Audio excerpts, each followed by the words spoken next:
Alright, so this whole thing kicks off with this game, Mythic World. Dropped like 10 years ago, and it was supposed to be some dating sim for girls, right? But plot twist, a ton of dudes started playing it. Anyway, in the game you can pick from like a whole bunch of different characters.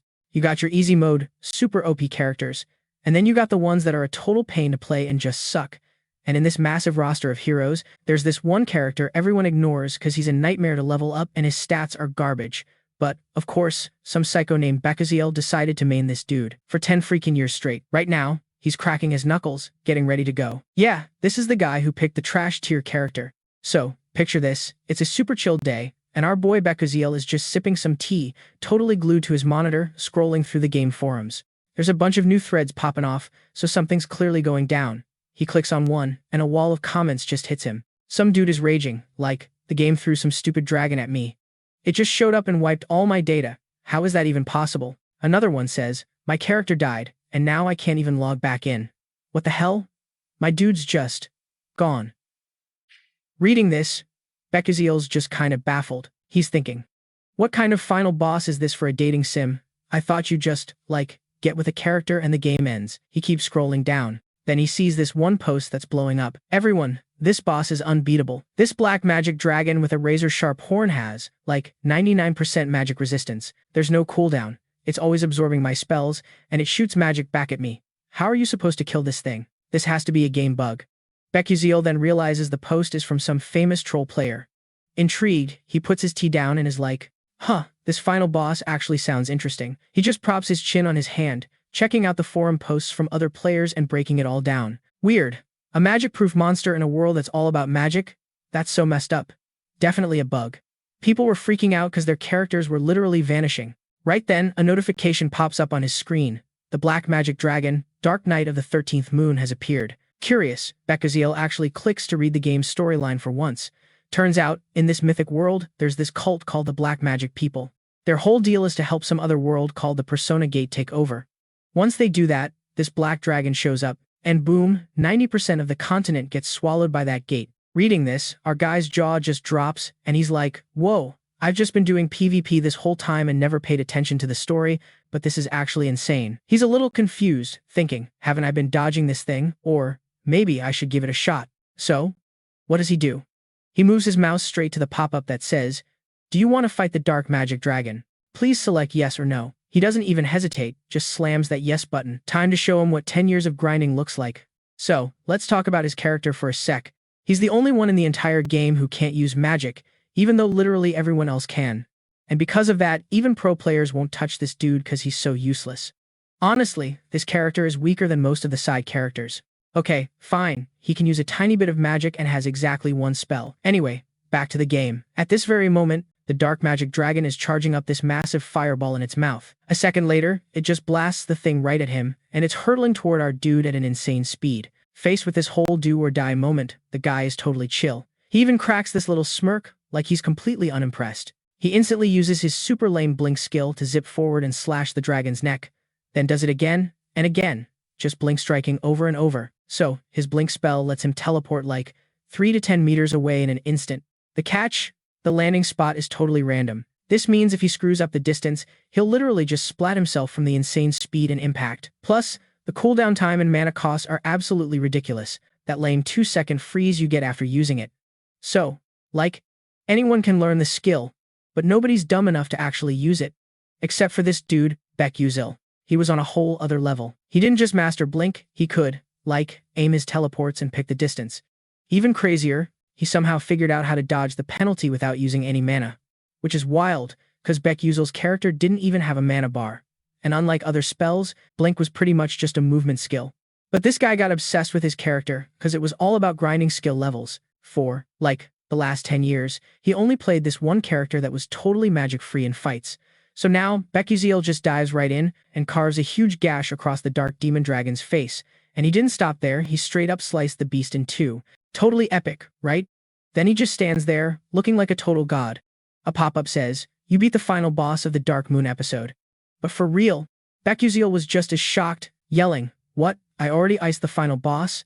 I know my gear is stacked, but this character is supposed to be trash. This is insane. but whatever, it's awesome. Gotta post on socials that I just wrecked the Dark Demon Dragon. But before he could even flex, his computer just spazzed out with a bunch of identical red error messages, something about a 90% chance the game world was toast. However, you have come very close to the true ending.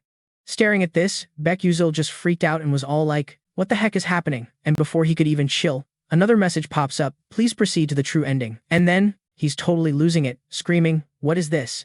Then poof, our dude just vanishes from his own room.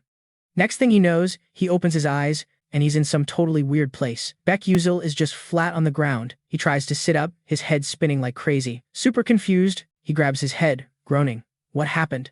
Then his whole body starts shaking. He looks around, yelling, where am I? All of a sudden, he sees this weird glint of light. Turns out it's a mirror, so he stumbles over and leans in for a closer look. And what he saw was unbelievable. It was his own character's face staring back. The same face he'd been looking at for over 10 years. He times Beckuziel, but before he could even process it, a notification just pops up in his face. Episode 1, Escape the Pursuit. Beckuziel instantly recognized it. This was his character's lame starter mission. No way. Am I dreaming or something? Then he feels something in his pocket, pulls it out, and just stares at it. Totally stunned for a few seconds. The thing he pulled out was a Stella trainee enrollment certificate, and right then, even though he totally didn't want to believe it, Beckuziel pretty much knew where he was. It had to be the mythology game world. So, I guess I'm Beckuziel now. Thinking this, he just buried his face in his hands, totally miserable. Ugh, I need to think straight. That voice thing said to find the true ending. But as far as I know, this game doesn't have a true ending. It's got, like, a million different endings. And that's when the panic really set in. Wait a sec. Does that mean in the last 10 years, nobody's ever found the true ending? Crap. But I can't be thinking about that right now. If I remember this part right after Beckuziel wakes up, some black demons are supposed to bust in and chase him. With that thought, he creeps over to the window to peek outside. And yep, there's a bunch of goons outside, all wearing the same lame black outfits. They're running around in the snow, totally freaking out and looking for him, yelling, damn it, where'd that loser oat get to? Seeing this, Beckuziel ducks down behind the door, sneaking another peek. He's thinking, this is so not good. They're already here. Meanwhile, outside, some dude with creepy white eyes spots something. He points and yells, yo, guys, there's a house over there. Let's check it out. And as soon as he said it, the whole crew was like, yeah. He realized he had a major problem that needed dealing with, like, right now. But he was also totally panicking, with no clue what to do. He remembered there was, like, some timer to ditch these guys, but fighting back solo? No chance. As he was totally freaking out, the system just popped up like, yo, you can use Blink. Our boy was confused. For real, Blink. Born with that garbage mana leakage syndrome, Beck couldn't hold on to mana for crap. His only shot was this one spell he'd been grinding his whole life to learn. Anyway, back in the now, snow was just dumping outside, covering the entire forest in white. Inside this rundown house, the guy kept mulling over the system's stupid suggestion. But his Blink was a pathetic level 1 with a max range of, like, 9 meters. He was so lost. How the heck was he supposed to use times that asterisk? This wasn't some video game where he could just click a mouse and teleport. Outside, the black demon goons were literally sprinting at the house. The sound of their feet getting closer made him panic even more. Crap, they're here. Gotta move. Now, time was totally out. Damn it. Alright, whatever. Let's do this. As they showed up, they spotted something. Their faces got all twisted with rage. One dude yelled, boss, I found that punk. Get after him now, and I want him alive. They all took off after him, mouths hanging open, screaming their heads off. Stop, don't let him get away. Grab him. Meanwhile, Beck was up front, running like his life depended on it. Oh, and surprise, this was the first test in the Blink tutorial. Lose your tail. He figured they had to be wearing some kind of magic sneakers, because they were way faster than him. So yeah, the only way to escape was to actually use Blink. Okay, chill, he thought. I've done this a million times, I know the timing. But just then, they were right on his butt, yelling, you brat. Why won't you just stop? He glanced back and it hit him. Oh crap, they're already here. But here's the thing. Blink has a major flaw. If the user messes up the distance, they just slam into something and it's game over, instantly. But with me, it's different, he thought, still sprinting. At that exact moment, the head honcho of the Black Demon crew was right on top of him. He swung his sword and screamed, let me send you to hell. Die, you mutt. It was a total do or die moment. And just like that, Beck blinked right out of there. He was so stoked, thinking, heck yeah, it worked. Leaving the Black Demon losers just staring with their jaws on the floor. Whoa, what was that? Blink. Is that guy a Brata Mage 2 or something? Seeing his idiotic crew freaking out, the boss tried to get them to chill. Don't be stupid. Blink has a downside. The user is totally frozen for about 2 seconds. That's our window. He said that and turned to look for the kid, but then just stared, completely stunned. Wait, how is that kid still moving? Over here, Beck was still booking it like a madman. As he ran, he kept hyping himself up. Careful now, gotta be even smarter about this. Come on, I gotta use this crappy terrain to ditch them. For real, if a player can't nail how to use Blink at this stage, they're just dead meat. In fact, 99% of players who pick this character can't even get past the tutorial. And the last 1% who actually make it through, they still suck at controlling the Blink distance and pulling off combos.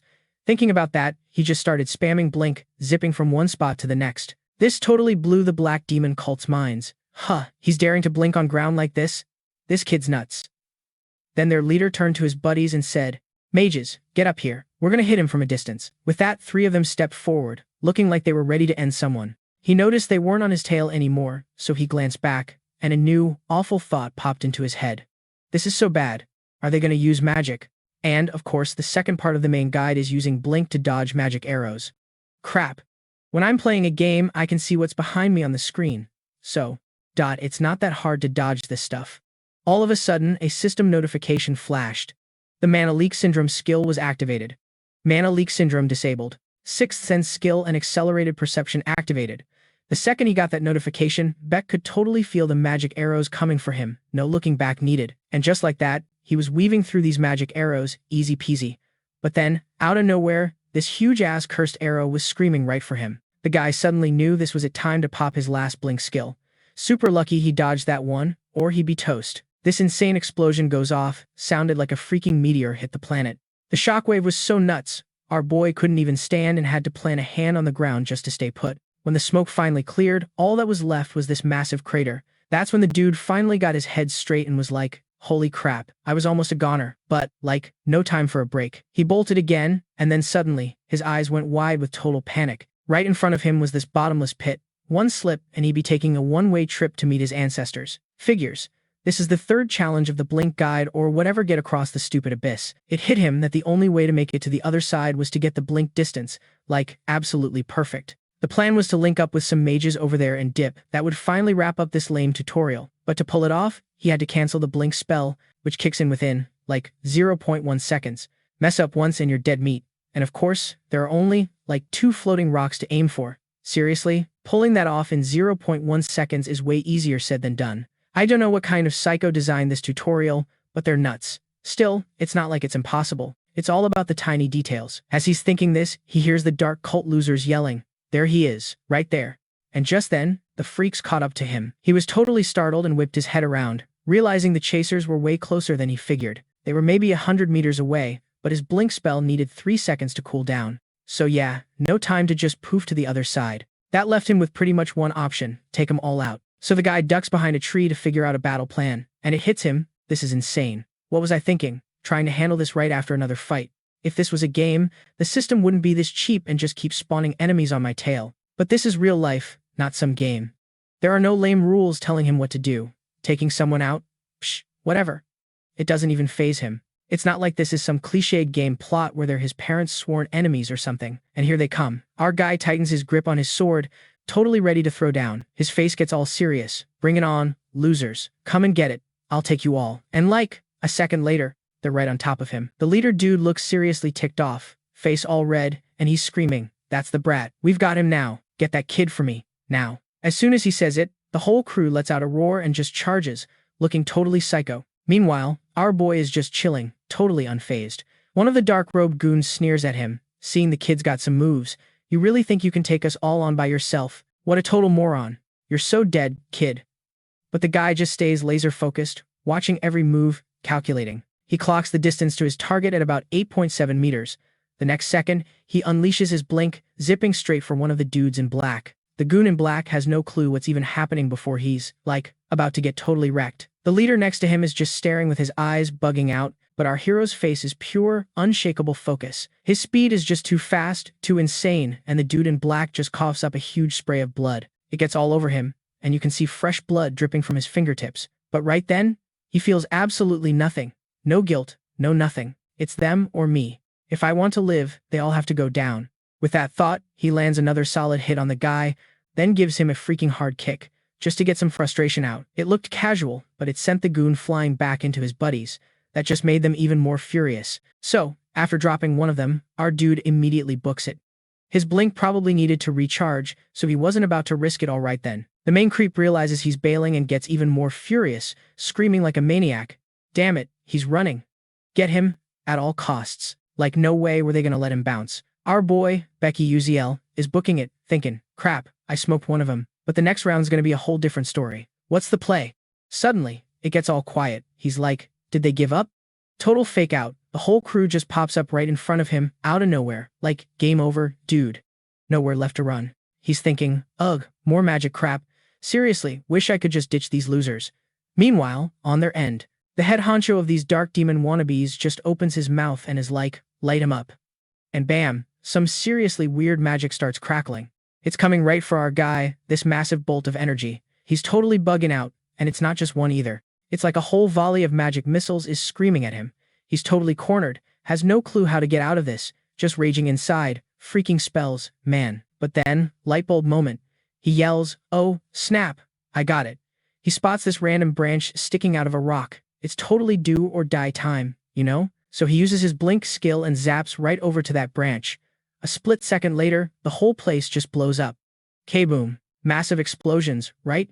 Kicks up a huge dust cloud, leaves this giant crater. One of the demon goons is standing there smirking, all proud of himself. Yeah, take that, punk. But hold up, he's patting himself on the back and then realizes, wait a sec, there's no body in the crater. He's like, totally confused, mumbling. The heck did he go? And while this idiot's still scratching his head, our boy Becky didn't just dodge the magic, he blinked straight for their boss.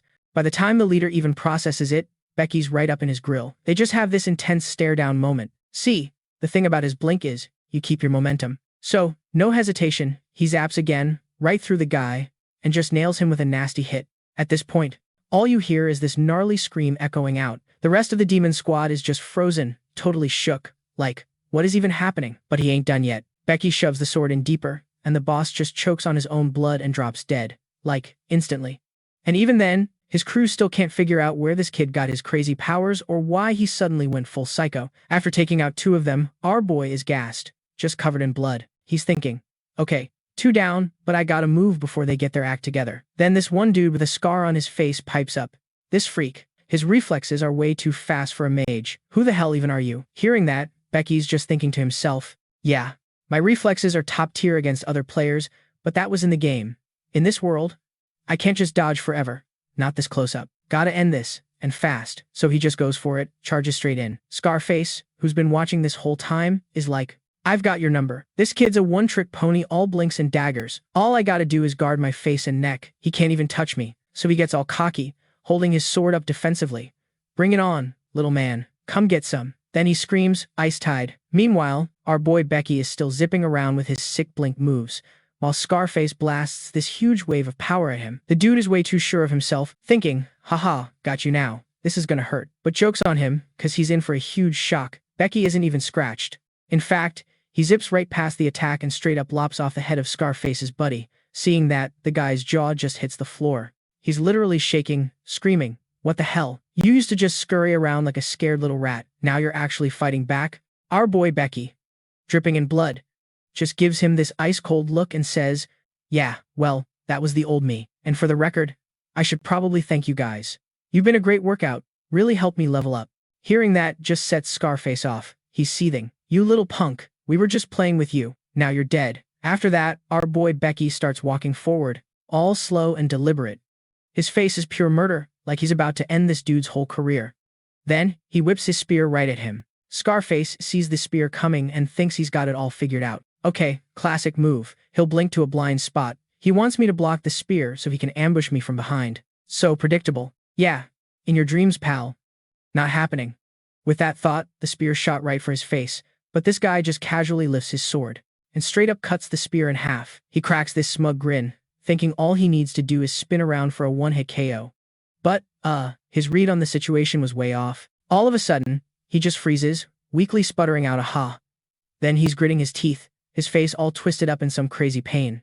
See, at that moment, Beckuziel didn't attack from behind like he expected. Nah, the dude came straight at him, front and center. He used every ounce of strength he had to punch a hole straight through his heart while the guy was still shook. Scarface still couldn't accept it, weakly yelling. He was going to attack from the front the whole time, and just like that, Level 1 of Escape the Manhunt was officially cleared. After he took care of all of them, a system notification popped up. You got some extra XP and a bonus gift from the Constellation Project for, like, making the story more interesting. Beckuziel looked totally wrecked at this point, just slumped over. He was breathing all fast and ragged. Gasping for air, he looks down at his hand, covered in blood, then quickly scans the area. Like a bunch of other isekai protagonists. At first, they're all like, this has to be a dream. Yeah, he was totally in that this is just a dream phase. Beckuziel remembered the fight for his life that just went down. That was literally his first moment in this world and his first fight. And what's more, it was his first, you know. The reality was, he'd actually taken a human life just to stay alive. After a minute, Beckuziel slowly gets to his feet. He brushes the dust off his clothes and stares down the road ahead, telling himself that since he got dumped here, he better get a move on. Then, like, a light bulb went off in his head. He, like, glanced back at the crew he just totally wrecked. But right then, the dude was hesitating, looking all emo and stuff. But then he stoops down and starts rifling through their pockets, checking everything out. I mean, it might seem kinda scummy, but a guy's gotta be practical. He was totally broke, not a single cent to his name. After a bit of searching, he finally found a pouch loaded with shiny gold coins. He was internally freaking out, thinking it might be, like, 200 million or something, a little bit of luck in this whole messed up situation. Score. But he barely had a second to celebrate. His worries just switched to a new problem. He turned to face the road ahead and was instantly bummed out. In front of him was a super deep, sheer cliff. One wrong step and he'd be taking a one-way trip to the bottom. For real. Standing on the literal edge between life and whatever's next, Beckuziel was stressing about how to even cross this thing. Suddenly, a loud voice calls out from the other side. Anyone over there? He immediately snaps his head up and sees a group of people standing on the opposite cliff. Beckuziel starts waving like a maniac, yelling back, "Yo, over here, I'm right here." He realized this group had to be the mages from the tutorial section. Right after, he's screaming his head off, I'm here. I'm here." Someone from the other side shouts back, "But there's no bridge around here. You sure you can get across?" Beckuziel yells back, "Is that right? Well, I'm on my way." After getting his signal, the girl turns to her crew. "All right, let's give him a minute," she says. "He said he can cross." But the blue-haired guy next to her was full of doubt, saying, "Crossing this chasm is no joke. You'd have to be, like, at least a third-ranked knight to pull that off. You really think that kid can do it?" The girl just goes, I'm not sure either." As she's saying it, her eyes go wide with shock. He was leaping from rock to rock, all light and super skilled.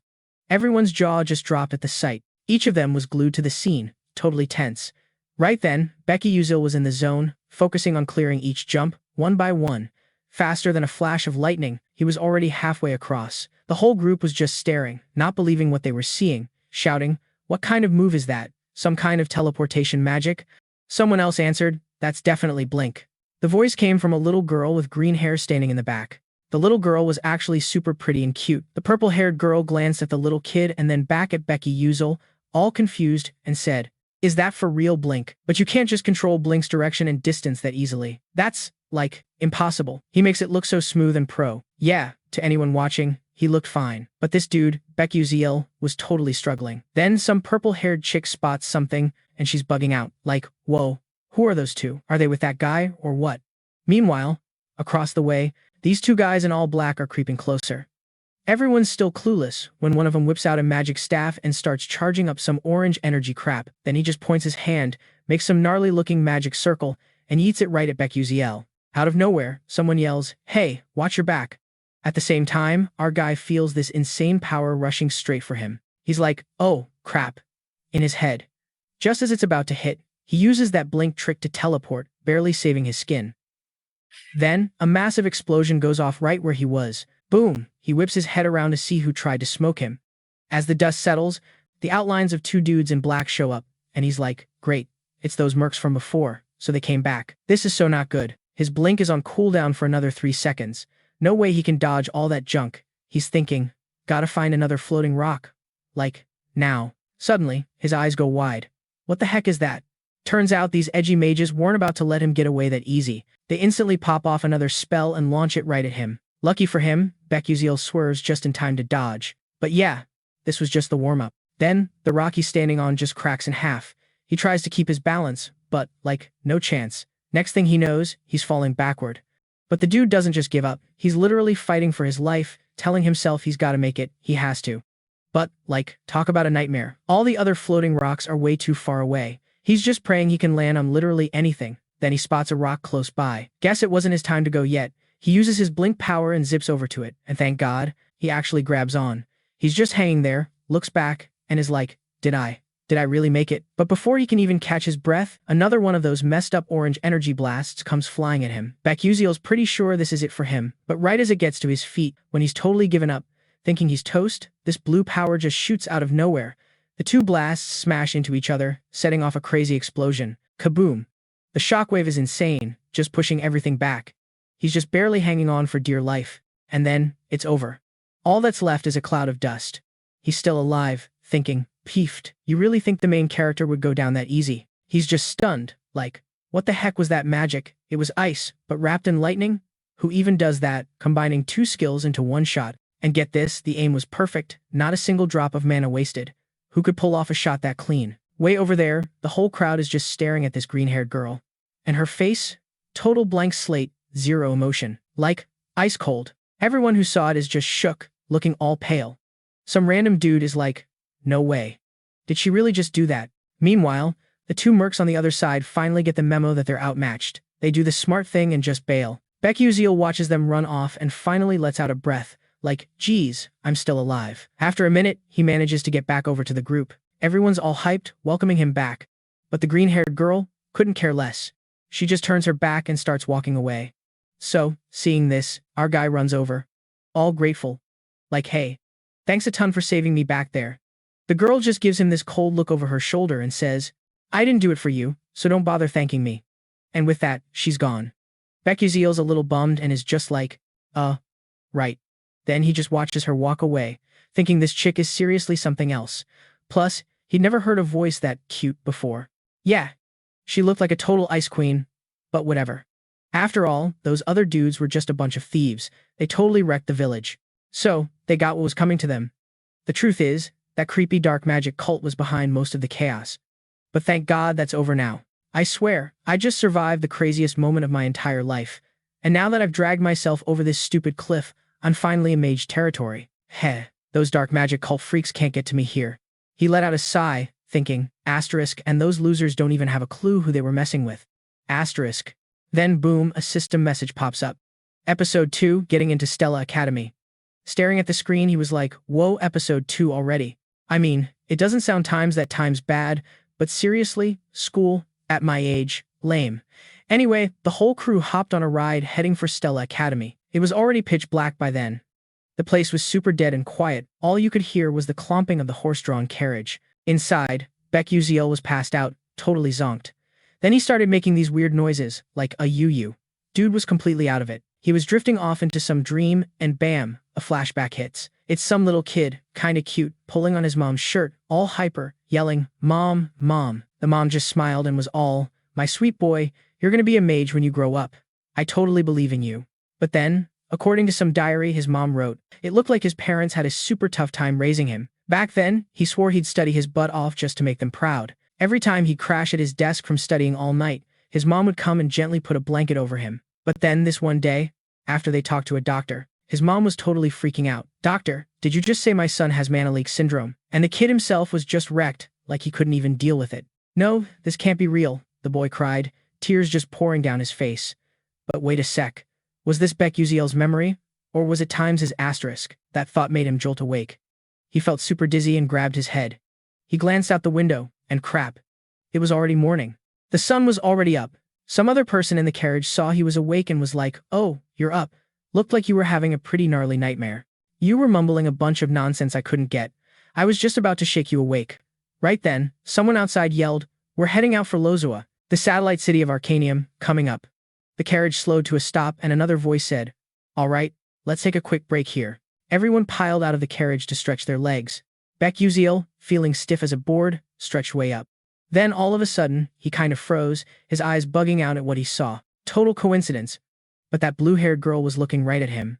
For a second, he thought about giving a chill little wave or something. But before he could even move, she just turned her face and walked off. Super awkward. He just kind of smirked to himself. Man, she's a total ice princess. But whatever, things were actually going pretty smoothly. He'd been stressing for nothing, and he was just glad this world felt more modern and less like some lame history lesson. Yeah, there's magic and all that fantasy crap. But in the safe cities, they've got trains, freaking airplanes, and these celestial roads to get around. They were going to get to Lazoa on some super high-tech airship. Lazoa is just a stop on the way to Arcanium, and Arcanium is the so-called City of Magic. That's where everything's supposed to really kick off. The Magic Towers, the big mage conferences, and all 5 of those prestigious academies are in Arcanium. The absolute top school, the one with the most OP mages and the brainiest students, is Stella Academy. So basically, Stella is packed with geniuses and rich kids from all over.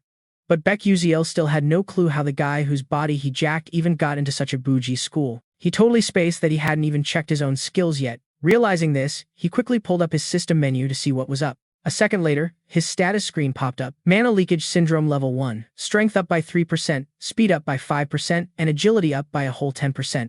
And some 6th sense ability that burns his spirit energy to scout for mana in a 12-meter radius and turn on some kind of detection mode.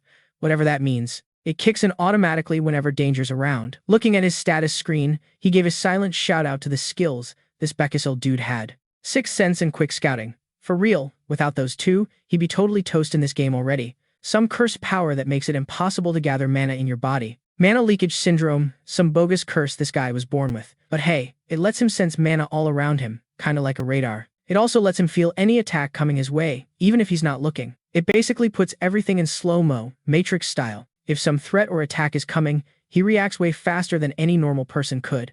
It's a must-have skill for Beckuziel since he's a total magic dud. But there's always a catch, right? Using that 6th sense for too long completely drains his mental energy, and overdoing it can lead to some seriously nasty side effects. After reading that far, Beckuziel, or whatever his name is, just swiped over to the stats page. 1-star power at 59%, 1-star sharpness at a sick 97%, 1-star speed at 81%, 1-star stamina at 51%, no-star unyielding at 97%, 1-star mental energy at 43%, and 0 freaking mana left. Blink skill level 0, plus that mana leakage syndrome. Characteristic level 1. After scanning the info, he was like, okay, these starting stats aren't complete garbage. His sharpness was originally super low, but in his hands, it was going to be a whole different story. He had to power through this, no matter what. In this game world, it's not just about one type of level. You've got levels for every single attribute. Skills are shown as levels, and stats get stars. The max attribute level is 9 stars, but that's pretty much impossible to hit. I played this stupid game for over 10 years, and the highest I ever got was 8 stars in stamina and sharpness. I should probably just dump all my points into sharpness for now to juice up my 6th sense and reaction time. I can always grind up stamina and agility some other way. Anyway, the big problem right now is this mana leakage syndrome. If I don't work on that, I'm not going to last very long. I gotta upgrade it fast to unlock the secret of the true body, whatever that is. Stella Academy is supposedly the only way to deal with the syndrome. I've got no other choice if I want to stop this world from ending and fix my own chronic illness. Lame. Thinking about it, Beckuziel just let out a heavy sigh. Oh. Honestly, I really don't want to go there. Someone, please just get me out of this. Then, a system notification popped up. You have missed some notifications. He was kinda shocked. Oh, I never even looked at this thing. But before he could even check it, some voice started nagging. Hey, you young-ins, let's get a move on. So, Beckuziel had to just save those notifications for later. The girl with the blue hair was still staring him down, but she was all cold and quiet. In front of them was this massive, high-tech airship just floating there. On the ship, everyone else seemed pretty pumped and full of hope. Then, an announcement crackled over the speakers. Attention please. We are approaching Arcanium.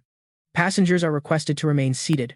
Right then, some dude noticed our guy and got all snooty. He started sneering to his buddies. Yo, check out that kid. Looking around like he's never seen anything before. Has he never been on a flying ship or something? Haha, and yeah, from the way they were looking, it was obvious they were trash-talking Beckuziel. I mean, he was looking around. This was all new to him. They just kept on whispering, that dude's gotta be some country bumpkin who just rolled in. Looks like some clueless kid lost in the big city. I don't get why Stella lets this kind of trash into the academy. By now, Beckuziel could totally hear all the crap they were saying about him. He kinda glanced over at them. They didn't even stop, they just kept dissing him, saying word would get out about this. A few guys like him were enough to ruin the whole vibe. He just stared at them for a second, but then he couldn't be bothered with their stupid insults.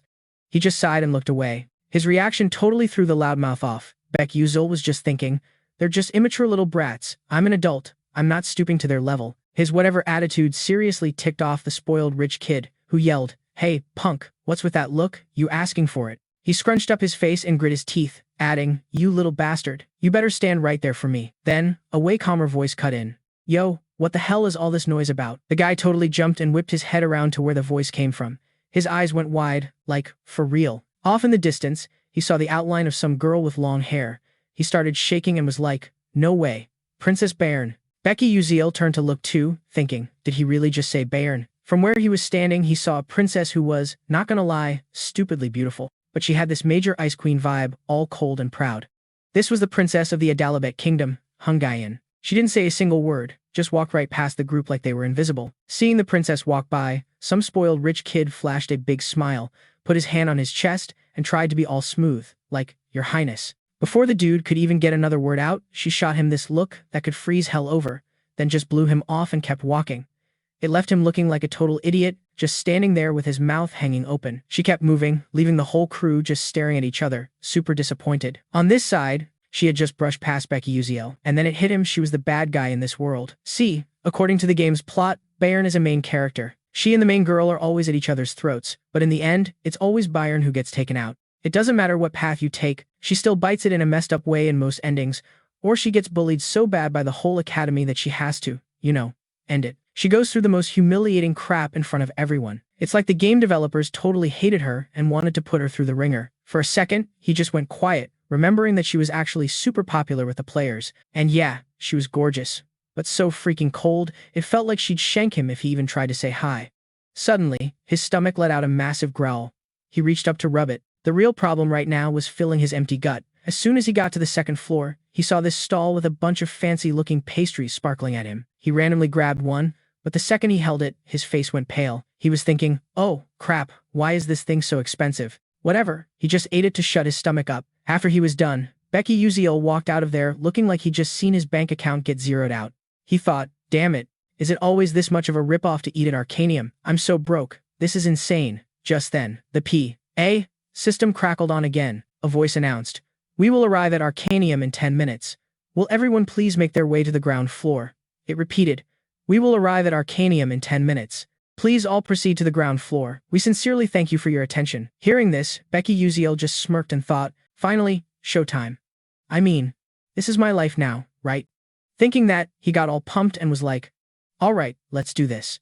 After a bit, the group made it to Stella Academy. Looking at the sea of unfamiliar faces, our guy felt totally out of place. He took a deep breath. At least he'd solved his biggest problem for now. Those creeps from the Dark Demon sect couldn't track him here. But could he actually survive in this place? Making it in this world is, not easy at all. He was seriously wishing for something useful to pop up. And just as he was thinking that, he realized he never even read the system notifications from before. He pulled up the system menu to check it out. The notification was like, the Stellar Project is giving you a special reward. Your choices are 1. A weapon you used in the game, but it's a way weaker version. 2. A skill you got in the game, but with less juice. Or 3. Experience points. Looking at the list, he got all thoughtful. So this system isn't a total jerk after all. But let's see, what should I pick? Should I go for the twin flash reflectors? As if it could read his mind, the system shot back immediately that based on its search, that piece of gear was way too high level, so it would have to be nerfed. Lame. He tried again. What about Super Blink? The system's response was basically, nope, that's an upgraded version of Blink, so he couldn't get it. But it said, you can use the reward to boost the basic Blink skill. After reading that, he just stood there, totally floored, silently ripping into the stupid system. Like, you really have to downgrade everything? Seeing him complain, the system immediately explained that because of a lack of narrative energy, we cannot fully materialize it. The what now? He was totally confused. The system continued. The force that messes with the story's direction is called narrative energy. The system's like, keep poking around for secret stuff and it'll all add up. So basically, for now, I can't get any OP gear because I'm a total noob. So I'm just sitting here, waiting, and the stupid system goes silent. I'm like, hello? What about the crest goggles? And it's like, analysis complete. Item can be provided. Yeah, no duh, just give him here. So, boom, the system just chucks the goggles at me. I'm holding these things, staring at them, and just feeling so lame. I'm thinking, great, never thought I'd actually have to wear this stupid thing. So, for the record, these crest goggles are basically a hard drive for all the info players collect in this world. Like, players have the memory of a goldfish, so they can't remember anything about monsters they've smoked or stuff they've learned. That's why everyone made their own gadgets to store all that data. Beck was no different. He used the crest goggles to keep track of everything. Kinda hyped, he slapped the goggles on to check him out. They lit up with this blue glow, and a pop-up appeared. Crest goggles. Level. Who cares? Can't remember what you ate last night? Whatever. 'Cause these specs log every single thing you see and learn. Special feature. Sealed crest directory. Activated with your mind. Sick. He popped open another folder, and another message flashed up. Alchemy ingredients, hunting spots, dungeons, characters. All there. The guy was actually pretty stoked. This place is just like the real deal. So, honestly, I have no clue what I can even pull off with this system. But with these goggles, I figure I can get back, like, half the brainpower I used to have. Then I hear these whispers behind me. Hey, isn't that asshole? Oh, you mean the daughter of that traitor? Dutch Malt? The nerve of her showing her face here. Shh, dude, keep it down. She'll hear you. Hearing a name I knew, Beck got kinda curious. Asshole. Huh? Now that they mention it, one of the skills on these things lets me scan and get the 411 on story characters. Alright, let's see what her deal is. Instantly, this info panel pops up. Name, Aselmoff. Description, fake hero. Ice, lightning mage who drinks pickle juice before pizza. You? What? Eldest daughter of Dutch Malt. Dad croaked, family went down the toilet and she's totally gonna kick the bucket. After reading that, Beck was thinking, oh, so she's the fake hero. And when it comes to Assel being a fake hero, there's like, this one major thing you gotta know. Even though I'm stuck in this game world, it's actually based on some cheesy romance novel called Don't Love the Princess, and that book was all about the main character, Asel. Her whole family gets wiped out, she grows up fighting some villain named Bayan. And in the end, she gets her happily ever after with the main dude. Her whole revenge quest kind of fizzles out, and all these other guys simp for her. But it had this lame, sad ending that a bunch of readers hated. The problem is, even though the game is based on the book, the story is way different. In the game, they threw in this new character named Flame, and she basically stole the main character spot. Plus, Flame has her own whole backstory. She was just some normal girl from our world who was obsessed with the Don't Love the Princess novel and then got isekai here. So yeah, totally different from the book. Asel got demoted to fake hero status in the game, and Flame became the real deal. And no matter what players tried, Asel always ended up dead in every single route. It's cause she got booted from the main character slot. But whatever, that's not my problem. Still, I don't know if I'm just tripping, but I feel like I've seen her somewhere before. Probably just seeing things. Anyway, time to face reality. After a super long and crappy day, the sun came up. Blinding sunlight all over Stella Academy. Inside, all the students were in their uniforms, lined up like a bunch of robots, listening to some speech. Then the principal starts talking. As you all know, he drones on. The dark mages are basically witches who got powers from other worlds and turned into freaks. Right now, they're still trying to take over by opening these persona gates or whatever and unleashing ancient dungeons on us. It's our job as mages to protect the world from these bad guys. Blah, blah, blah. And just like that, you could hear everyone groaning. Kicking off a new chapter with this lame speech? Seriously, what a total snooze fest. Meanwhile, the drone of the speech just kept going. And get this. Next up is some oath ceremony for the 4 try-hards with the top scores. Repping the new kids or whatever. Yeah, get up here already. Immediately, a bunch of perfect-looking faces started walking up. Of course, they were all crazy good-looking guys and girls, practically glowing. Looking at them, Beck was thinking they all looked like they walked straight out of a main character lineup. But who's the real star of the show here? Obvious, right? It's him. The principal's voice boomed, representing all you new students. Muzan, get up here and say something. Right on cue, all the girls in the crowd were practically swooning, like, oh my god, he got the highest score. And on top of that, he's talented and a total smoke show. Beck watched him go and had to admit. So that's the legendary Muzan. For the record, in the game, this Muzan dude is the definition of I'm the main character, rocking a 9-star mana rating and god-tier potential. He's a genius of all geniuses, able to bend every element to his will. Even if I don't plan on sticking around for the finale, I've got to avoid the bad endings by making sure my boy Muzan stays on the good side. Anyway, that cute girl with the short hair has got to be Flame. Beck started trying to piece it all together, but it all really depends on her next move. Since she's also an isekai person just like me, maybe teaming up isn't the worst idea. But what if she thinks I'm an enemy and just ghosts me? That'd make things way more complicated. Whatever, I have the info advantage, so I just gotta not screw it up. See, Flame is some romance novel junkie, while I'm a gamer who's literally beaten this world. I swear I'm gonna play this smart, even if my role in this whole story is less important than a one-off mook. Plus, the heroine Flame has this special power to purify dark demons, but on the flip side, she's also a walking bad luck charm for anyone who gets close to her. Being her friend is a guaranteed way to get screwed over. My role is to be a background character, support the main cast from a distance, and stay out of their drama as much as possible. As he was thinking this, Muzan finally wrapped up his boring speech. Below, everyone went nuts clapping. The principal's voice cut through the noise. All right, that's a wrap. This opening ceremony is officially over. The second the ceremony was done, Beck's system pinged him. Congratulations, you've cleared episode 2. Enroll at Stella Academy. After the whole lame ceremony, all the students got herded into some lecture hall, grabbing whatever seats they wanted. Beck was looking seriously bummed out, thinking about how he'd already graduated college, and now here he was, back in high school. The whole vibe was just super weird and off. But then he was like, whatever, at least there's one cool thing about this place. He looked down at the watch in his hand, thinking, okay, this thing is actually pretty sweet. It was the Stella watch. Basically your all-access pass for being a student at the super elite Stella Academy. If you had one, you got all these perks and way better treatment than any regular mage. Thinking about that, he grinned and shoved the watch safely into his pocket, telling himself, hey, gotta milk this for all it's worth. Just then, the door swung open and some dude with a major I hate everyone face walked in. He stomped up to the front and was like, nobody move. We're starting the test. Now. Everything away except for something to write with. And if you wear glasses, I have to check them first. Beck was so annoyed, thinking, are you for real? The ceremony just ended and we're already getting hit with a test. Man, this Stella Academy is way more hardcore than any university back in Korea. A pop quiz on the very first day is just brutal. This was a placement test, the thing they used to sort everyone into classes. As the test papers were being passed out, the teacher got back up front and barked, listen up. You've got 45 minutes.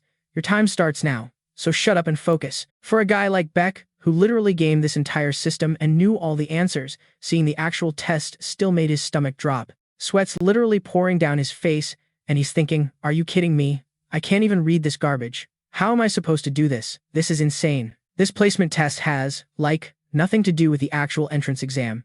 It's famous for being stupidly hard, and it ranks everyone from F to A, plus a special S tier, based on your score. And yeah, of course, all the big shots are in S tier. But our guy, Beckuziel, dead last out of 1,141 kids. He's just staring at the test paper like it's in another language. He's totally spacing. Maybe I should just turn it in blank. I mean, I'm already in. They probably won't kick me out. I'll just, whatever. Volunteer for F rank. He glances around the room. Everyone's, like, super focused on the test. Except for this one dude, Ma Yuzu, who's just chilling with his chin in his hand, looking bored out of his mind, totally zoned out. Our guy looks back at his own blank paper, feeling like a complete loser. Wait, he's already just sitting there? Did he finish already or something? No wonder the guy looks so over it. In this game, Ma Yuzu's whole vibe is, like, total despair. He was born into the most OP family on the entire continent. The dude's got a super brain and god-tier talent, so everything's a total cakewalk for him. Depending on what the main girl does, this guy could flip to the good side or go full-on villain. All the big bad villains from the demon cult, the ones who want to wipe out humanity, are totally obsessed with him. But honestly, his biggest problem from day one was his own messed up family. Just watching that genius makes our guy question his whole existence. Then, a light bulb goes off. Wait a sec. Why am I being so dumb? I can just use my blink glasses. He remembers using them too, like, download skills straight out of books in the library. This is the perfect time to use them again. It's not like he has anything to lose. He's gotta try. So, with that genius idea, he reaches into his shirt and pulls out the glasses. He's about to slap them on when the teacher gets suspicious, walks over, and is like, hold up, what's the deal with the glasses? I already said if you're gonna use specs, I have to check them first. Hand them over. And our dude just freezes up, thinking, oh, crap. I totally forgot about that rule. He nervously hands the glasses over. The teacher takes them and starts giving them a real close look. Beckuziel is just standing there, sweating bullets and thinking, I'm so screwed. What do I do? If he finds out these are magic glasses, I'm gonna get kicked out for sure. He's looking up, basically praying to whatever gods exist to get him out of this mess. Then, of course, the stupid system pops up with a notification. A missing part of the blink glasses has been detected. Do you want to summon it? Our guy freaks out so hard he almost has a heart attack. No, bad system. Stay. Meanwhile, the teacher is still scanning the glasses with magic. After a second, he finds nothing and hands them back, saying, doesn't seem to be any mana here. But next time, ask first, got it? Our dude is shocked for a sec, then he's all smiles like, oh, yeah, totally, sir. Inside, he's celebrating like he just won the lottery. Phew, that was close. If the main function was still active, I'd be toast. He puts the glasses on right away, trying to look all smart and stuff, and just like that, bam, the answers to every single question pop up in front of his eyes. He starts scribbling them down, getting all cocky and thinking, I've totally hit the jackpot, who knows? Maybe I'll even get first place, he's thinking. With this, I'm definitely not getting an F. I might even hit A rank. But while he's busy copying, the teacher's voice booms out. Time's up, pencils down, everyone. And the second he says it, the dude uses magic to snatch up all the test papers. Like, you can't even write one more letter. As he watches his test fly away, our guy's face just drops. Oh, no. I only answered, like, 3 questions. At the same time, the teacher is holding the stack of papers, flipping through them real fast. Suddenly, the teacher's eyes go wide with shock. Meanwhile, Beck is still moping, thinking he'd finally gotten out of F rank. In reality, though, it was probably a total pipe dream. He reaches up and takes off the glasses, and just then, the teacher spots something and whips his head around to look at him. The teacher yells, Hey, you, give me those glasses, now. Our boy's heart just about stops, and he stammers, yeah, okay. The teacher grabs the glasses, thinking hard. This is weird. No way. Then he points at some other kid and says, You, go get Dr. Gran for me. Right now. The kid's like, Yes, sir, and runs off. Beck is totally confused. What's the teacher's deal all of a sudden? I was super careful, so it wouldn't look like I was cheating, but now it's totally busted. Or whatever, maybe I'm already caught. A bit later, in some doctor's office, the teacher's all freaked out, like, Doctor. So, what's the deal? And get this, the guy with the magnifying glass is the freaking necromancy professor, Dr. Gran. He's like, Yeah, it's super sketchy that this kid nailed the question. The teacher, all panic, asks, So he's cheating? The doc just goes, Cheating? Nah, he's clean. I'm not picking up any weird necro vibes from the glass or anything else. The dude's legit doing it all on his own. Right then, Beckuziel starts faking a limp, acting all innocent. The doc just laughs, totally amused. He pats the guy's shoulder and is like, Huh, this is actually kinda interesting. Didn't think I'd see something like this before I kicked the bucket. Anyway, Professor Lee Hanwal, you better say you're sorry and, like, actually teach him or something. The teacher gets all awkward, mumbling, yeah, of course, sir. So he turns to the kid and says, My bad. I totally misjudged you. Please forgive me. Hearing that, Beckuziel just smirks with his eyes closed. He's thinking, Yeah, I totally cheated, teach. But if my special trick goes off, I'm so screwed. But out loud, he's just like, Yeah, whatever, it's cool. Sir. Okay. So a little later, in Professor Lee Hanwal's office, all these teachers are zoning out grading tests when they stumble on this one kid's paper. This teacher dude just grabs the finished test and stares at it forever, like he's seeing a ghost or something. Then all of a sudden, some voice is like, Oh, Professor Lee Hanwal, is that a freshman's test? And he's like, Yeah, it is. Then this lady chimes in all chipper, I hear the new batch of students is pretty stacked this year. And this woman? She's some big shot on the council at Stella Academy, Professor Edelfeiman. Lee Hanwal goes, You're not wrong. This year, we got a bunch of tryhards from the biggest deal family in the whole fire magic scene. Like Princess Adalabet Bayern from the Fire Nation, and then there's the heir to the Scalvin Empire, some dude named Jeremy Scalvin, who apparently schooled all his older brothers in some throne war when he was just, like, 12, all 'cause of his magic skills. Plus, we got a kid from the world's most extra magic tower, the Full Moon Tower. The heir of Tower Master Hanning is here this year too. Hearing all this, Professor Edelfeiman is all impressed, like, Oh, I bet making tests for these fancy pants rich kids is a total nightmare. This year's gonna be fun. And Professor Lee Hanwal is just like, Whatever makes you happy, ma'am, I'm happy. So, just like that, Professor Lady said, this year's test is totally different. The first 3 questions are impossible if you're just, like, a regular book-smart nerd. They're basically these tricky riddles with hidden meanings, supposed to test how quick you are. Like, if you can't solve them, are you smart enough to just skip them? And second, it's about how kids handle a problem that's not in any textbook. The whole memorizing lame magic theory thing is so over. It's all about actual fighting now, where you've got to think fast and be creative. But get this, that question didn't even have an answer. Over 1,000 out of 1,141 kids just left it blank. The other 100 tried to answer but totally failed. Out of all the newbies, only 3 actually got it right. There was Mang, this supposed genius of the century who showed up out of nowhere, nobody knows his deal, and Flame, some student the principal personally brought in. Even though she's a commoner, everyone knows she's got skills, almost as good as Mang. And then, finally, there's Beckuziel, a total nobody. So, like, no one's shocked that Mang and Flame are considered geniuses, but Beckuziel's entrance score was garbage. And yet, out of nowhere, She aced all 3 of those impossible questions, which is extra weird since she left the rest of the test totally blank. The professor next to him sees Lee Hanwol just staring and is like, "What's up? You look way too invested in these kids' scores." Lee Hanwol is all flustered, like, it's just. Some of these scores make no sense," he muttered. The other prof was like, "Oh, I get it. It's not like those formulas are the only way to solve it, you know. The kids don't know the formulas, but there are other ways to figure it out." "But do you think this kid is, like, a genius or something?" Lee Hanwol asked. The old lady just shrugged. "Could just be a lucky guess." And with that, she just bounces, leaving Lee Hanwol totally spacing out. The teacher was like, seriously confused, so he went and pulled up the kid's admission file. Slapped onto the file was a note about a special admission because of some highly rated skill with blink magic. At that point, Lee Hanwol had to face facts. He was thinking, no wonder the principal personally greenlit this guy.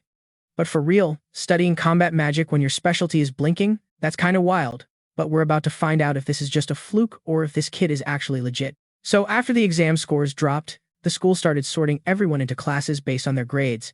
And obviously, everyone was scrambling to see where they got placed. All you could hear was people freaking out, like, "I heard the class lists are up. I'm so nervous. My mom told me if I don't get into class A, I better not even come home." Beckuziel was just dragging his feet behind them, totally bummed, thinking it was so lame that he had to actually go check a physical list. Back in his old life, he could have just clicked a button and known instantly. With that thought, he shuffled over to the bulletin board. Right then, some dude in a blue shirt was just gawking at him like he was from another planet. Then the whispers started right behind his back. "Is that Beckuziel? I heard he got, like, 0 points on the magic practical."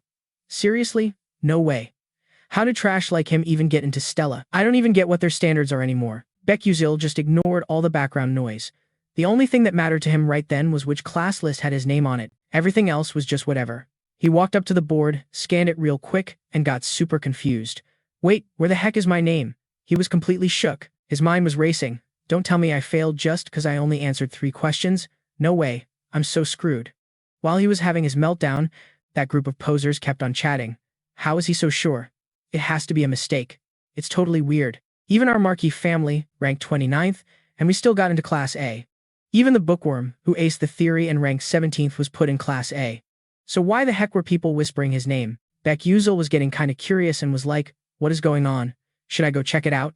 I mean, I already failed, so whatever. With that thought, he decided to creep on the crowd and listen. Then all of a sudden, his eyes went wide when he saw his own name. Why is my name there? Impossible. Is this some kind of messed up prank? What is this? It was the most elite ranking any student could ever dream of.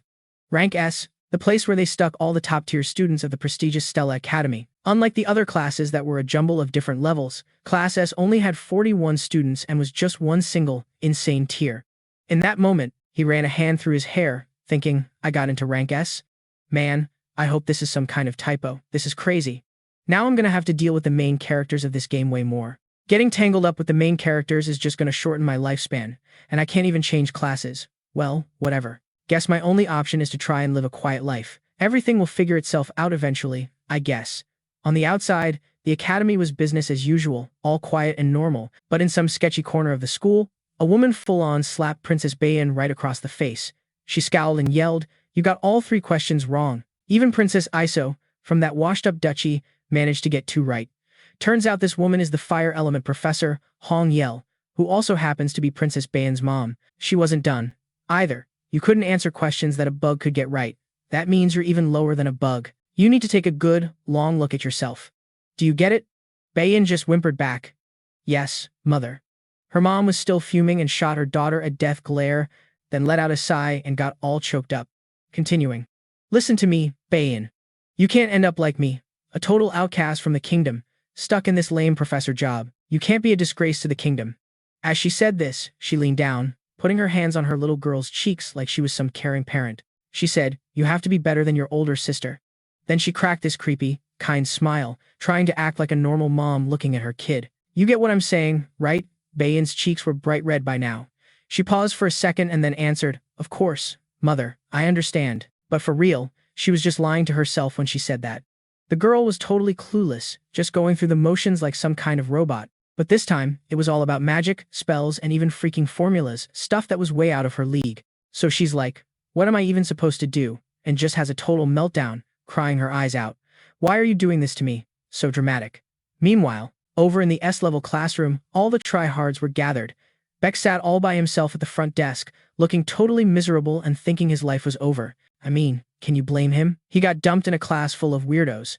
It's not like he was dying to be their friend anyway. Just then, the whispering started. "Why is Timesy even here?" some girl was saying. She was completely bugging out. "Did you hear? Our families actually complained about him being in the S class. And they just said Beck was good enough to be here. Seriously, that's so messed up." Even though those snobs were trying to be quiet, Beck heard every word. He felt like a total outcast, thinking maybe he was the one getting ghosted. But, it kinda made sense. These kids had been grinding since they were little. So of course they'd be ticked off that some rando just waltzed into their elite class. A person's class could change depending on their grades, so whatever. This was totally normal. Even the S class wasn't safe. You could get booted to a lower class, or some nerds from A class could level up to S later. Fine, he thought, I'll deal with them then. He glanced around at all the faces he weirdly recognized from the game, and by some crazy twist, he was now classmates with them. The whole thing was just insane to think about. He was literally staring at characters from the game. In just a few years, most of these kids would be big shots all over the continent, and 5 of them had the potential to turn on the Magic Council. Mayang was one of them, too. It would be way easier if he could just stop that whole mess before it even started. Suddenly, Professor Lee Hanwol strolled in and was like, "Hey everyone, find a seat, let's go." The voice sounded kind of familiar. Beck looked up at the front of the room. This seriously powerful professor was talking. "I'm super honored to meet you all. Some of you might have seen me around, but I'll introduce myself anyway. I'm the professor for S class, Lee Hanwol." The second he said that, the whole class started buzzing. One kid whispered, "Oh, so that's the famous Professor Lee Hanwol." The guy next to him was like, "Dude, the number of dark magic beasts he's hunted is almost in the 4 digits. That's brutal. They even call him a level 7 magic warrior. He's on a completely different level." Seeing all the students geeking out, Professor Lee Hanwol spoke up again. "All right, chill out. Looks like we've got a lot of talented students in here this year, and we even have a special exemption student. As you all know, this academy is all about training battle mages, or magic warriors if you want to be fancy. You're in for 3 years of a super strict program. I expect every one of you to keep up. I want to see what you can really do while you're at this school.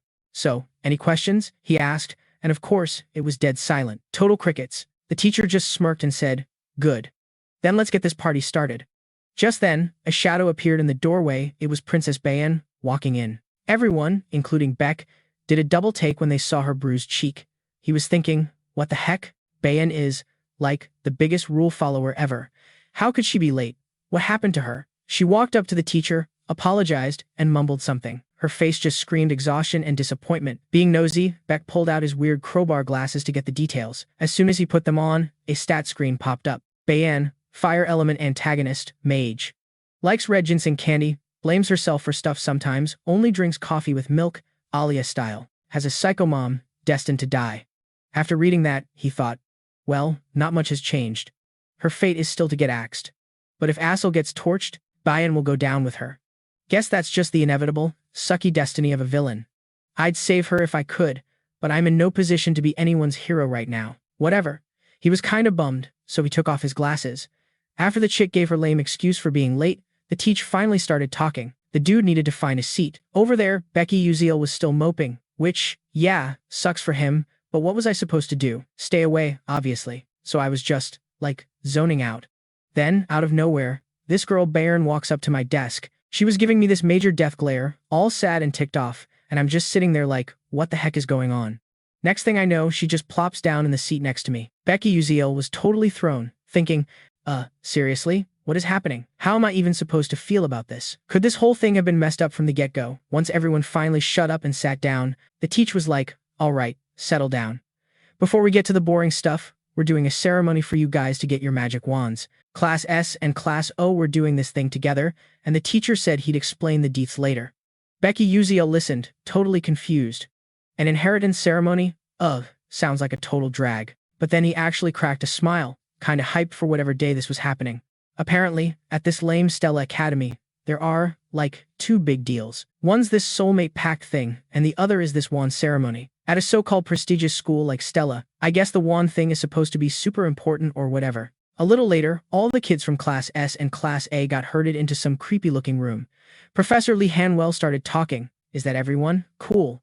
We got a bunch of wands here, from totally basic to mid-tier. All you gotta do is walk up to one you think looks cool and grab it. Swapping wands after you pick is a huge pain, so try not to screw it up. After he said that, It hit Beckuziel that even though the teach said that, it's not like we're really choosing the wand, it's the other way around.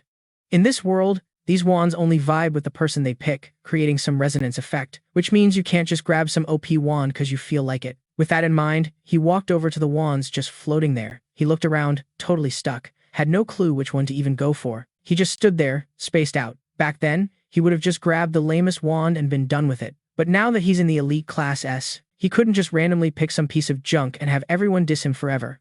Then, some basic-looking wand caught his eye. In this world, magic sticks come in two flavors, wands and staffs. Wands are for knights who need to blast magic out fast. On the flip side, staffs are for, like, bishops who want to charge up one massive hit. All of a sudden, he hears people whispering behind him, "Yo, which one you think he's gonna pick? He's in Class S, so he'll probably connect with anything, no problem." Beckuziel figured out they were talking smack about him, but he just blew it off. Let those losers say what they want, he thought. Not worth the energy to get worked up. Then, out of nowhere, someone called his name. Beckuziel was like, "Who's that?" and turned around. It was some rando, so he asked, "Yeah, and who are you?" This dude had this smug look on his face and was all, "I'm Usul." Even after hearing the name, Beckuziel was drawing a total blank, thinking the guy was just some background character. He'd literally never heard of him, so he just gave a whatever answer to make him go away. "Oh, right. Got it." Usul crossed his arms and kept going. "So which magic wand are you gonna pick?" He just casually replied, I'll just grab whatever." Hearing that, the guy sneered at him. "You should probably pick a wand that fits a commoner scrub like you.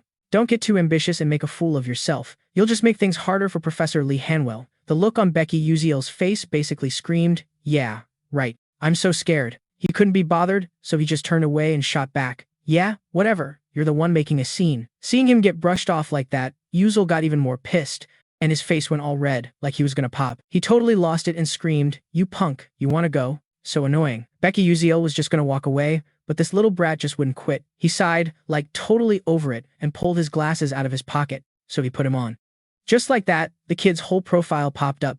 Usul Chech Balin, son of some dude named Markech Balin, and a total suck-up to Prince Jeremy. Level of dissatisfaction, 3, lame. He yanked the glasses off, totally let down, thinking, seriously, that's all the info I get? He looked up at the guy with a massive sigh, probably wondering if there was anything remotely cool about him. Then Usul, the poser, arrogantly pointed at his staff and said, "Whatever, I'm taking that one, so you better watch." Following his finger, Beckuziel saw it was some magic staff. And get this, it was the Edmer Edom staff, like, the most epic one in the room. The kind of high-level gear actual pro mages use. No matter how sick you think you are, apprentices are stuck with the low-level crap, that's the limit. Even the pros barely touch that low-tier junk. Besides the Edmer Edom, there wasn't another high-level staff in sight. It's basically just there for show. Everyone knows no apprentice is ever going to touch it. Just then, the teacher started talking again. "Go stand in front of the magic staff you want." Hearing that, the apprentices all shuffled over to their picks. Looked like everyone made up their minds. A second later, blue lights started flashing everywhere. All the other students were bugging out, like, "Whoa, Huyn actually got the Hayden Amikaten. That's a mid-tier wand." Prince Scalvin also somehow grabbed a medium-ranked one. Taking in the whole scene, Beckuziel was like, "Princess Bay picked Suave La Haven. Another medium-ranked wand. How many people are getting mid-tier wands? This year is seriously insane." Usul was looking even more ticked off now, grinding his teeth. "Freaking whatever, just watch. I can do it too." And with that, he stomped right over to the staff he wanted, pushing past all the gawking students. You could hear everyone gasp. "Isn't that Usul? No way he can handle a high-level staff." But the dude just reached his hand out for it, with this stupidly smug grin like, "Get ready to have your minds blown. This is what a real S-class talent looks like." Then he wrapped his hand tight around the staff. Instantly, these little sparks started crackling.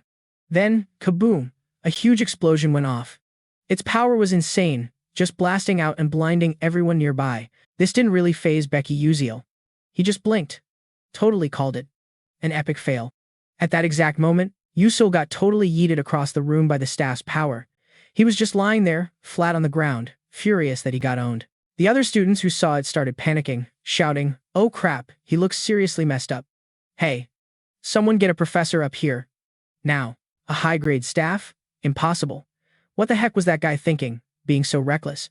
Beckuziel just sighed, thinking, talk about climbing high and falling hard. Dude, you really should have just quit while you were ahead. But as he was thinking that, suddenly, another student walked up to the staff. This guy looked super confident, even whistling as he went. Yeah, turns out the real owner of that thing had already been decided, and the guy with all that swagger was none other than Mang. He just stood there, staring down the magic staff. Then he broke out into this winning smile. He was obviously pretty happy with his choice. But when he did that, the students around him started whispering, "Oh my god, is he really going to try for the high-grade staff? I bet he can't even connect with it." Ignoring all the chatter, Mang just coolly reached out, touched the staff, and gripped it. Right away, it shot out this blinding light everywhere, but he didn't even flinch. Didn't affect him at all. The power coming off it was so strong everyone else had to shield their eyes. Just as you'd expect, Mang totally synced up with the staff. He held it in his hand, smiling like a champ. The guy looked like a total legend right then. The other students still couldn't process what they just saw, yelling, "That's seriously unbelievable. No way. How did a first year get a high-tier staff? Oh my god, how did that even happen?" Beckuziel, though, wasn't surprised one bit. "Ugh," he sighed, figuring this would happen. Now even more people were gonna know how talented he was. What a drag. Then, out of nowhere, this Mayuzang dude glanced right at him. This totally weirded him out, like, what was that guy even looking at? Then Mayuzang cracked this super friendly smile and started walking over. Instantly, our guy's whole vibe went ice cold. He got goosebumps, thinking, what the hell? Is this dude nuts? Why is he smiling like a psycho? But then it clicked. He remembered the plotline of this messed up game. Flame is also supposed to snag another pretty decent staff called the Terravon. But this right here is where their paths totally diverge. If she actually gets her hands on the Terravon, Mayuzang will get all interested in her talent, which opens up a route for him. But if she picks some other random staff, Mayuzang's whole story goes off the rails. I gotta use Flame to get Mayuzang's attention. That's the only play. With that brilliant idea, he spotted Flame. She was walking up to some magic staff, but she looked super hesitant and totally lost. That's when he realized, holy crap, it was the Terravon staff. He got all anxious, just staring and watching her every move. Flame crept closer to the Terravon. He stood there watching her, basically chanting in his head, "That's it. Just take it. Then Mayuzang will be curious about Flame and we'll get our perfect, happy freaking ending." But just as he was about to do a victory dance, she got right up to the staff, and just turned around and walked away. He was so shocked he felt like he was gonna puke. What is even happening right now? Is it possible she just doesn't like the Terravon? Seriously, what's her deal? Is she clueless? Or did she not do her homework? This is so not good. Flame can vibe with any staff cause duh, she's the main character. But what if she picks some totally random one? Then that whole option is toast. Nope, not happening. He had to do something. Like, now. He had to basically shove the Terravon in her direction. So, he zeroed in on Flame's position, popped his blink skill, and zipped right over to her. In a flash, he was standing right behind her. All of a sudden, Flame felt someone breathing down her neck. She whipped around, totally confused, thinking, when the heck did this guy show up behind me? He just threw up a hand and gave a cheesy smile. Hey, hi. Then he was all, "Oh, I was just curious which staff you were gonna pick, Flame." She shot back, all suspicious. "Why do you want to know? Is it any of your business?" He answered all shy like, "Oh, I just wanted to give you some advice, cause you seemed kinda lost." Hearing his totally lame excuse, Flame shut him down cold. "That's also none of your business. If you're done, I'm out." And with that, she just turned and bailed. Watching her leave, he was about to yell, "Wait a minute," but then it hit him that something was super off here. Flame is supposed to be this super friendly, social butterfly. So why is she being such an ice queen? He couldn't just give up on this. His whole life was riding on this, after all. So he sucked it up, took a deep breath, and yelled, "Wait, I seriously just want to help you." But now, Flame was even more pissed off, snapping back that he was being a total nag. "You should worry about yourself first. You haven't even picked your own staff, but you're all up in my business."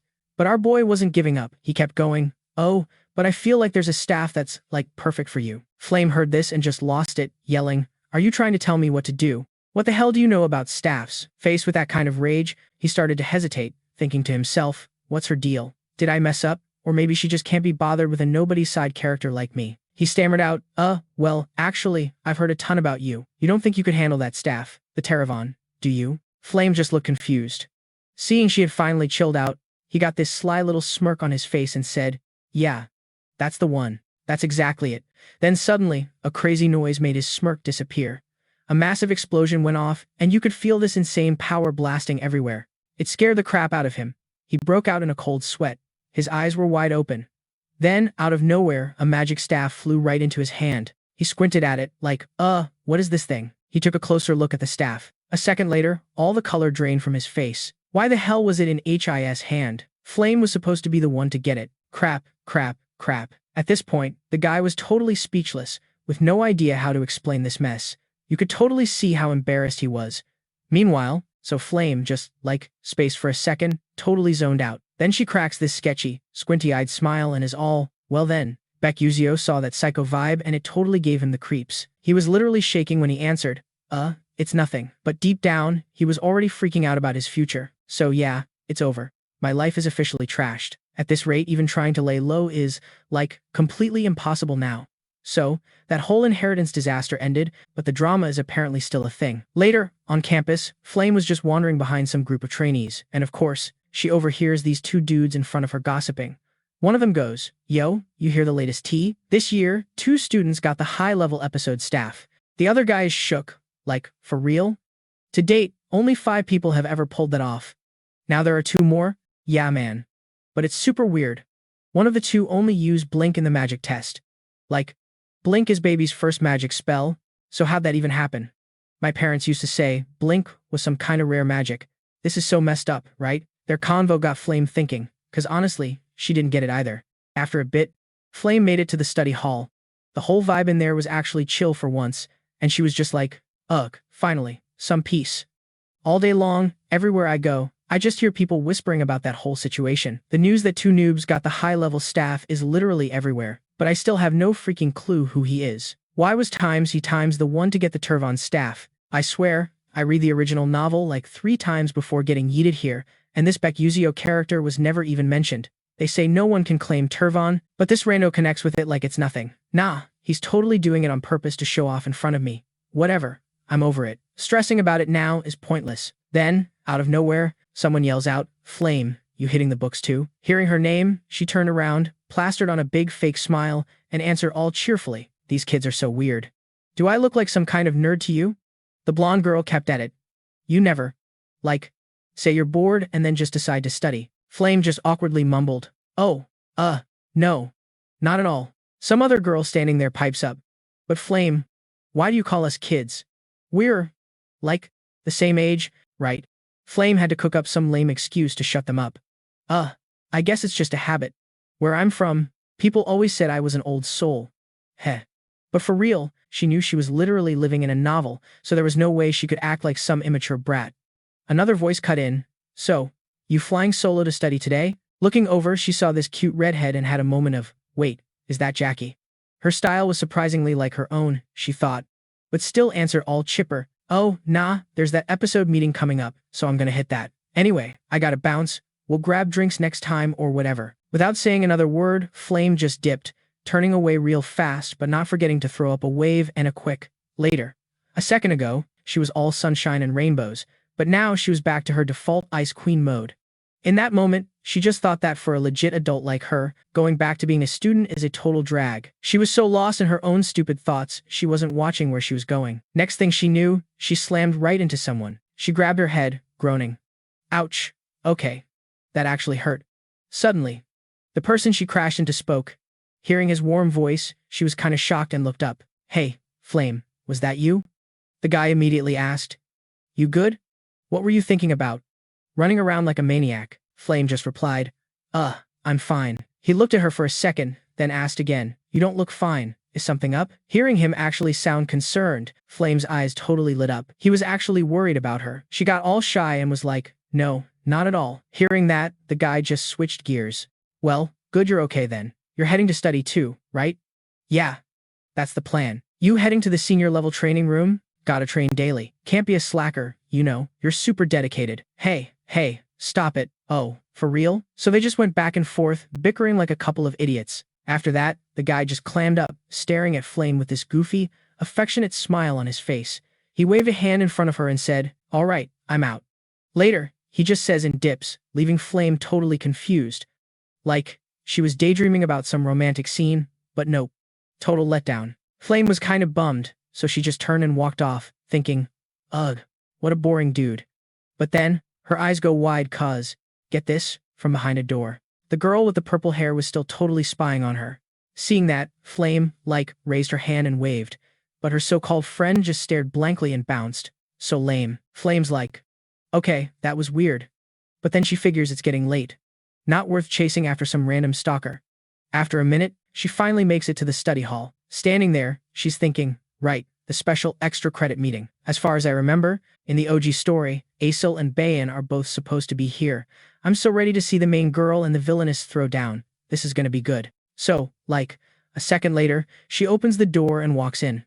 And just like she called it, all the main players are already there. She does a slow scan of the room. The first thing she clocks is the guy running the show, some A-rank trainee. He looks totally shocked to see who showed up. Flame grabs a seat way in the back so she can watch all the drama unfold. As she sits, she's like, okay, so this is supposed to be for kids trying to level up. No wonder all these famous S-rank tryhards are here. Then, Flame spots Muzion and Beck. Seeing those two all chummy is, like, a total shocker. In this world, it makes zero sense for a big shot like Muzion to care about Beck, who's a total nobody.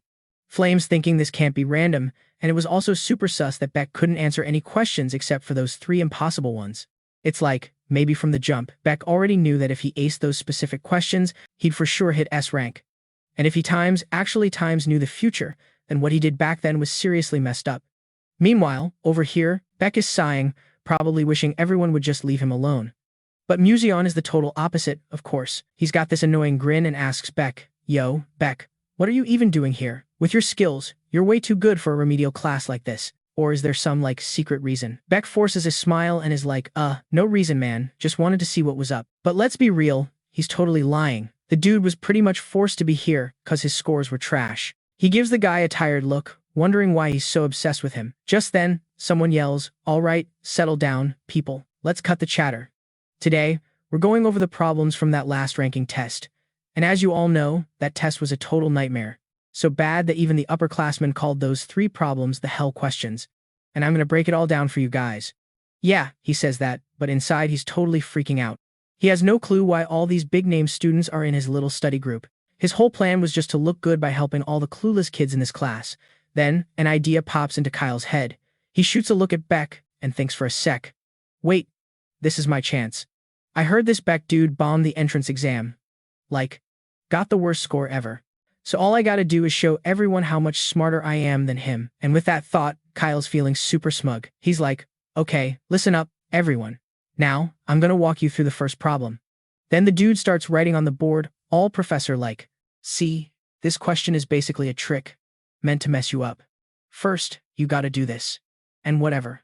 The kids in the class are all eating it up, scribbling notes like their lives depend on it. Muzion glances over at Beck, who looks like he's a million miles away, and immediately asks, so, what's the verdict? You think this guy's even right? Beck is just stunned by the question and looks over. Muzion's got this cheesy smile on his face, waiting for an answer like it's the most exciting thing ever.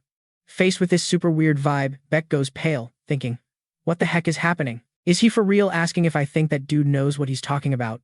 Like I have any clue what the professor was even blabbing about, let alone these 3 nightmare questions, but whatever, might as well be straight up about it. So the guy, Uzel, is just like, nah, I got nothing either. And the second the words are out, all these nosy losers nearby start whispering. They're all giving each other the side eye. Did he just say Kyle messed up?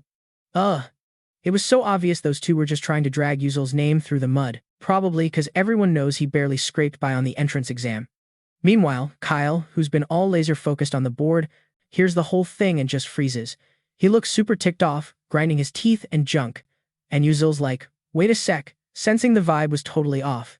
He's looking around all confused, thinking, what the hell? Why is everyone staring at me like I grew a second head? At the same time, Kyle stops writing, snaps his chalk, and is like, yeah, my bad, I messed up. Beckuziel was, like, completely shook when he heard that, probably thinking, what the heck is even going on? Then right after, Kyle gets this smug, know-it-all grin and goes, so, Uzel, why don't you come on down and show everyone how it's done? The moment he heard that, the guy felt his skin crawl, totally panicking like, crap, what's this dude even on about? Then he catches this other guy, Mangs, looking at him. Mangs looks a little surprised but then gives him this super bright, encouraging smile, like, you got this, man, you've probably already cracked the whole thing by now. It's totally this dude and his crew setting me up. Thinking that, he slowly walks down from his seat, just stewing on it. Fine. You want to try and clown me? Big mistake. I'm about to wreck you so bad you won't even know what to say. At that point, like, every single eye in the room was glued to him. He gets to the front, pulls something out of his bag, and just breezes through the solution in his head. Turns out, the thing he pulled out was just a pair of glasses. Then it clicks for him. These 3 so-called hellish questions, or rather, they're basically just a stupid pun. The question's a total joke. A wizard chants some crap like, oh Mother Earth, cry me a river, and suddenly the dust multiplies twice as much. So the big mystery is, why? And the answer is just ridiculously simple. It's because the dust is crying. Lame.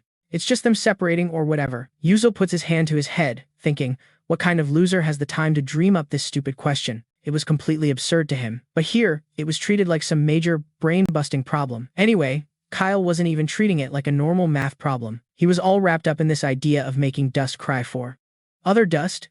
It's weird to explain. His method was totally wrong, but he still fluked his way to the right answer. Pure luck. Give him another one like this and he'd totally bomb it. From now on, this is my show. With that thought, Yuzel turns to the guy and says, look, I can't really show you how to solve this, but I can tell you exactly where you screwed up. Kyle's just standing there, stunned, and blurts out, why? Yuzel just keeps going. The problem's based on Earth, right? But what if it was water or wind instead? You think your little formula works for those two? Kyle's like, well, then I just use a different method that's easier. And he's like, yeah, but then you need a ton of different methods for the same type of problem. So inefficient, which means you just got lucky. It doesn't mean you actually understood what the person who made the question was getting at. After hearing that, Kyle opened his mouth like he was going to argue, but he just kind of mumbled. He had to admit it. You're right. Seeing Kyle's face right then, Yuzel actually felt a little bad, like he'd just crushed the guy's spirit. So he was like, anyway, here's how you actually approach it. And Kyle was listening super hard, taking notes. And all the other students in the class started taking notes too. This completely blew Flame's mind. She couldn't get why everyone was suddenly scribbling down what he said. Like, shouldn't Aesel and Bayern be jumping in to argue? But nope, they were both busy dissecting his method. Is this for real? This is insane. Meanwhile, it's getting dark outside. Inside, this dude Maui waves goodbye to Yuzel. Later, man. See ya tomorrow. He gives him a big smile and bounces. Yuzel just kinda half-heartedly raises his hand back. Yeah, later. As Mason's shadow finally faded out of sight, Uziel slapped a hand over his face, groaning to himself. Freaking heck, if I keep running into Mason like this, I'm totally screwed. I don't even want tomorrow to come. Seriously, I never want to see his face again for my entire life. Thinking that, he finally dropped his hand. Staring at his dinky little kid hand, he was like, maybe it's this stupid phone. Can't even use it anymore. It's super frustrating. But, it's what got Mason's attention. Ugh. I don't get why I'm cursed to keep bumping into him. The weird part was, besides Flame, nobody else had ever even used Blink. As he was trying to bounce, he spotted Bianca still hanging around, looking like she was waiting for someone. She looked kinda bummed out. He thought, what's her deal? Anyway, she's got this whole sad puppy look going on, but whatever, not my problem. No reason to get involved. So, he just started to walk right past her. But then, she called his name, Beckuziel. He was still totally confused. Like, did I just hear that right? Then she went on, there's something I need to ask you. Our guy was totally thrown by this. He never would have guessed that Miss Perfect over here would need to ask him for anything. He was just like, Bianca, what's up? She didn't waste any time and got straight to the point. Why didn't you explain your answer before? He was just completely floored by the question. He was thinking. It's not that I didn't explain, it's that I literally had no clue how.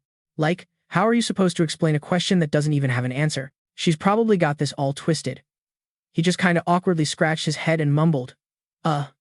Well, there was nothing to explain. Really? Hearing that, Bianca immediately cut him off. I get it. You didn't want to give away your secret, right? Which, like, just made him even more confused. He's thinking, that's not even close. But she kept going. So I'll make it up to you. The dude was completely shocked and was like, what are you even talking about? Bianca made it super clear. I mean, I'll pay you what it's worth. Our guy was totally floored, his jaw literally on the ground, just going, huh. After a minute, the two of them snuck off to Professor Huang's office. After digging around for a bit, they managed to find their own test papers. He took a look at Bianca's test and was like, I seriously don't get why you're paying me to figure out just 3 questions on the placement test. She just said, I have my reasons. Can't really get into it. You just do your thing. Okay, whatever you say, our guy replied. After checking out her test some more, he pointed something out. Yo, hold up, you only missed 3 questions, and I basically failed the rest of the test, and you're asking me times for help? Isn't that kinda embarrassing? Bianca just calmly replied, no, the only thing I'm embarrassed about is that I still can't figure out the answers to those questions. If you can clear this up for me, I'll literally do anything. Hearing this, our dude was totally shook. He was just thinking, wait, isn't she supposed to be the model student here? Then he asked, but why ask me? You're basically royalty here. You've got to have a ton of friends you can ask. The girl kinda stumbled over her words, saying that out of all 1,141 Freshman, only 3 people actually got these insanely hard questions right, and you're one of them. The guy was so shocked he literally choked. What? Say that again? The girl, looking kinda embarrassed, went on. Those questions didn't even have official answers yet. Mason, Flame, and you were the only ones who could solve them. That's what's so humiliating for me. Our guy was totally losing his cool now. His hands were shaking as he was like, no, hold on. Then he just jumped to his feet, jaw dropped, yelling. Those 3 questions were total trick questions, right? Nobody was supposed to solve them. How did you not figure that out when you were taking the test? Bianca gave him her answer. After hearing it, he tried to chill and sat back down. He was just thinking, this is completely insane. Okay, now I get why I was thrown into Class S and why Flame keeps getting in my face. I'm totally clueless about the game mechanics of this world, and I had no idea about those trick questions, but Flame's probably different since she's read the whole freaking novel. Even if she doesn't know the game's plot, she'd for sure know the story's setup, like, for instance, those 3 trick questions. But now that some rando side character who wasn't even in the book has shown up, Flame has to actually acknowledge that this Beckuziel guy exists. Crap, no wonder she was acting like that. Bianca was just staring at him, totally confused by his freakout, and asked, Yo, what's your deal? The guy shot back. All cool like. Chill. It's nothing. Just don't flake on that thing you promised if I explain this crap to you. Byron just goes, yeah, whatever, he continued. Look, I've just got one small favor to ask. Turn my staff into a demonic sword. The smiths in your kingdom can handle that, right? Hearing that, she was totally floored and was like, but only bottom-tier mercs use junk like that. Why would a future big-shot mage like you want one? He didn't even let her finish, cutting in with, it's my style, so you can't say it's a bad call anymore. Then he stared at her, all expectant, and kept going. So, think you can pull it off? The girl actually paused for a second, then answered with total confidence, Duh, that's stupidly easy for me. That's the best news I've heard all day. The dude looked super satisfied, his face got all red, and he was thinking, awesome, the sun's finally shining on me. After that thought, he calmly explained, alright, so first, I'll show you how to crack this problem. He pointed at the test paper and said flat out, the trick is, you gotta change your whole perspective. The girl was completely lost after hearing that and asked, how do I change my perspective? See, the guy knows Baron's weak spot is that her magic is super rigid and by the book, and she's totally stuck in that mindset. Baron doesn't even get this until she's a second year, after getting totally wrecked by Flame. He thought, I can't just spell it out for her now, but I can at least try to nudge her in the right direction. So, what I gotta do now is, thinking that, he continued, you know what a riddle is, right? The question kind of threw her for a loop. Then she was like, a riddle? I think I've heard of it. He kept going. All right, I'll give you one. What's between the knees? Instantly, the girl put her chin in her hand, thinking super hard, and answered, the inside of the knee, right? The guy just casually said, wrong. Byron still didn't get it and asked, huh? Why? He then had to repeat the question, but slower. What I'm asking is what letter is in the middle of K and EES? Get it now? The girl realized she'd been played and looked seriously ticked off. Meanwhile, Beckuziel saw her fuming like she was about to explode and timidly said, whoa, easy there. Don't give me the death stare. Just calm down. Just sit down and look at this problem again. It has its own formulas and tricks you haven't learned yet. So what I'm trying to say is when you're facing a problem, you need to solve it more creatively. But can you really do that just with your own creativity? Byron went dead silent after he said that. She answered, totally ashamed. No, that's impossible. Only then did the guy finally breathe a sigh of relief and crack a smile, continuing, exactly. And look, even though understanding a ton of spells and how to use them is super important. For a sorcerer, the most important thing has to be seeing this world from your own angle. Magic can go wild and change in unpredictable ways, even from the smallest things.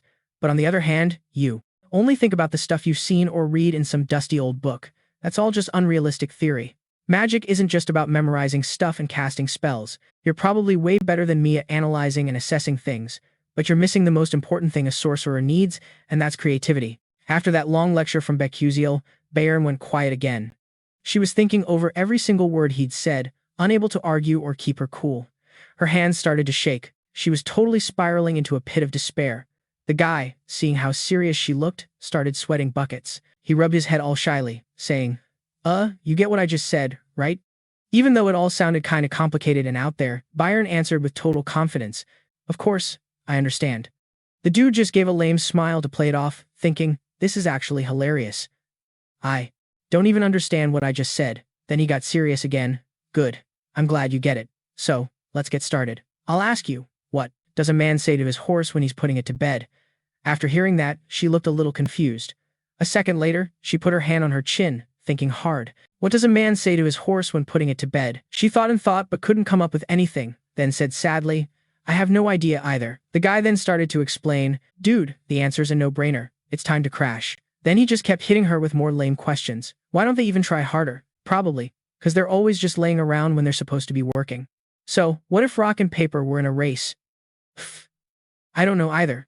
But my guess is, in that situation, the rock would just roll, but scissors and paper would be totally stuck. Like, their shapes aren't built for speed. Right then, he glanced over at Bayern and just shut up. This girl was legit shaking all over. It looked like she was totally torturing herself over this stuff. She was so mad. Her brows were all scrunched up and she was grinding her teeth super intense.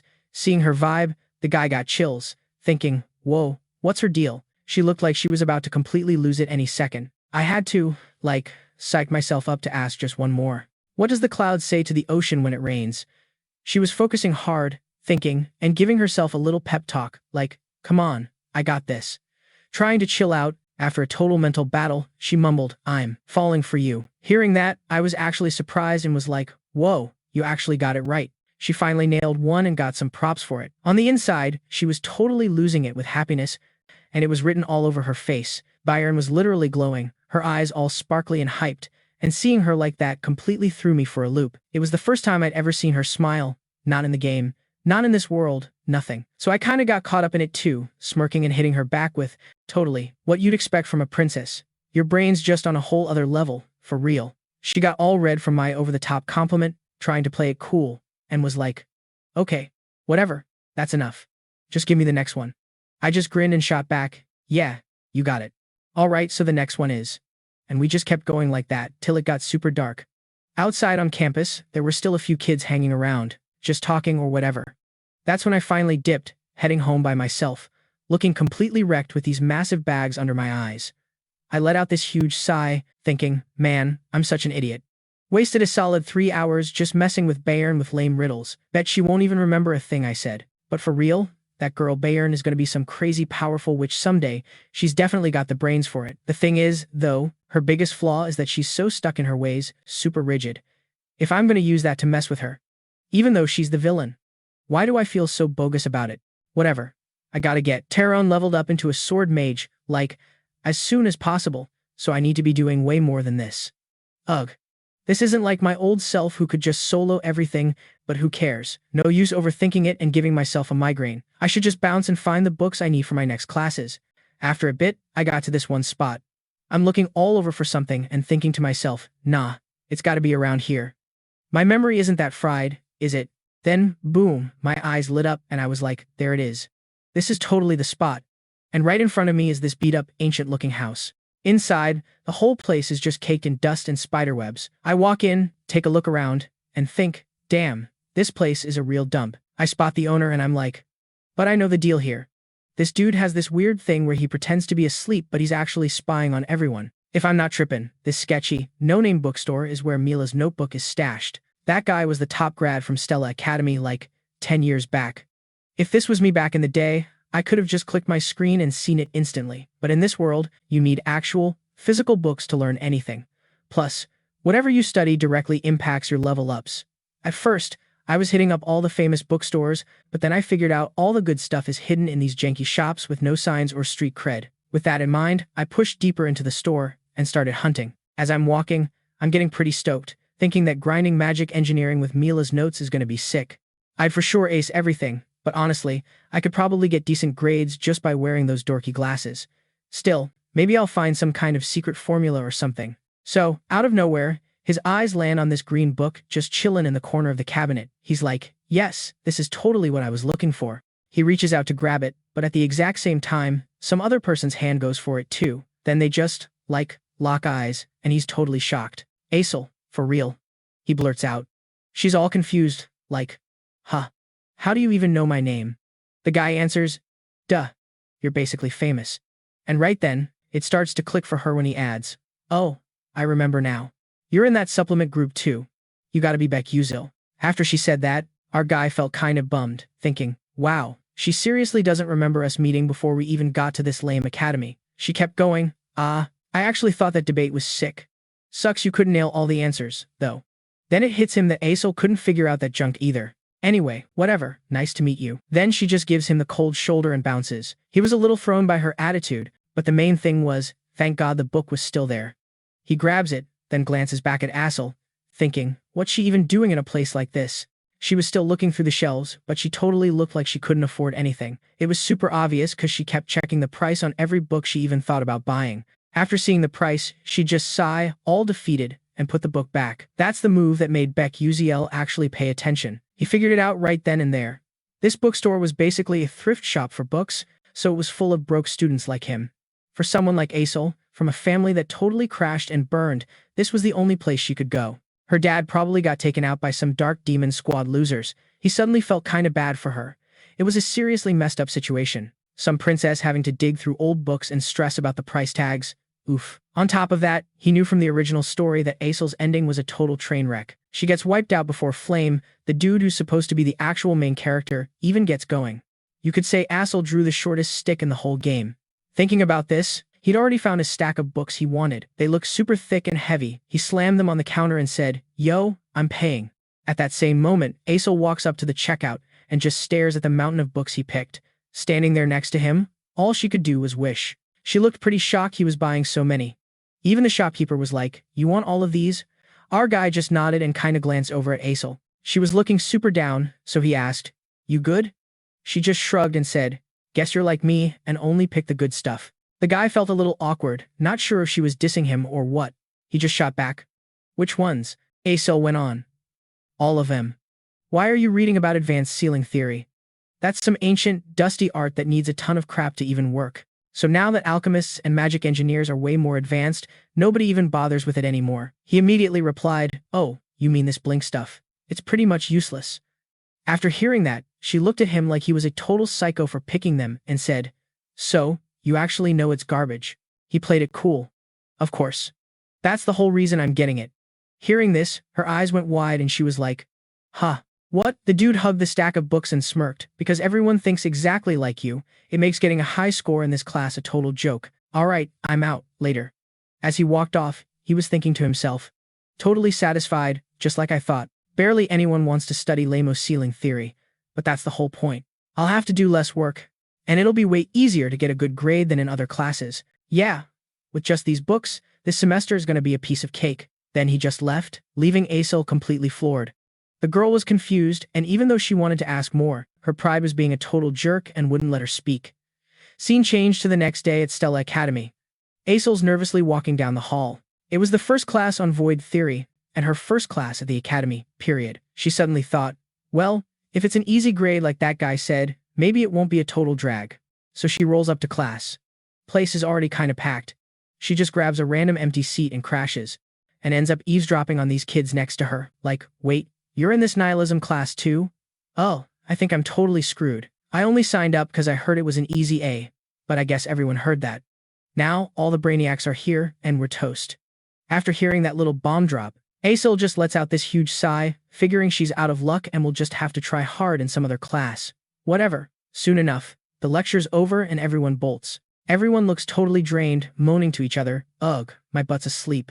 I'm starving. What are we getting for lunch? Let's just hit the cafeteria and figure it out."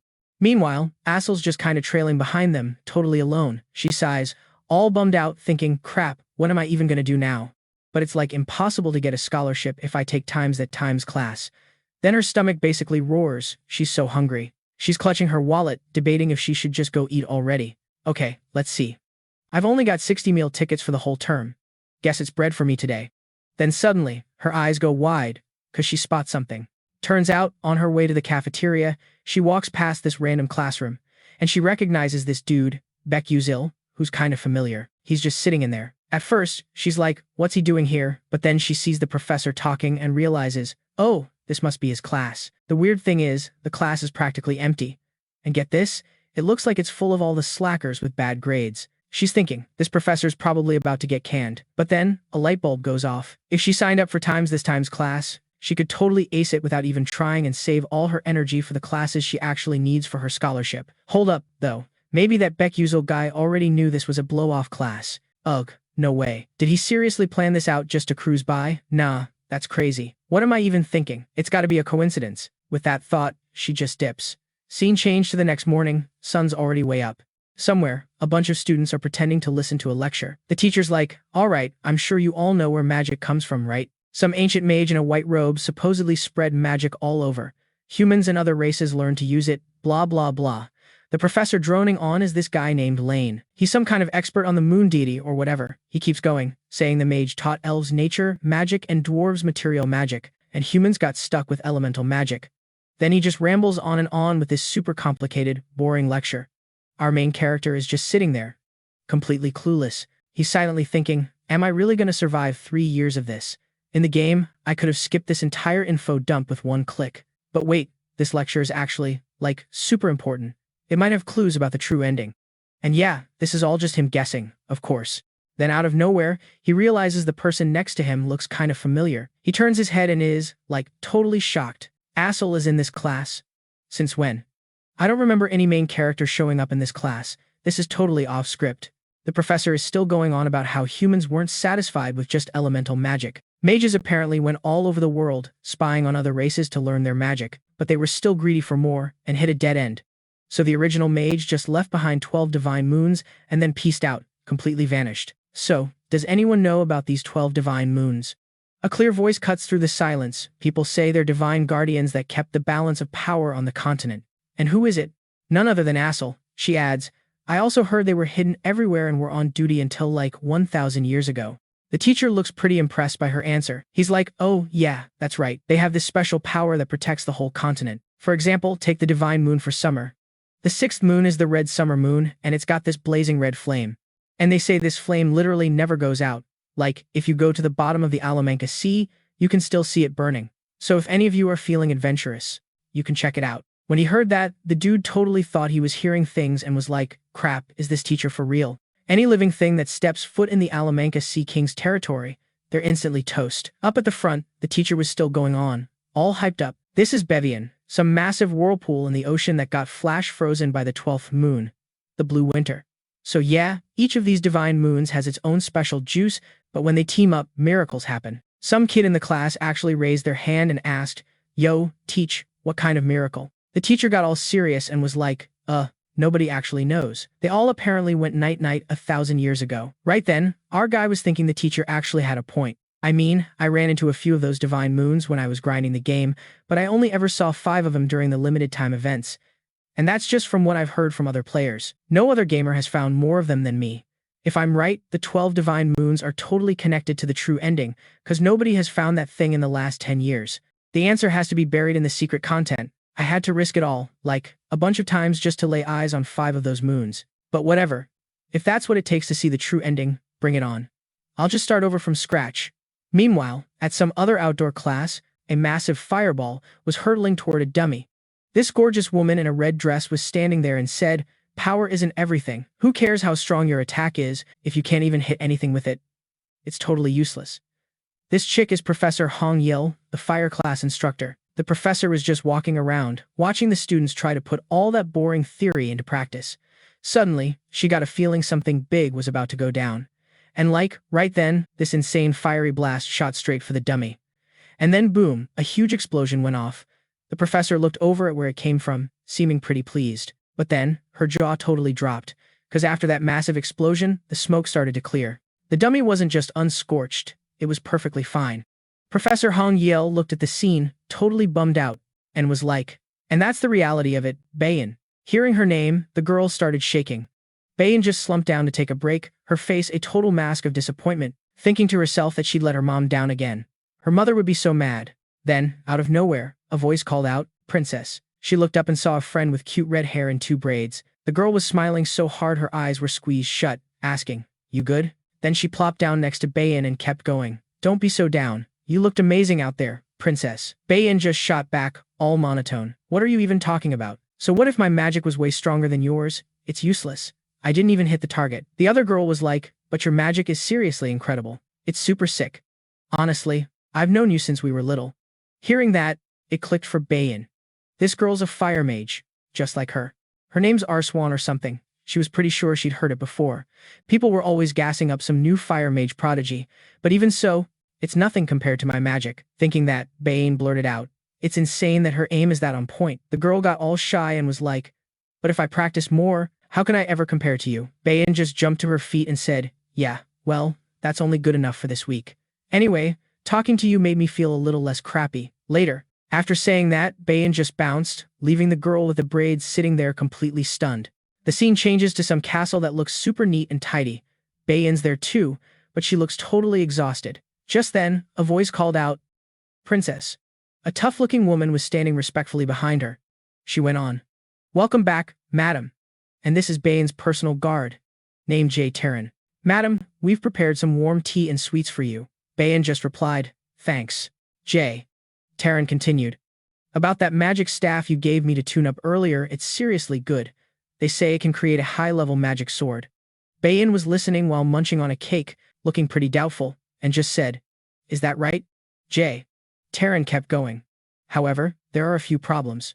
Bayan was surprised and asked, what kind of problems? Terran, totally stuttered. I heard rumors it's always sucking mana out of whoever's holding it.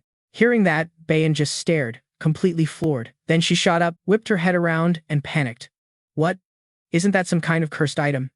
J. Terran got all serious and was like, not really, it just vibes with nature's energy. At that point, Bayan's brain was fried and she mumbled, no way. Something that drains its owner's mana but also connects with nature's power? Then why is that stupid staff only considered intermediate? J. Terran answered, that's the whole reason it's stuck at that level. Think about it. Its real power totally amps up your mana and makes it stronger, maybe even pushing it to the advanced level. But since it only takes in mana and never lets any out, it gets knocked down to the intermediate tier. Sucks for it, I guess. Hearing this, Bayan completely lost her chill. She jumped up and yelled, advanced level? What are you talking about? How is some student supposed to use that? Even J. Terran was pretty shocked by the whole thing. Meanwhile, Bayan was still freaking out, holding her head and going on. I know it doesn't just work for anyone at first, but I didn't think anyone would actually use it unless they had, a ridiculous amount of mana or none at all. This makes zero sense. I'm pretty sure any normal person would know that. She went on this whole rant till her throat was dry, then took a sip of tea to get her voice back. Then she was like, but whatever. That guy is definitely something else. So, fast forward a few days later, and the new semester's kicking off in some classroom. Some teacher was geeking out, telling the students, attack magic is, way deeper than any other kind of magic, you guys. And our main dude was just sitting there in class, trying to look like he was paying attention. This bald professor was Professor Carly, who taught mana guidance. He kept going, that's why this mana guidance class is, mandatory. From now on, in your one-on-one duels, you're gonna learn guidance that's all about casting and aiming. Aisel was in this class too, and she actually looked like she was into it. At the same time, up at the front of the room, the professor was still rambling on about how casting is shooting magic from your body and aiming is hitting a target that's not moving. Okay, so we're going to discuss the trajectory formula, which goes like this. From 760 meters north, Chosu is moving south at 12.6 meters per second. So, what's the right trajectory and predicted distance Yanhai needs to cast water magic? The second the teacher said that, the whole room went dead silent. Down in the seats, two students were whispering to each other. One was like, out of all the elements, why'd it have to be water? His friend next to him shut him down. Dude, if you're not a water specialist, you better not even try to answer that. Seriously, is that teacher trying to mess with us or what? Our guy was so bored he could barely keep his eyes open. He just kept yawning, thinking to himself, for real, this is so lame. It's dragging on even longer than history class. Then out of nowhere, the bald prof called out, Uziel, get up and answer the question. The main character just sighed, yeah, whatever. But in his head, he was like, crap, he picked me again. After 2 seconds of pretending to think, he laid out the whole solution and casually turned around, saying, yeah, I'm done. Looking at Uziel's work, the teacher was totally blown away and yelled, incredible. You solved that so easily. Your starting attribute must be water, right? The guy immediately shot that down. Nah, sir. Oh, well, that's amazing. Okay, on to the next question then. And it was totally that move that made Assel start seeing him in a whole new way. A little while later, class was finally over. Everyone bolted for the door. Then this clear voice called out, excuse me. He turned toward the sound and was like, you talking to me? Standing there was Assel. She went on, yeah. I have a question for you.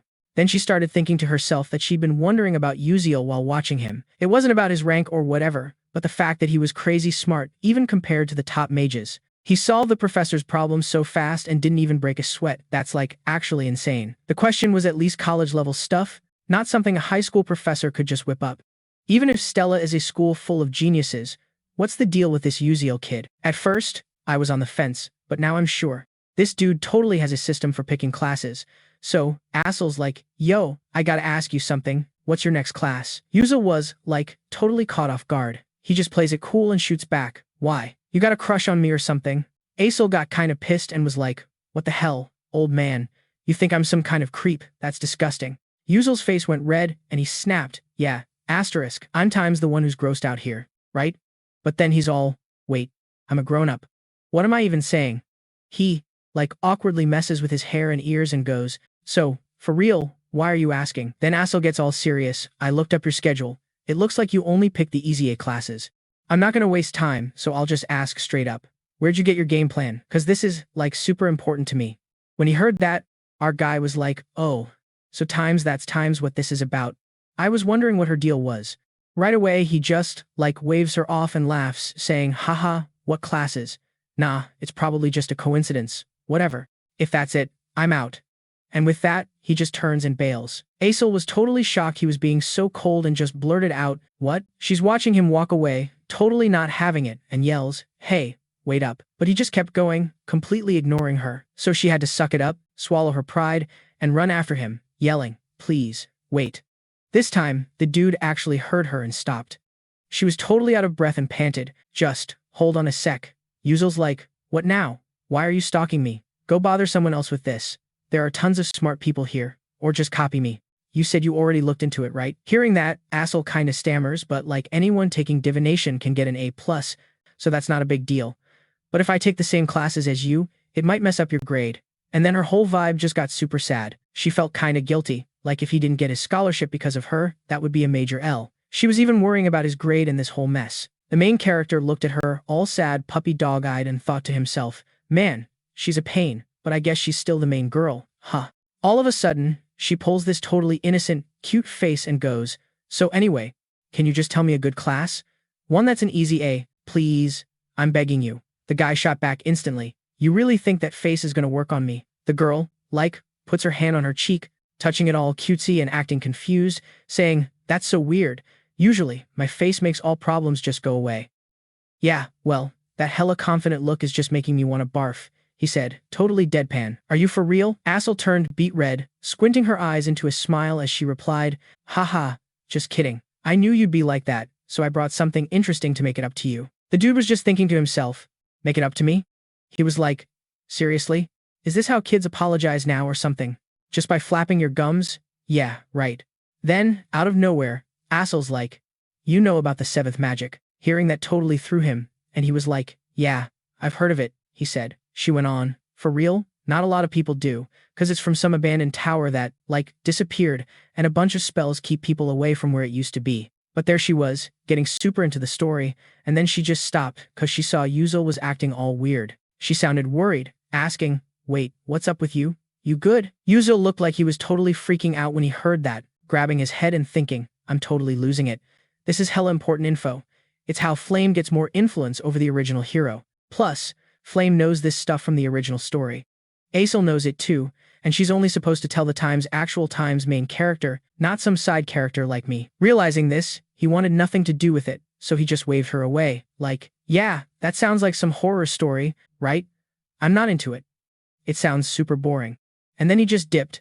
Asel was totally confused and tried to explain real quick, chill, it's not that scary. Are you seriously scared of ghosts at your age? Zale finally gave in. Alright, fine, I'll tell you. But she just had to push it. You were just pretending you wouldn't tell me. So why the quick change of heart? Yeah, well, I like to keep him guessing, he shot back. At that moment, he was kind of thinking the same thing. Besides, it was enough that Alara actually wanted to give him something. With that thought, he spoke up. Anyway, this has nothing to do with your grades, but it's something that's like, super useful for me. You should totally sign up for the meditation journey to the Void course as your culture elective. Alara looked totally confused after hearing that. Meditation? For a culture credit? The moon god's tomb and meditation were his top priorities now. Are you, like, into practicing or something? Not exactly, the guy replied, but he had no clue how to even explain it. He suddenly had an idea and just pulled a reason out of thin air.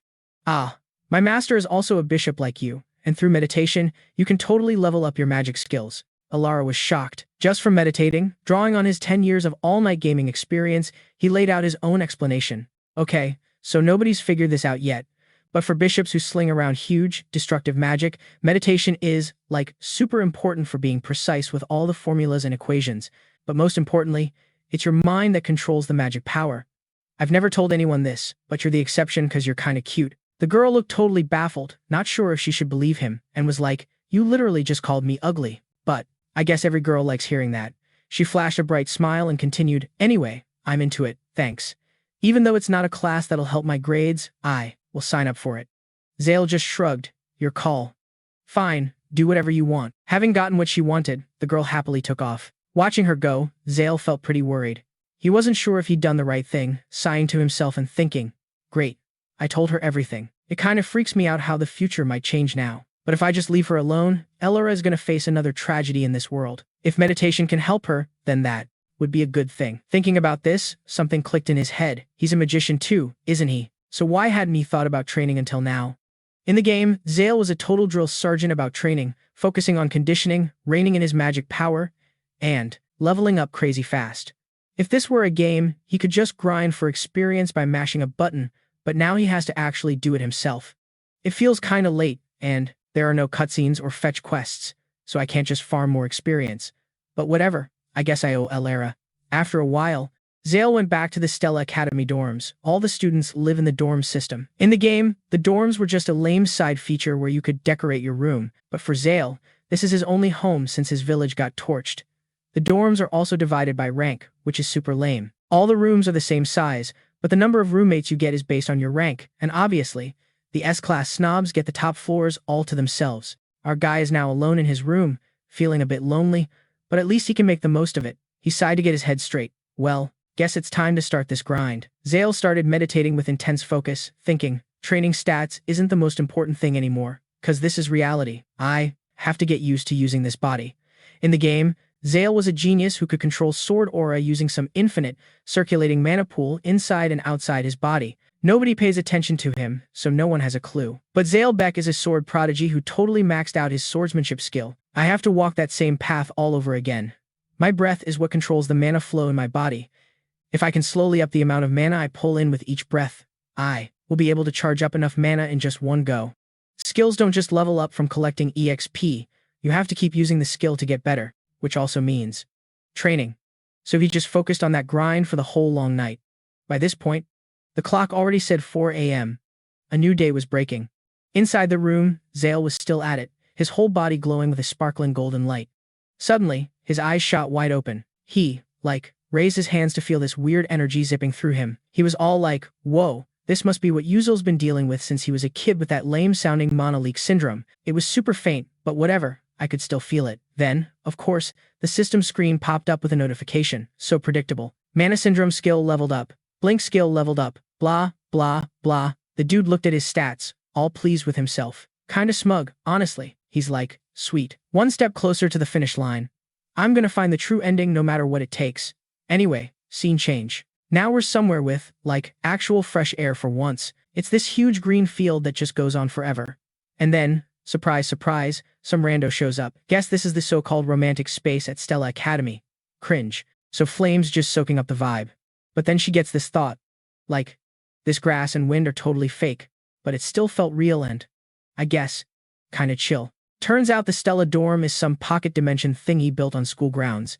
It lets everyone just mess with the space and, change whatever they want. That's why all the sports, events, dungeons, gates, and monster training crap happens here. So yeah, back to the real world, or whatever. All the students are gathered up, Flames hanging out in the back, just scoping out the scene. She does a quick head count and realizes there are, 141 people, 50 from classes Aeon and Atu, and the other 40 from the S-class. She's thinking, hold up.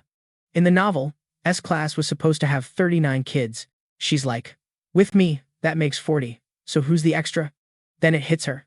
Right. Where the heck did this Beckuziel guy even come from? Okay. So in the book, the first-year class had exactly 1,140 people. Adding her makes it 1,141. So, that means Yuzel was in the original story all along. She's like, whatever, I'll figure it out eventually. It's fine, I got this. I mean, she's literally the only one on the planet who's read the book, so yeah, class is about to start. Suddenly, this group of kids in front of Flame starts gossiping. Some dude's like, hey, Prince Jeremy. Did you sign up for that Blink class yet?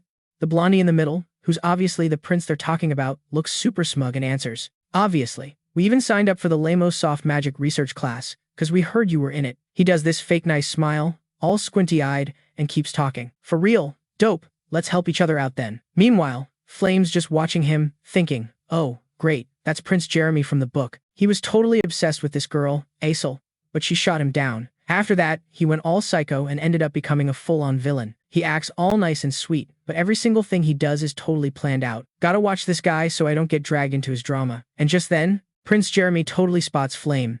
He acts like some friendly prom queen, waving and giving her this blindingly fake smile. Flame just kinda waves back, but she's thinking, okay, but he's actually hot. Now she gets why all these losers are constantly sucking up to him. But you gotta admit, his whole crew is basically the school's popular kids club. Thinking that, she just turns and walks off somewhere else. She's dead set on getting them all on her side because, like, this world is her reality now. She needs to get her act together and prep for what's coming. But her walking away apparently caught the prince's attention. He does this creepy little internal smile, thinking, Flame. Just then, the teacher starts yelling, and everyone shuts up. All right, listen up. We're doing basic training before we start the real lesson. I need to see what you're made of so I can actually teach you something. I'm teaching this class myself. If you've got a problem with it, shut your mouth. You should already know I can give you points or take them away whenever I want. So just remember, if your score sucks, you're getting kicked out. Now, let's get on with the explanation for this stupid training session. We're going to be practicing in a dungeon. I'm going to throw real dungeon scenarios, traps, and monsters at you to see who cracks. You get 4 points for beating a level 1 monster, 8 for a level 2, and 20 points if you manage to snag the point staff. The top 5 kids get some lame prize and shopping rights. If you get 0 points, you lose points. If you're too scared to fail or go by yourself. Alright, listen up, losers. You can team up, whatever. But just so you know, points get split evenly between you. If you manage to take out another student, you totally jack all their points. And with that, the teacher just ghosted, his voice echoing some lame good luck. Seriously? That's it? Like, a second later, the whole ground starts shaking like crazy. All the trainees are freaking out, screaming, what the heck is this? What's going on? The ground's moving. Then, bam, the ground just cracks open and something starts rising up. Even Flame was shook, her eyes totally wide, just staring. This giant, freaking huge tree pops up, and it's like the whole scene just changed. Flame got the vibe that this was straight out of Jack and the Beanstalk or something. The whole place was suddenly this super dense jungle. All the trainees started to split up and do their own thing. Some decided to roll solo, while others squatted up. You could see Flame off in the distance, walking by herself. She was holding her staff, probably thinking, alright, bet, guess I'm playing this stupid game too. Then someone yelled out, Flame. She turned, and who does she see? Her red-headed friend, who asks, you really planning on going alone for this whole practice thing? Flame was like, oh, hey, Jackie. It hit her that even though teams are good in dungeons, going solo is way better if you're trying to rack up points. So, she just says all coldly, sorry. But I want to test myself this time, so I'm doing this alone. The red-haired girl, Riley, just laughed and shot back, yeah, I get it. Who wants to share points with teammates, right? So it's totally understandable. Flame was just like, yeah, true. But then she's thinking, hold up, is she messing with me or am I just overthinking it? Whatever. Forget it. Flame just says, later. We'll team up next time. And then just straight up, turned and walked off without another word. Watching her go, Flame was kinda annoyed, thinking, am I tripping or what? Why do I feel like she's totally biting my style? But whatever. Back to the main event. Things are probably about to get real. An hour after the dungeon opened, there was this blue light glowing from some corner. Looks like Flame just threw down in a fight. She's totally wiped, muttering, this is exhausting. When is this lame training session ever gonna end? Suddenly, she got this weird feeling that something was about to go down. A split second later, a massive vine came lunging right at her. Quick as anything, she threw up her magic staff to block it. This crazy blue energy blasted out of the staff and slammed right into the vine. After a minute, it looked like the vine was toast and it started shrinking away. She looked around, thinking, for real? It's not just monsters, even the plants are trying to kill me. Pretty wild, honestly. Can't even sleep on a training mission, I guess. So far I've only snagged 18 points, which isn't awful, but for this round, I just need one more point to be caught up, gotta keep grinding. So, she headed deeper into the dungeon. All of a sudden, she was stunned, eyes wide open. In the distance, she saw this super faint figure, but the sun was so bright, Flame couldn't really see who it was. She was like, confused. Is that a monster? No way. It's gotta be a person. But how could another student be hiding out this deep? Anyway, I'm using my own natural camo to stay hidden. With my skills in control and defense, and destruction and healing, she figured jumping this person wasn't a terrible idea. And just like that, Flame started creeping super quietly toward the shadow. When she got closer, she realized it was Uzel, and he was walking completely alone. She remembered how all the other students were desperate to team up with Uzel. Did he really just curve all of them? That's so weird. What freaked her out even more was the ring on his hand. Then, a wild idea just flashed into Flame's head. This was the perfect chance to see what this guy was really made of. Uzel, meanwhile, was just walking along, yawning, totally oblivious. Over on her side, Flame started powering up a huge dome of light with her staff. She was pretty sure that from about 15 meters out, he'd have zero chance of blocking it. Then, this sick magic circle appeared, and this insane orange power started flowing through her. She aimed right at Uzel, and screamed, "Light bullet." The second she said it, a freaking lightning bolt shot straight at him. Just as it was about to hit Uzel, whoa, ambush from behind. My dude instantly used Blink to peace out. When the dust cleared, this chick Flame was just, totally bugging out, no clue what just happened. Where'd he go? Poof, gone. She was so freaking mad her hands were shaking. How? Seriously, how did he dodge a level 2 spell from that close? Meanwhile, our guy was just chain blinking right up behind the attacker. He finally got a sec to breathe and was like, was she trying to straight up end me or what? Just firing off a light beam like that, out of nowhere. Good thing my whole mana leaf thing leveled up, or I'd be toast. My blink's at level 1 now, with a max range of, 12 meters. I've got 2 more blinks in the tank. If I use the terrain, I could probably take her down. But, fighting is such a drag. With that thought, he just spammed a few blinks to get some serious distance from where Flame was.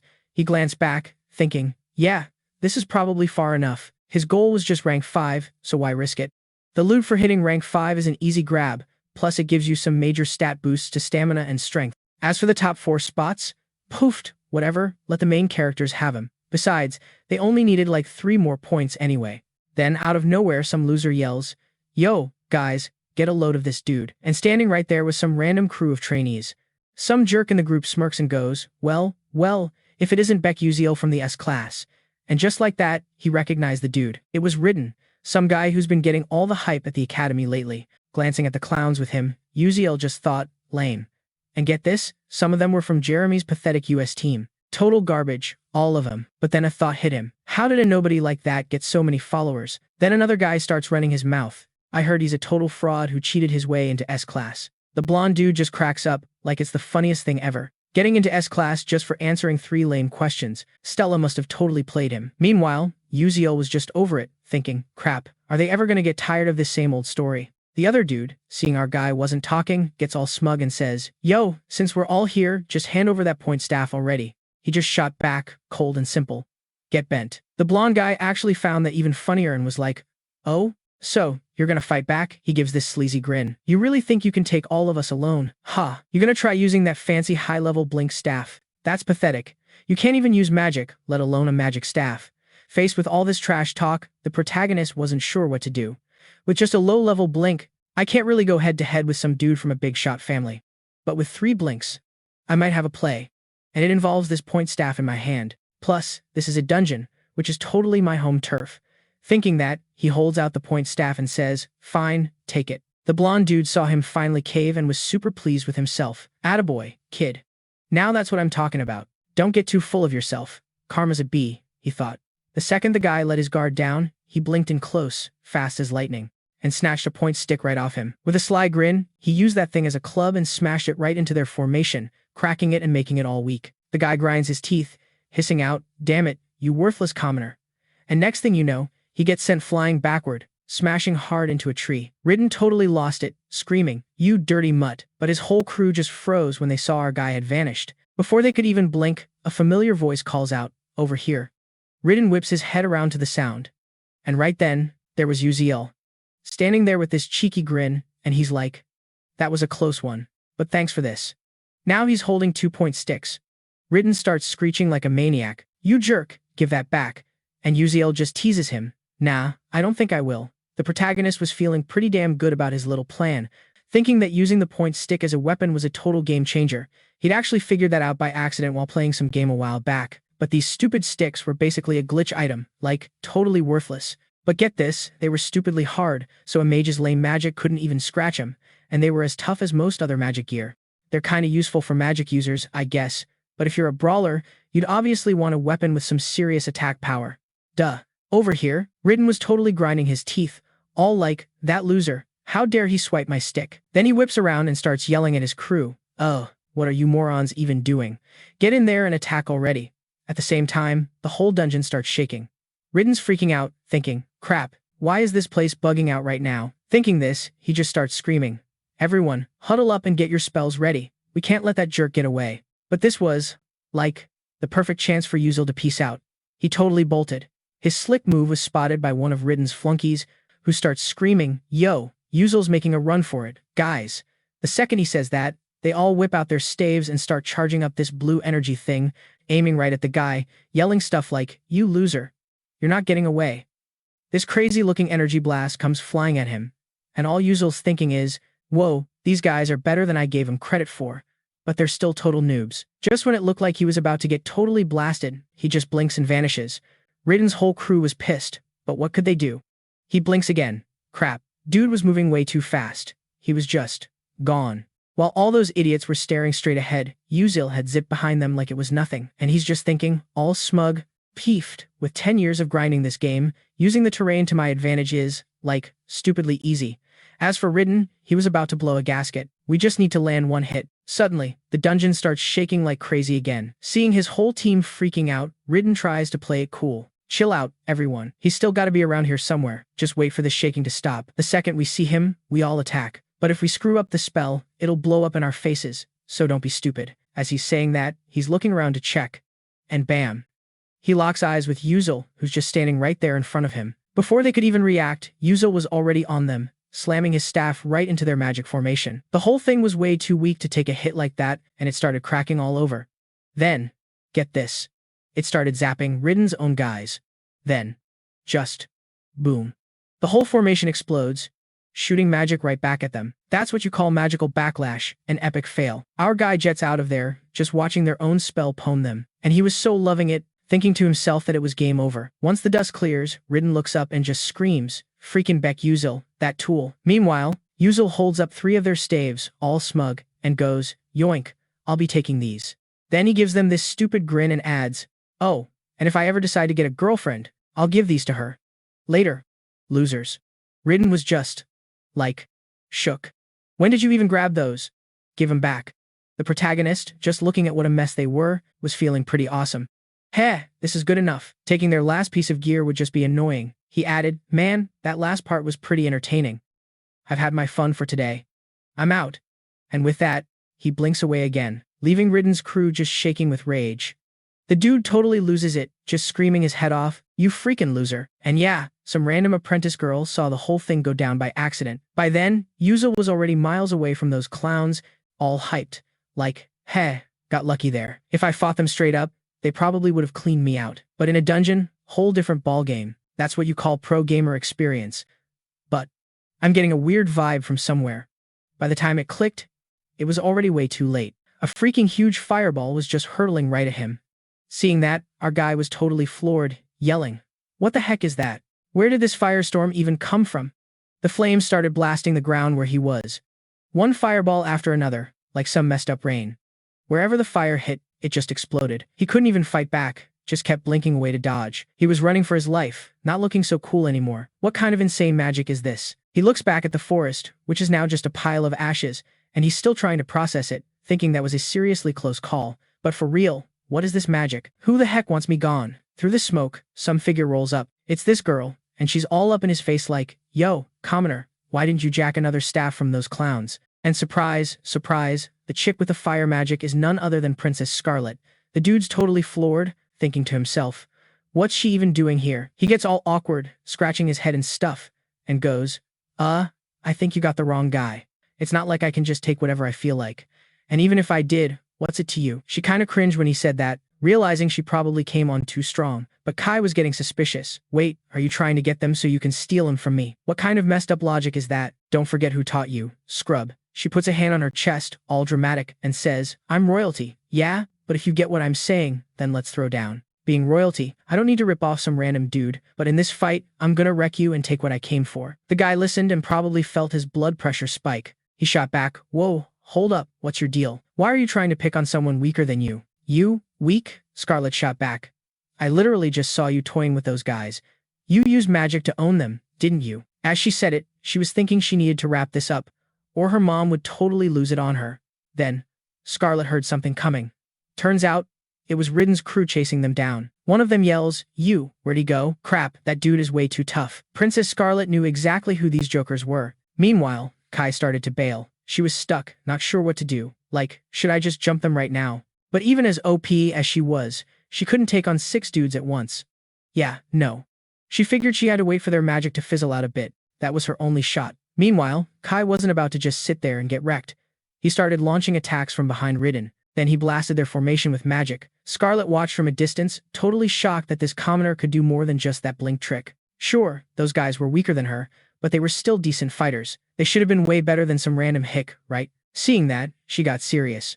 Right then, a magic circle flared up around her, and she was just surrounded by this insane fire energy. She was thinking, all right, time to bring the heat. No hesitation, she just unleashed a massive blast of magic straight ahead. Over on his end, Kai felt the magic coming. Quick as anything, he blinked out of the way. He could feel the pressure getting closer. Like, way more intense. And yeah, a gnarly fireball was screaming right for him. So, he's blinking, jumping high, ducking low, the whole 9 yards. Scarlet kept her eyes locked on the flames, and then kaboom, a massive explosion.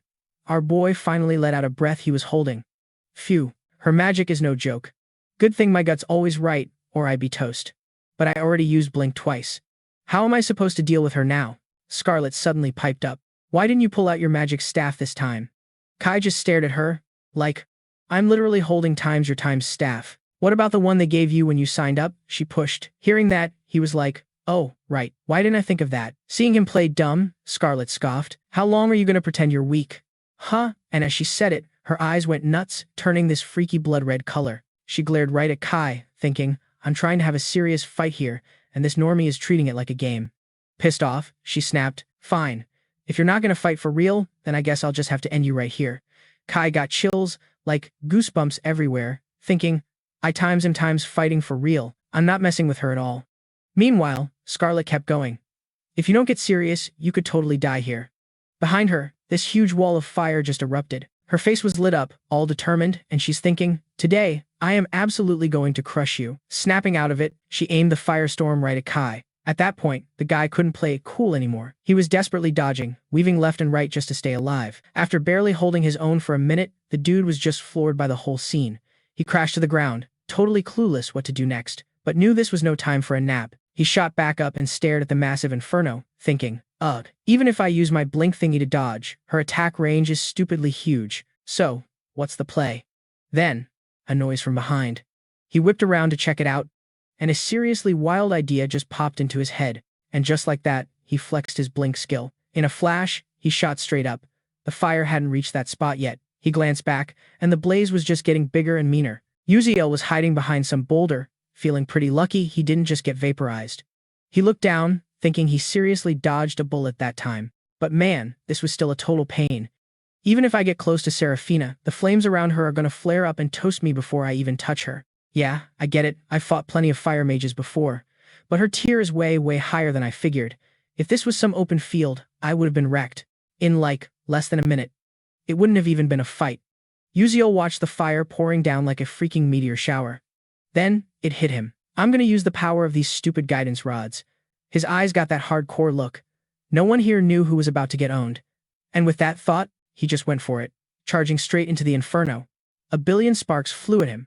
Right then, his whole mana leak syndrome thing activated. He got this freaky sixth sense, and his perception of time went into overdrive. For him, everything was in slow motion. He could just slice through Seraphina's magic like it was butter. Seraphina saw this and couldn't believe her eyes, shouting, no freaking way. How is he using a weapon against magic? That's impossible. Meanwhile, Uziel was still struggling through this whole insane fight. He could feel the flow of time so clearly, the feeling getting more and more intense.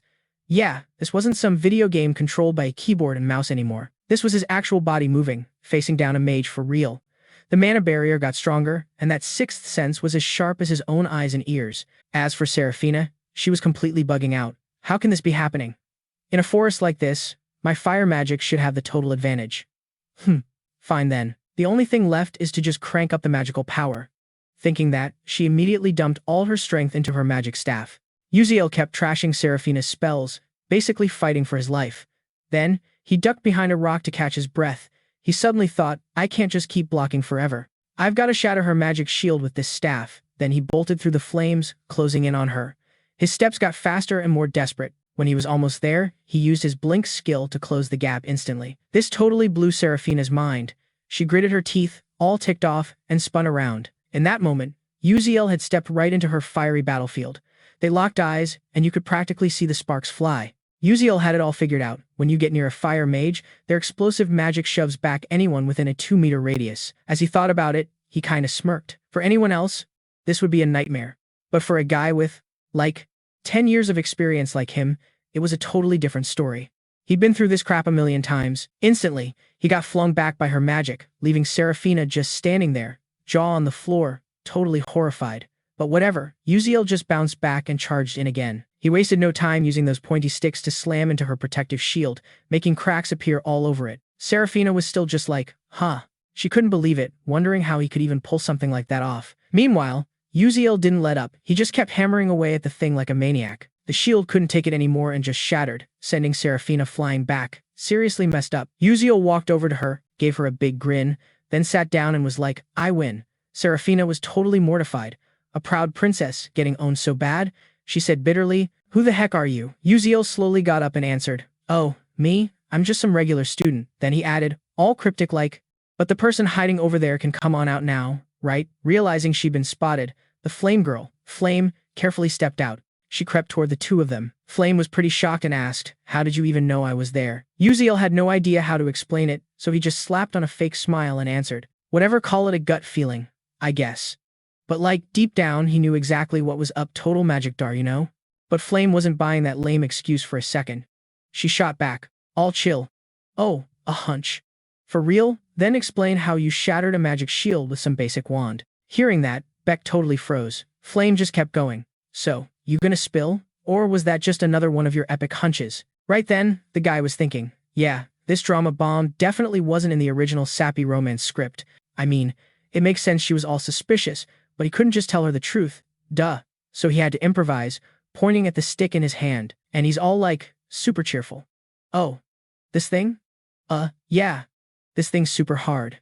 Flame just looked so over it, and said, and what does that have to do with anything? Who cares if it's hard or not? You think just waving it around can break a magic shield? If it was that easy, the knights in this world would have totally wrecked us mages ages ago. Beck had to give her that. He was thinking, no cap, she's 100% right. But him dodging the question just made Flame even more sketched out. She finally snapped. Okay, I've had this weird vibe from you this whole time and never said anything. Beck, who even are you? And Bayan was just standing there, getting totally ignored, but she'd been listening to all the tea and was completely shook. Meanwhile, with Flame just grilling him, Beck started sweating bullets, frantically trying to figure a way out. Is this it? Am I totally busted? It's been, less than a month and they're already onto me. Should I just come clean? No way, that's a death wish. Flame literally hates my guts. Doing that would be way too risky. So he just goes, look, even if you think I'm sus, I'm not some evil villain or whatever. Flame was just confused, huh? What are you even talking about? He gave his cringy smile and kept going, like I said, I just want to help you. Which, obviously, only made things weirder for her. You want to help me? Fine. With what? Just spit it out already. He's always so freaking vague. It's enough to make you rage. But the guy didn't explain and just started to dip. He threw up a hand man, I'd love to say more, but, no time. So yeah, I'm out. His little disappearing act left Flame fuming, like she was about to explode. And honestly, Beck's whole vibe today completely changed how Bayan saw him. It looked like she was about to do something wild. He was just thinking, whatever, this is fine. I'll just let it play out and hope they both just leave me alone. Then, bam, someone chucks those point sticks right at him. It was Bayan. After she threw them, she just stood there, frozen. She looked all surprised, muttering, that's so weird. As for Beck, after getting nailed by that combo, he grabbed his head, spun around, and yelled, what the hell? If you've got something to say, just say it. Stop being such a coward. Bayan just fires back. I thought you'd catch them. You can dodge all kinds of magic and traps, but you can't catch times this asterisk. Hearing that sick burn, he was speechless, thinking there was nothing he could do. This whole magic sensing thing has its limits, okay? It's not like that intuition can stay on 24/7.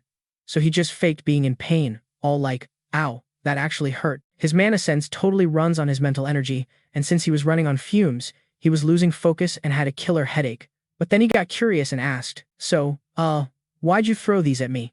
Bayan answered, without even blinking, you won. Take it. Even though those point stick things seemed like a super big deal, in his head, he was just thinking, is she salty or something? But if I take all of these, my score is gonna, like, totally skyrocket. Besides, the other loot doesn't really do anything for me. With that, he bent down, grabbed just one of the sticks, then stood up and said happily, all right, bet. Thanks, but I'm only taking this one. You keep the rest. So, I'm out for real now. And with that, he turned and walked off, not forgetting to wave goodbye as he left. He was so full of himself, totally lost in this delusion that they were amazed by him. He had this smug smile, thinking, what a nice dude, always showing mercy to losers like this. He must be so cool. Yeah, he wished. The harsh reality, they were so not thinking that. So Flame's all like, Rita, that dude's a total head case. He's unhinged. Byron was probably thinking the same thing, just sighing all tired like. He was like, whatever, he's just some nobody. Probably got his brain fried. But you could tell he was secretly freaking out, wondering who this Belial guy times was. Meanwhile, outside the dungeon, you've got Professor Thorne and the other faculty nerds glued to their screens, watching every little thing the noobs do. The feed was like, super HD, crazy realistic.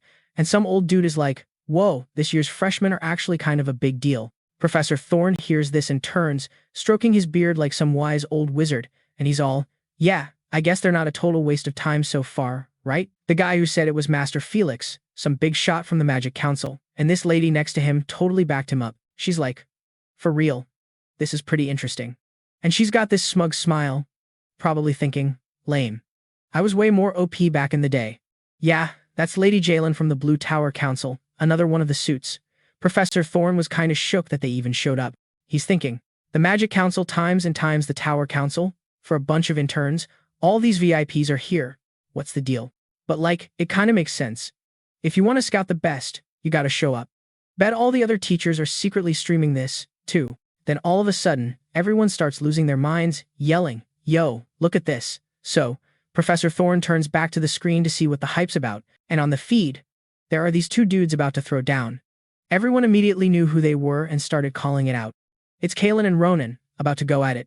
Kalen doesn't waste any time and just blasts this massive spell from his staff, aiming right for the other guy. But Ronan on the other side, totally unfazed, just stands there chilling, watching it come at him. And then, right when it's about to hit, he powers up and just teleports straight up, like, 3 times in a row to dodge the attack. Everyone watching was totally floored.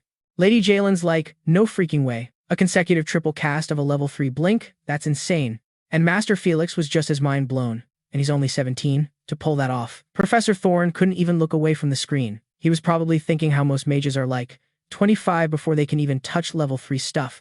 But Ronan, this 17-year-old kid, is just casually spamming it. It was, like, beyond believable. Then someone else just yells out, dude, look.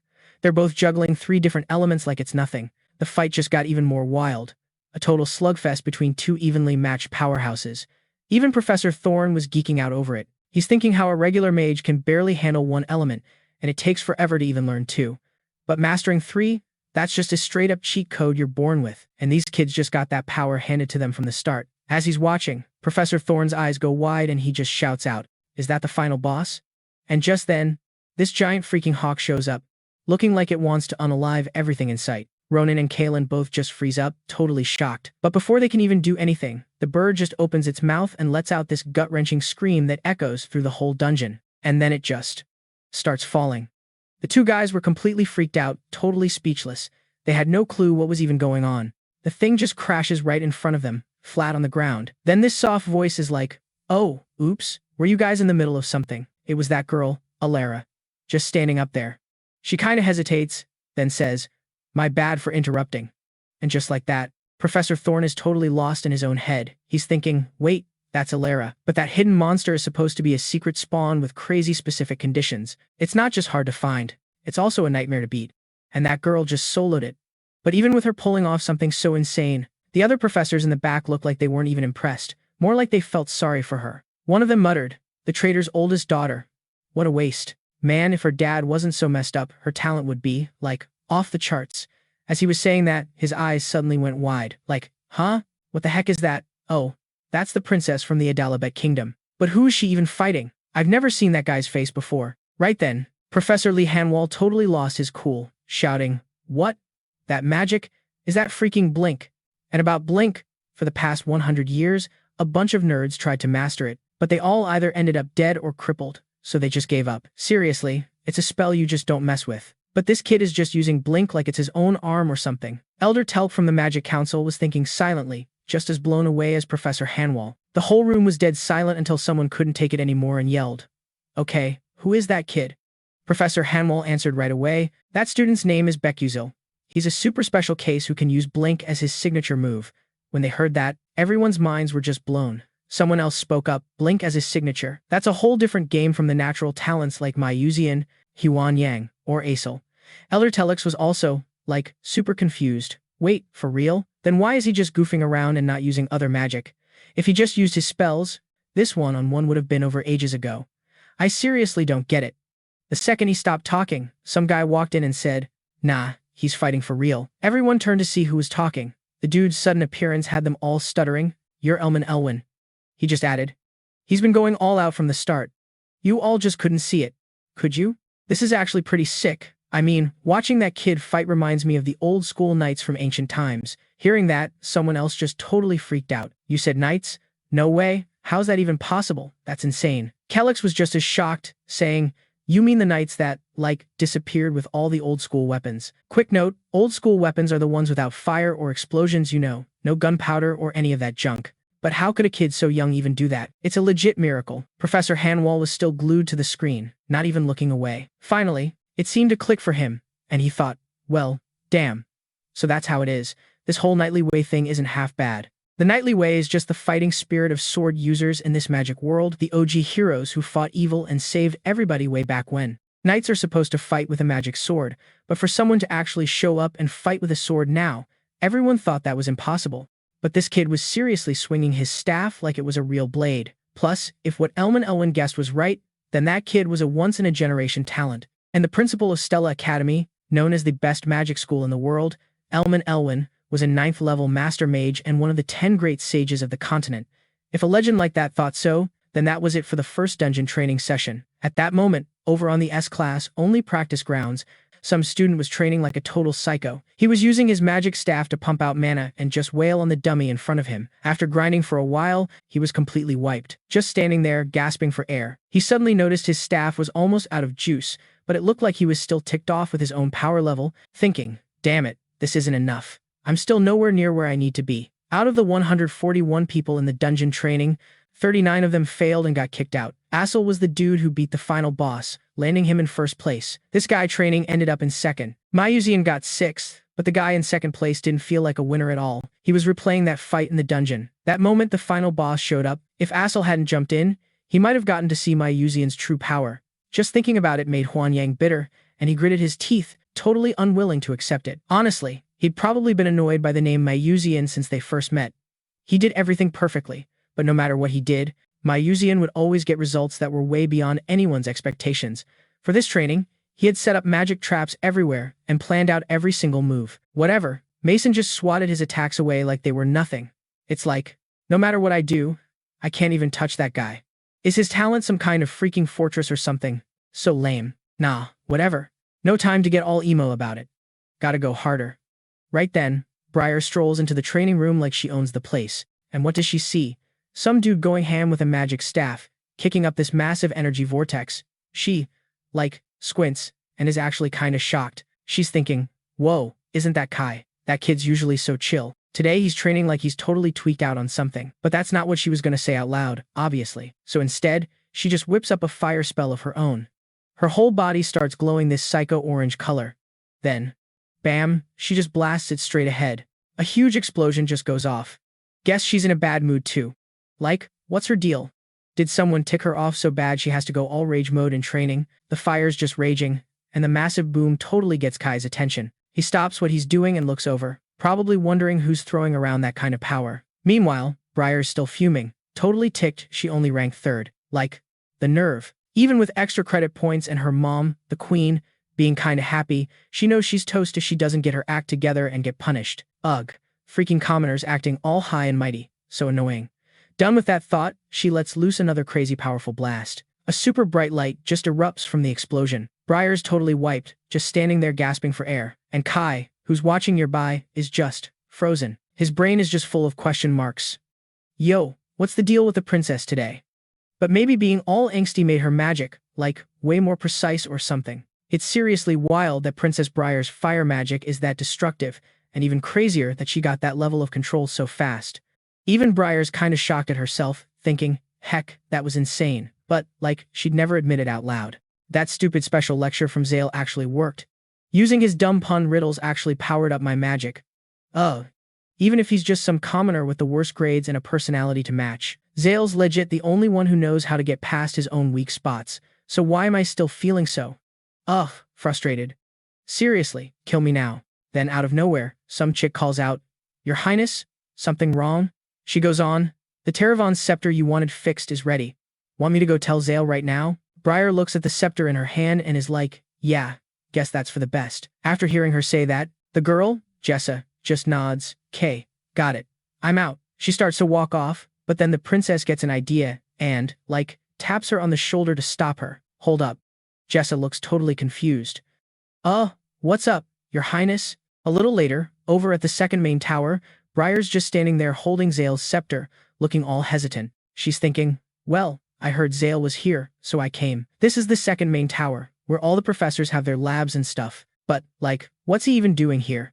Is he meeting with the teachers or something? Then Briar totally freaks out for a sec. Her eyes get all wide. She quickly looks away, all awkward. Wait, why did I even come all the way here? I could have just given it to him at the training grounds. Humph, this is basically just going out of my way to find that commoner, so cringe. Nope, I'm just gonna go back. While she's stuck in her head, some voice just pipes up. Oh my, what is the princess doing all the way over here? Briar jumps, looks up, and starts sputtering. Miss Hamlin. Hi. Long time no see. I mean, Professor. Miss Hamlin is like, it feels like just yesterday I was teaching you magic, and look how much you've grown. But for real, why are you here? Briar's super awkward about it. I had some stuff to do here, but something came up, so I'm probably just gonna come back later. Seeing the princess looking all embarrassed, Miss Hamlin just calmly goes, yeah, probably a good call. It's a total mess in there right now, so coming back later is smarter. Briar was, like, shook. Totally speechless. Miss Hamlin keeps talking. Right now, all the magic bigwigs are here because of that student, Zale. And Briar's mind is just, like, blown. She had to know what was up. So she asks, but why are they all here for that? Commoner. Miss Hamlin's just like, surely you know that kid doesn't use magic, right? Briar mumbled a shy, yeah, but inside, she was totally cringing. She was like, great, so the professor actually saw that whole mess. Why did I have to look so lame in front of the one teacher I actually respect? So embarrassing. So, Hamrel noticed the princess's vibe change and tried to make her feel better, saying, Princess, don't beat yourself up. The other guy was going all out, too. Bayern just muttered, but he didn't even bother to use magic. Professor Hamrel just laughed and was like, nah, that's because of his conviction. She was like, conviction? You got it, Hamrel explained. Apparently, after watching the practice, the headmaster thinks this dude is trying to bring back the whole night thing from, like, the olden days. But Bayern was not buying it. She totally blurted out, Professor, what are you even talking about? Uziel and knights? How is that even a thing? As she said it, she kind of froze, remembering how the guy fought her. She thought, it's insane, but it's true. Uziel totally used his staff like a sword. He just used that pointy stick to smash my shield, and even that magic sword. For real. Thinking about it just made her feel lame, and she stammered, but if you don't use magic at a magic school, you get, like, majorly punished, right? I mean, you lose points and get other penalties during magic practice. Hammerl's voice got low as he replied, you're not wrong. The kid knew all that, but he still decided to go down that path. Kinda cool, though, isn't it? Even though the dude's got that OP blink skill, he's still trying this hard. I guess this whole conviction thing is for real. After that, the prof said his goodbyes and bounced, leaving Bayern just standing there, totally lost in her thoughts. She was thinking that if anyone else said they wanted to be a knight, people would just laugh in their face. It was, like, the most ridiculous joke in this day and age. Totally absurd. And yet, Uziel wasn't joking at all. He was dead serious about this knight thing. She remembered getting mad and telling him to quit messing around. Suddenly, Uziel himself just showed up, totally breaking her train of thought. He asked what she was even doing here. Not only that, he was literally munching on the 5th rank herbal prize, Ethelic. Byron got all flustered, her face turning beet red. She tried to pull herself together and said, "Yeah, I'm not here looking for you or anything." She basically called herself out before anyone even asked, which made Uziel laugh. Who said you were?" He shot back. That cocky attitude earned him a death glare from Bayern, which made the guy immediately shut his mouth and go, "Okay, my bad." Bayern shoved the box at him and said coldly, "Whatever, just take this." The second he saw the box, Uziel's face lit up, his eyes practically sparkling. He was all grateful, like, "Oh, sweet, it's the turban, thanks a bunch." But when he opened it, his jaw dropped, eyes wide, staring at the sick, shiny sword inside. He was thinking, "Whoa, this is the invisible sword. Seriously, Adalabit's work is insane. The princess really came through. With the cash I have right now, I could never afford this." Thinking this, he asked if he could keep the box, but you could totally see what he was really thinking. If he sold it, he'd probably make a killing. Bayern just sighed. "Do whatever you want." Hearing that, Uziel was secretly stoked. Finally, some cash, even if this feels a little sketchy. Seeing him act so hyped, Bayern just shook her head, like she couldn't even. Commoners are all the same, seriously. But deep down, something was still bugging her, and she didn't know how to ask. After thinking for a sec, the princess worked up the nerve and said, "Hey, Uziel." The guy just looked at her, confused. "Yeah, what's up?" Byron went on. "Are you, for real, not going to use any other magic?" The question just hit him out of nowhere, and Uziel totally froze up, speechless. After asking, Byron felt super awkward too, her cheeks getting all red. She just turned away and was like, whatever. It's nothing. I'm out." The dude just stood there, dumbfounded, watching her walk off. Then he just turned and left too. As he was walking, he kept thinking about her magic question. It reminded him that Professor Lee Hanwall had said something similar before, but the professor talked like he totally got it and respected his choice. He just didn't get any of it. Okay, maybe this isn't a total bust. Having this magic sword is kinda comforting, I guess. He's all like, "Oh yeah, wait a sec. I gotta test this thing out. See what this sword's really made of." So, like, a few minutes later, he hits up the special training ground for the S-class nerds, holding the sword. He's muttering to himself, "All right, let's do this. Just gotta pump some mana into it." And boom, his hand starts glowing all fiery, and this wicked sharp sword just appears. Staring at the blade, he was like, "Whoa, this is sick. Way cooler than I expected, right?" But then he gets all quiet, thinking about something. But, like, if Flame Times used it, it would look even crazier. So yeah, this chick, Flame, she's the main girl and she's not your average human. Not by a long shot. She can totally mess with dwarf and elf magic. There's this one wand that's basically useless because it just drains your mana nonstop. But Flame just pulls mana from nature to recharge and uses that wand like it's her signature move. Meanwhile, our guy's got 0 mana. Zilch. Even though he's constantly trying to soak it up, his body's basically a sieve for magic, it just leaks right out, so he can't store any.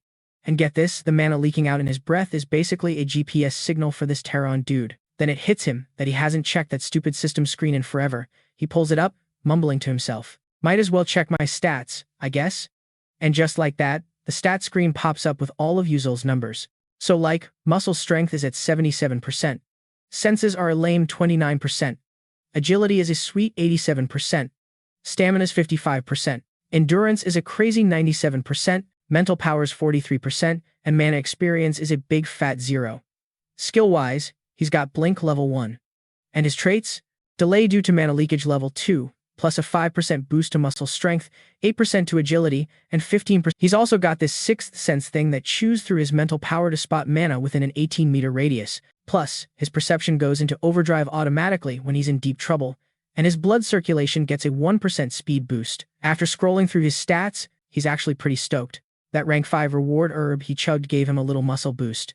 But he knows that with an actual weapon, he'll be able to level up way faster. Guess I gotta get good with this sword. My schedule just got totally packed. Cut to the next morning, he's back in some boring classroom at the academy. Some mage teacher is droning on.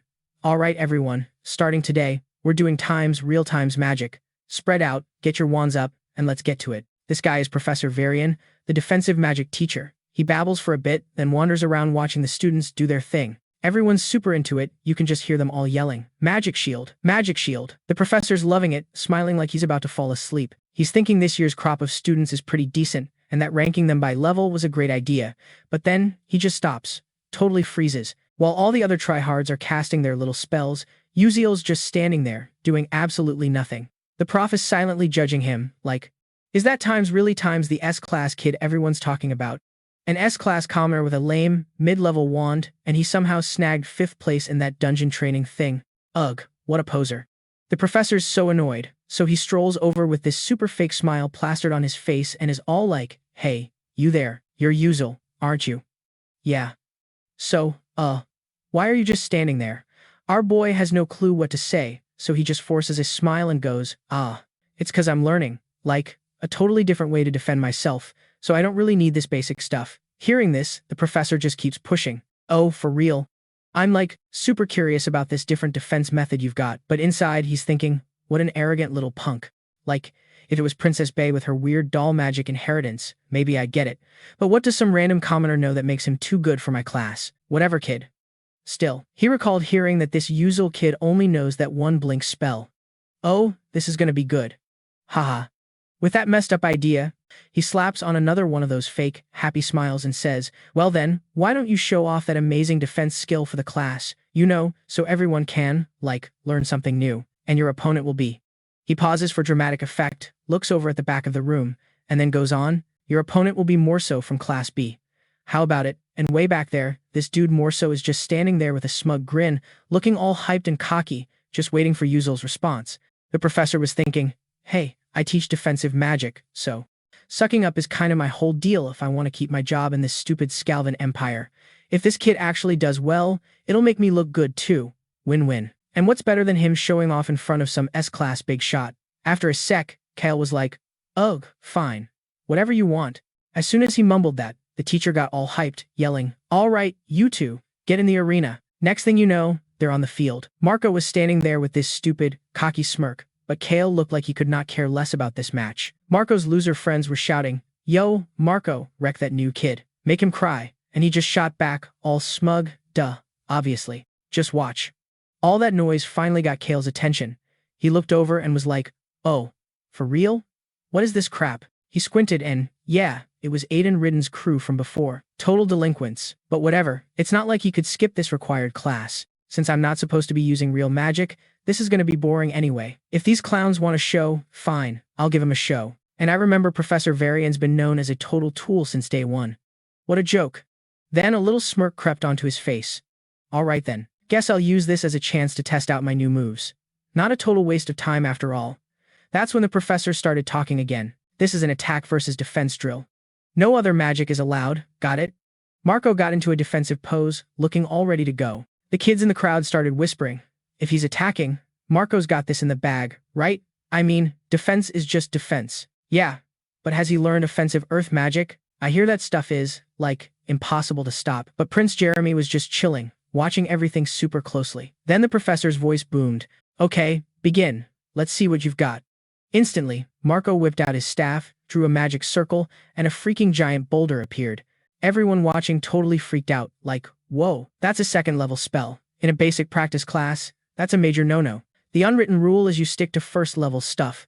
Someone was like, is Kale gonna be okay?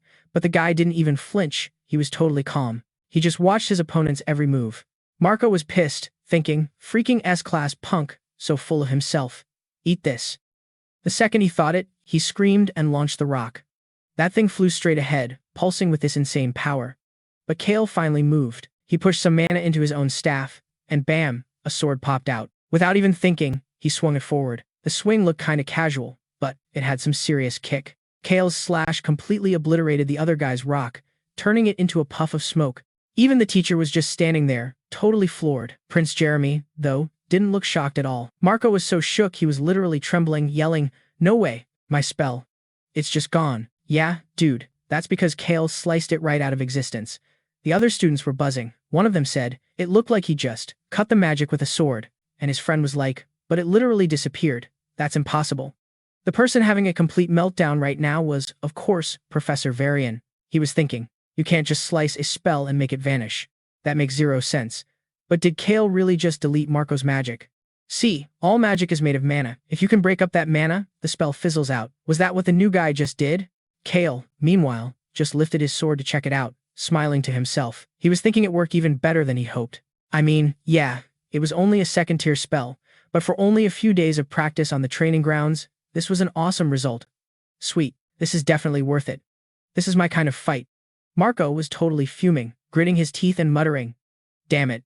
How did some nobody block my spell?" The professor started to sweat, thinking, if Marco loses now, I'm gonna have a lot of explaining to do. I can't just let this happen. So the prof is like, alright, I'll give you that. Your little defense move works, I guess. But it's only good for blocking one thing at a time, so it's got, like, major limits. Like, what if a whole bunch of stuff came at you at once? The guy was totally hinting at something, and our boy caught on fast, flashing this seriously sly grin. Uziel just sighed, totally over it, thinking the teacher loved to hear himself talk.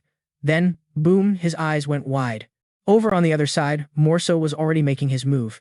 He whipped up even more stones. Seriously, this dude doesn't quit. Without wasting a second, he sent all the rocks flying straight for Uziel, unleashing some insane magical energy. The other students saw this and started whispering, muttering about how it was way over the top and someone could get messed up. Like, why isn't the professor stopping this? Morso just smirked, thinking he had this in the bag. The sharp-ass stones shot forward. Things were getting super tense, and Uziel was shook, his eyes glued to the rocks, big and small, hurtling right at him. The main character counted him up a total of 11 stones flying his way. If he couldn't just blink-slash them all, then there was only one other way to stop the whole barrage. With that thought, as the stones got crazy close, Uziel didn't even flinch, just casually swung his sword to block them. He made it look so easy, like it was nothing. But then, all the stones just exploded at the same time. Seeing his high-level magic get shut down so easily by Uziel, Morso's brain basically short-circuited, going from shocked to full-on rage mode. His eyes were bloodshot, teeth grinding, as he choked out, "Huh?" He was seething, thinking, how the hell did my best move get blocked that easy? What kind of power does this stupid commoner have? This is insane, damn it. Meanwhile, the one actually having a meltdown was Professor Varian. He was freaking out, thinking, oh, crap, what is this? What the hell is that Morso kid even doing? This is a total disaster. If he loses, I'm gonna be in deep trouble. What am I supposed to do now? Even Uziel was a little impressed with his own magic, muttering, I just tried to copy something I saw in a game, but it actually turned out pretty sick. Not bad at all. It's a technique called panning. The only drag is that keeping it up takes way more mental energy than a normal power boost, so you get gassed out super quick right after using it. Also, its defense is way weaker if you're only blocking one thing. So, honestly, it's a real pain to use. Good thing this is just a practice match. Otherwise, who knows what would have happened. Down below, the other students were totally buzzing. Whoa. I've never seen anything like that before. It's basically a magic shield. Oh, so that's a thing? Sick. Morso is so gonna get wrecked now. At the same time, Morso was obviously not having a good time. He was confused, his anger just deflating. He yelled, no freaking way. Is a noble like me really about to get embarrassed by some no-name commoner? I can't deal with this. And with that, he started pouring mana into his magic staff again. This heavy aura just surrounded him. Seeing Morso's reckless move, the students nervously started talking crap behind the teacher's back. Yo, look at that. He's using magic again. Wasn't it, like, not even his turn anymore? But Professor Varian was completely zoned in on the fight, ignoring everything else. He had this twisted smile, thinking, that's it. Keep charging up that attack. Just finish that commoner kid already. Morso just screamed, drop dead. I'm not letting you get away with this. I can't live with this shame. Then, out of nowhere, a voice called out, teacher. The professor, who was in the middle of his evil little victory smile, jumped and spun around, all like, huh, what is it, Jeremy? Prince Jeremy just smiled, his eyes narrowed, and asked, why aren't you letting Uziel have a turn to attack? Totally busted, the professor froze for a solid 5 seconds, then faked a smile and stammered, well, you see. At that exact moment, the other students started dogpiling the teacher with their thoughts. Hey, isn't this supposed to be a basic first-year match? One wrong move and someone could get seriously hurt. Shouldn't this be over? This professor is so irresponsible. Is this guy really qualified to be a teacher? Seriously, he's a terrible instructor. Varian looked like he was about to get mobbed by the students. He panicked, thinking, damn it, I was so focused on the stupid fight, I totally missed how pissed off the students were getting. How could I have been so clueless? So, what now? Jeremy asked, seeing the teacher just zone out. Yo, teach, you gonna make a call, or what? The magic blast suddenly zeroed in on Uziel, and the professor just choked out a word, magic. While everyone was staring at the clueless professor, completely distracted, Uziel totally saw his opening and took it. He shoved his sword right up to the other guy's throat. Yeah, the match was pretty much over at that point. Uziel was the winner, which was a massive burn for Morso. In the end, the dude just had to suck it up and accept his L. The students in the crowd totally lost it, yelling, whoa, Uziel actually won. He's way better than I thought. Looks like Uziel caught the attention of Prince Jeremy, who suddenly flashed this seriously creepy smile, The kind that just screams bad news. Cut to the royal palace, some place that's supposed to be all grand and whatever, but inside, all you can hear are these desperate screams. Ah, ah, ah, huff huff, please, just stop. Some new guy shows up and spills the tea that Morso, after losing to a nobody like Uzel, was getting totally wrecked by someone, with stuff flying everywhere. And the person doing the wrecking, none other than Prince Jeremy himself. After messing the guy up for a while, the prince just strolled away, wiping his hands clean. He started talking to this girl in front of him, Vera Jane, and she was all, "Yes, sir. Just tell me what you need." Jeremy Kelvin glanced down at Morso's beaten-up body on the floor and said, "That classmate of ours is looking pretty rough. Did you forget to take care of him? 'Cause if something goes wrong, I'm gonna be seriously ticked off." His words were a total threat. "Make sure you patch him up good, or you'll get the same treatment." Vera Jane just said, "Yes, sir. I get it. You can count on me." Jeremy was like, "Good. Then we can thank her for her help." As Jeremy walked off, Vera Jane started worrying. He called him a classmate, not a loyal servant, just a classmate. That's so weird.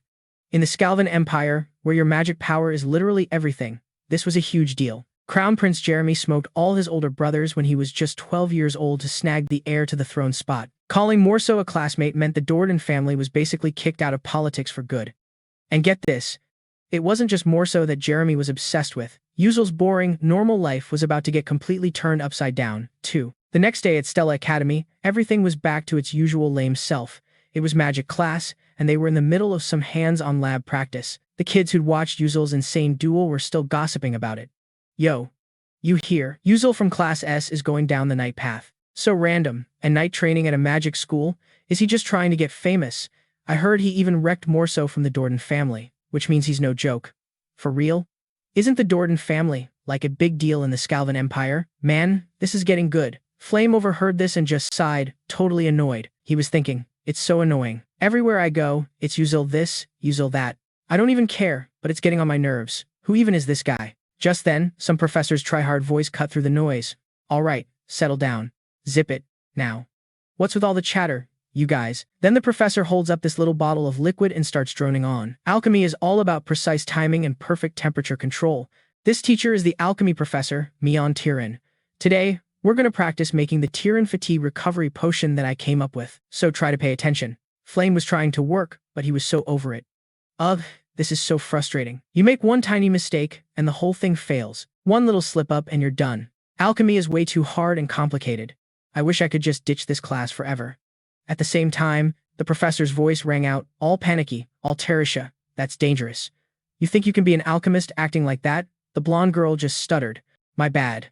Flame just hung back, watching it all go down, and thought, Professor Menon said I'd turn into some black steed and be even more of a big deal later on. Whatever that means, I probably have to go find some ingredients to get ready. Guess I have no choice but to actually listen to this boring lecture. Whatever, I can do this. Suddenly, a really smug laugh made Flame look over. Asterisk. Hey hey hey. Asterisk. It was Uzel, who apparently actually succeeded and was just standing there laughing like a total goon. Hey hey. Nice. This is it. Flame was just exhausted, laughing like a total maniac. At first, I figured he was only in this class to get close to some girl, but now I see he's just a complete weirdo. Seriously, what am I even watching? She just sighed, thinking, whatever, not my problem. I'll just get more stuff. After a bit, the experiment results came out totally perfect. Flame was completely wiped after going all out, and he was just trying to catch his breath, wiping sweat off his face while his mind was racing. But finally, it was over. Lucky for him, he was a total brainiac, so he got it done super fast. He glanced over to see how Assel was doing and saw she was still totally botching the practice. He felt kinda relieved, thinking it was cool she was just being normal. But hold on. Normal? If you remembered the OG story right, Assel was supposed to accidentally find Mayla's magic cheat sheet notebook, so, shouldn't she be making something like Tyran's crazy fatigue potion in this class? So why'd he just make some lame, ordinary medicine? While he was lost in thought, the professor's angry voice suddenly cuts through the air.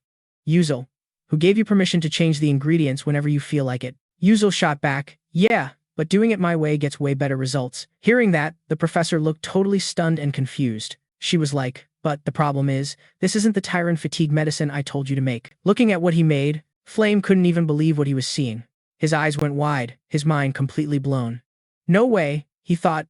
Assel was supposed to be the one to make the high-grade stuff, but here was Uzel, pulling off this insane feat. Why was it him making Tyran instead of anyone else? In the middle of all this, Professor Tyran was trying to keep her cool, probably because losing it would give her a fever or something. She put a hand to her forehead and sighed like she was so done. No, this attitude is just not it. Seriously, you can't expect anything good from common folk. Hearing that line, Flame remembered the plot and realized that exact phrase was what got the girl's whole family wiped out. That one sentence haunted Aisel, because the pain of losing her family stuck with her until the very end of the story. If Yuzel knew that, did he deliberately get on Professor Tyran's bad side just to protect Aisel? I mean, that professor has some serious clout at Stella. If she reported him, his school record would be completely wrecked. Flame was thinking to himself, why would that kid go so hard? For some girl? Going out for a girl is the lamest way to die.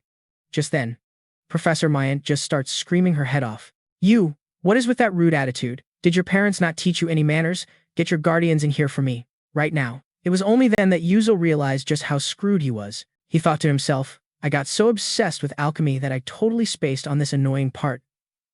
What an idiot. He answered kind of meekly, I don't have any parents or relatives. Hearing that just made Myantrin even more furious. Her face got beet red as she yelled, So, you're just gonna blow me off like that? Are you trying to disrespect me? Yuzel was just thinking, fine. I'm already getting chewed out, so whatever.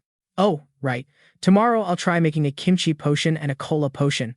Over the next few weeks, the fights between the teacher and student just kept going. Professor Myant was like, how many times have I told you not to use ingredients we haven't even learned about? And Yuzel just replied, yeah, but I changed your method a little, and the results got way better. Hearing that, the professor looked like she was gonna explode, screaming at the stubborn kid, huh? You really think you can just do that? Immediately, Yuzel pushed his glasses up and started scanning the professor's stats. A notification window popped up. Myantrin, 21% dark magic infection level. Feelings of inferiority and jealousy. Pseudo-dark magic contract user. Professor. Alchemist. Episode 8 boss confirmed as dark magic infected. After reading that, he saw the professor literally shaking with anger, and Yuzel just thought to himself, sweet, everything is going according to plan. So, the episode 8 boss is Mizanran, this chick totally infected by dark magic. She's some villain who couldn't get a grip on her emotions and got corrupted. If that infection level gets over 90%, she's gonna turn into a full-blown dark magic monster. But if it's below 50%, none of the magic they have now can even pick it up. At 21%, there's no way to prove she's infected or report her, so the only option is to provoke her and push that level above 50% so the dark magic cleanup crew gets called in. If it was just your average dark magic infection, there's a way to pull someone back before they're completely lost. But my girl Tyrion is like some pseudo-dark magic contractor who made a deal with the shadows all on her own. The seed of that dark junk is already sprouting, so there's no going back to who she was. Yuzel's thinking, dude, we're not even at episode 4 yet, and I've got to prep for a boss this OP. If I don't, other students might get corrupted and go after Stella. Meanwhile, Tyran keeps on with her threats, like, if you don't fix that attitude, don't expect a passing grade in alchemy. Yuzel just sighs. Oh, whatever, that's even better. It's not like getting on her bad side is going to actually hurt me, right? Guess I should probably hit the gym during these stupid exercises. Ha, I've really got to get under her skin. After a bit, Professor Tyran splits the class into a bunch of groups. Standing there with his new squad, Yuzel just facepalms in total despair, thinking, are you kidding me? The practical is a group project. This is a complete nightmare. None of the other kids in his group looked happy about it either. Everyone's face was super gloomy, like they were about to take a final they didn't study for. Aisel was no different. Seeing the vibe, Yuzel awkwardly thinks, oh man, look at them, everyone's so uptight. Why is everyone so stressed? He fakes a smile and goes, hey, I'm Yuzel. The others mumble their names one by one. I'm Sahun. Malawan. And I'm Aisel. Malawan just covers his face, totally whining. Ugh, our group is so screwed. Why did I have to get stuck in this one? Professor Tyran is gonna give us garbage grades. She hates him. It doesn't matter how well we do. It's pointless. Yuzel just goes quiet after hearing that, thinking, oh god, this is all my fault. I feel so bad for you guys. But then, Aisel actually speaks up, come on guys, get a grip. Are we seriously just going to roll over and fail? Some other kids started to say something. But Aisel just kept going. Look, for the practical, at least 3 pro-alchemists are going to be grading us. There's no way Professor Tyran can tank our score all by herself. Hearing that, Seihan and Malawan suddenly look way more pumped. Their eyes totally lit up. Without saying a word, the whole squad turns and flashes these huge, cheesy smiles. Maybe there was a sliver of hope. Then, a voice pipes up, oh, so we just have to, like, actually try? Sweet. I'm down to give it a shot. Yuzel turns to Aisel, completely impressed. She was their freaking savior. The girl seemed a little surprised by his stare, but just blew him off, turned her head, and kept talking. Anyway, this type D enhancement potion they gave us isn't even that complicated with what we've already learned, but we have to find some seriously top-tier ingredients. So, who's gonna find the fire lizard tail, the main ingredient for this demon potion? Without missing a beat, Yuzel's hand shot up. I'll do it. I'll find it. We all know monster parts are the most important thing in alchemy, right? You gotta get the freshest one possible for the best results. The whole group seemed to get it. Someone else added, cool. It's settled then. Yuzel will handle that task. Assel thought to herself that seeing his confidence, she could probably trust the guy. And Yuzel just had this smug grin on his face. A fire lizard tail, huh. Guess I'll have to go straight to the mountains to find one. Cut to the alchemy professor's office. Some student walks in. The professor calls out, come here. The professor holds up a paper and says, take this and hand it out to the first year, Class C, alchemy groups, but make sure you skip group 12. The student just replies, yes, sir. Got it. This alchemy practical is a huge deal, judged by professional alchemists. If you bomb it, your chances of becoming an alchemist are basically zero. The professor's just thinking, just you wait, I'll show you the price for defying a professor. Scene change to the private training grounds for the S class. Asel is there practicing magic when she hears someone yell, flame. A guy hands her a piece of paper. This is for you. They said to give it to you. It's an announcement for alchemy. Here. Flame takes it and says, oh, thanks. The guy leans in and adds, one more thing, do not tell any other student. You get what I'm saying, right? Watching him walk away, Asel just sighs. Ugh, students are so predictable. In other words, don't tell Yuzel's group 12, right? I, of all people, should know how this works. Like, is he scared of me or what? Whatever. As she pops open the paper, Chloe is, like, totally surprised. The thing just says, notice. The practical exam is totally changed from using the lame level D enhancement potion to the tyrant supplement potion. Students get a clue. Then it hits her, her eyes bugging out. She's thinking, wait a sec. If Alex knows the real recipe, he could totally shut this whole thing down, right? So instead of getting lizard tails for that boring level D potion, we're supposed to get italic spider shells for this tyrant supplement potion. Yeah, that's it. This is, like, the perfect chance to try out that kid. A few days later, to grab stuff for the practical, Alex hits up the Derby Grand Arena through a teleport gate. The second he steps out, the dude clutches his head, totally grimacing. The teleportation gate is sick, but popping out makes you want to hurl. Ugh, my head. Some random voice pipes up, welcome, Master Sorcerer Alex. Just some overly friendly staff member. Alex mumbles back all shy. I'm not an official sorcerer yet, just a trainee. The way too happy staffer keeps going. Even as a Stella trainee, you get all the same perks as a full-on sorcerer. The moment he says Stella, all the other trainees start buzzing, whispering like, look, a Stella trainee, for real. I've never seen the Stella uniform. I'm so jealous. That looks pretty sick. The staff guy adds, if you need any help, just give a shout. Alex is like, oh, thanks a lot. Then he walks inside thinking, man, with just this pass and the Stella pocket watch, you get treated like a total pro anywhere you go. Stella Academy is legit awesome. Plus, you can use the teleport gate for free. Normally, that thing costs 1,000 credits. What a score. Thanks to that, I've been hitting up the nearby cities every single weekend. And because of that, I basically know this world inside and out now. He pushes deeper into the forest, checking the place out and muttering, I think this is the spot. Today's target is the level 2 fire lizard monster. They're a bit tougher than normal beasts, but their magic defense and speed are totally insane. You can only take them down with level 2 magic or higher.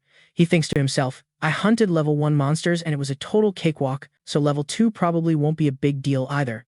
In a flash, Alex senses them nearby. He channels mana and his staff morphs into a legit sharp sword. He gets real quiet, standing there alone, super focused. Across from him, a pair of blood-red eyes are just locked on, like they want to eat him alive. The fire lizard lunges right at Alex, but he's no rookie. With his crazy sharp instincts, Alex saw that coming a mile away. With zero wasted motion, he just whips around and lands a fatal strike.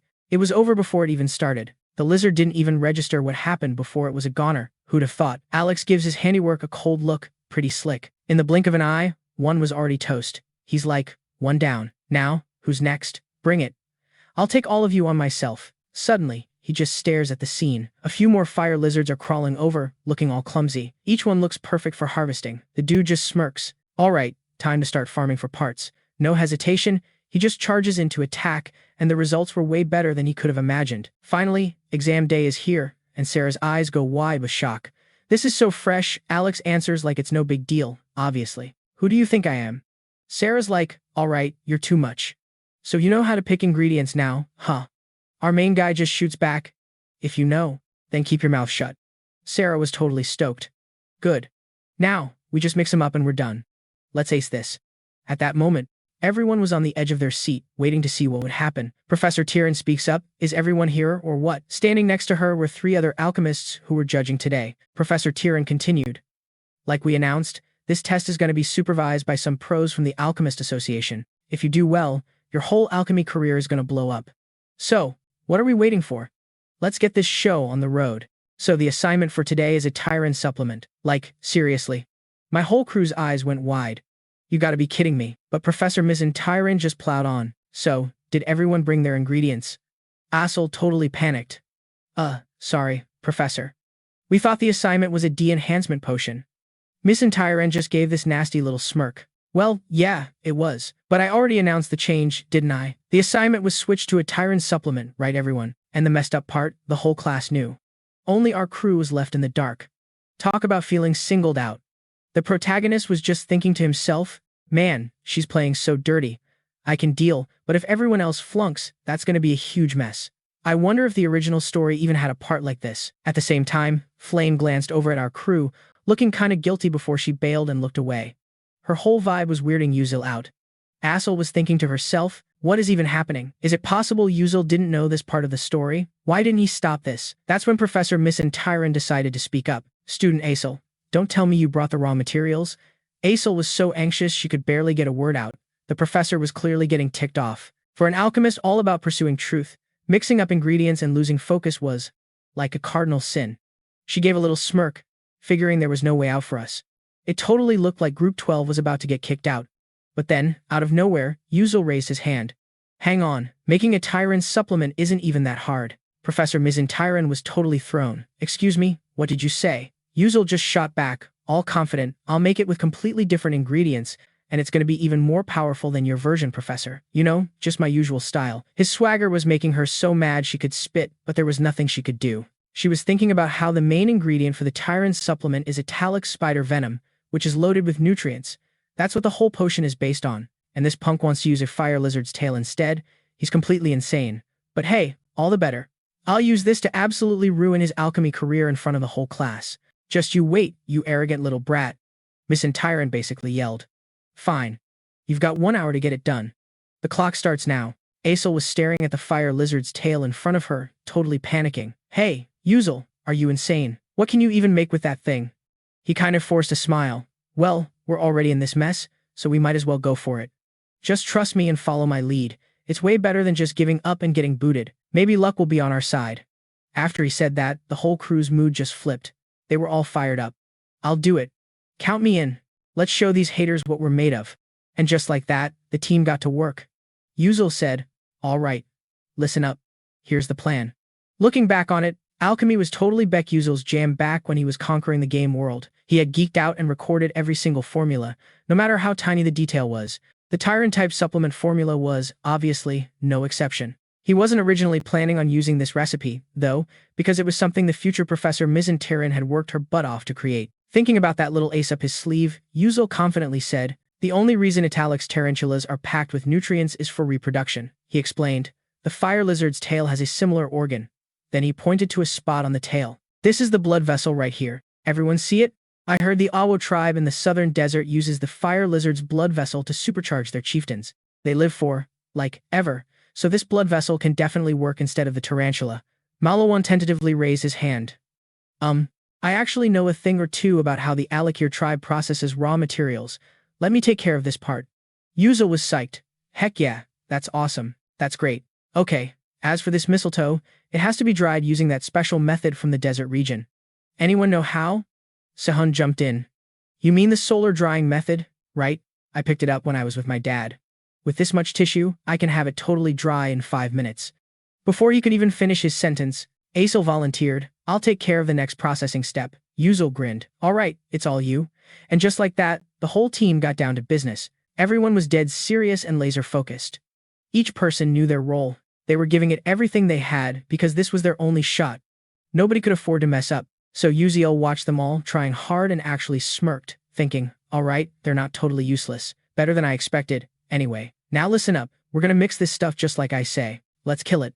A little later, my entrant was completely bugging out, just standing there like a statue, not even blinking. What had her shook? The freaking potion Uziel's crew just cooked up. The dude just strolls up all smug, like, "Professor, here's your type B tier supplement. Check it." All the other so-called alchemy masters were losing their minds too, thinking, no way. These little punks actually pulled it off? They hadn't even gotten the final results yet, but my entrant was already seething, like, this is a joke. It took me years of slaving away to make the Tyrian supplement, and these brats just, what? Threw it together. How is that even possible? Then some other nosy professor was like, let me see that. So she grabs the vial to check its vibe, and you can just see the power flowing into her. Her eyes get huge, and she's like, in my entire life, I have never seen anything this insane. Some other teacher's like, so, what's the verdict? She tries to play it cool, though. Well, it's not perfect, and they wasted a ton of ingredients. But the stuff actually works better than our version of the Tyrian medicine. Hearing that, the whole crew just exploded. They were practically glowing. I mean, they totally crushed it, way better than anyone expected. Guess they got lucky. So the other teachers all took a look, and they were all gushing over it, saying it was genius. Apparently, the new kids on the block knew some crazy new tricks. But yeah, one person was literally shaking with rage. Whatever. My entrant's face was just a mess of salt, kinda sad, but who cares? LOL. Then she just snapped, gimme that. I'll see for myself. She snatches the bottle Uziel's team made, and when she checks it, her jaw just hits the floor. Deep down, she was in total denial, but it was legit. The potion used that whole monster to human energy conversion thing. The same tech she had researched. It was, without a doubt, a perfect Terran supplement. How the heck did they whip up a times better times version so fast? It made zero sense. But then she got this greasy idea. Like, well, I'm the one with the grade book, so guess you're not getting such a good score after all. I'll just say they ran out of stuff and failed them right here. Too bad for her. Life ain't that easy. Her whole lame plan went up in smoke when some other alchemists spoke up. Giving this group only 12 points seems kinda lame. Then they were all like, right, Professor Myentrin? She was just fuming. Ugh, not these old geezers again. She had to just grit her teeth and accept it. The team that scored 12 points was moving on. So lame. We did it. They totally passed the practical. But one person looked like they were about to have a rage-induced aneurysm. Myentrin's face was all kinds of ugly, and she was thinking, this isn't over, Uziel. You just watch your back. Yeah, her villain meter was basically skyrocketing. Anyway, a few days later, over at the special training grounds for the S-class nerds, everyone's going hard. Flame was totally wiped. Ugh, finally done. But now I've got to drag myself to class. I'm so dead. But then, she heard voices and her eyes popped open. It's cool, R sang. You were awesome. Seriously, you're still way better than the princess. Stop crying, okay? Flame saw a bunch of kids huddled around some redhead named Arsang, trying to cheer her up. Flame was thinking, isn't that the girl they call the fire magic genius? But they say she's leveling up at a scary fast pace. Like, I've been training forever, and soon enough that princess is going to be better than me. Flame was floored. The princess wasn't supposed to get her control abilities until, like, year 2, so how did she get them in her first year? Could it be because of times him asterisk? Then she thought back to the alchemy test, and it was super weird. The recipe for that type B potion was supposed to be found by some future dude named Acel, but Myentrin totally ripped it off and claimed it. Thing is, Uziel knew a version of the recipe that wasn't even in the original story. It was like that whole scene wasn't supposed to happen. Hold up. So he knows stuff from the future, but he doesn't know what happens in the actual story. What the heck? Wait. Hold up. What if he's not some dude from another world, but like, a time traveler? If that's the case, then everything clicks. If Uziel's from the future, then duh, he'd only know about future stuff. It's why he's so clueless about all the petty drama with Acel. Flame's mind was racing. In the original story, didn't that Muzwang character also time jump once? The 11th seal, the only moon with the power to mess with time. If that's what he's packing, then that's seriously OP and kinda terrifying. While she was totally spacing out, a voice cut in. Yo, Flame, what's up? She turned around and saw He Riang walking over. Perfect timing. She jogged up to him like, hey, you know Uziel, right? What's your vibe on him? He Riang looked kinda taken aback. What do you mean? I dunno, I just thought he was a little different. Flame kept pushing. And? Nothing else? You don't get any weird feelings from him. He Riang was super casual about it. Nah. Flame just slapped her forehead, so over it. For real? He Riang was just confused. Flame, do you, like, have a thing for Uziel? She was surprisingly straight up. I think so. In her head, she was like, I mean, Uziel's basically just like me. We both know how the story's supposed to go, she muttered. But no, This is lame. I can't just sit around and do nothing. Hey Riang was completely lost. What are you talking about? Flame answered. I'm saying standing around doing nothing is so not my style. Anyway, since we're on the subject of Yuzil, maybe I'll just go find him and shoot my shot right now. Hey Riang just stood there, completely frozen, having no clue what she was even rambling about. Confess? The word just broke his brain. He was speechless for a few solid seconds. Then, just like that, Flame bounced, not forgetting to wave. Thanks for listening to my rant. I'm out. She just left Hey Riang there with like 1,000 questions swirling in his head. His eyes were all glazed over. Looking kinda bummed out, the guy watched her figure disappear, his hands slowly falling to his side. Her words just kept replaying in his mind. Confess? Confess what? There's no way Flame has feelings for Yuzil, right? Man, that's insane. The whole day dragged on forever. Cut to the next morning. Yuzil was just sitting by himself, totally zoned out. He took a sip of some nasty bitter coffee and sighed, stressing about what to do next. The Mesentire Dark Invasion thing was already at 37%. In less than 3 months, that whole disaster is gonna happen. Mission's darkening will just hit some random student. It could be Flame's buddy, Jackie R's Huang, or Bane's super loyal night chick, or even Hei Riang, the heir of the whole Low Moon Shadow. If Hei Riang gets hit with that darkness, it would be a total catastrophe. Sure, the chances are crazy low, but if he went dark side, it'd be the absolute worst outcome. Gotta be super careful. Just thinking about it made Yuzil's eyes go wide. Standing right in front of him was Flame, and she looked seriously annoyed. She spoke first. What are you even doing? Yuzil was confused. Doing what? But she just kept going. Last time, you totally dodged my question about who you are, she said. He thought, of, that question. Way to make things awkward. How am I supposed to explain this? This is a whole thing. Or he could just tell Flame the truth. Maybe she has some info that could actually help. You know what? Screw it. Go big or go home. Let's try it. He started to speak. I am. But before he could even finish, a bunch of system warnings popped up in his head. Warning, plot strength insufficient. Warning, do not reveal the time travel identity to this character. Warning, do not share any knowledge or information you possess with this character. All the flashing red warnings totally freaked Yuzil out. He was exhausted, thinking he was going to lose his mind. What the hell is this? So instead, he said, okay, look, how about this? Everyone's got secrets, so we just tell each other. Like, half the truth. What do you think? Flame just shrugged. Okay, fine. He let out a breath he didn't know he was holding. Thank God. If she kept grilling me, I would have had no clue what to say, but then Flame jumped right in. I'll go first. You know the future, right? Yuzil, who had just started to relax, totally grimaced. Oh, for crying out loud. I said half-truths and you just asked that? He fired back. You're asking. Which means you do too, right? So what are you really doing at this school? Flame was blunt about it. To stop the world from getting wrecked, obviously. This place is in some serious danger. Yuzil sighed, thinking, well, that's a relief. Not sure I can trust her, but I don't want this world to end either. Flame wasn't done. Okay, my turn. Why do you act like that? Yuzil was like, what the hell is like that supposed to mean? He had no idea what she was getting at, so he just deflected. No real reason. I just do whatever I think is the right thing to do. He thought that would be the end of it. But Flame just got angry. Don't lie. Nobody is that nice for no reason. You have to have a motive. Something you're trying to get. Like, seriously? The guy was totally lost. Whoa, no. It's not what you think. Is there, like a goal you're shooting for or something? Honestly, I don't even know. Flame sounded so over it. Wait, what, you don't know? She shot back. He just mumbled, I guess I just wanna survive. Hearing that, Flame was like literally floored. Survive? She got all awkward for asking and stammered. Yeah, probably. My bad, forget I said anything. He was bewildered, like, what the hell, are we done here? And then, boom, Flame's eyes started tearing up. She just spun around and bounced. "'Kay, I'm out. See ya." Yuzil was just standing there puzzled. What is even happening? I didn't get to ask my questions and now she's crying. Dude, what did I even do? Then, out of nowhere, this super ticked off voice cuts in.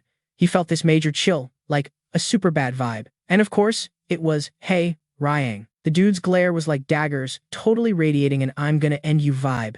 He didn't waste any time, just barked, spit it out. Now, why is Flame crying? You lie to me, and you're dead. Staring at Ryang's psycho face, Yuzil was freaking out. Oh my god, just one look from the main rival is giving me the creeps. Crap, I remember now there's this whole plot point where Ryang has a massive unrequited crush on Flame. I am so screwed, but I literally did nothing. Misunderstandings are such a pain. Gotta clear this up.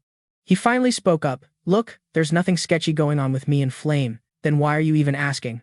Riang's face scrunched up. You really think I'm gonna buy that? Believe it or not, dude. You have to. 'Cause whatever you're imagining is totally wrong. For real, chill out. Uziel plastered on this fake smile. Okay? We good? I swear, there's nothing shady going on between us. Riang actually seemed to think about it for a sec. Then he, dropped his head all dramatic. So, my question was pointless. My bad. But the way he said sorry was so creepy it gave Uziel goosebumps, and he just stammered, no, for real, it's fine. Alright then, I'm out. Riang just turned and left. Uziel let out this huge sigh, thinking, what the hell was that all about? That was so not him. Riang is supposed to be this cold, logical dude, but he was acting so weird, it's kind of freaking me out. Anyway, cut to later that night. Aisel slammed her book shut, totally wiped. She couldn't figure out why she was so distracted all day. Then it hit her that conversation with Uziel in the practice room. Uziel, I gotta ask you something. That formula. Did you seriously just make that up on the spot? He thought about it for a second, then was all like, yeah, let's go with that. But back then, she was completely shook. She'd always thought she was this genius, that she could take down anyone, but I guess not. Mulling it over, Aisel snapped out of it. What was she even doing, slacking off like this? How was she ever going to get revenge for her dad, for the scumbags who betrayed him and basically got him taken out? The Adalabet family, a bunch of disgusting cowards. Her revenge couldn't be this lame. She had to hype herself up. No, not like this. She wasn't about to quit. She just had to go harder. One day, she'd get it done. The next morning, sunlight was blasting through the window onto Flame's bed. She was awake but was just like, ugh, no, not wanting to move. Flame was thinking, I picked a 4-person room because I thought it'd be a vibe. Big mistake. I totally should have just gotten a single room like the other S-class students. Yeah, thought it'd be fun, easy to make friends. Massive regret. Flame muttered to herself. Uziel said he didn't know his purpose. I'm not even doubting it anymore. That's proof he, went back in time. I remember in the last part of the OG story, on the 11th moon told my Yuzu, I can give you a do-over. Let you rewind time. But it'll cost you. You'll lose, almost all your memories from the time you go back to. And when the mission's over, you just vanish from this world. No one will even remember you saved everyone. Not your friends, not the people you love, nobody. So, you in? Want to start over? Back then, Myang was all, if that's my fate, I'll do it to save the world again. But Aisel totally freaked out and stopped him. Wait, I would literally rather watch the world burn than live in one without you. Let's just face it together. What she said actually got through to Myang's cold heart and made him ditch the whole time rewind idea. So, in the end, the world got wrecked. Total bad ending. Thinking about all that drama, Flame shot up in bed. Okay, so if this world is different from the original story, and Muzan has no clue that Uziel rewound time thanks to on the 11th moon, then once his mission is done, he's just gonna disappear. Poof. Like he never existed. He's lost most of his memories, just has this, leftover sense of duty. And all he said was that he wanted to survive. So, being a time traveler and all, this chick Flame figures his only motivation for not totally freaking out about being erased is, courage. Whatever, she keeps thinking about it. Honestly, the dude should have just bailed. But no, he's got this whole save the world mission on his back, so Uziel actually goes back, even knowing he's probably gonna get smoked at the end. He was scared, but he went for it anyway. So she's like, alright, fine, I guess I can stop doubting him. We want the same thing, so I'll back his play to save this world. Suddenly, there's the sound of someone booking it down the hall. Jackie throws the door open, totally panicked, yelling, Flame, Sir Riang is looking for you. He's waiting on the first floor of the dorm. Flame just immediately flops onto the bed, pretending she's wiped. She tells Jackie to just get rid of him and say she's not even there. Jackie's hella confused, but before she can even ask, Flame cuts her off. I don't know, okay? Just tell him I want to sleep. Don't bother me. So, Jackie has no choice but to do it. But for a sec, she feels this flash of jealousy. This guy totally cares about you and you don't even appreciate it? Oh. She just quickly heads down to the first floor. Outside the dorm, Riang is just standing there, looking spaced out with that classic, sad boy lovesick stare. Jackie runs up to him. Sir Riang, she thinks, all relieved. But when the guy turns and sees it's just Jackie, his whole face falls. The girl he was waiting for is a no-show, and he gets some random instead. His cold vibe makes things super awkward for Jackie.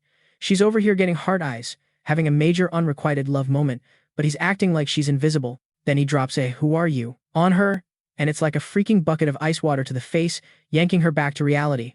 Her little teenage heart just shatters. Seeing her just standing there like a statue, Riang asks again, where is Flame? Jackie just mutters back, she's tired and went to sleep already. Hey Riang figures she's probably just in a mood cause she bombed her confession to that other lameo. He's thinking, what's that guy even got that I don't? Yeah, I'm cold. I get it. I'll just come back later. Then he just pieces out, leaving Jackie staring after him, totally baffled. She's so let down. Like, seriously? I'm crushing on this guy, and he can't even be bothered to remember my name. It's always the same crap. Everyone's always fawning over Flame, the amazing talent who gets all the spotlight and attention. So basic. The girl is pretty as an angel, apparently. Even Hei Riang is secretly into her. But me? I'm a total nobody. Fate's a joke. The jealousy was starting to bubble up big time. Jackie clenches her fists, feeling bitter and seriously ticked off. Anyway, cut to the next morning at main tower number 1 of Stella Academy. Some guy starts talking. I heard Professor Tyron got seriously owned by a student this time. The professor just bites her lip and apologizes. I'm useless. I've got no excuse. Then she dramatically turns away. You've got to know I have high expectations for you, says Vice Principal Aki Hyan. Then he's like, by the way, how's that research project going? The one mixing the Liu Kim technique with those docs from the Moon Shadow sect. Tyron answers all smug. Of course it's going great. I won't let you down. The VP pats her on the shoulder and whispers to her. Good. You're the only one I trust. And she's all, yes. You can count on me. I'll go now. So after she leaves, Aki Hyan just sneers. What a total fool. She has no idea she's being played. And even if she did, she wouldn't even care.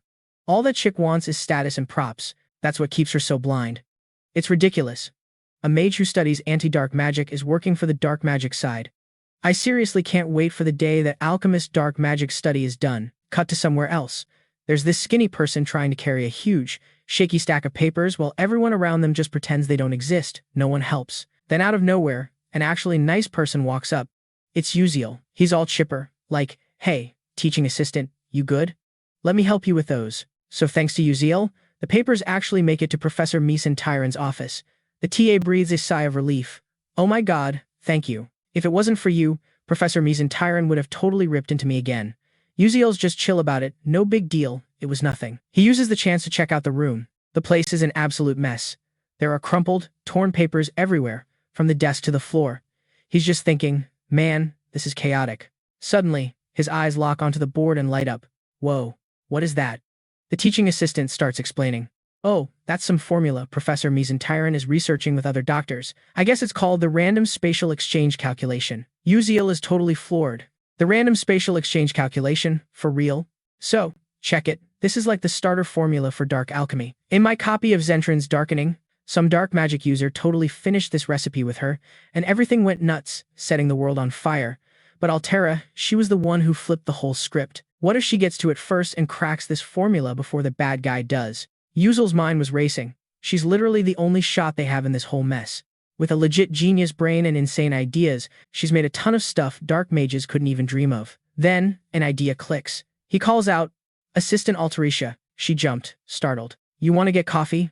Uziel just smiled. Nah, that's not it. Professor Tyron is a total pain, right? He makes you feel like crap, doesn't he? She's like, why are you asking all of a sudden? If there was a way to get some serious payback, what would you do? Would you even try it? Altera was totally flustered. I'm just a nobody assistant. How could I help get revenge? If I mess up, I'll be fired and living on the streets. Uziel pushed. So what? You got any ideas? You could seriously become a legendary alchemist, even blow past Professor Tyron. Altera was shocked. Why? He added. Then nobody would dare mess with you ever again. His words were like a shot of adrenaline, planting this new idea in Alterisha's head. She muttered. Yeah, in my dreams. And just like Uziel figured, Altera was so over her current gig, sick of dealing with Tyron in some dusty room. Her lifelong dream was to be an alchemist and make stuff that would blow everyone's minds. And she totally had the skills, because down the line, Altera's gonna be this mega famous alchemist with a brain that's off the charts and creations that are pure fire. For now, though, reality sucks, so Altera had to put her dream on the back burner. But Uziel was thinking, I'm gonna help her make that happen, and soon. After the first big exam at Stella, he kept visiting Alterisha, just tossing out a few ideas here and there, and she picked them up instantly. She lit up. Oh, you think so too? I was already thinking about adding a button to change the magic pen's color and sticking an eraser on it. You know, like a mechanical pencil. Super useful. Uziel watched, totally satisfied. Nice. Alterisha's invention is coming along, but she's still missing the main formula. Getting her to outsmart me and Tyron is not going to be easy. Uziel was heading out when some jerky voice piped up, Yo, do you even watch where you're going? Spacing out like that, you're gonna walk right into someone. It was Flame, just passing by. Yuzo crossed his arms, all confused. What guy? Flame shot back. Who do you think? Your great-grandpa? Are you really that clueless, or are you just faking it? Yuzo was just, like, stunned. He thought, ugh, this is so draining, and I never even told him my age. Whatever, at least he's talking to me more now. He finally said, anyway, you got here at the perfect time. I gotta tell you something important. Remember your roommate, that girl Jackie? The second he heard her name, Flame looked super annoyed, scowled, and turned his back. That's illegal. Yuzo leaped back, shocked. Whoa, dude, get your mind out of the gutter. I haven't even said anything. You just need to keep a good eye on her. Jackie's in a pretty bad state right now. Yuzo thought, if she gets messed up by dark magic, she's gonna be totally unstable. Flame just said, I dunno, but we've got a hunting trip planned this weekend. I'll see how she's doing then. Yuzo replied, all right, I'm counting on you. But what's the deal with you going hunting? The hunting season is coming up. The main spot is Mate Viz Cemetery, which is where episode 4 kicks off with the main crew, like Muziang, Assel, and Flame all joining in. There's even a huge throwdown with a level 5 necromancer. I'm not supposed to be in on it, but grabbing the hidden reward would be sick for getting a familiar. A couple hours later, the scene changes. Yuzo hits up Professor Lee Hanwal's office to ask for a pass to leave campus. Lee Hanwal takes the form and reads it over. Training, huh? You're not gonna learn how to fight with a sword or be a knight out there. Yuzo totally froze, with no clue what to say. Then he spots Muziang's leave request and thinks to himself, called it. They're starting the hunt now, just like I remember. He tried to convince him, sir, a ton of people have been going hunting lately. Lee Hanwal just replied, looks like every loser is hitting up this cemetery for their lame club, probably hunting for some treasure or whatever. Merrick and Heine are being such try-hards about it. So Merrick bails, saying he's gotta go back to his clan, and Heine just takes off with Flame. Yuri's totally bugging out. Like, what? Without Merrick, their crew is toast against that necromancer. A level 5 necromancer? Yeah, they're screwed. What's the plan? He can't call for backup without proof, and you know how it is. The plot's gotta be all mysterious and stuff. But no way is he just gonna let it all go down like that. Fast forward a few days at Matthew's cemetery, and some random dude just offed a giant fish. It's just lying there, gasping. He's all hyped, yelling, it's a level 2 monster, just a wimpy piranha. Then, out of nowhere, some gruff voice is like, hey, you moron, don't screw this up. Didn't you hear the team leader? This new guy is his second year, Casif Derek. Dopey Chow just scratches his head and gives this lame laugh, like, my bad. Cringe. Derek is so not having it. Like, how is that idiot even laughing? Then some girl from a distance chimes in, just drop it. Wasting your breath on him. That's Bandy. Another second year. She turns to this other girl, saying, we shouldn't even bother with them. Just ignore him. Asel quietly agrees, yes, ma'am. Then Derek whips back around, and he's all like, I heard that. Got a problem? It's way too loud. Watch your mouth in front of the first years. Asel's just thinking to herself that she heard the club had an opening, so she tagged along, hoping they weren't a bunch of jerks. Right as she's spacing out, the team leader yells out, Asel, let's move. She's like, right behind you. Then, boom, a massive explosion goes off in the distance. The whole crew jumps and stares where the sound came from. What was that? A fight nearby or something? Bandy asks. If we're in their hunting spot, should we go say hi? Team leader? Casef Derek just stares blankly and is like, yeah. The second he says it, the whole team charges towards the explosion like a bunch of maniacs. Suddenly, Asel's eyes go wide. She spots Byron over there. Flame is with him, arguing with some other random crew. Byron's screaming, I totally smoked that giant piranha first. But Flame snaps back, whatever, it's in our zone, so it's ours. Right in front of Asel is the dead fish, looking super gnarly. She's thinking that this giant piranha is supposedly some rare tier 3 monster. Of course they're fighting over the loot, jumping and would just be asking for trouble. Besides, she really doesn't want to deal with a little sister who off her dad. Big yikes, she's gotta bounce, like, right now. Then this voice cuts in, alright, kids. Got something to say? Tell your friendly neighborhood senior. It's Casef Derek, stepping up all cheerful and annoying. Byron and Flame both tell him to get lost. Casef Derek is pissed. Excuse me? How dare you talk to a senior like that? Byron shoots back. If you're a senior, act like one. Why's your captain looking so clueless? Then, bam, a huge rumbling sound starts, and the whole ground starts shaking. Some freaky energy starts pulsing out. Flame's getting a super bad vibe from it. Then a literal skeleton hand just busts out of the dirt. Everyone completely freaks out. Eyes bugging out, Flame is just stunned. No way, the skeletons are already here? And yeah, in front of them are tons of nasty mummies all over the ground, mouths wide open. They're letting out these awful screams. Meanwhile, somewhere else in the cemetery, there's this classic warning sign, don't go in alone. The system starts popping up with XP updates, new skills, stat boosts, the whole deal. Yuri shows up and just sighs. He wishes he had some real magic, but all he's got is this lame blink move. Dead fish are everywhere, he mutters. It's about time. He looks out and spots the tombs. Ah, there they are.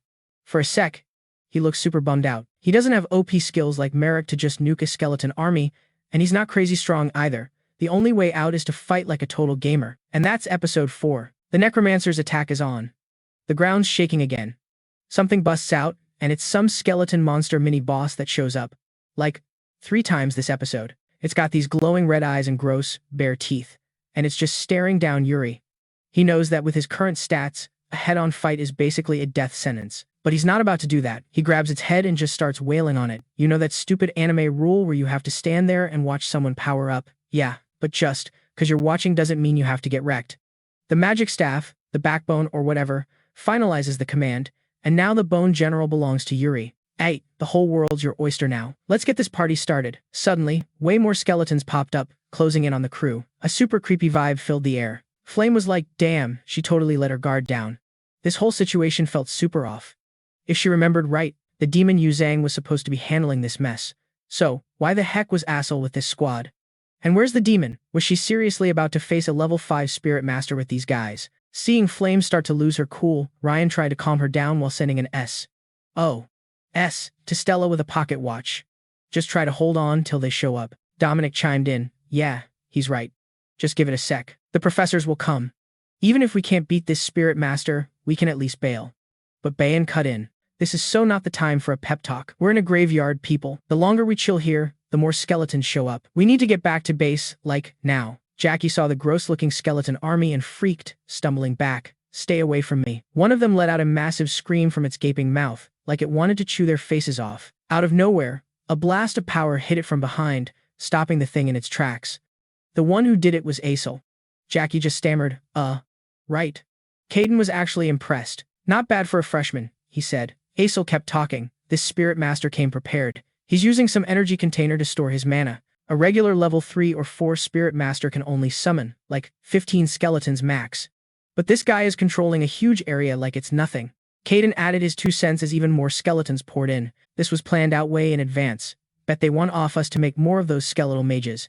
Casey Derek tried to play it cool with a weak smile. He was thinking that as the captain, he had to look awesome and wipe them out with some crazy magic.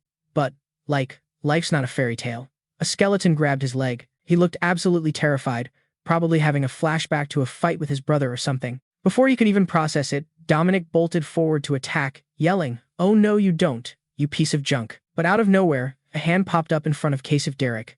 In a split second, he was totally helpless.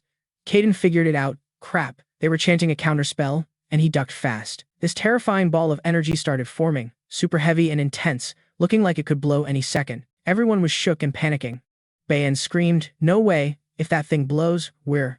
A massive explosion rocked the whole cemetery, leaving a giant hole. A bunch of them were hurt. Lucky for Flame, she was okay, but the necromancer squad just kept coming, not even slowing down. She thought to herself, this is so messed up. This is it for me. I'm totally tapped out. The situation was beyond bad. Her magic was gone with no chance to recharge, and the enemy army was ridiculously huge. A skeleton got close, its jaw hanging open as it screamed. Flame was so scared, she felt like she was going to pass out. This is the end. She clutched her staff, her eyes darting around. Am I really going to die here? But then, all of a sudden, the whole skeleton army just stopped, like someone hit a pause button.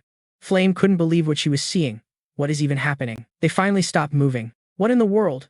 Then, from a distance, Uziel's silhouette appeared, walking in like some god coming down to save their butts. Flame was totally floored. How could he be here at the perfect time? She then noticed the skull he was holding was from a dry bone general way stronger than the normal boneheads. Those things usually have elite bone soldiers with them as bodyguards. And yet, this dude snagged its skull all by himself. Freaking unbelievable. Dominic, finally coming to, thanked him. He told the guy it was all thanks to him they were still breathing. Uziel just played it cool. It was nothing.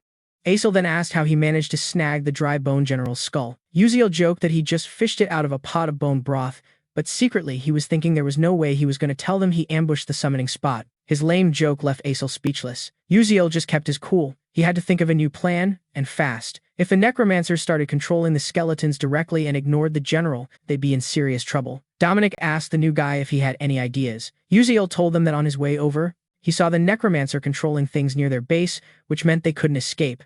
Our only choice is to go straight for their leader.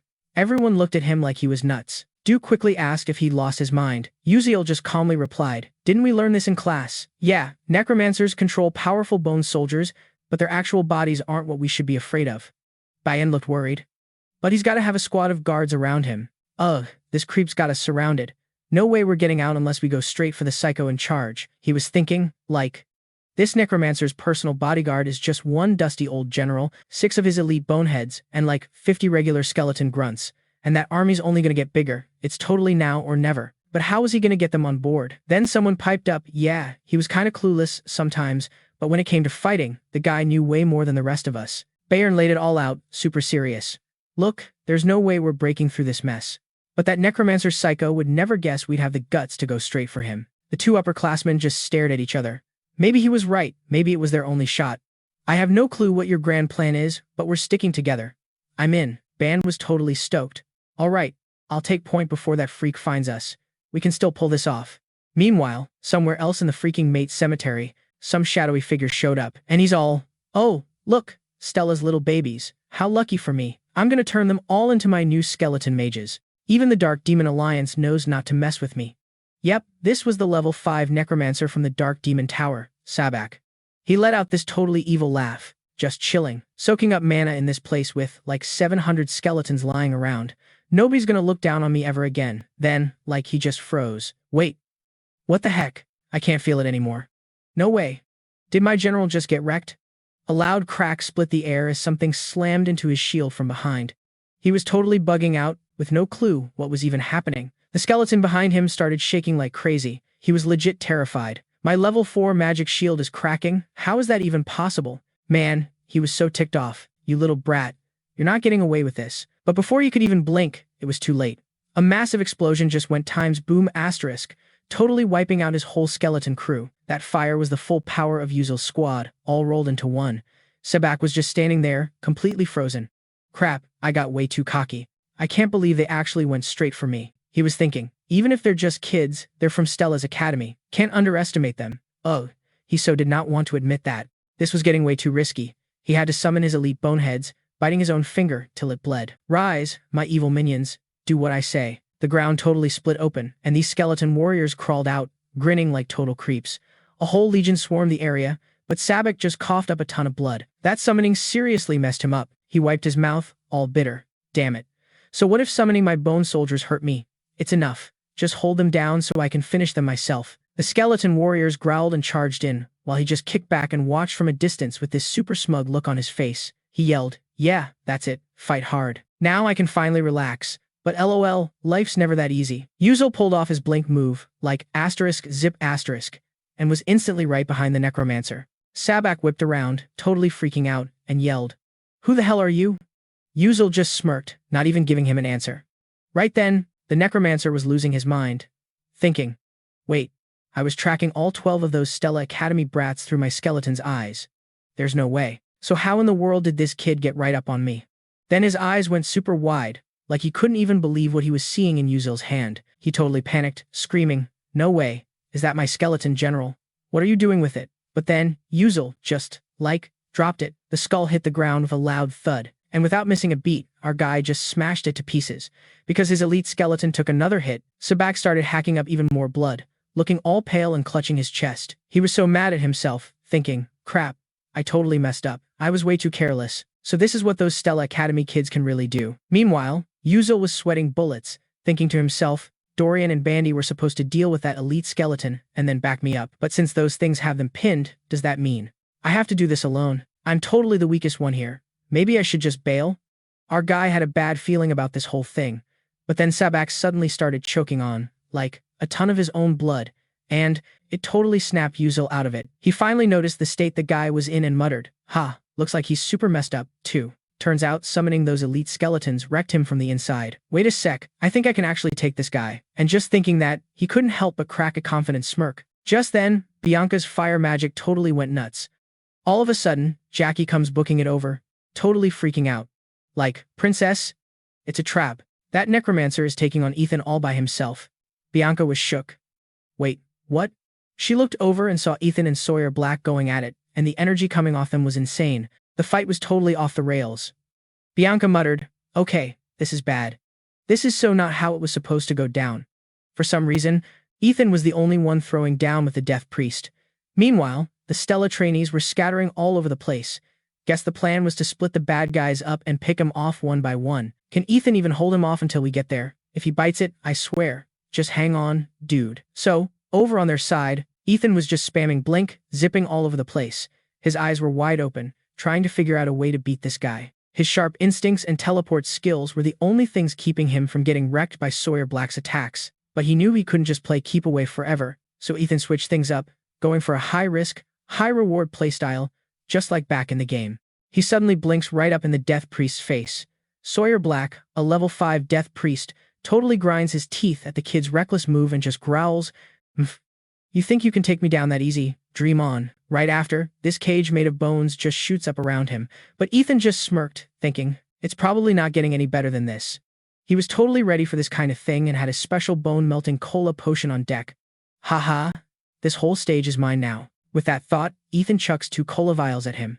Instantly, the bones started sizzling and melting away. Sawyer Black's eyes bugged out. He couldn't believe the protective magic he was so proud of was just crumbling. He probably remembered all the trash he was talking earlier, cause his face got all red with cringe. The guy screamed like a maniac. "You little punk, how dare you trash my bone shield? Get him now." A ton of sharp bone spikes immediately shot straight for Ethan, but he'd already zipped behind Sawbayuk ages ago, looking all proud with his sword. Uziel figured this was his big moment, thinking he could take the guy down in one shot, but nope. Sawyer Black spins around with his twisted grin, like he knew all along. Turns out, our hero was the one who took the bait. He'd seen Ethan pop up behind him the whole time, and that's when our guy finally gets it. Crap. I've been played. Then, a sharp bone spike just shoots up out of the ground and skewers Ethan right through the leg. Blood went everywhere. He hissed in pain, thinking, damn it, he got me. Gritting his teeth, he tried to back off, but Sawyer Black was just cackling. Haha, you little brat. Keep making a mess, now you get to pay for it. The pain in his leg was unreal, and Ethan gasped, thinking maybe he'd gotten way too cocky. I mean, even if he was hurt, the guy was still a legit level 5 mage, but I can't just die here. He's got to be exhausted. Spamming all that magic has to be gassing him out. In other words, he's running on fumes. Level 5 or whatever. What do I do now? If I land one more hit, I could totally waste him, but this pain. I can't even focus. My sixth sense is totally offline. His head was pounding like crazy. Using blink was getting tough. What now? Suddenly, an idea hits Ethan. Wait a sec, that's it. While he was zoned out thinking, Sawyer Black stepped right up to him, getting ready to finish him off with this smug look on his face. Die. Ethan snapped back to reality. Without thinking twice, he just bolted forward, but with his messed up leg, he tripped and totally ate dirt. Seeing our guy looking so pathetic, Sawyer Black just lost it, laughing his head off. Haha, look at you scrambling for your life. How lame can you get? But Ethan ignored the trash talk, just telling himself, just a little more. He struggled to drag himself forward, inch by painful inch, while the necromancer just kept on mocking him. Haha, struggling is useless. I'm ending you right here. But Ethan just cracked a smile and said, I've already won. The distance between them was exactly 13 meters. That meant he didn't have to cancel the blink. The necromancer was totally clueless, having no idea what kind of stunt Ethan was about to pull. Suddenly, the guy's eyes went wide with sheer panic. In less than a second, Ethan had blinked right into his personal space. The protagonist braced himself, pushing through the insane pain in his leg. He poured every last ounce of his strength into his sword and unleashed a critical strike, running it straight through Sawyer Black's heart. So, red stuff just splattered everywhere. Meanwhile, back with his crew, the Bone Daddy totally bit the dust, and his whole skeleton army just stopped. Everyone was tripping. The entire legion of bony losers just poofed into thin air. Seeing this, some dude named Ducho Wang was all like, no way. Did Uziel actually just body that necromancer? Then Jackie, looking like he'd seen a ghost, just crumpled to the ground, totally shook. He's just mumbling, I can't even. He for real took down a level 5 soul necromancer. That was like the starting gun. Everyone totally lost their minds, screaming their heads off. We're not dead. We're not dead. Anyway, cut back to Uziel. After wrecking that sock guy, he was just sprawled on the ground, completely gassed. A minute later, he kinda wakes up, sighs, and is just thinking, ugh, get me home already. I am so over this. After that, some magic knight from Stella Academy swooped into the Maidville cemetery after getting the 411. He scooped everyone up and dragged them back to school. The second he's back, Uziel gets chewed out by this teacher, Lee Hanwall. So Uziel, You told me you were going somewhere with green hills and clean air, but you end up in a graveyard. I guess the air there was fresh enough for ya, huh? Our boy had zero comeback for that sick burn, so he just hangs his head and goes, my bad. I just had a really bad feeling, so I bailed from the car. Lee Hanwall just nods. I get it, but rules are rules. You're getting punished, no exceptions. But the fact that you dived headfirst into that mess without even thinking to protect your friends, even though it's totally against school policy, was pretty badass. You did good. The school's gonna hook you up with a reward and some bonus points. Just you wait. Yuzel was just like, yeah, thanks, teach. Then the guy leaves and our dude is left there, sighing, thinking to himself, guess I should peace out. The doc said I gotta rest for a few days so my leg can heal, and I'd better actually do it if I want it to work right. As he's walking and thinking, he hears someone coming up behind him. Yuzel turns, and it's Aisel, coming over to say thanks. You know, the main girl of this whole story. Aisel's always rocking this bright smile. No matter how much crap is piled on her, she just takes it and powers through everything. Total class act, for real. She sees him just staring and says, seriously, thank you for today. The guy just kind of replies, yeah, whatever. Buy me lunch next time. But you could tell she wasn't okay. She's thinking, okay, this whole disaster taught me one thing. Or maybe I already knew it. This world is full of people way more amazing than me. I've always thought I was some untouchable genius, and I totally believed that lie until now. But coming to Stella made me realize this world is huge and packed with actual monsters. I came to Stella to be the best, but I'm seeing that's not so easy. Then, out of nowhere, she blurts out, can I do that, too? If I try hard enough, can I be like you? He was totally not ready for that question, and he's thinking, oh, crap, this is bad. The asshole from the story would never have asked something so lame. Is this my fault? In the original script, Asshole was supposed to face every crappy challenge by herself and somehow power through it all, main character style. This whole necromancer raid was supposed to be one of those moments. She was meant to cook up her own plan and, through sheer effort, flip the script. But because I butted in, all she got was the beatdown without the epic comeback story. So now, she's still relying on other people. She's been through some stuff, but her confidence is still totally fragile. Yuzel had no clue how to answer her. He knew giving her some empty pep talk would just make things worse, so he decided to just be real for a sec. He didn't even have to ask himself. He'd already proven you could do stuff everyone else thought was impossible. That was, like, his whole miracle thing. Aisel was floored. How did you know that? Yuzel just says, real smooth. Because I've been watching you. That answer completely broke her brain. Her cheeks went bright red. Her face totally freaked him out, and he was like, whoa, hold up. Did I just sound like a total stalker? What the heck just came out of my mouth? So he just bailed super awkwardly, muttering some lame, gotta go excuse. The second he was gone, the guy could finally breathe. Man, that was way too close. Meanwhile, Aisel's totally bugging out over what he just said. He said he was always watching me? Seriously, no one ever gave a crap about the traitor's kid. Even if they did, it was just to jump on every little mistake I made.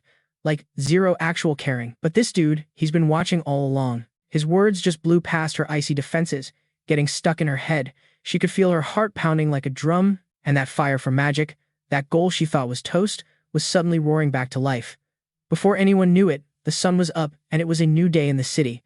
And we're at the Magic Council, which is basically where all the world's biggest magic nerds hang out. These people are so obsessed, it's like they can't even function otherwise. Some huge deal is about to go down. Everyone's buzzing about some Stella Academy kid taking out a level 5 necromancer, which is, like, totally insane. I mean, what century are we in? Necromancers are still a thing. Weren't the dark mages supposed to be ancient history? But even if it sounds like tabloid trash, the rumor about a Stella student wrecking a level 5 necromancer is actually true. Yuzel heard the gossip and figured it was just some lame awards ceremony, but then magical paparazzi and snooty nobles started showing up. Talk about overkill. And hold on, why is Bayern so hyped? She's like, actually smiling. Then she catches Yuzel staring and whips around, her face going all Ice Queen again. What are you looking at? Our boy gets all flustered, like, nothing. Then this Lee Hanwell dude starts yelling at everyone. The whole room goes dead quiet. Today, we're giving awards to 13 brave students who fought the dark mages, and the headmaster himself is giving them out. All 13 students were totally shook that the headmaster was actually showing up. Even Yuzel couldn't believe it, the top dog of humanity, a freaking level 9 mage. Elwyn is the one handing out the prizes. In the game, he was practically a main character, always popping up. They say he's like 300 years old, but the dude looks 18, maybe 19, with this permanent chill smile. Don't let it fool you, he's the strongest wizard alive, nicknamed the Murderous Destroyer. While everyone's still trying to process this, the headmaster cruises past each student, giving them a pat on the shoulder. Good job, or whatever. Keep it up, be brave, blah blah blah. Then he gets to Uzil, and his eyes are like creepily clear, like a little kid's. Who'd have guessed this 300-year-old principal would look younger than the actual students? But standing there, Uzil felt the pressure, totally gulping, just thinking how intense it was to even look the guy in the eye. This is level 9, man. Only 10 people on the whole planet have that rank. I can't just look away now. The kid's wound up tighter than a guitar string. The principal looks kinda confused by his tense face, but just flashes this huge smile and is like, still working hard, I see, just as I expected. Then he just dips, leaving Uzil with a million questions, like, what was that even supposed to mean? A second later, some voice over the loudspeaker announces the lame ceremony is over. Back in the dorm, Uzil checks out the book and certificate he got and, like, actually gasps. Whoa, a freaking 5 million credits for me? This is sick. With this much cash, I'm probably set for, like, ever. I never thought the academy would drop that much money. I mean, it's probably chump change to rich kids like Bayern or Hei Riang, but for broke people like me and Asel, this is a huge freaking deal. Plus, the final prize for this whole mess is the Fap Su container, which is basically the heart of the Tulin Su. He's secretly stoked, even though things with Altarisha are still a mess. I'll make my own private space soon, he thinks. Then hauling stuff around will be way easier, but whatever. To do that, I gotta crack this stupid interference formula for the chaos algorithm first. Fortunately, the other trainees were cool with giving up the reward, which is a relief. Next up, the system reward. An alert pops up. The Tulin Su infiltration mission has been completed. You got a massive XP boost for pushing the story forward in a non-basic way. You're also getting bonus rewards from the Constellation project. So, the choices were 1. A nerfed version of some game item, 2. A nerfed skill from the game, or 3. Just plain old XP. After checking it out, my dude Uzil was like, whoa, for real? It's not that he was complaining, but he knew he was still kinda weak, and he desperately needed this handout. He thought it over.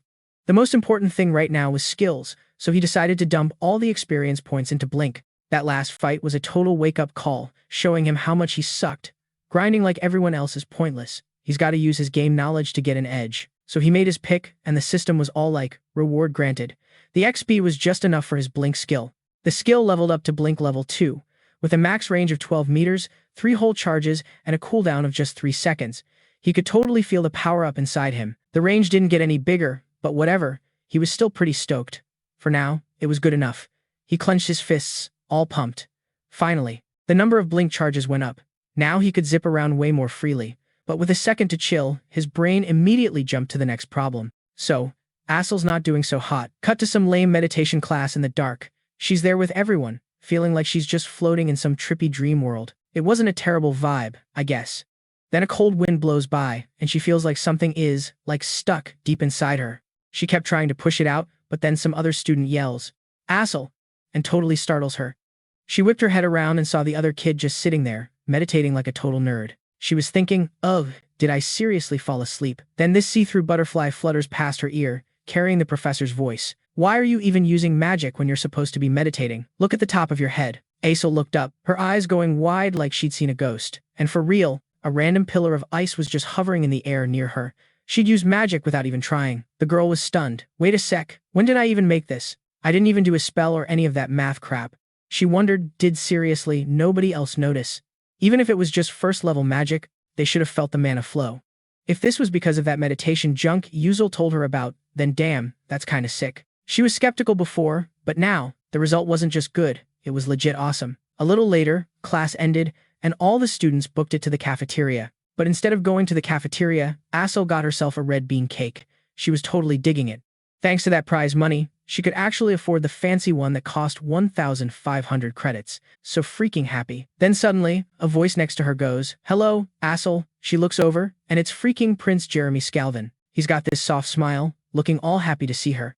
A sparkly smile, not really manly, just straight up adorable, and it made her heart do flips. Then the prince kept talking. Have you joined any clubs yet? Asel was a little caught off guard. Not yet. I haven't joined any. Jeremy was like, really? Then you should totally join our club. But Asel isn't a total idiot. She knows an offer this good has to have a catch. Something shady was definitely going on. She narrowed her eyes at him. What's the catch? And this Jeremy dude just laughed. Catch? No catch at all. It's just 'cause I like you. Yeah, right. That answer just made her even more suspicious. I mean, for a girl like her, a total genius. Hitting level 3 by 17 and being pretty good looking. Getting attention wasn't weird. But that whole trader's daughter label she was stuck with usually scared everyone off. But this Jeremy guy was different.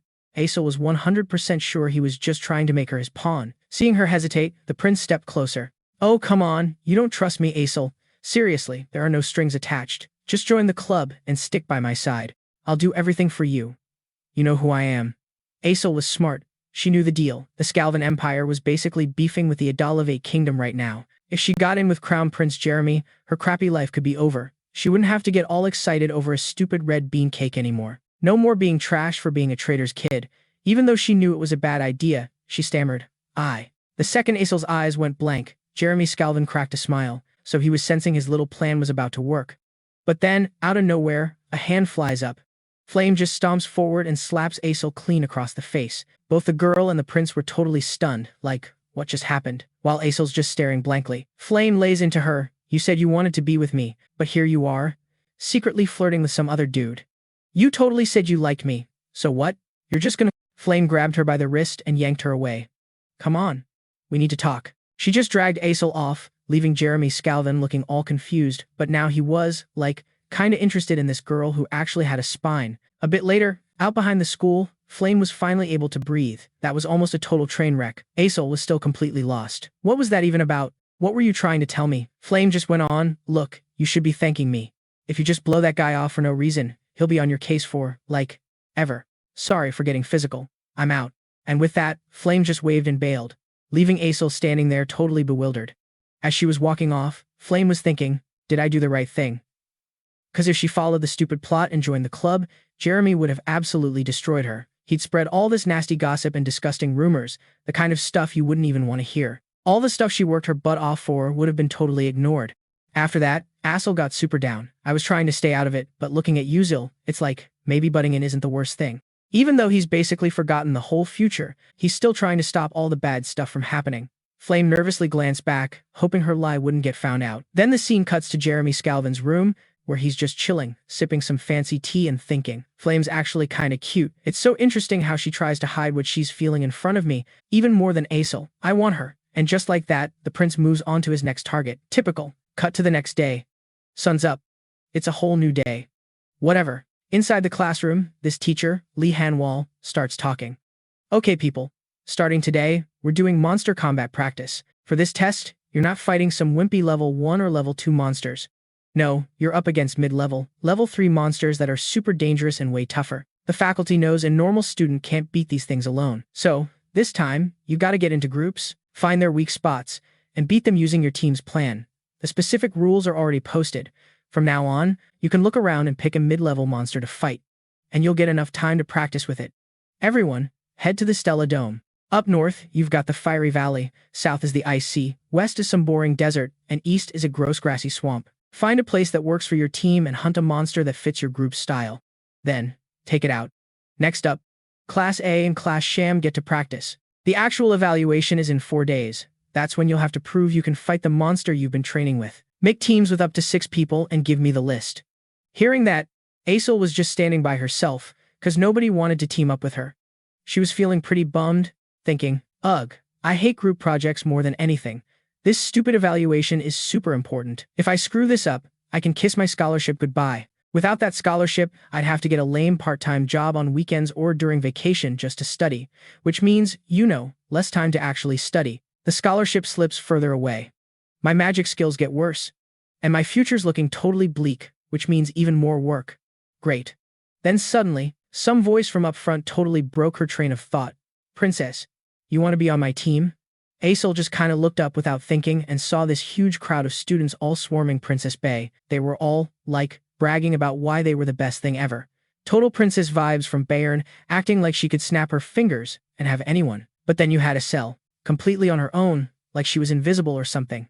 No one even went near her. She kinda glanced over at Bayern, almost admiringly, and you could tell she was thinking about how everyone used to suck up to her before Adalivit's family ruined everything. It's crazy, because they both started at the same level, back when her family's ice magic was top tier, and the Adalvit royals were trying to take over the whole magic world with their fire stuff. So, both sides were totally deadlocked. Neither could get the upper hand, which is why you had Bayern and Aesel, these two kids who were supposedly born with, insane talent. The whole world was obsessed with them, thinking they were the chosen ones or whatever, born into these fancy magic families with maxed out stats. Aesel totally bought into the hype, thinking she'd be some epic magician one day. That is, until the Adalvet royals came and just, wrecked her whole ancient clan. So much for that. Just thinking about it makes her clench her fist, trying to tell herself not to get mad. Pfft, like that works. Back then, she really thought she was all that, but now she's got a shot at payback against Adalvet. So she's just zoning out, lost in her thoughts, and right when she starts to get all angsty and worried, some familiar voice pipes up from behind. Hey, you all by yourself. And of course, it's Uzel. She sees his stupidly perfect face and just sighs. Is something wrong? She asks. Hearing that, he knew he timed it perfectly. Her whole vibe hadn't gone completely emo yet. So this was his big chance to, pull her out of her funk. In front of all the other mages at Stella Academy, this dude gets a huge grin, points at himself, and goes, "Let's team up." Meanwhile, over here, Bayern spots him, and is instantly bummed.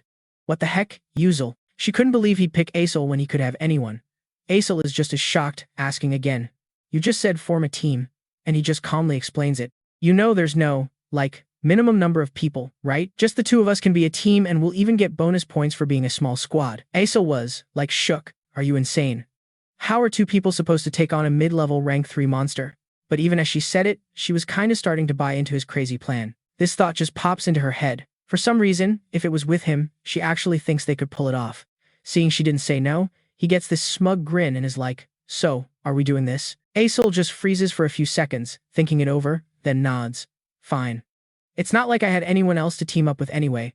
Uzel just shoots back a smile. Ha, good call. I'll go sign us up.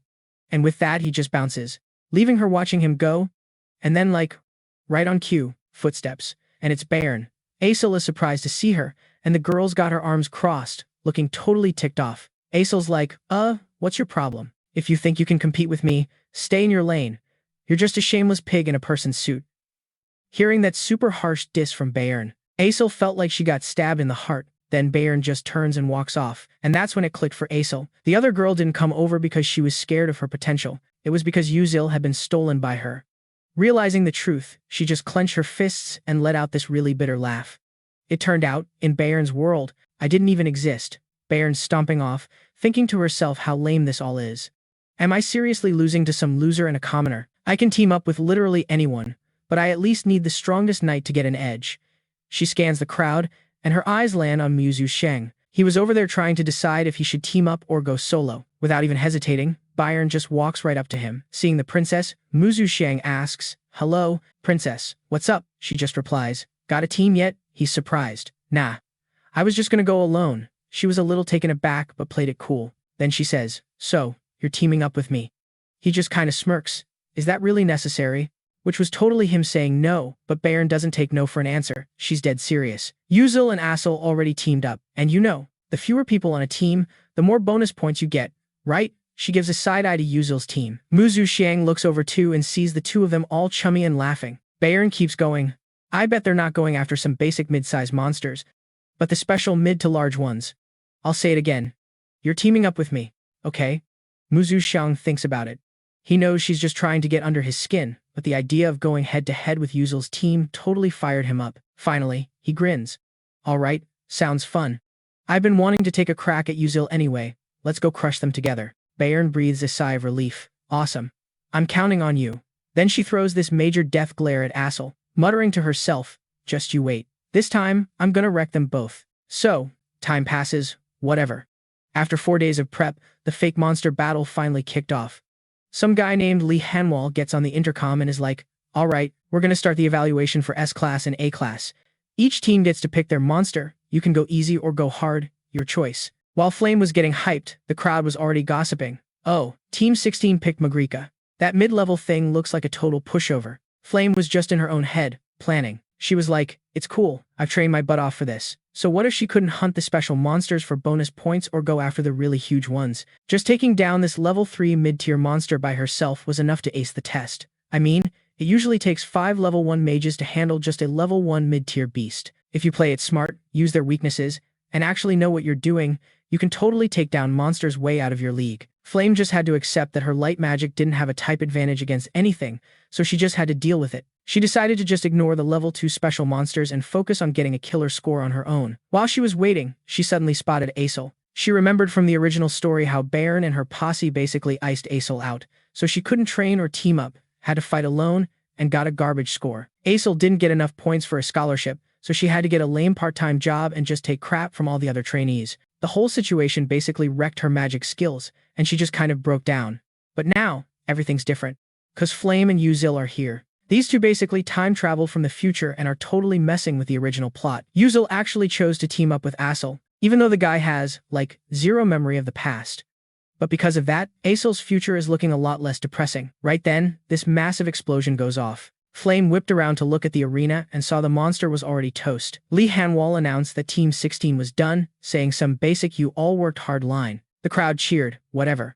Flame knew it was her turn, and her heart was totally pounding with nerves and this feeling like she was ready to crush it. After congratulating the last team, the instructor yelled for Team 17 to get ready. Flame immediately shouted back, "Yeah, I'm coming." She bolted towards the platform, right where Uzil and Aisel were standing, and just blew right past them like they weren't even there. But of course, as she's walking by, she trips on her own stupid shoelace and starts to totally eat it. Right at the last second, though, a hand shoots out and grabs her by the collar, saving her from a major faceplant. Now she's just dangling there, and the whole crowd starts laughing. "Ha, she's so cute. That girl's even shorter than my little sister." The person holding her was Uzil, of all people. The main character looked kinda embarrassed about the whole thing. He asked if she was okay, but Flame was so mortified being held like a lost kitten that she couldn't even answer. He finally let her go. She awkwardly turned to thank him, but he just pointed at her foot and said, "It's nothing. Just tie your shoe." She looked down and saw her shoelace was a total mess. She was thinking, wait, Jackie tied that thing super tight. Uzil saw her fumbling and offered to help, but she shot him down and fixed it herself. All she could think was how lucky she was that it happened now and not during the test, or she'd be totally screwed. After that whole fiasco, she stepped onto the platform trying to look confident. The moment they saw she was by herself, the audience started whispering, "Is she alone? No way. Is she really gonna try and fight a mid-level monster solo?" Flame's test started, and her opponent was this ridiculously huge mid-level monster. Seriously, compared to that thing, she looked like a tiny little ant. Man, the vibe was totally off. Everyone was whining that this monster had, like, no weaknesses, so it was basically unbeatable. Then this dude, Leo, pipes up, "Group 17, you're up." The monster just bolts at Flame, crazy fast, but she's just standing there, not even flinching. She's completely zoned in, chanting her spell while the crowd freaks out. Look at her, what a mess. No way she can handle that solo. When she finally finished, she whispered something. Flower petals start swirling around, and this sick golden magic circle lights up under her. She's got this look, like, yeah, I got this. So, like, these gnarly vines just shot out of the ground, wrapping around the monster so tight it couldn't even twitch. Then she cast some kind of material-changing spell. She made the vines rock hard, and you could see the monster getting weaker, all shaky and ticked off. But Flame knew that wasn't going to be enough to put it down for good. She whipped up 3 halos over her head, basically charging up for the final blow. Just then, the beast totally lost it, trying to hulk out of the vines. And bam, a second later, all the vines just snapped. With these psycho, bloodshot eyes, it just charged her, mouth wide open like it was about to swallow her whole. At that exact moment, Flame's magic went off. A huge freaking beam of light just blasted out, punching a hole straight through the monster, leaving this nasty, fatal wound in its body. Flame was totally gassed, having burned through pretty much all her mana. The giant monster, wheezing and panting, finally slammed into the ground, making the whole place shake. The students just stared, completely floored. The teachers and guests were doing that thing where they take off their glasses and put them back on, like they couldn't process what they just saw.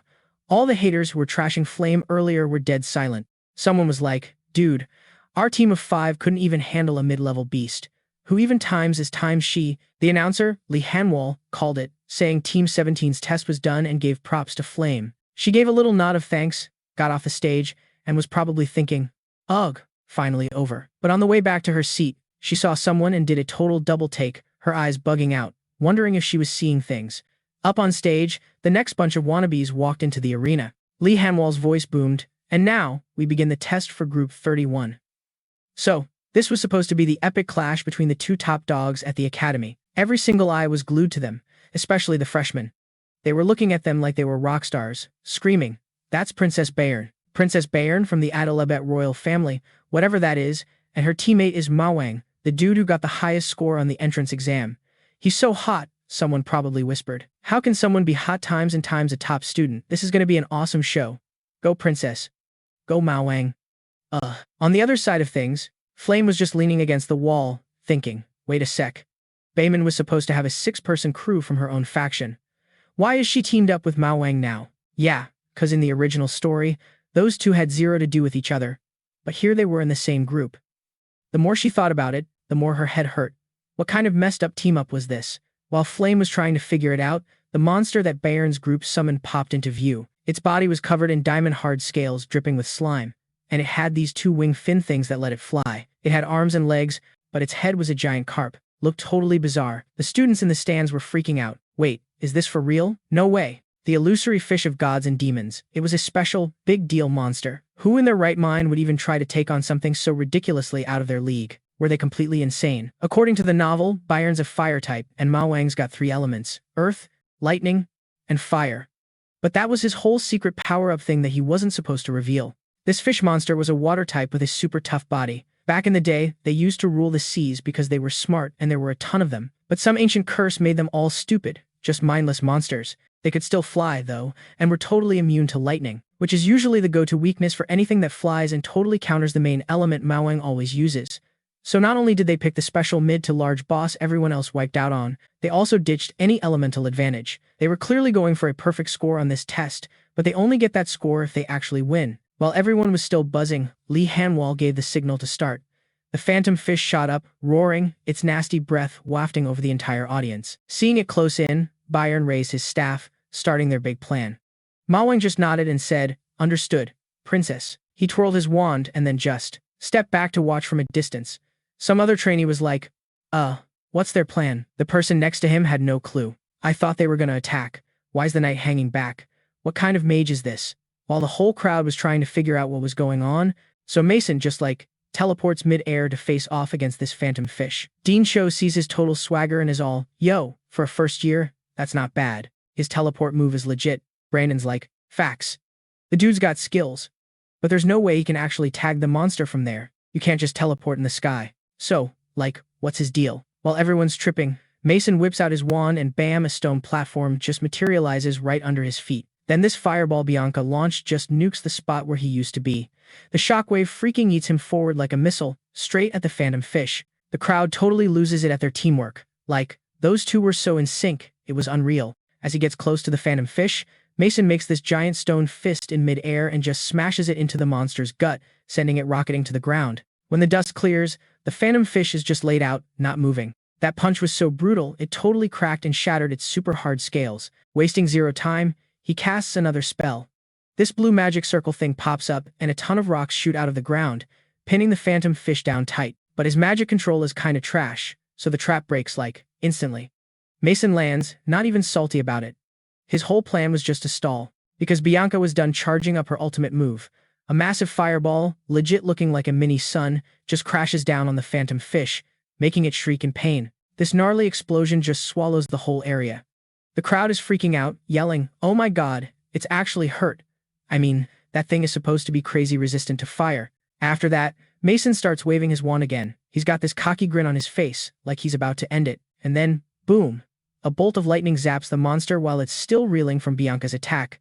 Finally, the phantom fish is toast, just a pile of ash. The crowd just goes ballistic, everyone's clapping like crazy. That thing got totally owned without even a chance to fight back. It was insane. This year's freshmen are seriously stacked, especially that first-year chick who handled that mid-tier monster like a total pro. Their skills are already on par with the S-class seniors, for real.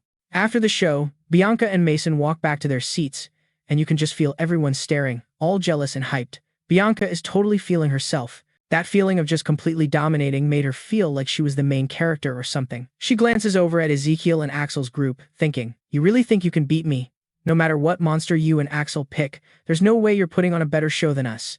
Yeah, that's what Bianca was telling herself. But then Ezekiel gets on stage, and what he says next makes the whole place go dead silent. "Yeah, can you summon 5 monsters for me?" Everyone was just stunned, and you could totally see the shock on Princess Bianca's face. Unlike her trying to play it cool, all the other trainees started buzzing. Wait, what did he just say? Besides Princess Bianca's crew and the Flames, don't all the other teams need 5 people just to barely handle one mid-level monster? And now these two are trying to fight 5 at once? I've heard stuff about Ezekiel, but is he totally out of his mind? Every single eye was locked on him. A bunch of blue lights swirl around the two of them. The summoning finishes. And bam! The mid-level monsters are in the arena. Ezekiel and Axel are completely surrounded. They look like 2 tiny ants in the middle of all that. Over in the special viewing area, A couple of teachers looked kinda shocked, and the monster expert, Victor, spoke up. The monsters Ezekiel's team summoned were the poisonous frog Hymeraden, the black sand bison, a Cardinami slime, and the falling monster.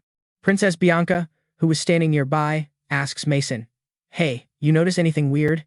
He just looks at her, kinda surprised. Then he looks back at the stage and smirks. "Nah, not really. I'm just curious what Ezekiel is planning. Kinda looking forward to his little show, actually." As the monsters appeared, Leon Hartwell, the announcer, raised an eyebrow. "I just have to ask one thing. Who in the world picked this lineup of monsters?" All chill and innocent, Ezekiel just goes, "That was me." Knowing who picked him, Leon Hartwell goes on, "Look, I get you're a knight and can score easy points here, but it's not the same for a bishop. I seriously think this strategy is way too much for your partner." The 5 monsters were now closing in on the 2 of them, so, while everyone else is totally bugging out, Zeke just smirks, all confident. "Nah, not even close. My whole game plan this time was built just for the bishop," said Stella, who was standing next to him, looking totally shocked. Hearing that, Instructor Hansen gets this look on his face and is like, "Fine then, let's get this over with." At his signal, the monsters mobbed Zeke and Stella. She was obviously freaking out. He leaned in and whispered, "You got this?" And she shot back, "Of course." So he said, all cocky, "Just trust me." But in her head, she's like, "Yeah, right. How am I supposed to trust that? It's the oldest lie in the book." Then to motivate her, Zeke says something that just made things super weird. "I believe in you." Real quality pep talk from a teammate. Stella just sighed. It was just more proof that this guy was impossible to figure out. So, cut to later that night. Stella is walking behind Zeke, a million questions bouncing around in her head. She finally just asks, "Hey." He whips around like he was waiting for it, catching her when it was just the 2 of them. She blurted out, "Why me? I mean, seriously, you're a top-tier knight. You could have teamed up with anyone." Faced with a heavy question, the guy just scratches his head, trying to think of a good answer. Finally, "You asked." "Look, it's true. Our class is stacked with talented people. For example, when it comes to fire magic, nobody can touch Princess B. For controlling flames, that first-year magic user, Julian, is basically a legend. Everyone knows he's the strongest. And Riley would have been a perfect fit for me too, with her insane single-target attacks. So Zeke knows exactly what he's about and what everyone else can do. This just makes Stella even more suspicious. So why did he act so distant and chill about it? "I just think you're the best person to be my teammate. That's all there is to it." He turned around and gave her this ridiculously bright smile. Whatever, let's keep going." And just like some cheesy drama, Stella's staring at his back, her face getting a little red. It was the first time she'd ever seen him look serious and smile at the same time. "Well, since you were actually being sincere, I guess the pressure on me just went up a notch." Back to the present, she clutched her magic staff. All those thoughts started coming back. Even though I still have no clue what his deal is, he had to have a reason for picking me, so I'm gonna show him what I'm made of. Stella started gathering magic around her feet. The staff floated up in front of her, just humming as it got ready to unleash a ton of mana. She closed her eyes, trying to feel everything around her. When you're in deep trouble, that's when you find your opening, and only in that opening could she really show off her skills. The other students watching totally noticed something was different. "Wait, isn't that the supernatural resonance skill?" Another one added. "No freaking way. That's a special move that only happens when a mage who's level 6 or higher goes into, like, a trance. But if you lose your focus, the mana flow will totally reverse, and that could really mess you up. Besides, he's just a first year." But while everyone was busy gossiping, Stella was already engulfed in a massive stream of mana, basically blooming like some epic flower on the battlefield, shocking everyone. Zeke just looked at her, and you could practically see him calculating everything in his head. Yep, knew it. She's got a real shot at that Winter Queen title. He smiled, then said, "All right, let's get this started." It was a showdown between 2 freshmen and 5 mid-level monsters. The only one he could really count on right now was himself. A second later, Zeke just charged straight ahead. He popped blank, his sword glowing with this insane aura. He swung the blade, aiming right for the stomach of some gross poisonous frog, the Raiden toad. His eyes were laser-focused, deadly serious. A long gash tore open on the toad's belly like it could feel the pain coming.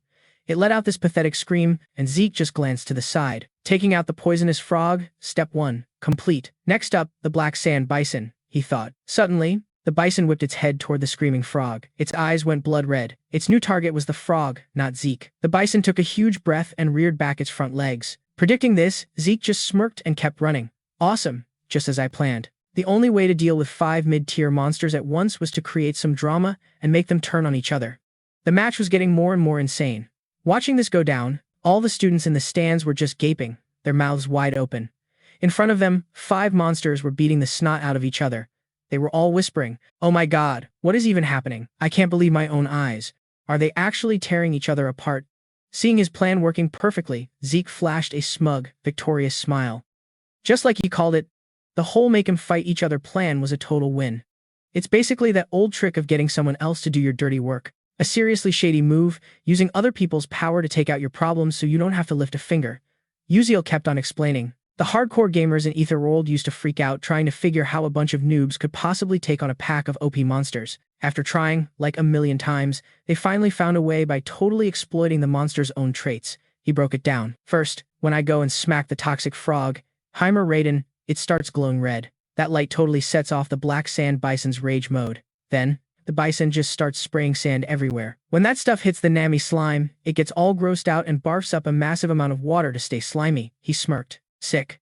The plan's still rolling thanks to that barrier thing. The water's rising crazy fast. Then, like he just remembered something, Uziel looked at the carton bird and gave it a sketchy smile. "You're up?" He went on. The carton bird's whole deal is that when it senses any moisture, it lets out this insane scream that covers over 7 octaves. The water rises, it gets ticked off, and starts screeching its head off. That scream messes with the falling monsters, who are super sensitive to sound, and drives them nuts, making them attack whatever's nearby. And just like that, the scream made the falling monster charge and just start wailing on the carton bird. A kick so fast it caved the bird's face in, sending it flying into the Nami slime. The Nami slime got mad and splashed water all over the carton bird. Everyone figured it'd fight back, but nope. The carton bird just gave the falling monster a total death stare. The falling monster glared right back, basically saying, "You want a piece of this? Then bring it." The two charged and went at it for, like, hundreds of rounds. All the other monsters started picking fights and just tearing each other apart. Up in the stands, the professors and brainiacs were totally shocked. One of them yelled, "It's unreal that this kid, Uziel, knows the ins and outs of all 5 monsters like this. Even I, and I literally study monsters for a living, never thought of this. They're just reckless and chaotic, but you gotta admit, it's impressive." A female professor added, "For real. They're wild. But what's blowing my mind is her concentration. That girl's keeping her mana flow perfectly stable while all that chaos is happening. It's wild. She's obviously putting all her faith in her knight." Back on the stage, the monsters were still going at it, not paying attention to anyone else. Sand was everywhere. Water was rising. The red light got even brighter. And in the middle of this mess, Uziel was playing the part of the knight perfectly. The knight's job is to protect the mage and keep the heat off them while they power up their spells. So whenever a monster blindly went after Aesel, Uziel would blink over in a flash, slash its ankle with his sword, and send it tumbling. The carton bird barely got up before it was jumped by other monsters and couldn't even see straight. Uziel figured out that attacking the monsters just made them madder at him. He backed off, got back in position, and kept doing his bodyguard thing. Suddenly, his gut told him something was wrong, and Uziel's eyes shot open. He saw a freaking huge boulder flying right at Aesel, who was still locked in her magic trance and couldn't move. Without even thinking, Uziel blinked right in front of her with insane skill. He sliced that boulder into 2 clean pieces. The demon, Yuzeng, laughed and said, "Hey, Princess Bayan, don't you think Uziel is like the perfect knight? He's like something out of a fairy tale, saving the princess." Hearing that, Bayan's eyes went wide, her bright red eyes sparkling as she watched Uziel on the battlefield. The guy was moving like a warrior of light. His sword and the afterimages from his blinks had everyone totally captivated.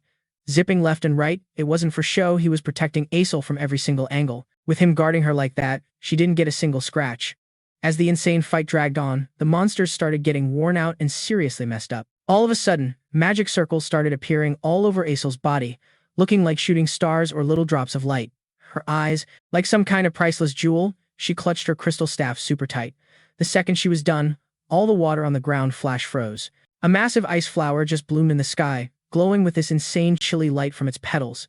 Seeing that crazy magic, the crowd was, like, totally mesmerized by the pale green flower. It was so stupidly pretty, they forgot this was even a test, wondering if art could even get better than that. Nobody was even judging the students' magic anymore. They were just gawking at a real sorcerer's power. The girl's magic was simple, but it was on a whole other level, like, nobody else could even touch it. A few seconds passed. Water crept up the monsters' bodies, then bam, her magic turned it to ice, stopping them dead in their tracks. Even though the monsters were totally wrecked from the fight, they couldn't break the ice right away.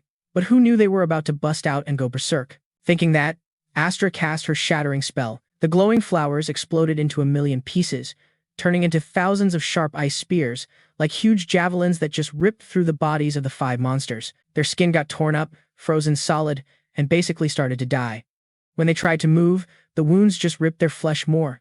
making them scream like crazy. The crowd started whispering, "So, what's next?" "Dude, I have no clue." "Yo, you think they actually beat 5 mid-level monsters with just 2 of them?" Then, some dude totally freaked out. "No way, look over there." Everyone whipped their heads toward the melting ice on the carton bird. Its eyes snapped open, steam pouring off its body, some kind of built-in power. Turns out, when it feels cold and damp, it blasts out this insane heat, letting all 5 of the monsters shatter the ice at the same time. They gave Zane's crew this death stare, like, "You're so dead for this." The teachers just looked bummed and sighed. So, in the end, those 2 still couldn't pull it off.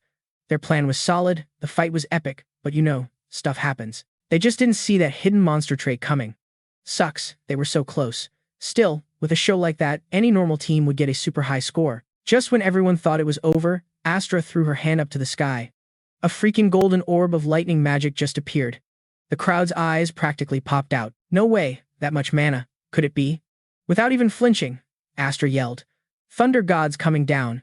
Instantly, like tens of thousands of electric currents, just exploded, turning into a bazillion lightning bolts that zapped right into the 5 monsters, making them roar in agony as the electricity fried them from the inside out. Seeing the insane combo of lightning and ice she just pulled off, Astra was just floored. Her eyes were screaming, "Did I really just do that? Is this for real, my magic? So, I guess I can do it, just like he said."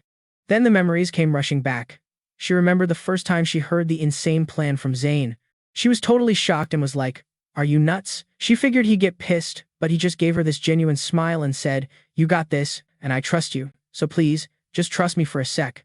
I'm putting all my faith in you." Hearing Zane being so real with her, Astra balled her fists, trying to psych herself up. Zane was still smiling, but you could tell from his face and voice he wasn't messing around. She felt this, like, heavy pressure in her chest. Before him, all she had was blind faith in her own path. Not a single friend ever told her she was doing the right thing. Her entire life was just fear and stress, just holding on to this tiny sliver of hope. And right when that hope was about to die, Zane showed up. He was the first person to ever pull her out of the dark. Can I really pull this off? She felt like she was just drifting in some endless ocean. Even though she was fighting the storms, she was still second-guessing herself, wondering if she was even going the right way. But that didn't even matter anymore.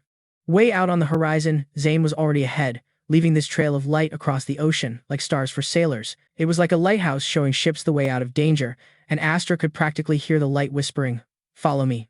I'll show you the way." Then, Mr. Hemlock announced, "The test for Group 32 is over. Seriously awesome job." Standing in the center, Astra just grinned. All that insecurity and feeling like crap was gone, replaced with this bright confidence, even though her face was still kinda dazed. Meanwhile, on the South Main side, Zane was just floating in the air, thinking, "That was way too close. I almost got caught in that. They could at least give a warning before they use magic, that insane." Alright. So next day, the scoreboard drops for that monster fighting test. And guess who's at the top?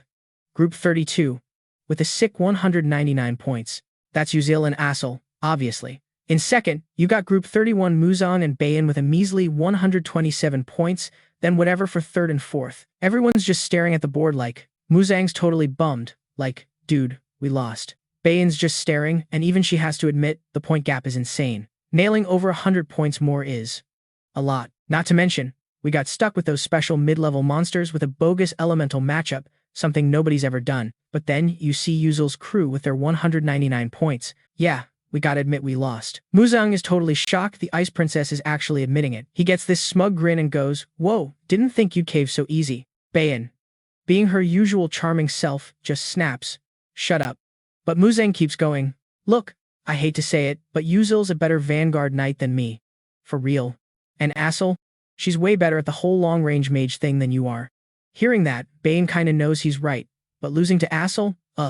No way she's accepting that. She's like, looking at Muzang's decent-looking face, but all she can see is Yuzel. She starts coping hard, wishing that Yuzel was her times knight instead. Everything would be totally different then. In the test, that guy protected Asel the entire time. He wasn't just some knight, but he was basically the director, setting up strats for the mage and literally creating a stage for Asel to shine.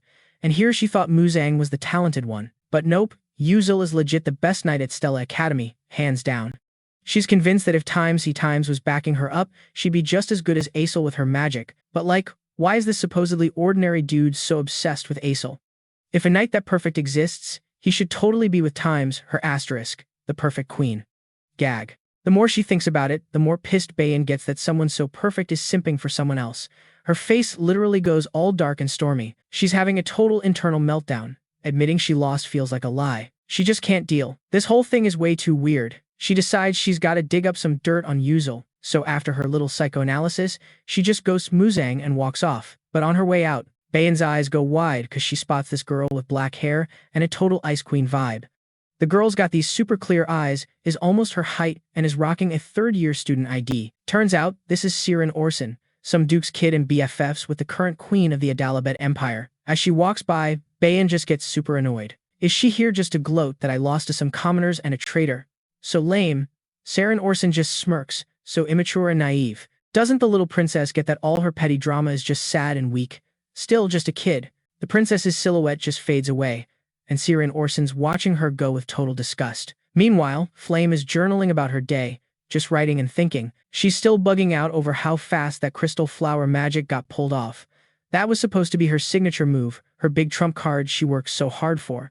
Unexpectedly, Aesol just perfected it and busted it out in front of everyone. According to the original story, Aesol was supposed to be a total wreck after this battle, basically trapped in Prince Jeremy's cage, just gradually withering away.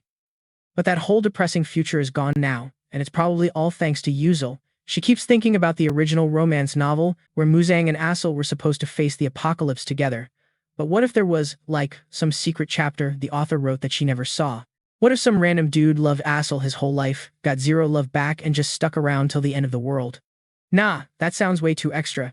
But after reading a ton of romance novels, Flame's mind is going to weird places. Then an idea hits her. To rewind time to find love and protect the world where your favorite person can live happily ever after, even if the price is being literally erased from existence. In that final moment, did Yuzil feel any regret? Flame's heart just, like, clenches. She's getting all choked up, because she can't believe she's seeing a real-life tragedy, not just some story in a book. Like, what would it even feel like to trade your entire existence just to turn back time? Cut to Yuzil's room. He's just staring at his system screen.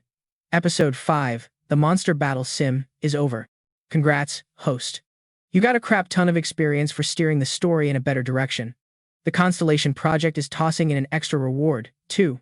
Yuzil was like, oh, what's the move this time? I kind of thought about it, but whatever. Blink got a buff from the last round anyway.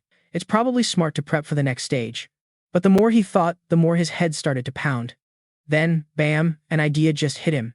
He cracked a satisfied grin. Yeah, that's it. Duh, how could I forget? He said to the system, gimme Leaf Hunel's leaf key item. The system was all like, processing host's request. Please wait. Beep, boop, whatever. Check complete. Congrats, you got Yenel's leaf key. Seeing the key pop into existence, Yuzil actually jumped a little. Sweet. So it's not as classic as my old gear, but this is a super rare item only high-level players can get. It lets you chat with special spirits, but really it just unlocks one specific dungeon. To use it, you gotta go outside. But after that whole cemetery mess, Stella Academy got super strict. Now, what am I supposed to do? While he was brainstorming, Yuzil remembered a loophole from back when he played the game. The Academy was on lockdown then, too. What did I do? After a minute, his eyes lit up. Right, the clubs. I just need to join a club. Outside, the sun was already high up, casting some warm rays or whatever. Yuzil started writing in some lame, coming-of-age journal.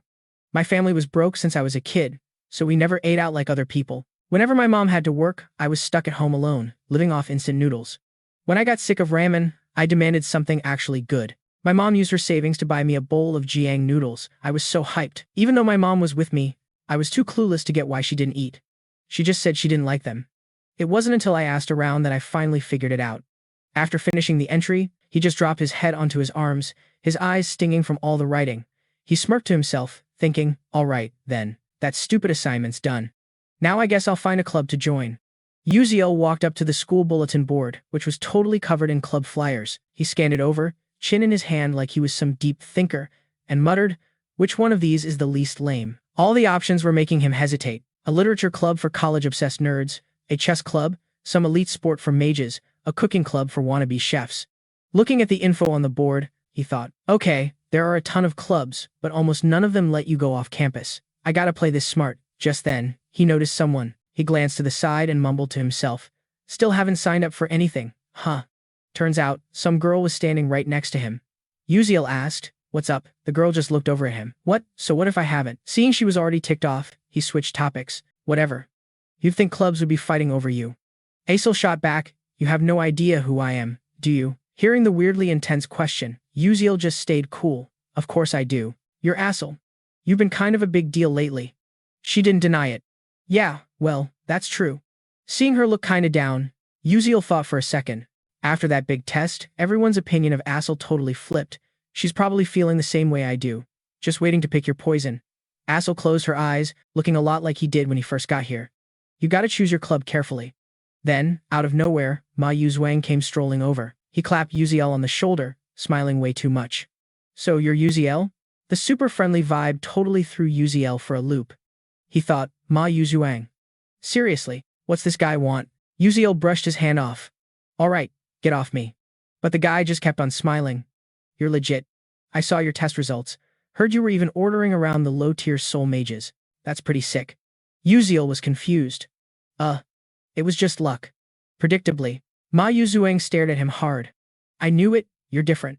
Ma Yuzhuang's whole cold attitude flipped a complete 180 degrees. Uziel swallowed, caught off guard, and stammered. Look, I'm just a regular dude, you know? I always gotta be thinking of ways to get ahead of everyone else. Hearing the slick comeback, Ma Yuzhuang smiled. Guess you manage your time way better than I do. Then, randomly, Uziel asked, So, what are your plans this weekend? Ma Yuzhuang looked surprised. Me. Then he just answered flatly. Study. They both just stood there for a beat, stunned. Uziel smirked. I was just asking. And you were just answering. Thanks. Ma Yuzhuang waved a hand. You want more? I'm for real studying. And, like, studying and practicing and whatever. Uziel stuttered. All like, dude, you never act like this. Why are you laughing so much? Ma Yuzhuang just kept going. Yeah, well. I've been into it lately, for some reason. One dude's laughing his head off, the other's totally suspicious. Uziel was probably thinking that for a guy who's always so handsome, he should at least try to act normal. Then Ma Yuzhuang was like, practice can wait. What's the deal this time? Aesel just randomly piped up. It's about the dungeon run, right? Ma Yuzhuang added, yeah, and if you hadn't butted in then, Missy, I might have been totally screwed. Hearing that, Aesel got pissed. Do not call me miss. So Uziel laid out the whole situation. Right, in the OG story, Ma Yuzhuang teams up with Flame and they easily smoke Hai Wanyang. But this time, cause I jumped in, Flame got held up with me. Ma Yuzhuang had to take on Hai Wanyang all by himself. Could that be why she's acting so weird? Anyway, it's all good.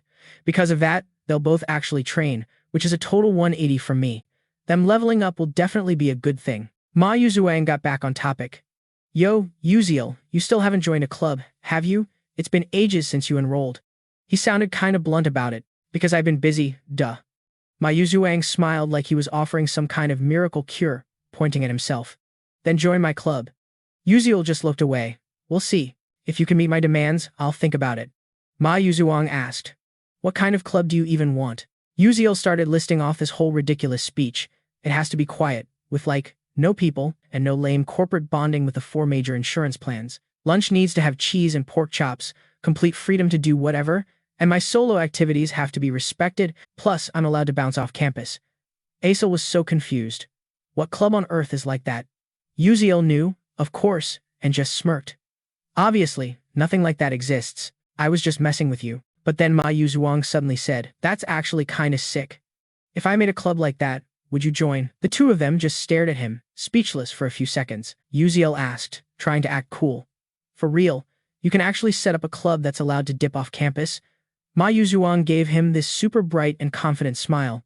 Bet, I totally can. In his head, Uziel was doing the math. Okay, true. Ma Yuzhuang has some serious connections with the secret big shots at Stella Academy. Super sketchy, but it could be useful.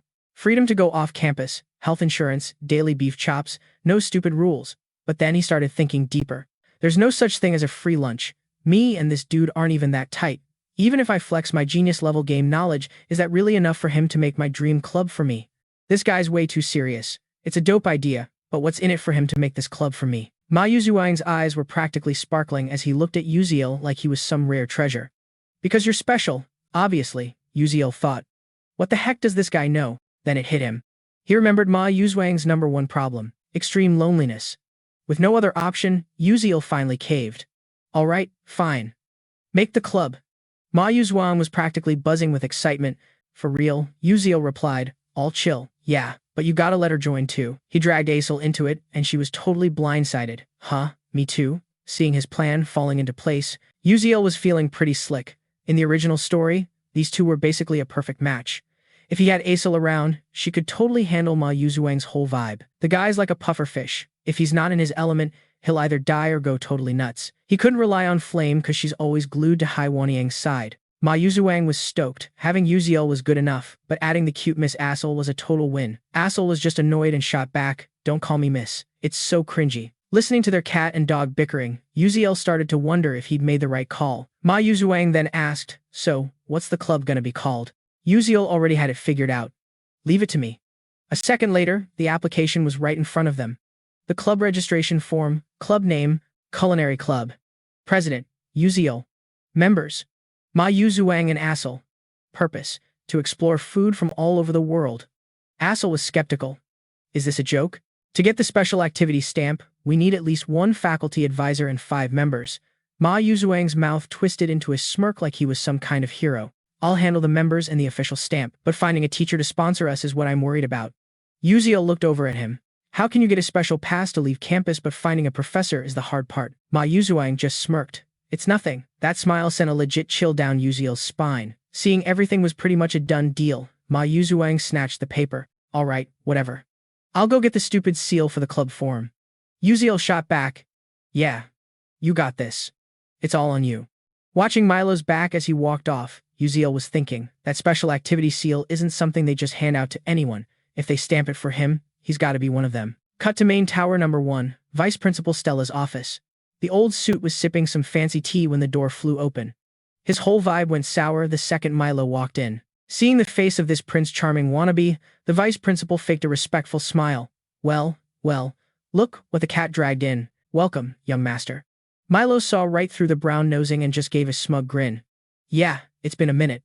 He then plopped right down into the VP's chair like he owned the place. He crossed his arms, looking way too pleased with himself. Yo, this chair is way comfier than it looks. I could get used to this. Haha. Seriously. The nerve. The vice principal just gave this weak sauce smile and bowed. Oh, thank goodness, young master. It's a total honor that you like it. I'm just so thrilled to see you've, grown up. Milo just shrugged, totally bored. You think? Life at Stella Academy is pretty chill. Met some cool people. It's way better than being stuck at home. He was saying all this with his super bright smile, but the VP was totally scowling on the inside, thinking, what the hell does this psycho kid even want here? Pulling himself together, the old guy asked, so for real, what brings you here?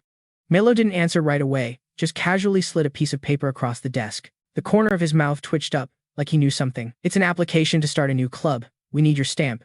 The vice principal looked like he'd seen a ghost. Say what now? His eyes were glued to the paper, totally not buying it. A freak like Milo wants to start a club? Get real. His family would totally flip if they found out.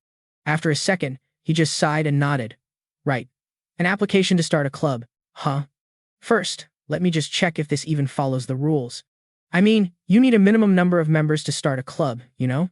It's the rules. But the second he reached for the paper, Milo slapped his hand down on top of it. The whole room went dead silent. The VP just froze and looked up. Milo's whole happy-go-lucky act vanished.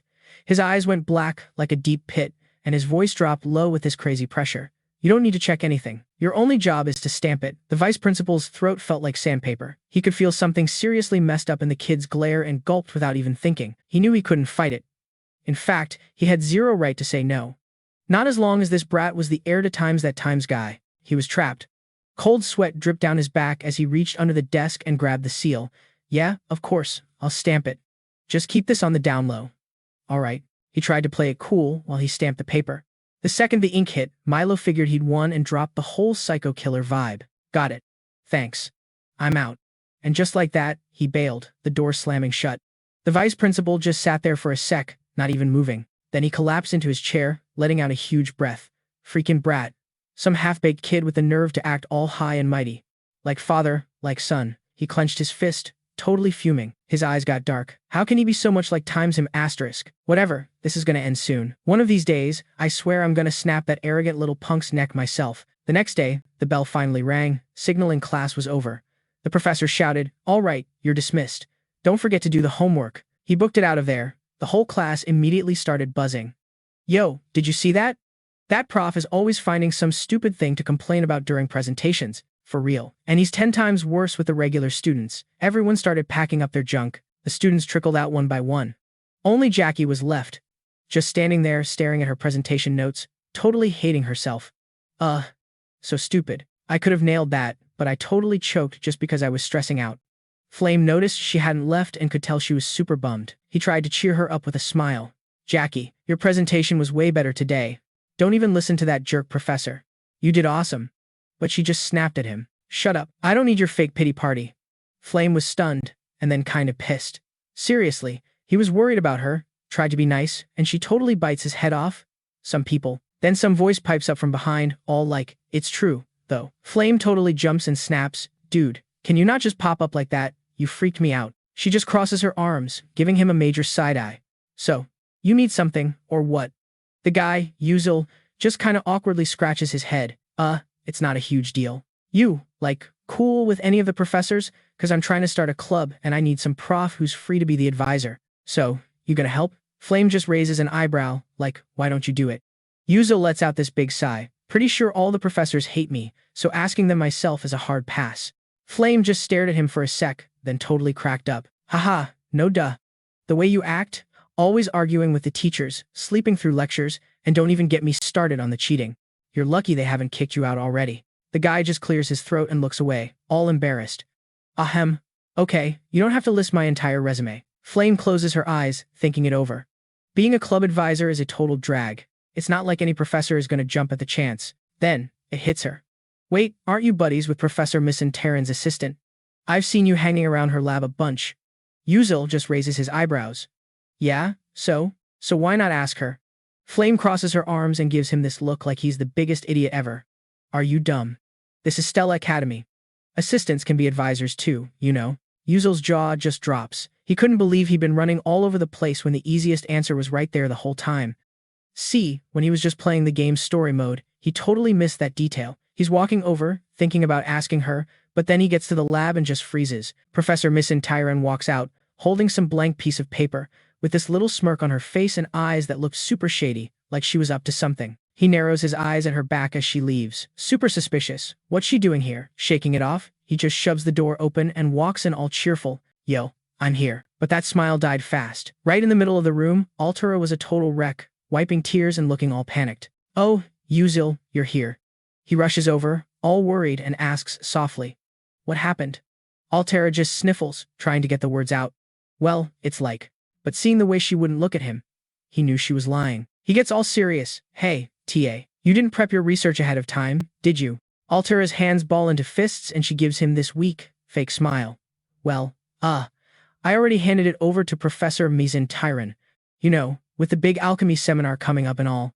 The professor said she'd present it for me. Her eyes are all lit up with hope. This is awesome. My research is going to be shown to, like, the best alchemists in the world. But Uzel just cuts her off, totally pissed. I get it, Altera. She straight up stole your research. Is your name even on that thing? The girl just freezes, not knowing what to say. Then she lets out this lame, bitter laugh. Haha, it's fine. It's just part of the experience. Alchemy's like that. It's not just me. Everyone has to deal with the crap and just accept it. Uzel was so over this. So this is what it takes to be an alchemist? Just get walked all over? Look, even though my Zentan thing is about to crack the whole formula, I wanted Altera to finish it herself. But seeing her get her work jacked, I can't just sit here and do nothing. Uzel turns back to the teaching assistant. Okay, besides that, what other research you got going on? Altera looks surprised. We're, working on it together. You know, the random digital interference technique mixed with Qiong. She sighs. That thing's been around for 300 years and nobody's cracked it. I even tried that weird idea you had, but it was a total bust. Uzel gets this super confident smirk. If we solve this, the research will be legendary. And actually, I already cracked that part.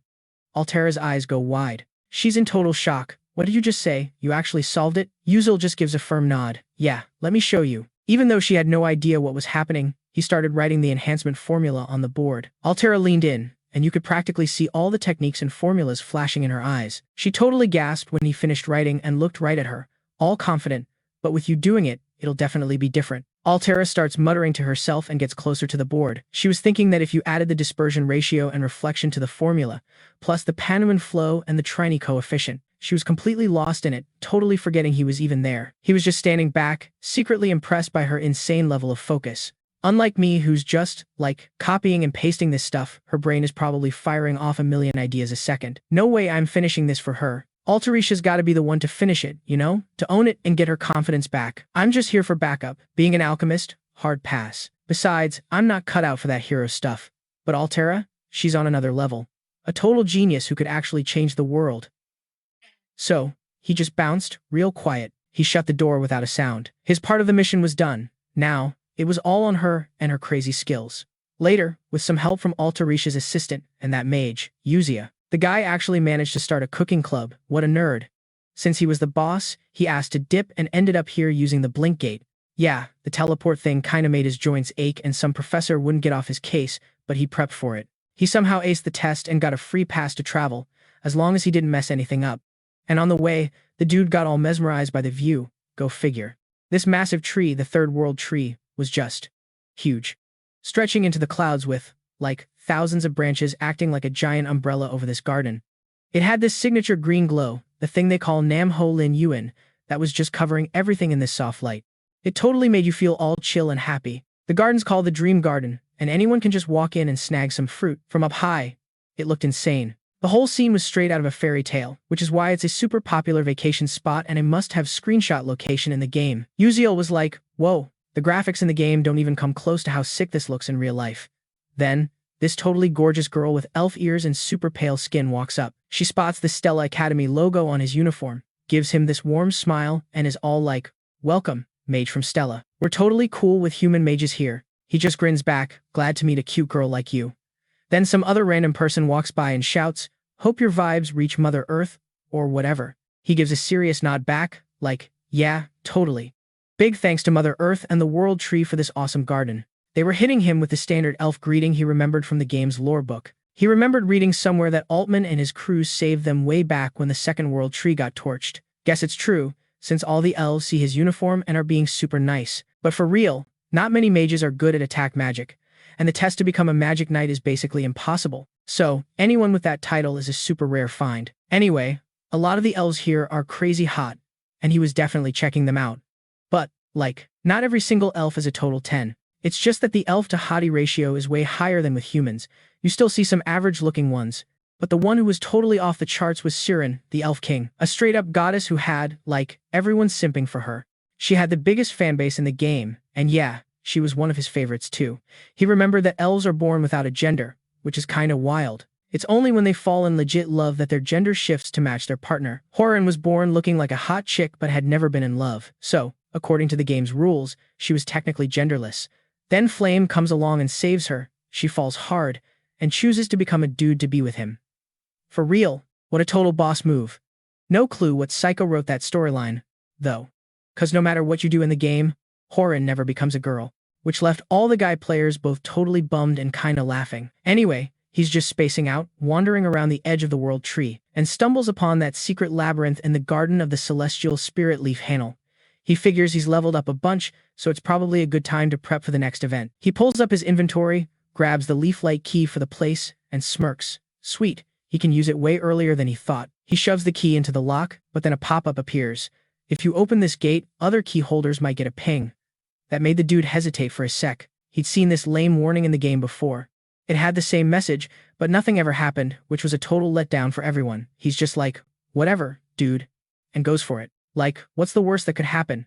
So this dude, Uziel, just yanks the key, and bam, the gate to this so-called Garden of Celestial Spirits creaks open. Meanwhile, way over at the cradle of some magical forest, where the Elf Kingdom is chilling on the highest peak of the Taiyao mountain range, there's this massive, busted-up castle.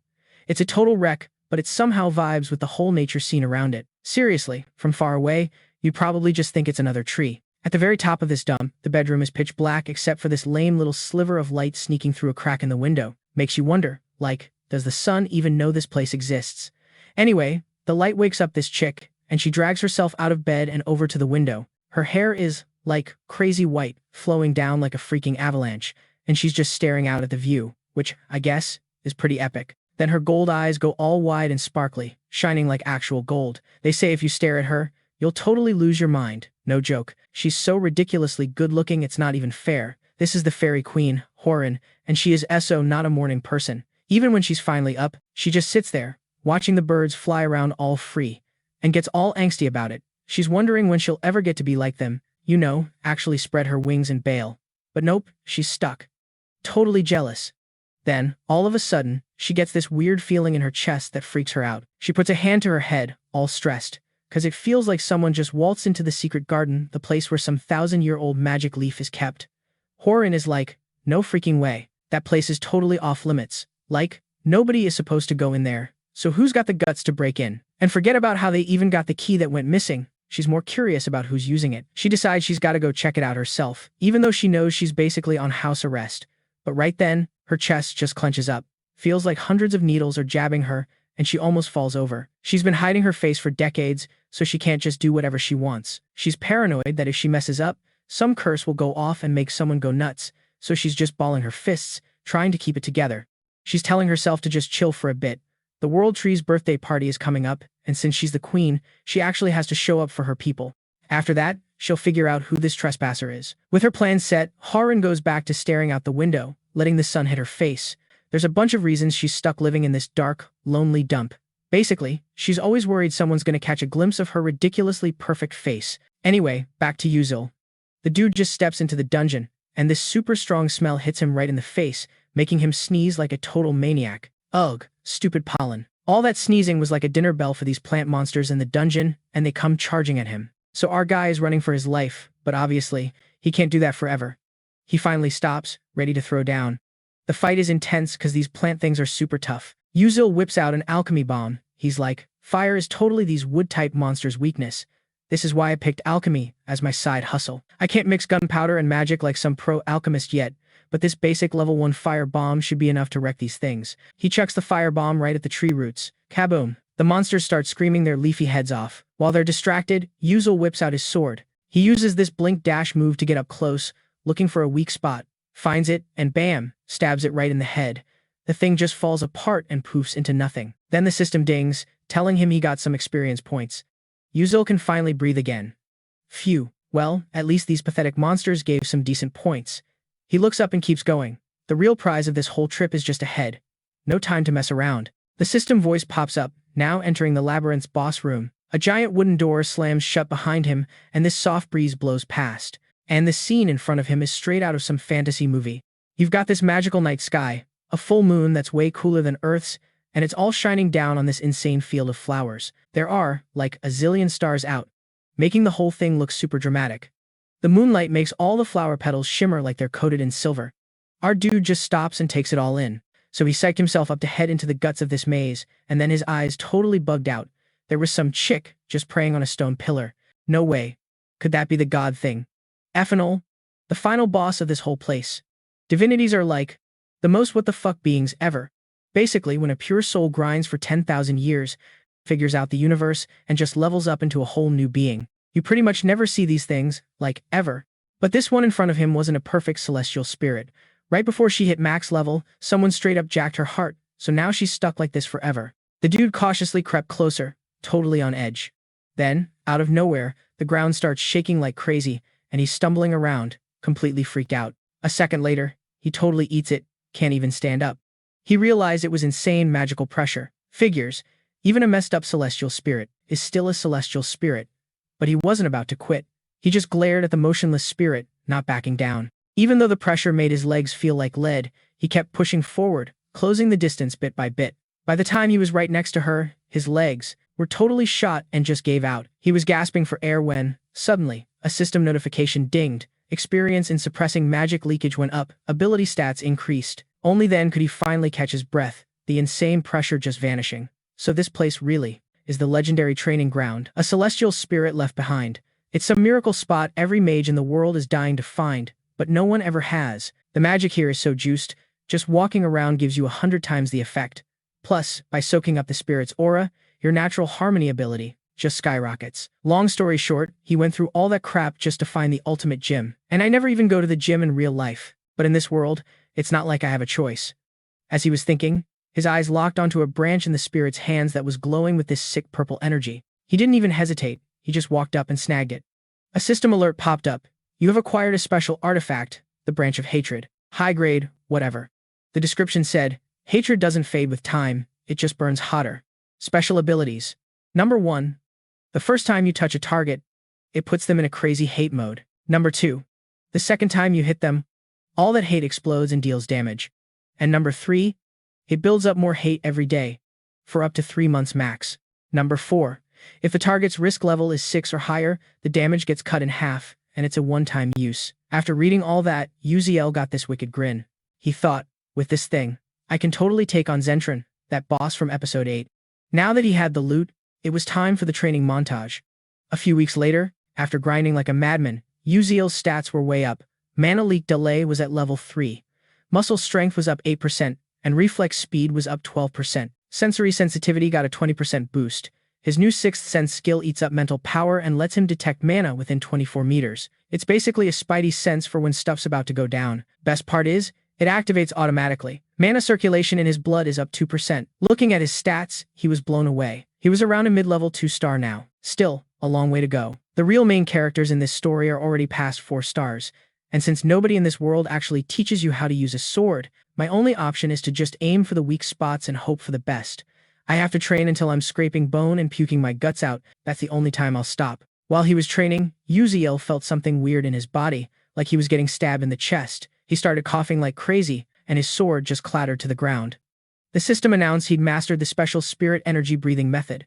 The celestial spirit's breathing skill was his. His vision went all blurry and messed up. His eyes started to flutter shut like he was about to pass out, and everything just went dark and trippy. Suddenly, some weird voice echoed in his head, jolting him awake. Yo, what are you doing? Can't you hear me? Are you just ignoring me? I really hope you are. Hello? You hear me? Answer me. I'm sitting here waiting. Uziel shot up, like, whoa, what the heck is going on? The voice just kept talking. So, you heard me, right? Finally getting his act together, Uziel looked around and mumbled, Are you the celestial spirit? Leaf? A giant question mark was basically floating over his head. He's like, wait, did that tree spirit thing just talk to me? Freaking out, he yells, what the heck? A talking corpse? The spirit, totally annoyed, snaps back. I'm not dead, you jerk. Uziel's still completely floored. No way. How can you talk? The spirit's just like, I've been talking this whole time. It's just that you were too dense to hear it. Wonder why you can hear me now and not before? Oh, right. It's 'cause you're starting to become like me. You were just using my breathing technique, duh. The more this thing talked, the more messed up Uziel's head got. He tried to think back. He remembered that pop-up saying he got a new skill. The system screen flashes up with the deets. It's called Celestial Spirit Breath, Level 1.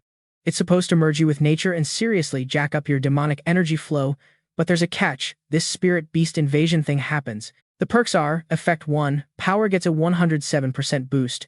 2, Reaction speed is up by 125%. 3, Senses get cranked up by 147%.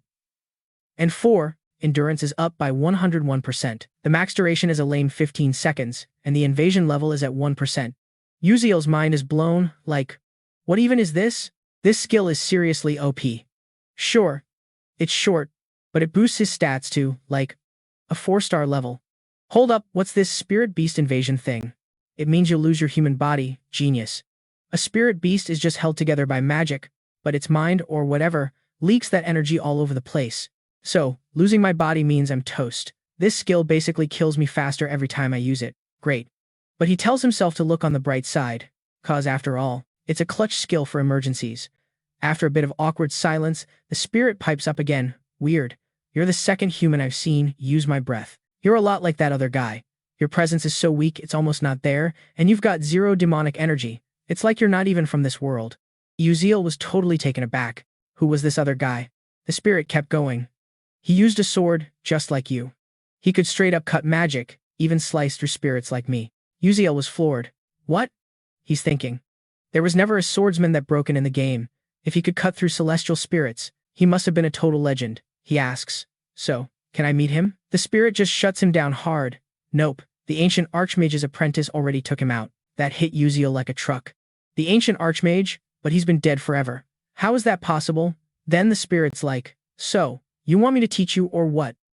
I fought him once. I basically recorded all his moves and breathing patterns. Uziel's like, half skeptical. For real? The spirit adds, yeah, but there's a catch.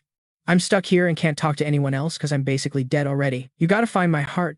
save me, and, bring me back. Predictably, Uziel just lays it out flat. Sorry, but with my current stats, there's no way I can snatch another celestial spirit's heart. After a sec, the spirit grumbles. Fine, it doesn't have to be a celestial spirit's heart. A pure heart from a divine beast will work. Now Uziel's just confused, but if you use a divine beast's heart, you'll lose most of your power. The spirit just replies, I don't care. It's better than being stuck in this dump forever, all by myself. Hearing that, Uziel figured it was a win-win. He's like, well, if it's just a regular divine beast's heart, that might not be impossible. I can do that. The spirit's all hopeful. You can? Uziel thinks to himself. The whole reason I'm grinding here is for that summoning ritual thing where I'm going to see a ton of divine beasts. Compared to hunting down a celestial spirit's heart, this is way easier. I'm pretty sure I can pull it off. I'll try to snag one. The spirit is totally stoked. Thank you. I'll be waiting. Oh, and, I got something for you. Uziel was like, whoa, what is it?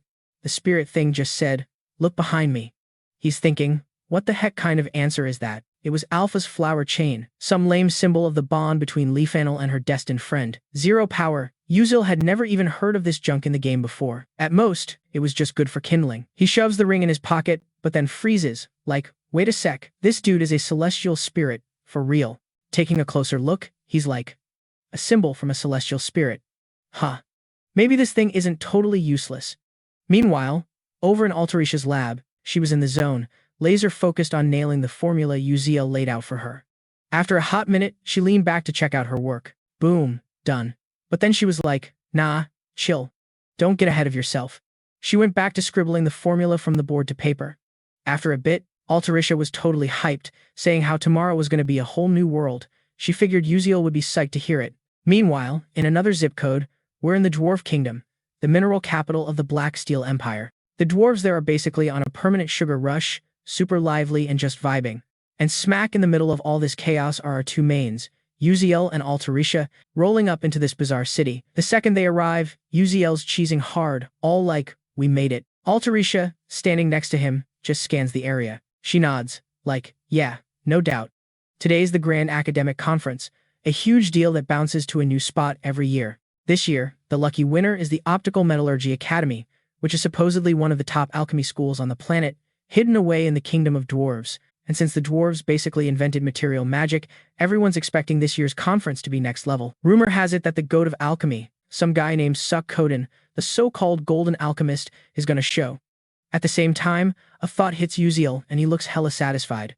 This is the perfect time to drop Altarisha's new discovery on them, but his eyes flick over to the girl beside him, who's looking worried and asks, Uziel, is this for real, okay? The professor spent, like, half her life working on this. Uziel's thinking to himself, wow, she's either a total pushover or just way too nice. Her research gets swiped and she's still trying to be polite about it. Seeing how sketched out she was, he tried to lighten the mood. Relax, Altarisha.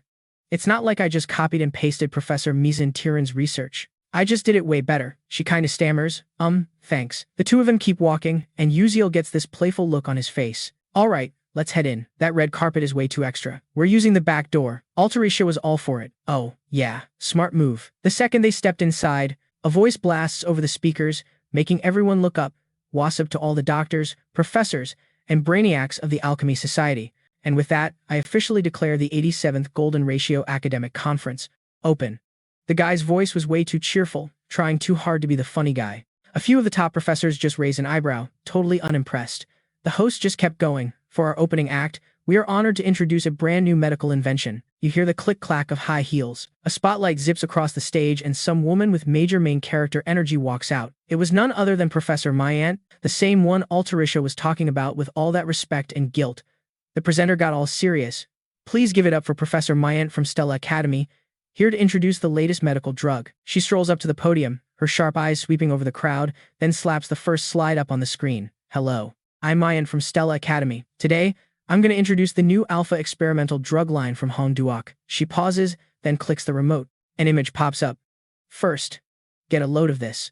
Her presentation started to drag on, getting super technical and boring, just like you'd expect from these stuffed shirts. You needed more patience than a PhD to sit through it. Everyone's acting like they're totally captivated, but for real, even we didn't get what she was saying. The words she was using sounded like she was trying to build a nuke.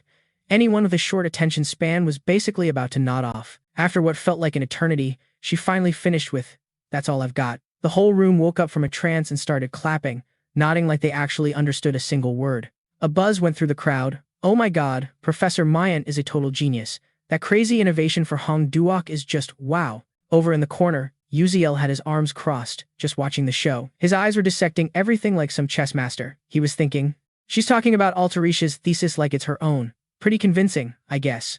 But this is just the opening act. There are so many ways to tear this down. And now, it's time for the main course." Just as he thought it, the next person was called. Another person stepped out, Altaricia from Stella Academy. The room went dead silent as she walked onto the stage, stopping on the exact spot where Ms. Tyrion had just been. She just stared at the audience. She took a deep breath and started her whole spiel. Hi. Nice to meet you all. I'm Altera, an alchemist from Stella Academy." But literally no one cared. The whole room was just whispering like they were at some back alley cafe. "Hey, is that the girl from the pharma company? Man, Professor Mason's cell regeneration stuff was sick. It was a total mess, but this one guy, Uziel, was actually zeroed in on every word Altera was saying." She kind of faltered for a sec, but kept going. "So, the topic I'm presenting today is..." And right then, a little smirk crept onto Uziel's face, like he knew some drama was about to drop. Altera's next line made the whole room go dead silent. "This is a complete breakdown and total understanding of the technique using mixed variable alteration." Freaking crickets. It was like time just stopped. No more chatter, no whispers. Everyone just stared at her, their eyes bugging out like, what did she just say? No one even breathed. But the quiet got totally wrecked when some old dude slammed the table and shot up, his voice all sharp. "Do you have any idea where you're standing?" The whole place shook, and all eyes were on Altera.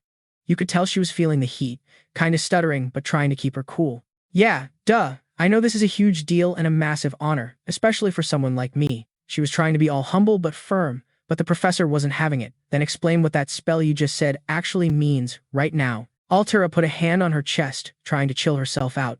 She took a breath, looked straight at all the staring faces, and said, "Look, you gotta see it from an alchemist's point of view." The auditorium totally lost it, like a kicked-over hornet's nest. Everyone was muttering about how transmuting variables is impossible. I mean, everyone knows you can't mix the rules of magic and alchemy. For 3 million years, nobody's ever solved that problem. Some famous-looking professor in the front row, with his white hair and sunken eyes, had to, cough into his hand just to get a grip. The tension was so thick you could cut it with a knife, but the moderator's voice cut in, trying to calm everyone down. "Can we please have some order and let the speaker finish?" But then another, deeper voice boomed out. "If you think it's impossible just because a bunch of people failed, then you can't even call yourselves alchemists." Total silence. The voice came from this guy in a white and gold robe. His hair was all wavy with a golden glow. A legit legendary golden alchemist. It was Stalked. He smiled as he walked up. "I've been seriously waiting for what you're about to show us. I want to see the truth you found in this magic that everyone's been calling impossible for so long." He gave her a little gesture to go on. "Come on, brave kid. Show us what you've got." Altera was just frozen, her cheeks went all red, and her eyes were shining, like she was so grateful and emo. She gave a little bow and whispered, "Thank you, sir." Then bam, a shout just echoed through the hall, shutting everyone up again. It was none other than Professor Mason. He looked so sour, like he just licked a lemon, and was grinding his teeth like he wanted to chew up the mic. Before Altera could even start, he jumped in. "I have a question about the paper we're discussing." The crowd started buzzing again while Stalked just tilted his head, his eyes like lasers. "What are you getting at?" Mason spun around to face Altera, his voice cutting through the noise. "I suspect plagiarism." The whole room freaking exploded with gossip. "Oh my god," she copied. "That's like the nuclear option in the academic world." But Stalked, he just started laughing. It was a weird laugh, half like he was amused, half like he was about to sue somebody. "That's ridiculous. You know what happens when you accuse someone of that with no proof, right?" Mason shot back, "Of course I know." He got all up in Altera's space, spreading his arms like he was putting on a magic show. "As everyone knows, the interleave algorithm for mixed variables has 5 problems that no one can solve. Only when all 5 are solved can alchemy and magic actually work together. So far, our whole academy has only solved 2, and even those answers are kinda sketchy." Uziel just crossed his arms and listened, his eyes getting real narrow. Mason kept going, all proud of himself. "But I, Professor Mason, have solved 4 out of the 5 problems, and this girl standing right here is my assistant." The whole place went wild. Someone in the crowd muttered, "If this paper is legit." But Ms. Tyrion just throws up a hand to shut him down. "Oh, it's legit, and this paper is 100% mine." She gave him this smug little head tilt and a smirk. "So what if my assistant accidentally figured out the 5th problem?" "Big deal. Professor Tyrion's stare was like an ice pick aimed right at Alterisha, super sharp and cold. A nasty, winning smile spread across her face. All she was thinking was, Alterisha, you annoying little brat. Yeah, you're a genius. Not gonna deny it. But who cares? This is the end of the line for you, you moron. Talent means nothing if no one knows you have it. Your talent is gonna belong to me forever. The professor got right up in Alterisha's personal space, all dramatic. So, Assistant Alterisha, you gonna stand there and claim you solved the other 4 problems? The whole room went dead silent. Alterisha just froze, her eyes bugging out as she took a step back, her heart totally hammering. Knew it, she thought. I totally knew this was gonna happen. I'm about to have a meltdown. Oh. What am I supposed to do? But then this voice just slid into her thoughts. Super chill. If you ever get jammed up being alone, just give me a shout. Alterisha's eyes snapped open, practically glowing. All that fear just, poof, gone. She took a deep breath, and this calm little smirk appeared on her face. She slowly raises her right hand. I have a request. I want to bring my co-author up here. The whole auditorium basically exploded as everyone started talking at once. A co-author? Even some dude named Suck Coton raised his eyebrows, totally shocked. Who the heck is that? Alterisha lowered her hand, her eyes scanning the crowd. She pointed right at some guy in the audience. My co-author is Uzel. The guy almost fell over, his jaw on the floor like his brain just crashed. Co-author? Dude, all I did was toss out a few ideas, right? No, hold up. How am I even supposed to play this? After Alterisha pointed him out, Professor Tyrion shot Uzel a look too. He finally started walking, making his way toward the podium. The crowd was totally split. Some were like, are you kidding me? He's just some kid.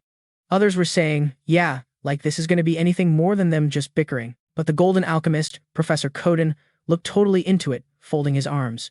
Oh yeah, he said, I am so here for this drama. So Uzel gets up there by the lectern, looking all serious and kind of bummed out. He starts creeping closer to Professor Mason Tyrion. Then he just locks eyes with the professor, not looking scared or anything. He just chills and walks right past her. But out of nowhere, this surge of magic just erupts from the branch he was holding, and the energy zaps the professor on the arm. A system message immediately popped up. The special hatred skill of the defensive branch item just activated, targeting Mason Tyrion as he strolled by. It looked like the professor had no clue. She just got kinda ticked off and snapped, ugh, how rude. Seeing that she was clueless, he let out this tiny smirk. All right, he thought, bet. It's working. He stopped right where he needed to be and turned to face all the academics below. It got quiet first. Then, with a total poker face, Uzel started talking. First things first, I'd like to actually hear Professor Mason Tyrion's argument.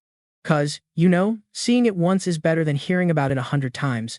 So, how about we solve this cross-raining technique thing together, right here, right now? He cracked a smile, and the crowd started buzzing all over again. A debate between a professor and her assistant over this paper? Now this is getting good.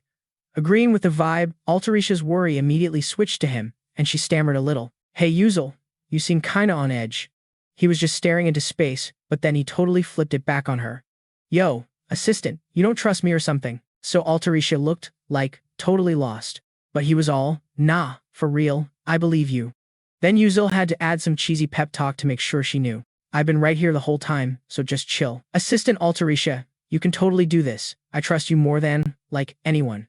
Ugh, so she sees his stupid smile and, of course, she starts blushing while her brain goes into overdrive. Can I really do this? She thinks. All dramatic, grabbing her shirt collar. She tries to get a grip, pushing up her glasses, but her mind's still a total mess. Then it's like, okay, fine. The guy's right. I guess I have to trust all the work I've put in or whatever. She, like, fixed her hair all perfect and stuff.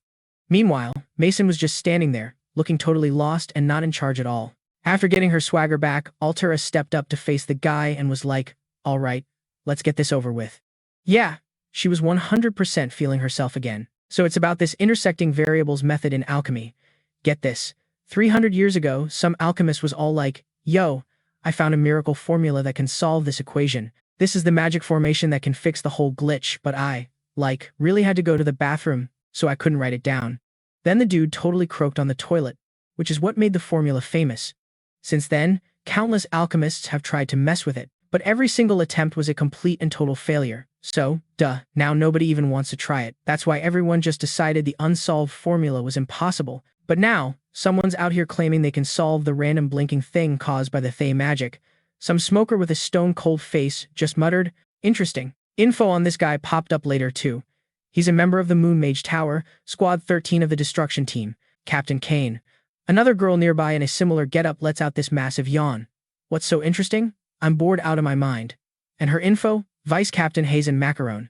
So these two just showed up out of nowhere, using some kind of stealth mode. After she was done yawning, Vice Captain Hazen looked up and gave the whole thing some serious side-eye. Is that professor guy seriously a dark mage? Then someone else nearby whispered, Ugh, it kinda smells like cigarettes around here. Staring at where the two competitors had started writing on the blackboard, the vice captain kept on complaining. The more I think about it, the more I feel like this mission is a huge scam. But then she glanced over at Kane, who was just standing there next to her saying nothing. And she just had to rub her head, close her eyes, and keep mumbling. I mean, what are you gonna do when your captain blindly trusts whatever some old man says? But then her eyes suddenly shot open and she was forced to look forward.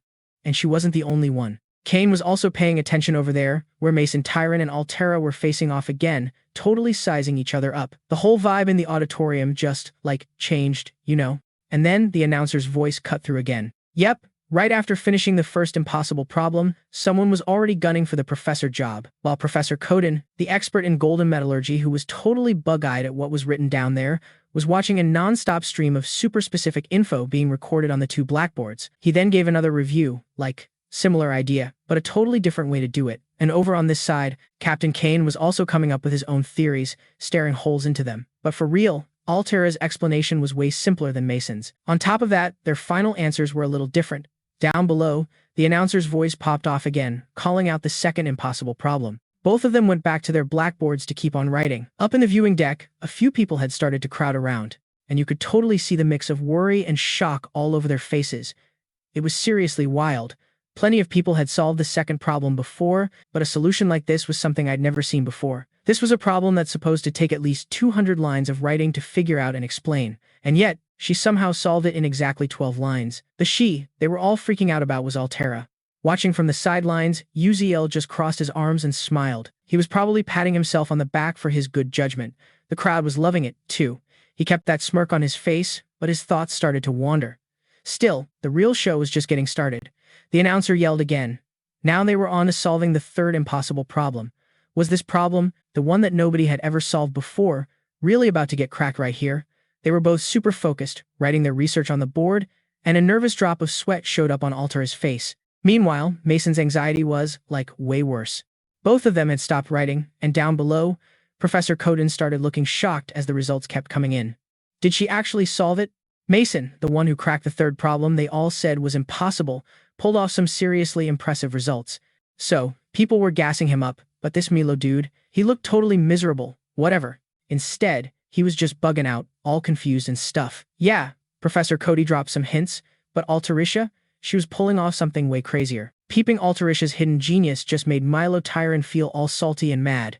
His brain was basically frying, what even is this logic?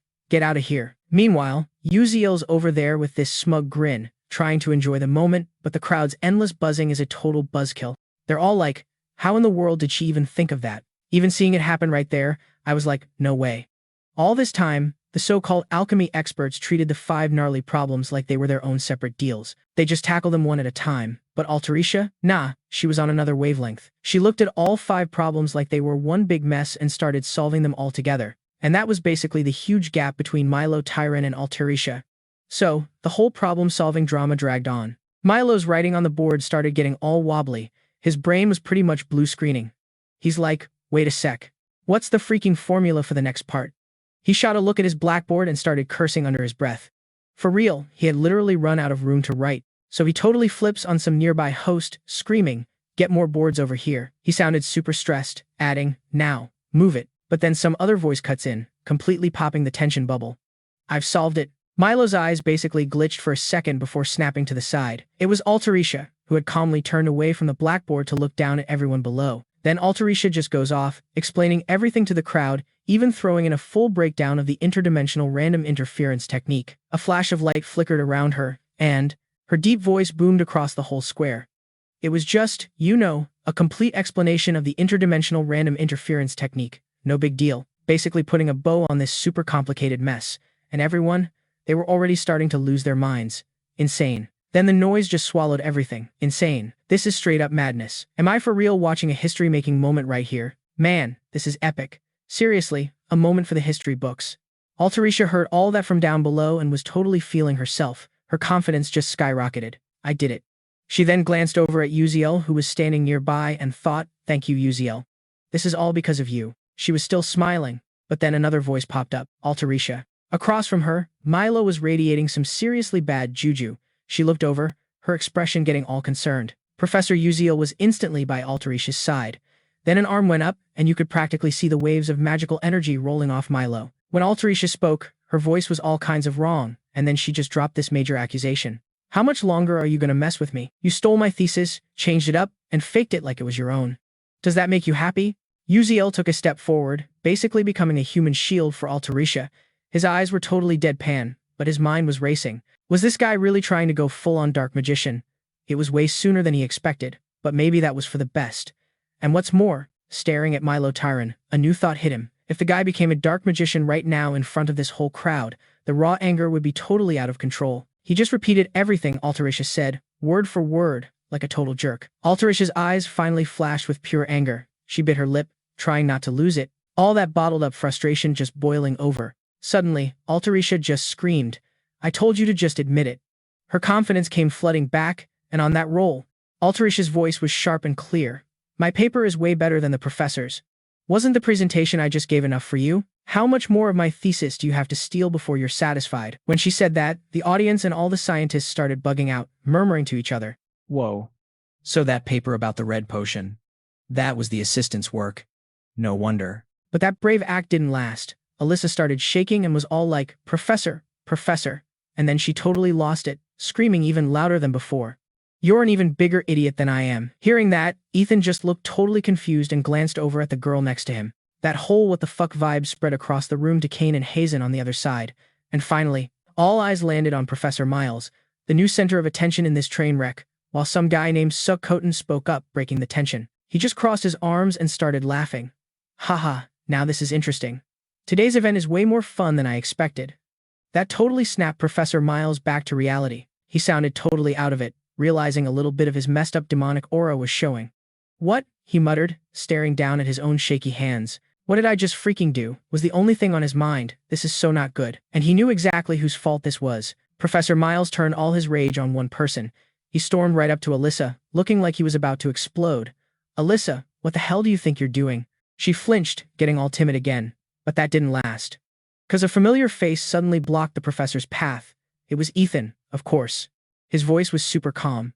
Professor Miles, why don't you take a second and actually look at the situation? And when he heard that, Professor Miles's face just completely froze, and he slowly got this look like his whole world was falling apart. Seriously, a total existential crisis. All the while, she had to deal with this insane pressure from everyone staring daggers at her. The alchemist just sat there, probably waiting for this exact moment. Professor Miles finally turned to the side and started talking. No, you've got it all wrong. And for the grand finale, she put her hand on her chest and her voice went up, like 5 octaves. That girl stole my thesis. Yeah, okay. Everyone down below heard that and could totally see through her BS. But that Khoten guy didn't say a word. Get her out of here. Someone was quick to respond. On it. And boom, it was handled. 2 of those monitoring spirits floated over and started hauling Professor Miles away. Faced with that, she was still fighting it, screaming, No, I told you I didn't do anything wrong. The 2 dudes from Destruction Team 13 just watched her get dragged off while she kept shouting, yelling, Let go. Get off me. After all that insane drama was finally over, Alyssa just plopped down on the floor, like she could finally breathe again. And then, a hand reached out to her. Her eyes totally lit up when she recognized whose it was. Ethan had this super confident smile on his face as he told her, Hey, assistant, you totally crushed it today. Hearing that from him kinda threw her for a loop for a second. Then this huge grin just spread across her face, like all her worries just vanished. The sun coming through the window made the whole scene look all sparkly and nice, I guess. Cut to the 2 of them heading over to the 13th Destruction Squad at the Moon Tower. Hazen closed his eyes and started talking. But at the end of the day, we got nothing. Hearing her say that, Kane totally got the point and chimed in. So if someone's gonna have an emotional explosion that massive, you'd think there would be some warning signs. Our sensors that are supposed to catch dark magic didn't go off at all. Nothing. Hazen pointed out another problem. Yeah, that checks out. It's not like the Moon Tower's spiritual sensor is foolproof. And that just opened up a whole new can of worms. She glanced over at Ethan and Alyssa, who were getting swarmed by a bunch of scholars. Hey, is that girl really the high schooler they said was the co-author? She asked, turning to Kane. She gave the girl a once-over. Kinda cute, isn't she? Kane just gave a side eye and asked, "You run a background check yet?" Hazen looked a little confused. Just got the report from Matra. Turns out, before this kid showed up at Stella, her entire hometown was wiped out by dark mages, so he should be a total nobody, bottom of the barrel, but somehow, he waltzes into S-class. And get this, he goes to the world's top magic school without even using magic, which is just sketchy as hell. On top of that, he wanted his name taken off the paper today. I'm surprised we found this much info. Captain Kane just stared ahead, totally unfazed. I see. Make sure you remember all of it. Then his eyes widened, like he saw something totally unexpected up ahead. Uziel basically gives Kane this look that's like, 10% focus and 90% are you for real? Then just decides, whatever, not my problem. He just stares straight ahead and cracks this huge smile. Meanwhile, Captain Kane's just standing there looking like a confused puppy, thinking, wait, did we just make eye contact? But Hazen Macaron next to him just looks away, totally not buying it. The captain's brain is short-circuiting, like, no way. Impossible. So he glances back at Uziel, still trying to figure out how his whole invisibility wannabe spell and lame dark barrier got seen through so easily. He just chalks it up to his mind playing tricks on him. Kane just stares blankly for a few seconds. Uziel's over there smiling like that whole intense stare down never even happened. So yeah, Kane's got nothing. It's not like there was anything else to do there. After a quick check to make sure Professor Mason Turin wasn't having a meltdown, he pieces out, saying, let's bounce. It's over. Hazen Macaron, with his hands behind his back, adds, I'm so over this boring dump, and heads for some seriously bougie-looking carriage. Inside, there's some person angrily chewing their nails off. And surprise, surprise, it's Professor Mason Turin. She's been spewing curses under her breath, like, damn it all. If it wasn't for that Uziel kid, I wouldn't have been humiliated like this. But then, some guy sitting across from her, pretending to read a book with his eyes closed, calmly goes, well, it is what it is at this point. We have to deal. So chill out. Mason Turin finally clocks the dude who seemingly materialized out of nowhere. Her voice gets all shaky and dramatic. You're Raiden. The guy's eyes snap open, and they're blood red, and he looks seriously ticked off. He gives her a look that could freeze fire before slamming his book shut, when Raiden deadpans. Oh, that was times, not a problem. Professor Mason Turin's face is a picture of total shock. Raiden just looks at her, his expression screaming, are you for real right now? He glances over and adds, you're lucky the contract kept you in check. If you'd freaked out any harder, you would have trashed all our plans. Realizing she almost royally screwed up, Mason Turin just freezes on the spot and mutters an apology. I'm really sorry. Seeing her offer up that lame excuse, Raiden makes the book just poof into thin air, shuts his eyes, and lets out this massive sigh. You think saying sorry actually fixes anything? The boss is, like, super disappointed. You need to get your head back in the game, like, yesterday, he tells her. You're basically worthless as a professor at Stella Academy now. Mason wasn't having it and just starts yelling, spewing a bunch of excuses. No, I've got people on the plagiarism board. I can handle this. I can still make this whole mess go away. I haven't even been fired yet. Totally over her, ranting, Raiden cuts her off without even opening his eyes. Shut up. And stay put. The best thing you can do right now is keep your head down and disappear. The whole vibe turned into a straight-up interrogation. We clear? Raiden then starts to leave, dropping one last order on Mason Turin. Don't move and don't talk until the commander says so. Left all alone, the professor's hands balled into tight fists, all her fury boiling over. And she knew exactly who to blame. This is all Uziel's fault. Her expression got seriously dangerous, and you could just tell some messed up plot was starting to brew in her head. Thinking back to how he looked before they dragged her away, she started scheming, just a little longer. I just need a little more time. With his face burned into her memory, the scene cuts to a train heading somewhere. Inside a car, Uziel's got his arms crossed, just staring at Altarisha, who's making some kind of weird face back at him. Then his gaze drifts to the side as he gets lost in his own head. What a waste. If that Mizan lady had just used her dark magic during the presentation, she could have stopped the whole collapse. The episode 8 disaster would have been totally avoided. I bet everything would have been fine until the part where it's supposed to blow up anyway. His eyes slide shut, and he starts to lean back, but his mind just keeps running. Gotta remember not to rush things. So the academic conference thing ended without a hitch, and the resentment story arc officially kicked off. Suddenly, his eyes snapped open. There's just one thing that's kind of bugging me. So he remembered totally zoning out and looking to the side, and boom, there's Kane and this Hazen Macaron dude, cloaked in some shadow invisibility crap. And Kane's just, like, staring right back at him, and instantly, his brain was like, oh, that's totally Kane. Then we get this whole info dump about some elite group of mages, all handpicked and whatever. They're supposedly the top dark mage unit from the Moon Tower, even though that place is, like, infamous for hunting mages and dark sorcerers. Go figure. Turns out the commander of this so-called Elite Unit 13 was Kane, and our guy's over here thinking, seriously, if I didn't have some kind of sixth sense, I would have been completely blindsided by why those sketchy people were even there. Maybe they came to snoop on my Zentira. Whatever the reason, it would be kinda cool if we could actually get involved. As he's thinking this, he accidentally spots Altarisha, who looks totally spaced out, like she just woke up. And just when you think things are settling down, the plot moves on. Some rando appears next to Altarisha and is all, "Excuse me, but can I have a moment?" She's obviously caught off guard and is like, who are you?" But before the guy could even introduce himself, she kinda had a wait a minute moment. She's like, are you?" The dude opposite her was rocking a white suit with those classic elf ears, holding his hat. He cracked this kinda cheerful smile and was all, "Well, it's a pleasure to meet everyone." A character info box pops up or whatever, and it says this is Melon, the chairman of Nebula Corporation. So, as you go through the story, the world map, like, totally expands. And as the main character levels up, you get more romance options, obviously. Among them is this guy, who's known as the Heart of the Southern Lower Moon Plains or some other dramatic title. Yeah, Melon, the chairman of Nebula Corporation. Thanks to hitting some fateful golden ratio in his life, he was basically fated to be the richest guy in the world.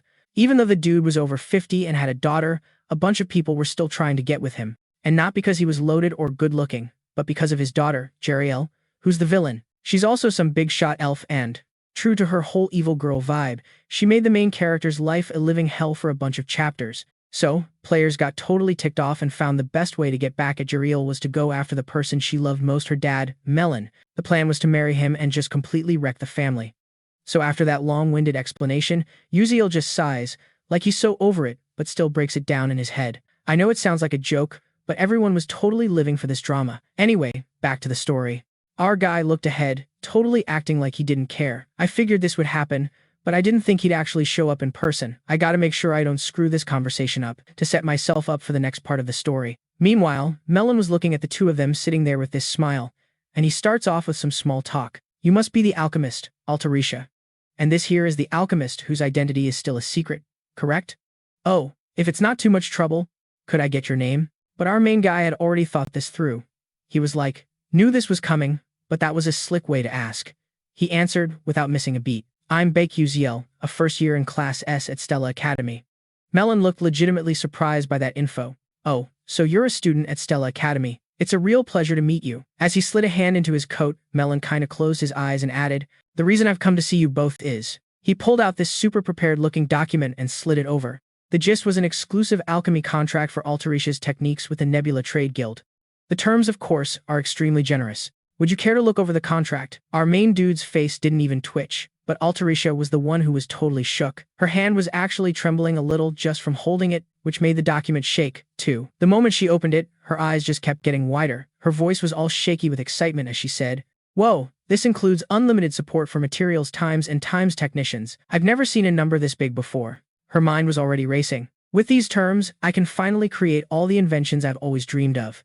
Uziel is definitely going to be on board with this." She looked over at him, but he was totally spacing out, like he had no idea what was even happening. Altarisha kind of froze up seeing his reaction. Then she whipped around to Melian and was like, excuse me, but can you give us a minute? Something about this feels totally off." Melian, who was busy checking out the contract, immediately jumped in.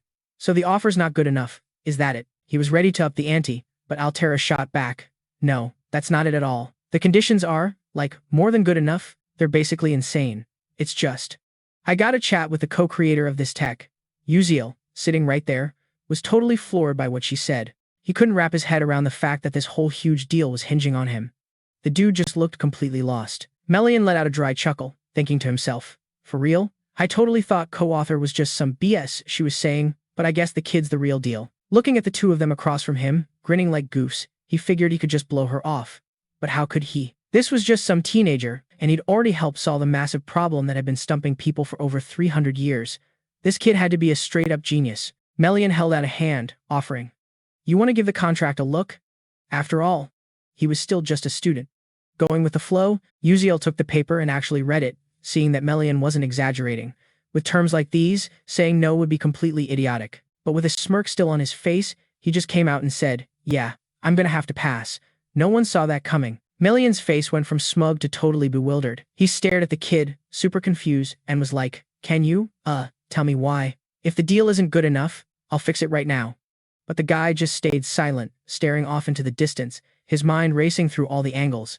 Signing an exclusive deal with the Nebula Trade Association, the biggest guild in the world, was a no-brainer. But even though Melian was a sharp businessman, he was also a stubborn control freak who'd locked this tech down so tight no one else could ever benefit. They just mass-produced cheap junk, killing any variety, customization, or actual power the gear could have. Plus, with that kind of monopoly, tons of mages wouldn't even be able to get the gear, and all the research would just be about making a quick buck, which would let all the dark mages catch up on tech. He'd seen it happen before, other players taking this route for the money.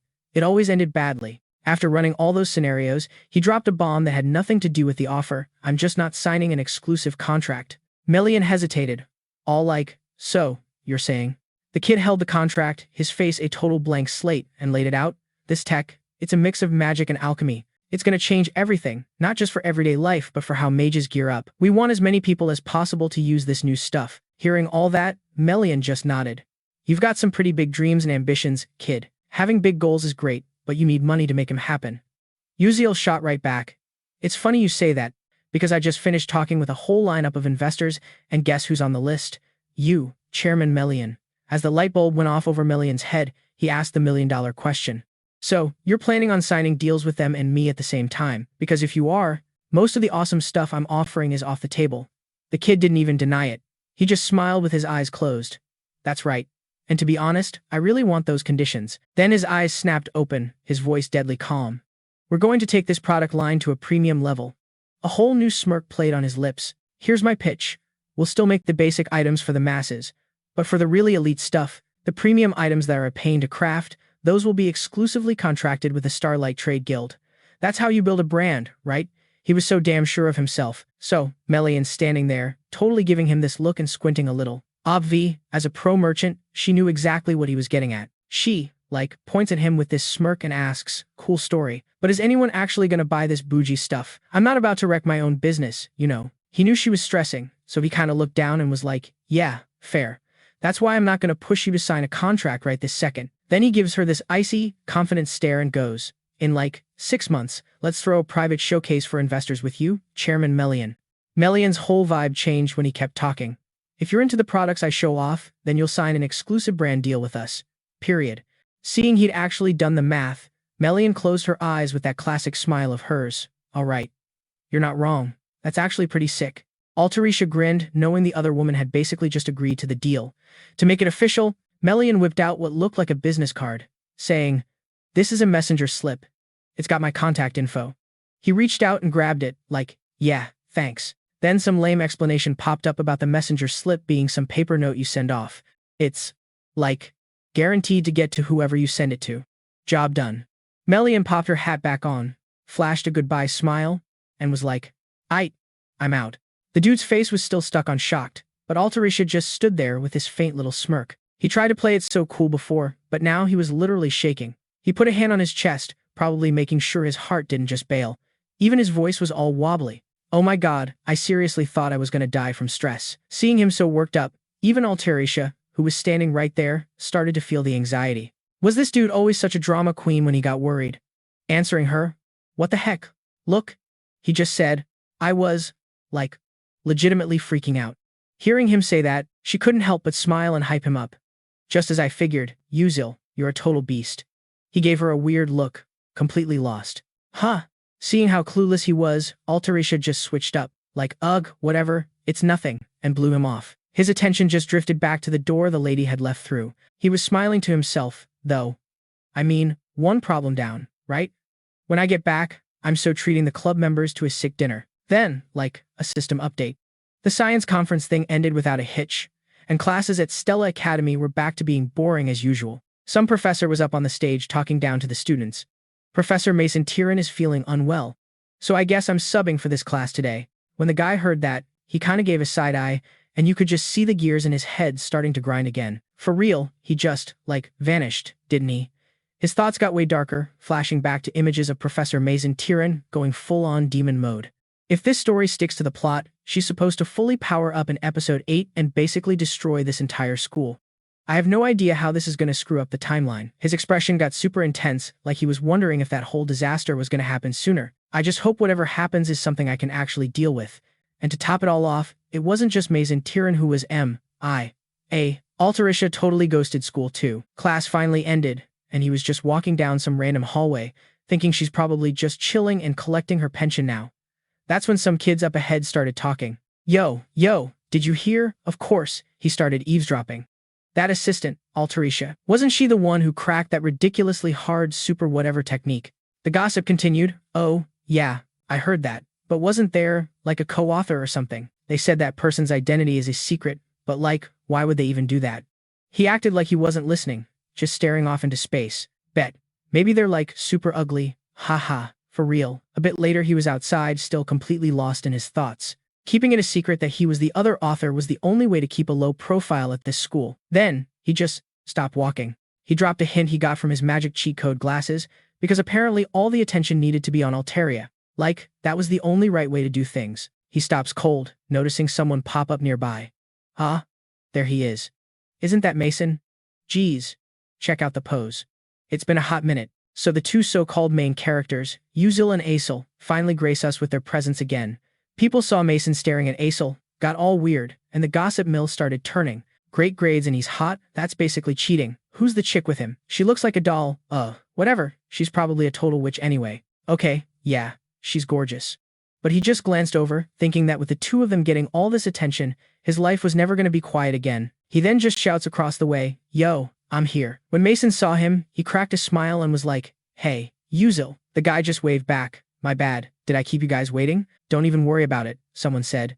Not really. Then they cut right to it. So, what's the plan for food? Weren't you supposed to be picking the place? Knowing Asel's whole sob story meant she barely ever ate anything good, he shot her this super cocky smile. He was all mysterious, like, you'll see when we get there. So they all bounced to some random restaurant. There were 3 people at the table, but only 2 plates. Kinda cheap, don't you think? And if I had to guess, that dish is 100% pizza. The way the light was hitting it and the smell made Asel look like she was about to drool. Her face was all red before she even took a bite. And of course, he was just eating up how cute she looked. She was laser focused on the food and nothing else, and he just kept staring at her. Total creeper vibes. Then he started thinking about something. He remembered Asel mentioned something about how when you order pizza, you're supposed to get this one specific kind of drink that always comes with it. Some kind of pickle juice, maybe. So he slid a drink over to her and was like, Here, you drink this. Asel just gave him this look like, the heck is this? You could totally see the panic on her face, like she had no clue what to do with it. Her confusion made him pause for a sec. Yo, is this seriously her first time in a pizza joint? He thought. He just said, Yeah, that's the stuff. Right then, Asel finally lifted the cup and took a tiny sip, and boom, her face lit up. This is amazing. Cue the blushing. Across from her, Mason noticed he had the same drink. He took a big gulp and instantly looked like he'd reached nirvana or something. So over the top. Mason immediately turned to him and was like, Dude, this is actually really good. Beckuziel just looked back, all zoned out and broody. He was probably thinking, someone should totally take a picture of this. The guy was just drinking, but he looked like he was posing for a food blog. Anyway, after they finished, he held up a slice of pizza with this annoyingly bright smile and said, Try this, too. Just eat it. Asel, all hyped up, picked up a knife and fork. Seeing her grab silverware didn't even faze him. He just closed his eyes and was like, Oh, honey, you're not actually going to stab the pizza with that, are you? Literally no one does that. She just looked at him, completely shocked, like she needed an instruction manual. So he had to demonstrate by taking a bite himself, and of course, he had to explain it. It just tastes way better this way. Asel was just glancing around, looking super uncomfortable. She was probably thinking, This feels so wrong, isn't this, like, bad manners? Meanwhile, Mason was loving it, smiling like a fool. Oh, isn't this just a blast? Then Mason grabbed his slice with his bare hands. He picked a spot to chomp down. Alright, guess I'll try it. You don't know till you try it, right? Like, you taste this and realize you've basically been eating cardboard your whole life. Whatever. He just keeps playing the spaced out card, and Asel totally copies him. She's clutching this piece of cake, jams it in her mouth with her eyes squeezed shut, and then she starts kinda shaking, which obviously gets the attention of the 2 dudes sitting nearby. The girl puts a hand on her cheek, and suddenly her face just lights up. You can practically see the gears turning in her head, like, whoa. It's this insane mix of sweet cheese with, like, bell peppers doing their thing on top. She's thinking, man, add some bell pepper and olive oil, maybe some bacon and onions. That would be epic. It was like they were totally in sync, making this whole symphony vibe. Seeing her looking so stoked, the dude next to her just had to ask, So, you actually think this stuff's good? he said, mouth full. Hearing that, Aisel was like a little thrown, but then she glanced down at the cake in her hand, kind of blushing, and was like, yeah, no, it's actually bomb. The two guys just looked at her and gave this soft smile. Then they started spitballing some ideas. We should totally hit this place up all the time from now on. You gotta bring me, right? We'll see. Don't be so lame. Scene change. Sunset, some random field, and boom, this gnarly crack shows up, basically screaming that something bad was about to go down.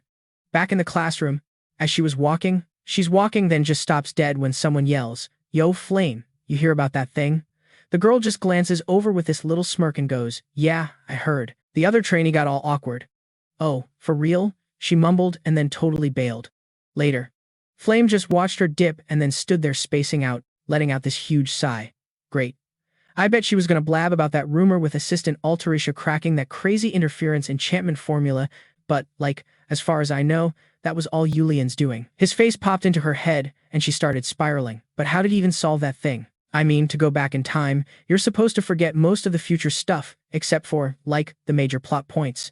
So, did he somehow remember all that junk, or is he just some kind of mega genius? Right in front of her, a bunch of people were whispering like crazy. Then some guy walks up and is all, "Hey, Flame." And of course, it was Jeremy Scalvin. He's got this super fake smile plastered on his face and goes, "So, you want to practice for the Persona Gate with my crew this time?" Seeing him just standing there, Flame totally ignored him. "Why are you being so extra?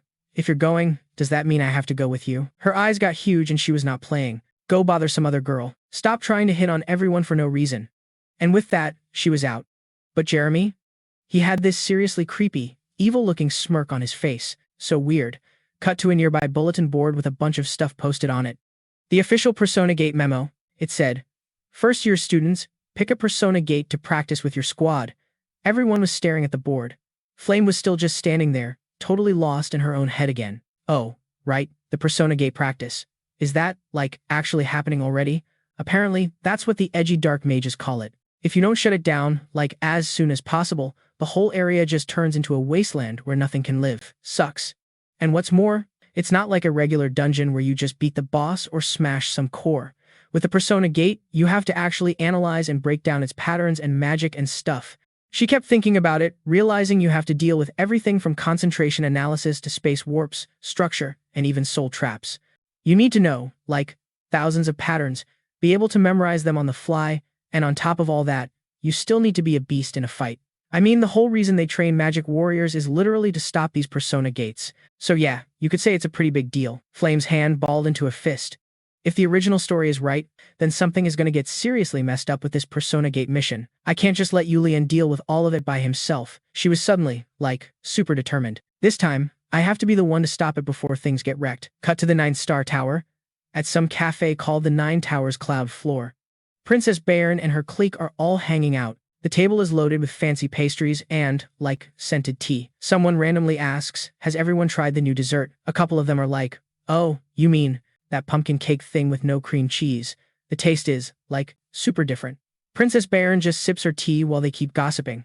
Totally. I tried it once and was honestly shocked. But in her head, Bairn was like, it was so bland. Just then, her eyes went wide when she heard someone bring up the latest drama. So, by the way, Stella's assistant apparently cracked that interpace technique or whatever, the one they call the accidental interference spell. Rachel piped up, yeah, my dad told me about it. And get this, they're saying the person who helped is actually a student here at Stella Academy. Both of her friends were totally bugging out, completely shocked. Oh my god, for real? Yeah, duh. Rachel's dad runs the whole intelligence agency. But then, some of them started getting suspicious. Who the hell solves some uncrackable problem while they're still just a trainee? Seriously. Anyway, over here, Bayan slams her teacup down on the table, her head's totally spinning. Even the big boss at the spy agency had no clue who it was. But then, bam, she's picturing Assistant Alterisha and that Uziel guy. So, Uziel was secretly the co-creator of that whole interspace interference thing. You could literally see her face get all dark and moody. She couldn't keep her cool, her hands just crushing the teacup. A billion questions were racing through her mind. Why would Uziel keep that a secret? Was he trying to make Assistant Alterisha look good on purpose? Then it hit her. Oh my god, what if Uziel is, crushing on Alterisha? She just shot up out of her chair, making her friend look up all confused. Princess Bayan totally ghosted them, just saying, I gotta dip. Her clueless friend was like, okay, but it's tea time. The other three just stared as she bolted, having no idea what was going on. Someone's like, "What's her problem?" as she rushes past. Then the scene, cuts to the schoolyard. Bayan's walking when some rando just appears right in her path. She was just staring at the ground, not even seeing who it was. It wasn't until a voice called out that she even bothered to look up. Realizing it's someone she knows, she answers, "Princess Hong Siwa." Hearing her own name, Siwa just covers her mouth and starts laughing.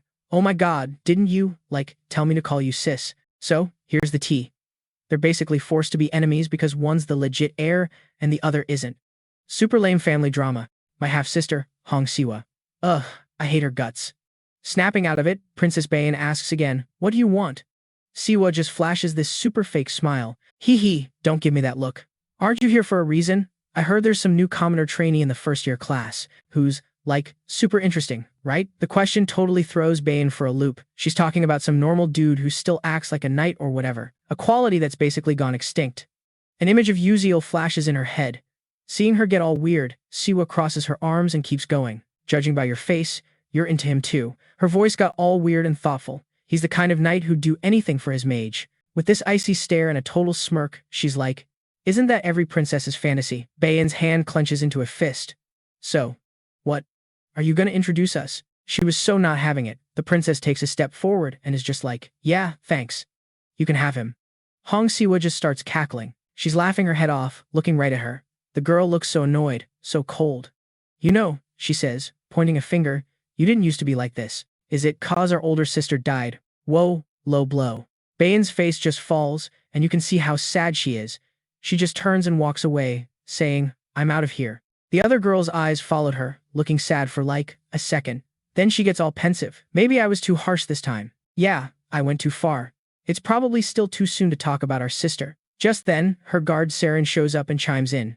Seeing her, the princess looks surprised. Princess Hong Siwa is all, "Huh. What's up?" Saren hands over a file. "Here's the info on that guy you wanted me to look up. The trainee, Uziel. It's a copy of some homework he turned in, plus a little bio on his past." Hong Siwa grabs the file and says, "For real? I didn't even have to work for this. Sweet.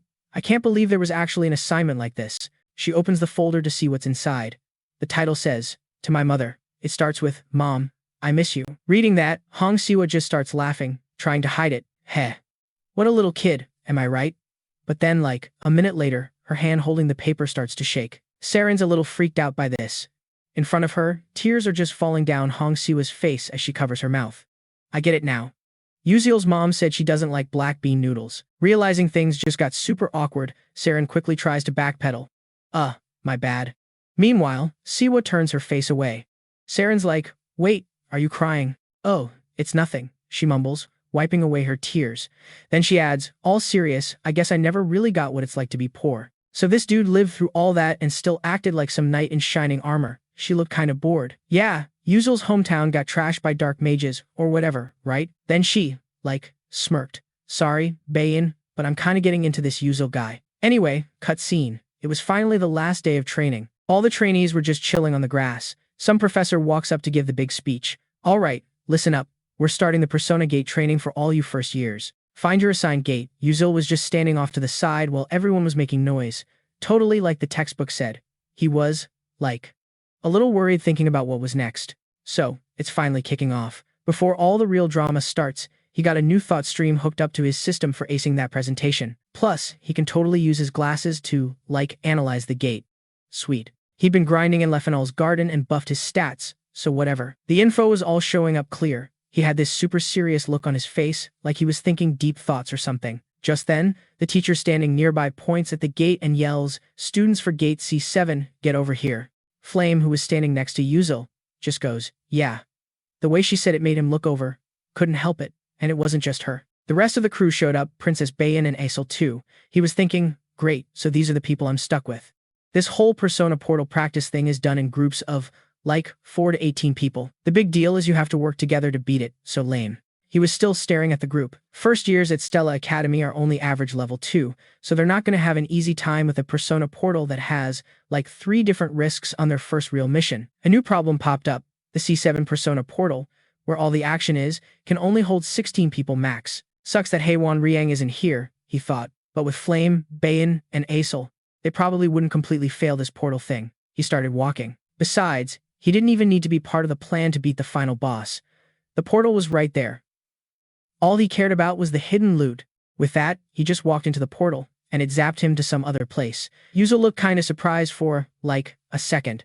A new info screen popped up, welcoming him to the Aher Ball. Some sparkly gold square opened up in front of him, and people started showing up on this big rug in the middle. Bayan's group showed up right after, looking just as confused as he was. Everyone's just looking around, trying to figure out what the heck is going on. Then some voice cuts through the silence, getting everyone's attention. Hello. It was some maid butler thing, smiling way too big. I brought dresses and shoes for everyone. Princess Bayan heard this and was immediately like, something's not right here. She asked, all suspicious. A dress and shoes? What are you talking about? A thought totally interrupted her. Like, since when was there a ballroom inside a Persona Gate? But she had to snap out of it. This was not the time to be spacing out. We need to analyze the Persona Gate and check the guide notifications, she probably thought. A bunch of crazy symbols popped up on the screen, and she started to get super anxious. Wait, hold up. Are they seriously giving us a formula this complicated for a first-year test? The butler then just drops the instructions on everyone. Miss, the dinner banquet is about to start. You really need to hurry. Bayan was still totally lost and asked, what? Butler, why are you talking like that? Is that, like, a script you have to say? Another thought hit her. I don't know if this is a real NPC inside the gate. I heard the ones made by mages can't, like, show any personality. Seeing the butler just smiling all chill, Bayan started to freak out. No way. This is Stella Academy. There's no way they drop a real Persona Gate on us. It's gotta just be Stella's tech being, like, a little extra. The butler kept that creepy smile plastered on her face. Why would you say that, sir? Bayan switched up her tone. Never mind, just go get the dress. The butler was like, yes, I understand. She walked off while the princess watched, this bad feeling creeping in. I don't know if it's just me, but I've got a feeling this training session is not going to be a walk in the park. So, like, time flies or whatever. Suddenly, these stairs appear, and Princess Bayan walks down with a whole new look. Her hair is this crazy mix of silver, pink, and red that totally matches her dress. She's looking, like, ridiculously perfect. Then she spots this one dude, and of course, it's Yuzo, all dressed up in some fancy suit. He's not even looking at her, though. His eyes are locked on something else. The princess glances over to see what he's staring at, and her face gets all red for a sec. I mean, the guy cleaned up nice, but then her brain kicks in, and she starts remembering stuff. It was this paper Yuzo had to turn in for a class. Supposedly, it was his whole tragic backstory or something. She's just holding the file, playing with her hair like, oh, I get it now. Flipping through his file, it's like a light bulb went off in her head. So, back in the real world, she's still just staring at the guy. She's all like, is it because of that file I read on him a few days ago? He just seems different. Meanwhile, he's literally just standing there, yawning his head off. He glances back at her while she's having her little inner monologue, getting over his past to become a knight at Stella, But her whole train of thought gets derailed when Yuzel just looks at her, totally confused, and is like, what are you staring at? You act like you've never seen a normal person yawn before. Bayan's totally caught off guard for a second, then looks away all embarrassed and mutters, no, it's nothing. Right then, some voice cuts in, like, is the whole crew here or what? This person starts walking toward them, and obviously, everyone turns to stare. It's this redhead with a fan, and she keeps talking. All right, listen up. You're all going to a party hosted by Duchess Aher. Then her eyes, like, dart to the side, focusing on a wall. So, those 4 hallways? They all lead to the basement. But, heads up, the basement is just a maze full of traps. If you get lost, the knights in this place will start hunting you. Then she smiles. You can only trust your gut and what you know. Think you can handle it? Yuzel, just chilling in the corner, gives a short reply. Yeah. Hearing that, the lady actually looks surprised. Wow, you sound so sure of yourself. Nice to meet you. That confidence almost makes me feel bad for you. I like it. Yuzel just goes, thanks. The other trainees are just watching this happen, totally bugging out. They're like, what the? That NPC is talking like a real person. Is that even in their programming? The lady's voice cuts through again. Anyway, good luck to you all. And with that, she turns around and walks off, just leaving her shadow for everyone to stare at. The guys all look at each other, like, okay then. Guess we're doing this. They're all super stressed as they walk up to the gate to start the mission. But then, a voice shouts, hey, everyone, hold up. It was Flame, and she starts asking about the test. Doesn't this whole thing feel a little off to you guys? She lays it all out, super calm. It's hard to explain, but these NPCs are acting way too real. I can't get a read on this Persona Gate at all. And for real, a practical exam for first years should not be this insane. The trainees up front were totally nodding along. Actually, yeah, I thought it was super weird too. Like, I barely understood what was happening, right? That NPC was way too legit. As everyone starts agreeing, Flame looks, like, a little relieved. Okay, cool, maybe I can get them to listen. But then another voice just cuts her off. Hold on, Flame. Jackie just shows up, arms crossed, looking so annoyed. You can't be serious. You think this is a real portal? Lame. You're already freaking out. If you ask me, this is exactly what the teachers want. In a real fight, you're not always going to be able to figure out a portal. In other words, throwing us into some confusing mess like this is totally part of their plan, she went on, like she's so smart. Besides, this is Stella. They train like the most elite magic fighters and the best phantasmal night squad ever. You really think they wouldn't notice if a real portal just popped up in the middle of school? No way. And just like that, everyone started buying what Jackie was selling. Oh, that makes sense. So that's what's going on. Meanwhile, Flame is totally panicking inside. This is so not good. If this thing is actually real, no one's gonna believe her now, she said out loud. She tried to warn them that the vibe was off, but one look at Jackie's smug face told her it was useless. So, now what? The whole place just went dead quiet. Uzel's just watching this all go down, thinking. So, we're really going down this path, huh? He was remembering stuff from episode 6, the one about Jackie's darkening branch. See, in the original novel, this Jackie chick didn't even exist, so no wonder Flame was so tripped up. But this whole scene, with Flame trying to stop everyone, that's, like, one of a million different ways it could have gone in the original game. Whatever. The point is, this is the part of the story where one of the 3 trainees has to become the darkened sacrifice. And, like, new problems just had to pop up. Uzel was hoping nobody would get totally messed up, but if fate's a real thing, can you even fight it? What a joke. Seeing how things were going south, he figured that even helping Flame wouldn't change a thing. If that's the case, the only smart move is to bail. They all just kind of stared at each other for a second. Then Jackie was like, I'm out. I don't care what you say. I'm leaving. Flame tried to get her to stay, all like, wait up, Jackie. But she just whipped around, her eyes totally cold. This whole stupid situation was probably set up by the teachers anyway, so chill out and deal with it instead of just standing there like idiots. Then Jackie picked a portal and just vanished. Flame was totally useless, couldn't stop her. The other guys all shot each other worried looks. One of them finally piped up, screw it, I'm going in, too. I've been ready for this crap forever. Uzel just stood there, arms crossed, totally judging them. Nobody had a clue what they were doing. You could see his fingers twitch a little. Well, since everything's a disaster, I guess there's no choice but to move on. He cracked this little smirk and stepped forward. But as he was confidently strolling ahead, he stopped dead and noticed something off to the side. Oh, great. It was a whole crew of dudes huddled up right behind him. So he asked, why are you all creeping behind me?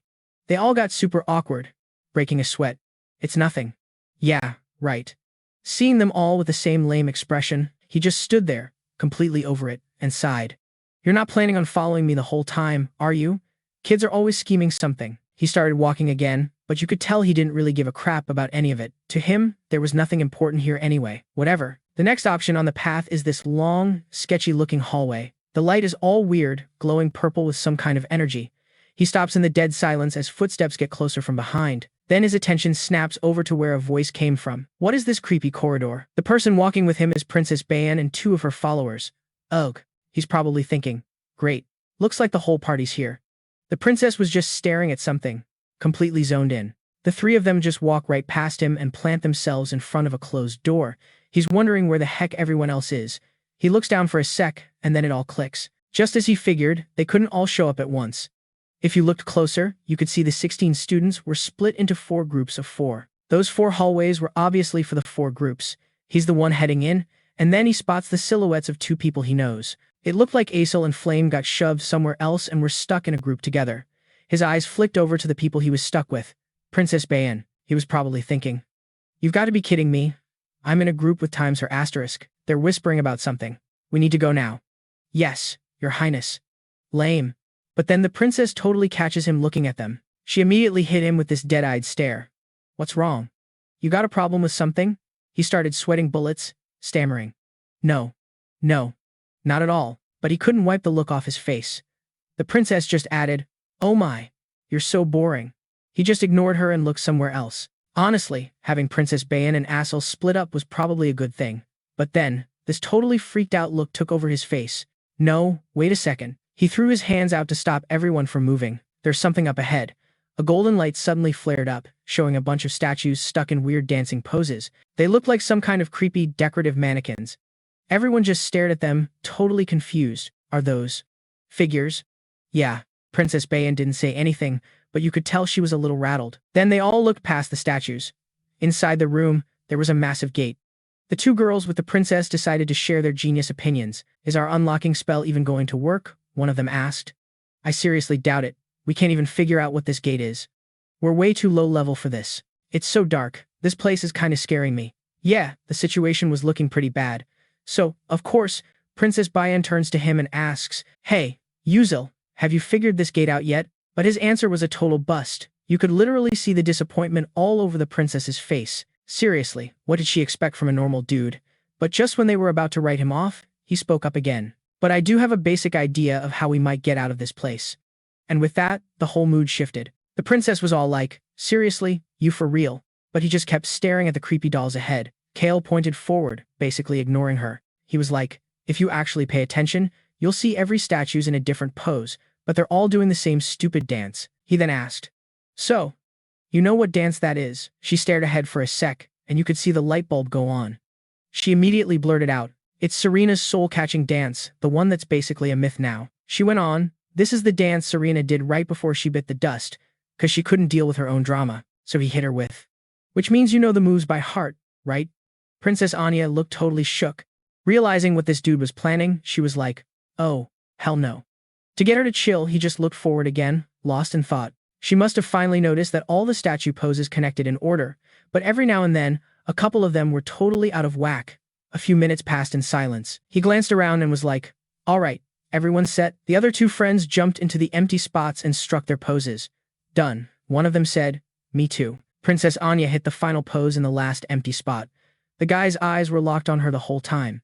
And just like that, the gate creaked open. Everyone started cheering. We actually did it. The door swung wide open, revealing this dark hallway with a light from some new area way down at the end. Without even thinking, the whole crew just piled on through. Everyone's attention snapped back to Princess Anya. As they pushed forward, this massive room opened up. The whole place was flooded with golden light.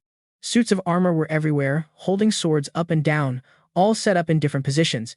And underneath them were these freaky patterns. One of their buddies pointed and asked if maybe the armor was some kind of clue this time, too. Another friend chimed in, All right, let's get a closer look and check out these suits of armor. So everyone split up to scope out the statues, but they got absolutely nowhere. One of them mumbled, I don't care how hard I look, I don't get why this isn't the same as before. Seriously, I'm not seeing anything special here. But then Princess Anya's attention drifted over to where Kale was messing with the carpet that had all those weird designs on it. Someone immediately called out, Yo, Kale, what are you even doing? After staring at it for a minute, he stood up and dropped his theory. This time, I'm pretty sure these knight armors are just a total fake-out. The real clue is this carpet. Another bombshell that made everyone snap to attention. He went on to explain that the dance pattern on the rug was the actual key. Like, if you really look, you can see a figure doing a specific, unique move. If we can just line them up in the right order, we'll crack this stupid puzzle. The two girls were squinting at it and then totally agreed with him. Oh, you're right. I think I've heard of this before. The tango in Serena's silence. So, everyone split up again and started tracing the moves woven into the carpet. Kale and Princess Anya were also staring down at it super intently. After a minute, a surprised look hit his face, like he'd just figured out something messed up. The patterns on the floor shifted, and the light flashed, like, way brighter. A familiar sound echoed out and some booming voice announced, The door is opened. A new path revealed. He and the rest of the crew immediately started heading that way. All right, let's move it, he said. Princess Anya couldn't take her eyes off him, adding another note to her mental file on the guy. He really is something else. I mean, I kinda knew it from the moment he taught me how to change my perspective, but I had no clue it would make this much of a freaking difference. The speed he was clearing this stuff was just weird. Fast enough to get through a gate nobody could even figure out. The strategy, the ideas, his observation skills, his calculations, his logic, it was all too much. Was a first-year student really supposed to be on this level? It was like he'd run this exact gate dozens, or even hundreds of times before. When they got to the next area, she was still stuck on it. Thinking back, she remembered that before Kale even enrolled here, he'd mentioned his hometown got totally wiped out by dark mages. The way he muttered under his breath suggested this place had other stone statues just like it. Meanwhile, Princess Anya put two and two together and realized his home was some remote, backwoods village that basically nobody had ever even heard of. But get this, it was like the front lines in some gnarly war against dark mages. So now it all makes sense why his village crew knew nothing about school but were total beasts at strategy and fighting. Seriously, looking back at the guy, it's pretty obvious he must have been in some messed up battles against dark mages in a past life or something. Whether that's the reason or not, whatever, he was just on a whole different level from the other students. Some quiet chatter is happening up ahead. Let's go over there and help me balance the weight. All right, I'm on it. The princess had this flicker of surprise on her face. Everyone else was busting their butts for a high score. But this dude, he was just straight up guessing, scribbling on the test like he wanted everyone to know he didn't care. Plus, he never did his homework, and his attitude in class was a complete dumpster fire. But wait, hold up. She takes another look at his stupidly handsome face, and a new idea pops in her head. So, why is he even trying now? Princess Bayan's face went dead serious.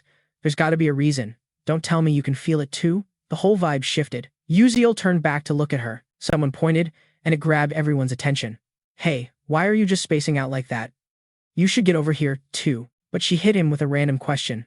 Tell me, commoner. He was just standing there, clueless about what she was even talking about. Bayan then dropped her suspicion. This persona gate, the thing we're trying to beat, is it even real? She just waited for him to say something, but all she got was him thinking and dead silence. He looked her over then. Your eyes have gotten sharper, Bayan. He thought to himself that normally, no one would figure out the truth until the very end, since Aesel was always in the way. A smirk replaced his serious look. This was basically proof that Princess Bayan was slowly steering away from her whole, destined to be a villainous vibe. Seeing him, the princess just gave a little nod. What are you smiling about? He just shot back. Nothing. The other two friends were just staring around, totally lost. So, why isn't the princess here? What went down? He just turns his back on her, which pretty much answers that question right there. Like you thought, this place is the real deal. You could get wrecked or even check out for good.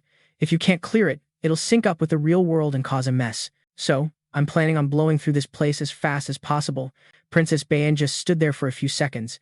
She knew this guy always had a reason for the stuff he did. Her lips pressed into a thin line. She was thinking there was no way in hell she was going to accept help like that. With her eyes narrowed and a drop of sweat trickling down, she was determined to get through this on her own. Meanwhile, somewhere else, there's a dark room with busted-up soldier armor all over the floor. Flame and Aesel are teammates in this trial gate thing. The second they show up, someone calls out, "Hey, Flame." She looks over and sees a friend waving her down. Over here.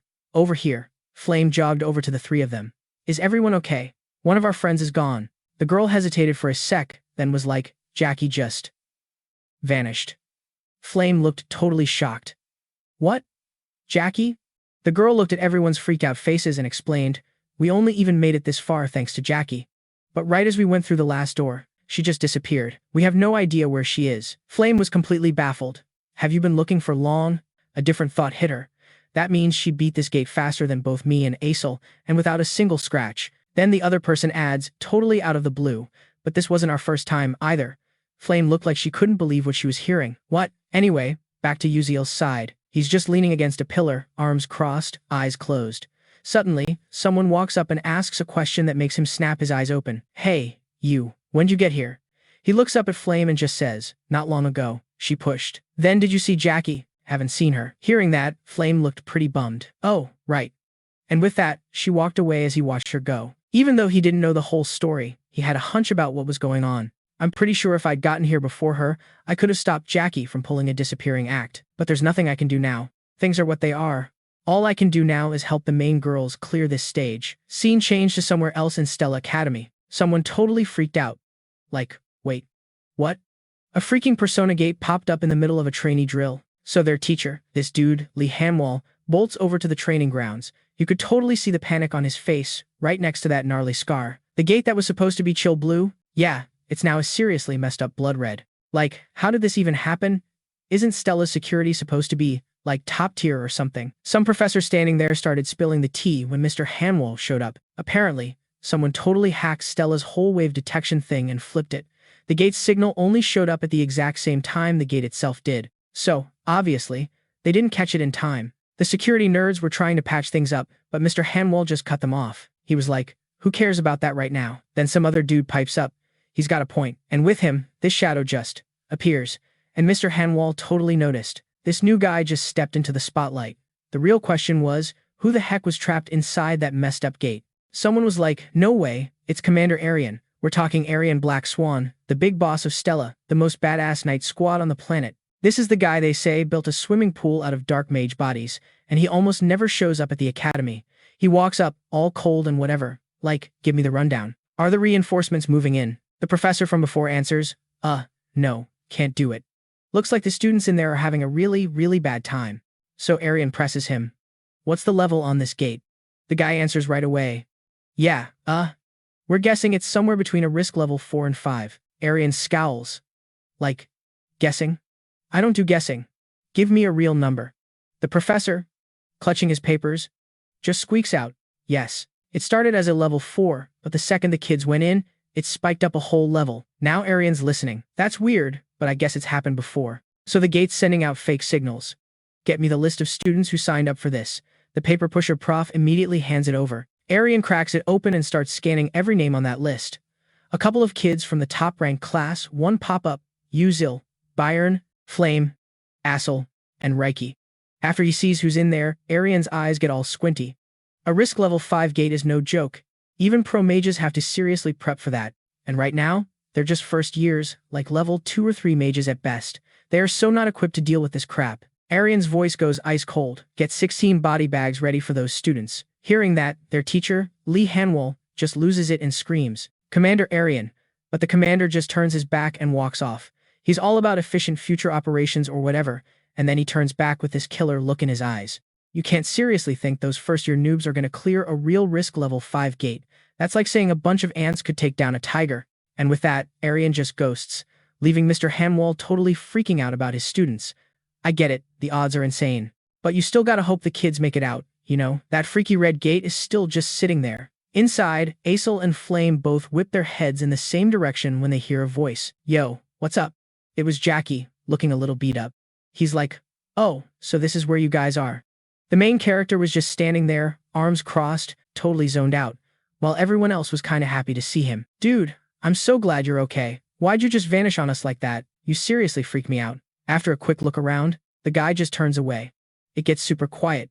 Now that the whole squad's here, all that's left is to take on the final boss. He was still thinking it over when, out of nowhere, something starts to show up. It catches Yuzel's eye, and then a bunch of red status screens start popping up all over the place. It says, you've reached the dance clock tower, take the stairs down to get to the ballroom. Looks like the party's just getting started, so get a move on. So the whole crew starts heading for this staircase going down. Someone's like, well, I guess we're going down. But while everyone's looking at the creepy stairs, Flame gets this super worried look and glances up, like she knows something awful is about to go down.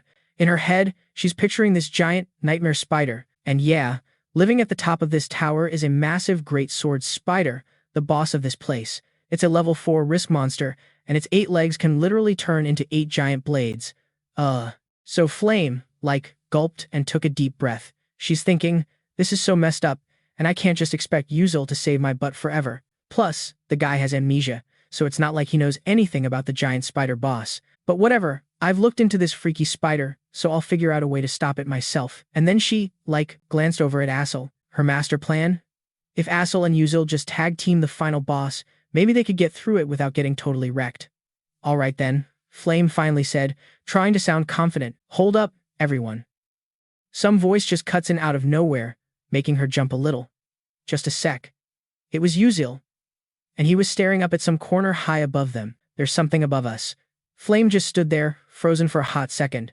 Then he broke the super awkward silence. You guys head down first. I'm gonna scout around here, and I'll catch up later. And get this. Nobody even argued. They all just shuffled on down, with Princess Bayan lagging at the very back, taking her sweet time. But Flame was still totally bugging out. There's no way Yuzel knew about that giant sword spider. I mean, they saw a shadow, but still, he could totally feel it was right there. That's, like, impossible. No way, she thought, trying to process it. Maybe he just had no clue his senses were that ridiculously overpowered. I mean, come on. He did just deflect magic like it was a fly. While she was having a whole internal crisis, everyone else had already dipped and gone deeper. Just then, some random dude in their group stopped dead in his tracks. Yo, what is that sound? The other trainees had the same what the heck look on their faces. Then, of all people, Princess Bayan figured out where the weird noise was coming from and straight up screamed a warning to everyone. The sound?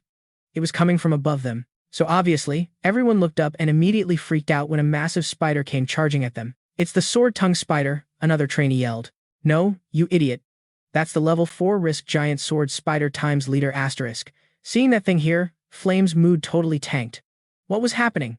And where was Yuzel? Princess Bayan suddenly had this weird moment, like she was worried about commoners or something. Her and Flame's expressions both shifted as they looked at Aesel. Like, don't even think about it. But then, completely out of nowhere, a boot slammed down onto the spider's body. Uzel had just dropped from the ceiling, stomping the crap out of the spider as this crazy golden light flashed everywhere. He already had his sword out when someone from the group below just yelled, "You?" He noticed that everyone was just standing there frozen, hesitating. So he shouted even louder, "I'll deal with this thing. The rest of you, just get downstairs now." Aesel looked like her brain just short-circuited. She was seriously starting to doubt the guy. Could he really stop it all by himself? She gritted her teeth, totally ready to jump in and help him out. But just then, a voice snapped.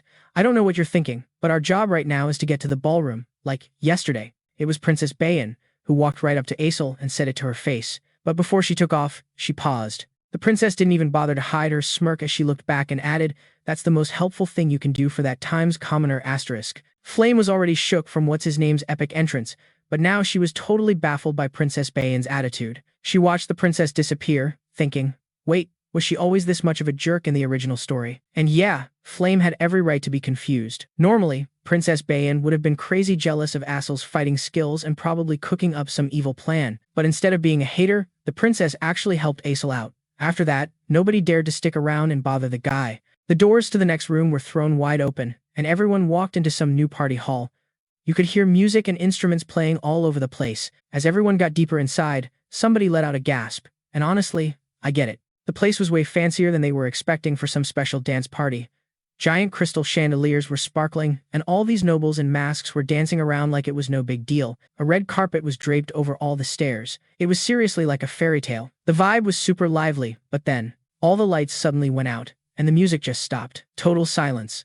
All the nobles got quiet, like they were waiting for the main character of a movie to show up. And right on cue, in the pitch black, you could hear a single, slow footstep. Everyone was stunned all over again. Princess Bayan immediately started talking, trying to change the subject. So someone's clomping down the stairs. Flame's brain starts spinning, guessing it's the final boss, Duchess Ayer. Yawn, like, be careful, whatever. But then, surprise, surprise, something totally wrecks the vibe and shocks. Flame, huh? In the spotlight, all dramatic like, someone's just standing there. "Hey, so nice to meet you all." It's Jackie Iher. Yeah, that Jackie, the one who bailed on the group and went MIA. And her smile? Totally creepy. While the trainees are like, what the fuck? All the nobles are totally fawning over her. "Oh, Duchess, you're so gored today." Lame. "Just smile for me and my heart is yours." Barf. Even though Flame read the OG novel, this plot twist was nowhere in it. Talk about going off script. Seriously, how did this even happen? This whole scene is not in the original cheesy romance story, like, at all. In fact, the character Jackie wasn't even supposed to exist. And judging by how freaked Princess Bay looks, you can tell some random person can't just become an NPC in the Persona Gate. And for sure, not just any NPC gets to be the final boss. Peeping Aesel's face, it's clear there's only one way for this to go down in the Persona Gate, and it means Jackie was a dark mage the whole time. Oof. Flame chews her lip, finally getting why Uziel was saying all that weird stuff before. So, that was Uziel's lame attempt at a warning about getting mixed up with Jackie. But whatever, I'm not just gonna bail. Stressed but stubborn, Flame's like, I'm bringing her back, no matter what. So Flame tries to talk some sense into Jackie, who's still up there. "Jackie, if you get all obsessed with that power, you're gonna turn into something messed up. So, like, chill out." But Jackie just cuts her off. "Ugh, that's such nonsense. Right now, I'm a heron." Then she flashes this sketchy smile from behind her fan. "My head is a heron, my chest is Jackie. My heart is." Jackie's face gets all weirdly flushed, like she's so hyped everything's just melting. Seeing this train wreck, Princess Bay knows it's game over. Jackie's mind is totally fried by dark magic. Aesel chimes in, like, right now, the only way is to beat this gate and snap her back to normal. Flame just grips her staff super tight. Flame gets the memo. Yeah, got it. Golden light just starts pouring from her staff. She's totally zeroed in now. "Just wait, Jackie. I'm so gonna save you and fix this." Then, bam. Red lightning zaps down near Jackie. Okay, enough talking. The magic power around her just goes nuts. That creepy smile is back on Jackie's face. Let's get this party started. Then the info board updates, like, battle with the tempting masquerade festival boss has begun. Oh, great. Meanwhile, somewhere else, there's this streak of gross green blood on the screen. Looks like the leader's big sword got a nice long gash across its gut. Yeah, that blood came from there. And this whole mess is the crystallized whatever that Uziel made with his blink move. The guy's starting to sweat. You can tell he's stressing. This is a total pain. He's breaking down the situation, trying to figure it out. He figures out the big sword, spider boss is in some kind of subspace and isn't even that important for clearing the gate. But, there are two reasons he still has to deal with this. His eyes get all narrow and serious. First, he's got to snag that enchanted flower petal stuck to the giant spider's forehead. While he's thinking, the spider suddenly tries to squash him with its leg, but he's ready and just blinks out of the way, easy. He's checking out the loot the mist monster left behind. As he's moving, he also yeets 3 different colored potions forward. Orange for a spark potion, green for a slippery one, and purple for oil. And what do you know? It works instantly. The spider gets totally zapped. Its body gets all tingly and numb. Lightning just fries it, and this bright white light flashes everywhere. Now, for the second reason. Beckuziel just swings his sword like a maniac. He charges right at its energy shield. And somehow, in no time, the shield starts to crack. He's aiming right for that rose petal on its head. His whole face changes as this goes down, revealing his secret plan to get past episode 6 of Jackie's whole dark magic phase. Turns out, the info says that if you absorb the enchanted flower petal, it gives your mental power a massive boost. So yeah, it's a pretty useful item to have. It, amps up your perception, boosts your critical hits, and even has side perks to slow down their mana. You pretty much have to use it, no questions asked. And the story's got some wild details, I guess. The spider thing lunged again. The guy had already sized it up, so he launched another attack. Turns out, the stupid magic flower petals were tied to the main boss, this Duchess Aheron. So when it lunged, he just blinked straight up to dodge. He was trying to focus on the fight, but other crap kept getting in his head. Like the fact that the giant spider boss was actually the Duchess's husband. So lame. But honestly, I didn't care about any of that. I just mashed the skip button on the story to focus on what actually matters. The monster just kept attacking, and you could see it was getting seriously ticked off. He just kept blinking around it and then decided to pop up right above the thing. So anyway, because of that whole husband deal, every time I smacked the shield on the flower's wing, the Duchess would, flinch too. That was supposed to make it easier for the heroes to do their thing. But that's exactly why he was stressing about something else. I wasn't even sure if my attack would work at the right time. But then, this tiny smirk appeared on his face, so I was like, whatever, and decided to just go all in to try and wreck it. In all the other fights, the spider sword always powered up first. So this time, he decided to make the first move and go completely nuts. He was just spamming blink. The second he'd show up somewhere, he'd blink again. All you could see were these after images trailing behind him. Being able to blink 3 times in a row let him do all that, turning the whole place into his personal stage. Right before it changed, the spider was making these super freaky sounds. As for our guy, after that whole performance, he finally stood still for a second. I was thinking, if I just keep this up. But before I could even finish the thought, he suddenly got this shocked look on his face, like total disbelief. Huh? The spider below was sliding around all weird on some kind of green gunk, and you already know what's up. I threw so many freaking slippery potions, and it's still not enough. Ugh, no choice. He had to charge at it again. When Beckuziel saw the spider sliding around with nothing to hold on to, he got a seriously bad feeling. Crap, the dance hall was right below, and he was picking up speed just from inertia. As he was plummeting, he had to make a split-second decision and change his plan. Alright, think. He was like, I gotta see which way that spider's going. Moving like a blur, he finally caught up to it. They slammed into each other, their eyes locked. Sweat was pouring down his face, he was gritting his teeth, so mad. Then he shifted his position. His eyes flashed with a weird colored blink. A few minutes before this, right when the huge announcement board showed up, the fight with the Masquerade Festival boss, Temptation, had started. After the announcement, Princess Bayern's whole squad grouped up to fight. At the same time, this girl Jackie grabbed her black dress. Some intense, blood-red music started playing, and Jackie just started dancing out of nowhere. Everyone was totally fixated on her moves. Every time she changed her step, flashes of red lightning shot out, and this bizarre magic circle formed under her feet. Then Jackie changed her steps again, keeping up with her dance. The red lightning started messing with the area, and everyone had to jump back. But the warning was, way too late. All the lightning bolts zeroed in on one spot and attacked. The nobles standing around got blasted away too. Back with the others, Princess Bayern saw that crazy attack land, then turned to her group and asked if everyone was okay. Some trainee dude behind her said, yeah. As she tried to calm down and figure things out, the situation got clearer, and it was bad. She thought, I don't have time for this. It's go time. She pulled out her azure staff and slammed it into the ground. The top of it started to glow, cause this time, their enemy was a freaking black mage. Meanwhile, up above, Jackie was still doing her dance routine while fire magic attacks started to lock onto her. She noticed and just shot a look back at them like they were pathetic. And yeah, she had a reason to be cocky. It wasn't going to be that easy. After her little speech, anyway. So like, this gnarly black magic circle just pops up out of nowhere in front of Jackie. It totally stonewalled all the fire magic, but the others weren't just gonna give up. Aesol whipped up 3 small ice circles, and bam, these massive ice pillars shot out. The other students weren't just standing around looking pretty, either. They all blasted their spells at her at the same time. But, total fail. All of it got blocked by those same lame magic circles from before. The students were, like, totally bugging out. Is all our magic completely useless? And while everyone was busy attacking, Jackie pulled another move. Freaky red lightning started cracking in the sky, and everyone got super tense. Oh, she's attacking again. Watch out. But then, by some total miracle, Flame threw up this insanely complex magic circle right in front of her. Jackie looked over, and it's like a light bulb went off, because she copied what Flame did before, and Flame also grabbed a piece of her own skirt. Then this music starts playing. Whatever.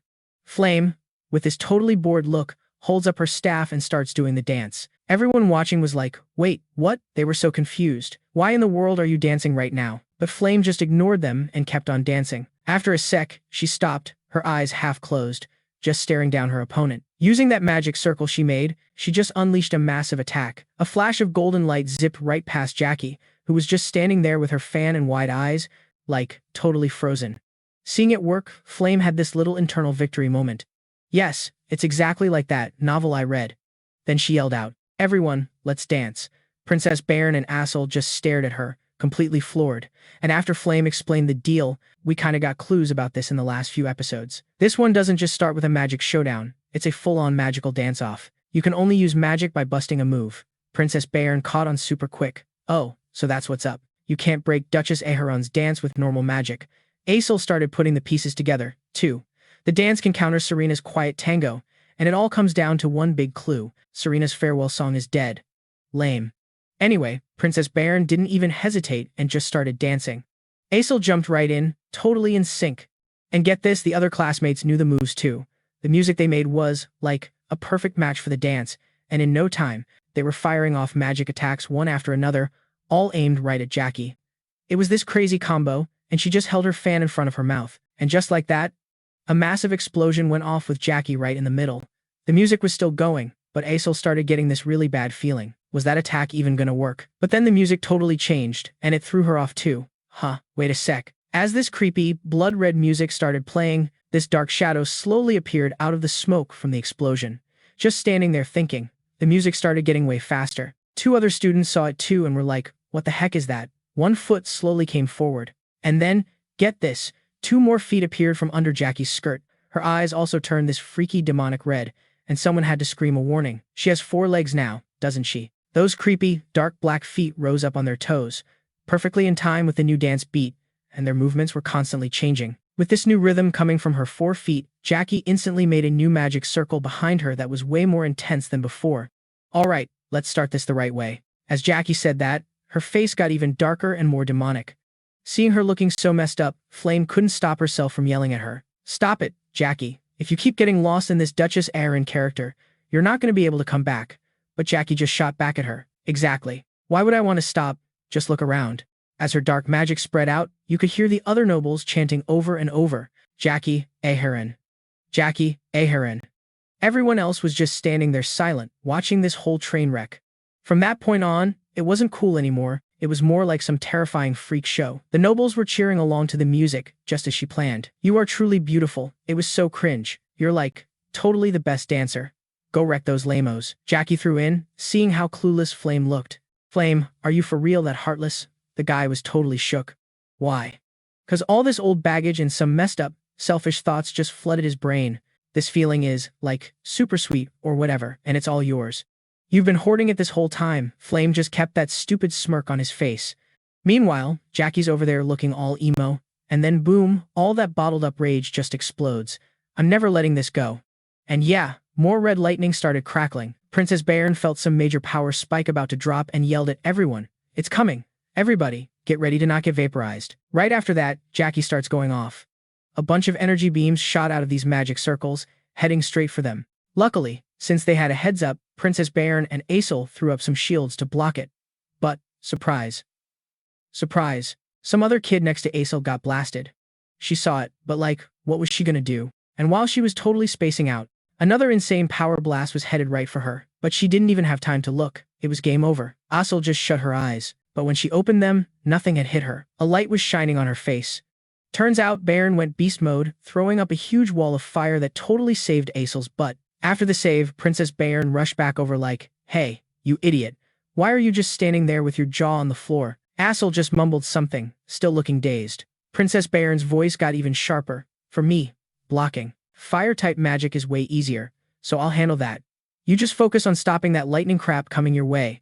Asel finally got it. Princess Baron kept giving orders. "She'll stick with us and jump in when there's an opening." Even Flame noticed the princess wasn't being her usual self and said something to me about it. For a second, Flame looked even more lost. Like, huh? What the heck is even happening? In the original story, Byron was supposed to be a total witch, ruining team morale because she was jealous of Asel and trying to tear them apart. That was supposed to screw everyone over and make a huge mess. But right now, Byron was the only one who actually had a clue what was going on. A gnarly blood-red energy attack flew straight at Princess Baron, but Asel instantly threw up an ice wall to block it. The princess looked kinda shocked, just staring at her. Meanwhile, Flame's brain was still lagging. No way, that was Baron and Asel, actually working together. Asel just gave Princess Baron this super chill look and said, "You probably shouldn't be slacking off." The princess immediately got all pouty like she'd been called out. What's that supposed to mean? Then, out of nowhere, Flame pops up behind them to help. "Me too. There's no way we're losing to those two." Flame finally went on the offensive, charging up some huge spell and just spamming yellow energy beams forward. But Jackie had, like, 3 dark magic shields up that just tanked every single one of Flame's attacks. Totally useless. But then Flame got this little smirk. Huge bolts of lightning spread out and just blasted right through those barriers. And, you guessed it, another massive explosion went off right where Jackie was. Staring into the smoke, that same old question popped up again. So, is it over now? Looking closer, the smoke was way thicker than before, and of course, that stupid shadow shows up again. Except this time, it had horns. Asel saw it first, then Princess Baron, and then Flame. Jackie's voice was all messed up, calling out Flame's name. Jackie's legs had morphed into these creepy spider legs, looking just like that thing they fought downstairs. "You hate seeing me this happy, don't you?" The rich kid NPCs totally lost their cool and started shaking. A few of them even started puking. Yeah, Jackie was officially losing it. "Why won't you just leave me alone? Why?" Realizing this was kinda his fault, Flame tried to yell over the chaos. "Jackie, this isn't you. Just chill out." But Jackie was way past angry. "Be quiet." A blood-red magic circle instantly appeared, and it wasn't done yet. And bam, another one of those creepy magic circles pops up underneath. Some messed up red music starts playing again, and Jackie's just sitting there with this psycho smile plastered on her face. Princess Bay was totally bugging out. Like, no freaking way. Flame, right behind her, had the exact same look. They're staring at this disaster, trying to figure out what the heck is going on. This was like a level 5 problem, easy. No time to overthink it. It was all, "So, what's the play now?" As they stared straight into the mess. Suddenly, Flame's head whips up, like she heard something. The noise gets louder and louder and she's like, "Yo, what is that noise?" Asel, who apparently knows everything, just cuts in with, "It's normal." Flame's totally thrown by that, but then, of course, something else goes sideways. Jackie just starts screaming like she got clapped. Princess Bay is all, "What is going on?" And Flame, looking over, is like, "Beats me. I have no clue. But I guess the throwdown between Beckuziel and that spider boss upstairs is messing with her down here." And yeah, Jackie's clutching her head, totally in pain. Flame couldn't believe it, but the thought just clicked in her head. No way. Did Beckuziel figure this out? Is he seriously fighting that thing solo just to help us take down this final boss? No clue how the fight upstairs is going, but Jackie grabs her head again, just letting out this pathetic scream. Princess Bay, not one to miss a beat, totally changes her vibe and says, "This is it, now." After dropping that command, the 3 of them just unload their magic all over again. The princess's fire, Asel's ice, and Flame's light all blast forward. Ice goes in first, freezing up the legs on that creepy spider thing. Then Princess Bay's fire just swallows it whole. Light was the last hit to slam into it. The 3 attacks smash together and cause this massive explosion, blowing all the smoke away. Jackie's totally ticked, screaming, "Is that what you brats call showing off?" But then she completely loses it, yelling, "How dare you?" And right then, the actual times spider boss just drops into the room. Everyone feels this new presence show up, and the princess is freaking out. What is happening? Flame is just as sketched out, saying, "I don't know. Looks like something just fell." Then Flame's like, "Wait a sec." And you can see her brain working overtime. "That's impossible." Is that the big shot sword-tongued spider leader? Apparently, the fall knocked the giant spider out cold, and it totally wrecked the dance floor when it hit. The big question on everyone's mind was, so, Is it dead or what? Some random dude in the group just couldn't process it. He was literally shaking and muttering, "That's ridiculous." I mean, Uziel, a first year, just like us, actually took down a 4-star monster all by himself. And it wasn't just the one spider. A bunch of other creepy crawlies dropped down too. The guy spins around, totally shocked, and sees Uziel just passed out on the floor. Right there, in front of everybody, a huge spider crashes down right where Jackie was standing. Then you see someone coming up the stairs. It was Flame, one of her so-called friends, leading the way. But she looked super bummed out about it. Jackie was stuck under the giant spider, trying to get up, but she was shaking as she called out to Flame walking towards her. "Why are you always so obsessed with me?" Her face got all twisted with anger. "I will never forgive you." But then some other crazy thought pops into her head. "Oh, for real? So that's your game.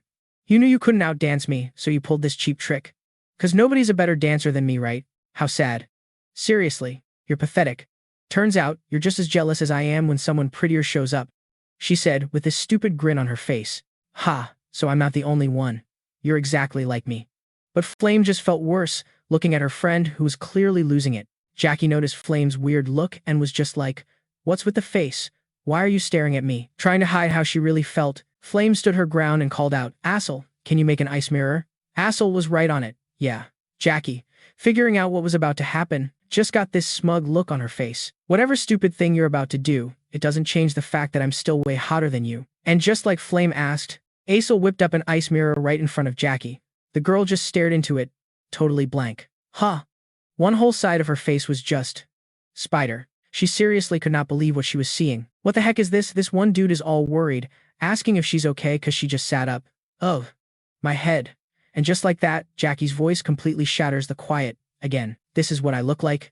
"No way, you're lying. This is just some cheap mirror, right?" Meanwhile, Uziel has finally snapped out of it. He's conscious, but he's got his head in his hands while Jackie just will not shut up. "You're all trying to trick me with this thing," she's ranting. "Aren't you? It's so gross. Seriously, disgusting. I want to puke." Her voice is just echoing all over, and then she starts screaming even louder. "Get that mirror away from me." All those noble kids who were sucking up to Jackie at the dance, yeah, they've gone silent. The Duchess ain't so pretty anymore, and everyone knew what was coming. So they all just looked at the floor and let her have her little meltdown. "Ugh, I don't want this. I hate it. This isn't me." Her freaky new hand is shaking as she reaches out, all like, "Flame, please, do something. Help me. Save me." But then her whole vibe just changes. "You really think I'd beg you for help?"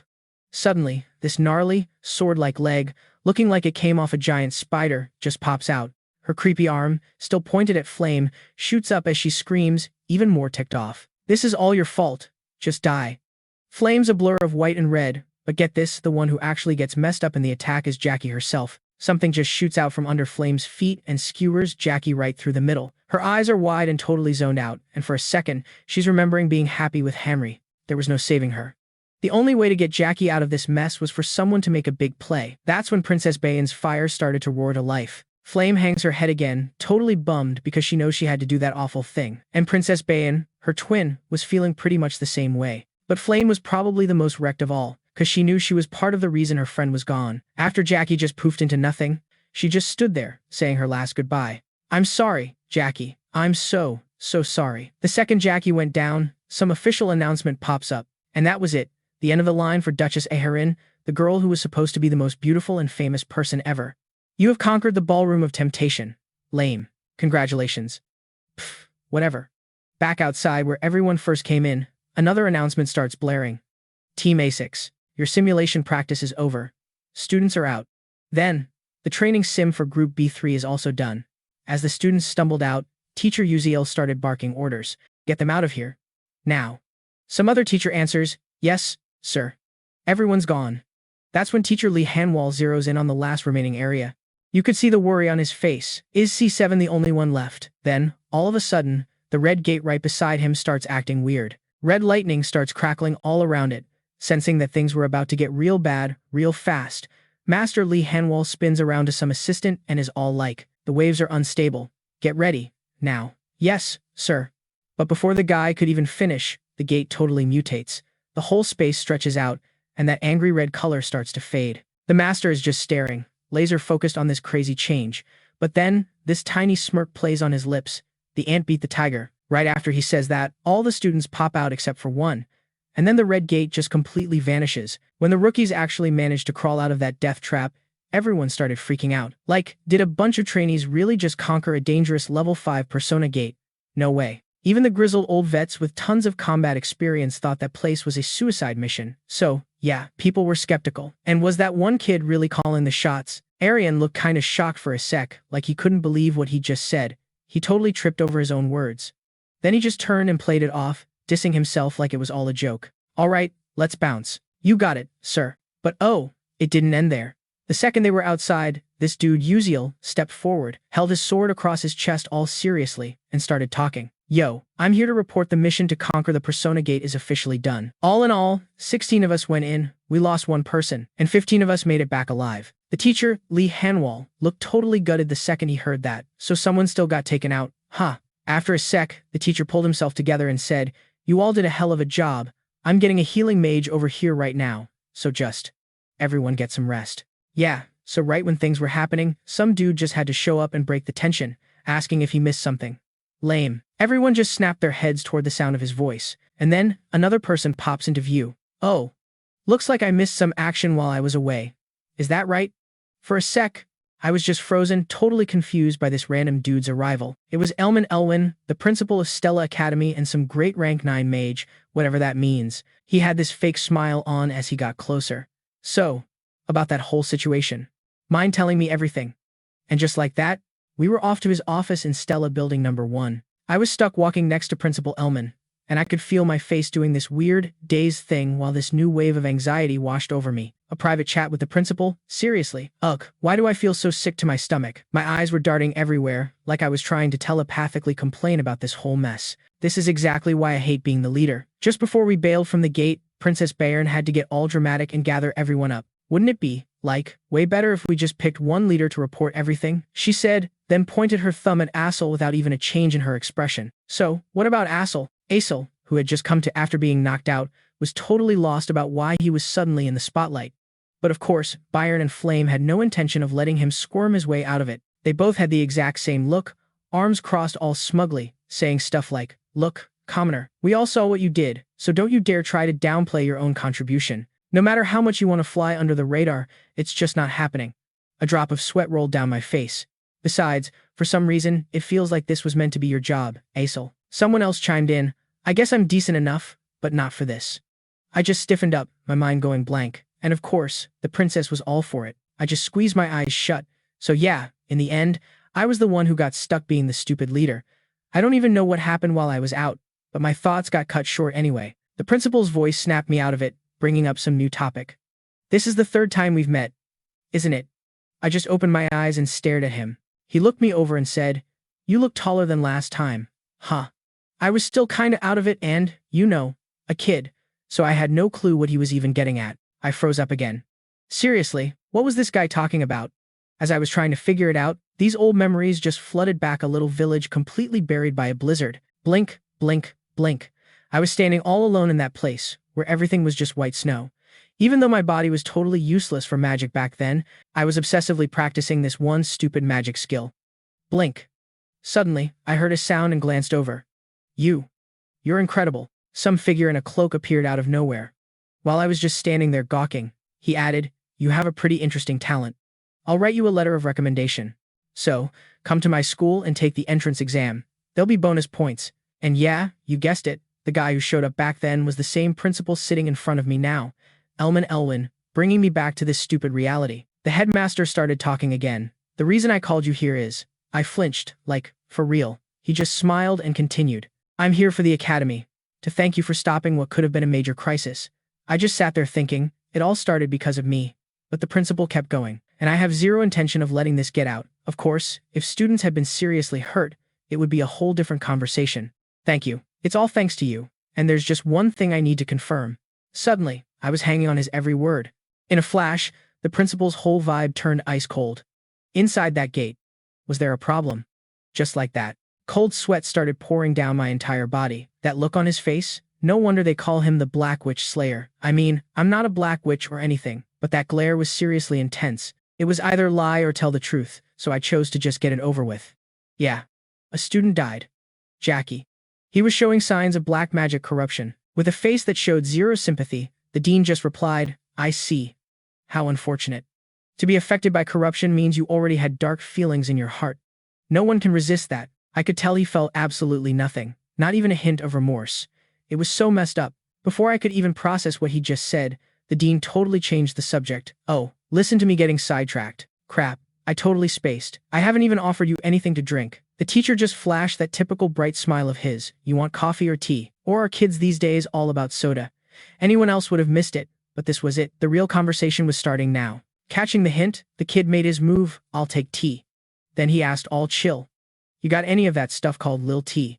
The dean gave him a curious look about the tea. Then, like, a switch flipped, and he smiled like he was in on a secret. Yeah, we do. Just a sec. The guy let out a quiet breath, legit relieved. A little while later, the director brought out a cup of tea and set it on the table. Right, this Lil Tea is some wild stuff. Hardly anyone knows about it, and even fewer actually like it. He just said, thanks a lot. Then he immediately grabbed the cup and started sipping, pretending to enjoy it, but his face was a total blank. His mind, though, was going off. Just as I thought, it tastes like nothing. Compared to food back on Earth, this stuff is like durian or some gross fermented fish. It's all about the taste, but it's freakishly addictive, which is why most people hate it. It's got this weird smell that just makes you gag, so you don't even want to get it near your mouth. But the weirdos who get into it become total fanatics. The whole reason he picked Lil T is because this private chat with Elwyn is a major branching point, a real opportunity. That fiery dude picked coffee and got a promise of magic lessons. Aesel chose a soda and had some lame magical awakening. But Lil T is Elwyn's absolute favorite. The only problem was he had to glance over, waiting for the teacher to go on about the tea. See, it was supposed to be exclusively for the Lil tribe living on the western continent like decades ago. They should have just kept it for themselves. But no, they shared it with humans and ended up in a world of hurt. Now the recipe for Lil T is supposedly gone forever. The master just smiled, staring at the cup in his hand. This has got to be one of the last few cups of Lil Tea in the world. If humans weren't such greedy idiots, we could all still be enjoying it. For real, it's a shame. But what the kid said next totally floored the director. Is that right? That's kind of weird though, since I'm drinking it right now. Seeing him put the cup down, the master practically jumped. Wait, so you have more? He gave a short answer. Nope. Hearing that, Elwyn's face totally fell, pure disappointment. Yeah, figured. Still, it's a bit early to get all emo. The guy cut in. But I know about it. The recipe for Lil Tea. The director's eyes went wide. The chill atmosphere was completely shattered because the master just could not keep his cool. What? Seriously, how the hell did you get that recipe? Beckuziel knew he'd blurted it out and looked kinda spaced. His brain was spinning. This was gonna be a pain to explain. It's not like I can just say I got it from a game. With the director hanging on his every word, he said slowly, my mom taught it to me. Before she passed. That's how I know.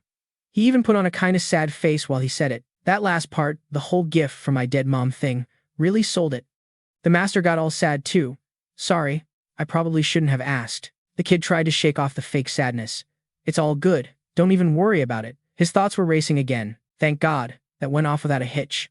Time to get back to business. The director cleared his throat and asked, so, would you think about selling that formula to me? I'll pay you. Like, a stupid amount of money. Elwyn couldn't even hide how desperate he was, but this was the exact moment the kid had been waiting for. Finally, the moment he'd been grinding for had arrived, and he shot back instantly. Actually, director, there's something I want from you, way more than money. The master asked again. Oh? And what's that? Just to mess with the director's head one more time, he named the headmaster's space enchantment technique. I want your help, even if it's just one time. Totally shocked by his choice, the director was like, what? Dude, you should seriously reconsider. The Lil Tea formula is basically priceless since it's gone. You could sell it for way more than that. But my magic technique is completely useless. You get what that means, don't you? The kid just sat there, not saying a word. Yeah, I get it. I know all about Elwyn's space magic and Alturish's alchemy, and I know you're dead wrong. And get this, by using some soul mage's captured mana thingy, I can totally create this epic multi-dimensional space. It's gonna be, like, a storage dimension, the kind of thing only a mage who's a total master of level 8 space magic can pull off. That's why it's super rare, and almost nobody can do it. But with this level 9 mage, Elwyn, helping me out, I can basically build the sickest storage unit ever inside my head. The guy was grinning like a weirdo and kept talking. He was all. It's more than just a few coins. Like, as some alchemist nerd looking for the truth of matter, figuring out how magic really works and all that, you could say it's the best gift of your life. So please, what do you think? After listening to him drone on and on, I was actually shocked. I kinda smirked inside. Expecting an answer, the teacher just shot back, all right then. If that's what you really want, you've got a deal. Yuzio looked so stoked, saying, wonderful. Whatever. Meanwhile, over in the first tower, the vice principal, this Akihayan dude, was sitting across from someone. He was all tense, clenching his fists, and says, so, I heard a little story. The Persona Gate is a real piece of work, and you just had to go and open it. Only to fail big time, right, Raiden? And yeah, like the VP said, the guy he was grilling was Professor Raiden from the new Moon Magic department. Professor Raiden just closed his eyes and was like, yeah, I'm pretty sure the sect leader is gonna flip his lid when he finds out what really happened. The VP just, fixed his coat and said, you're just too uptight. That's your whole problem, and it's why you keep screwing up. I'm not exactly crying over your screw-up, but there are other ways to get things done. Professor Raiden looked totally bored, like he already knew where this was going. With the vice principal giving him the death stare, Raiden just called him out. Are you trying to make Professor Mizentyrant go ballistic or something? It got dead silent, and the whole convo just ended with Raiden bailing. He was like, if there's nothing else, I'm out. So the professor is just walking down this long-ass hallway, not saying a word, and he's starting to connect the dots. The only real reason to bust open the Persona Gate was to mess with some students headed for the Olon seminar. Even though opening that gate was a totally reckless move they couldn't even handle, who'd have guessed that Flame, Assel, Princess Bayern, and even that Beckuziel dude would all walk out of it without a scratch. He kinda glanced out a window, thinking, none of this was supposed to happen. Lost in all that, he suddenly looked up when someone started talking to him. Professor, long time no see. Raiden slowly turned around, and he sees this student named Mang with this fake polite smile. The kid crosses his arms and just keeps going, you know, when I was a kid, I thought you were some kind of dangerous animal, but now you're acting all human, and I barely recognize you. And before Raiden could even say anything, the kid gets real serious. Honestly, my friends almost got seriously hurt the other day. Was that you? An old man so bogged down in his work who planned all this? Hearing that, Professor Raiden shot Mang an ice-cold glare. I don't care if you're some rich kid, you better watch your mouth and your attitude. Mang's face got all dark and he was like, friends? The professor just fires back with, are you, way too into this whole high school role-playing game? However, Raiden was totally floored because Mang's voice suddenly sounded completely different. It's like, not only did his vibe change, but this punk had the guts to talk to him with so much attitude. This crazy, invisible pressure just started crushing the professor's body. He was gritting his teeth, trying to fight it, but his face got all strained and he started sweating buckets. The look in Mang's eyes, his whole aura, his entire spirit, it was like a different person standing there. Raiden could feel this total king's aura just pouring off the kid, along with a warning. It's smarter to be careful. Then the guy actually smiled. You old guys are seriously a pain and annoying to look at. See you around. Mang just slowly walked away. Every single footstep echoed, leaving this super weird feeling in the air. The professor clutched his chest. The second Mang was gone, he just gasped for air, trying to get himself to chill out. Whatever, if it's for the Moonlight sect, who even cares? Anyway, the scene flips over to Princess Bayan's crew. Just chillin' somewhere. Her two so-called friends are totally bugging out. All like, Princess, thank God you're okay. We heard the school totally screwed up and made a bad Persona Gate. Is that for real? Ugh. Seriously, who even knows what those fossils are doing? Hearing that, Princess Bayan just looks down, completely unsurprised. Yeah, figures. The other students are completely clueless about this whole mess. I mean, considering how the academy is trying to cover its butt, it's kinda obvious. Right then, some rando shows up, yelling Princess Bayan's name. The voice was, impossible to tune out. The princess turns her head to see who it is. Senior. Some upperclassman walks up with this fake smile plastered on his face. This dude's Edmund Adelac, a third year at the academy, still cheesing like an idiot. Edmund Adelac starts yapping about how she doesn't need to be so formal and uptight. He's all like, it's super embarrassing when she uses such stiff language. In response to this cringe, Princess Bayan calmly shuts him down, saying the academy has a strict hierarchical system.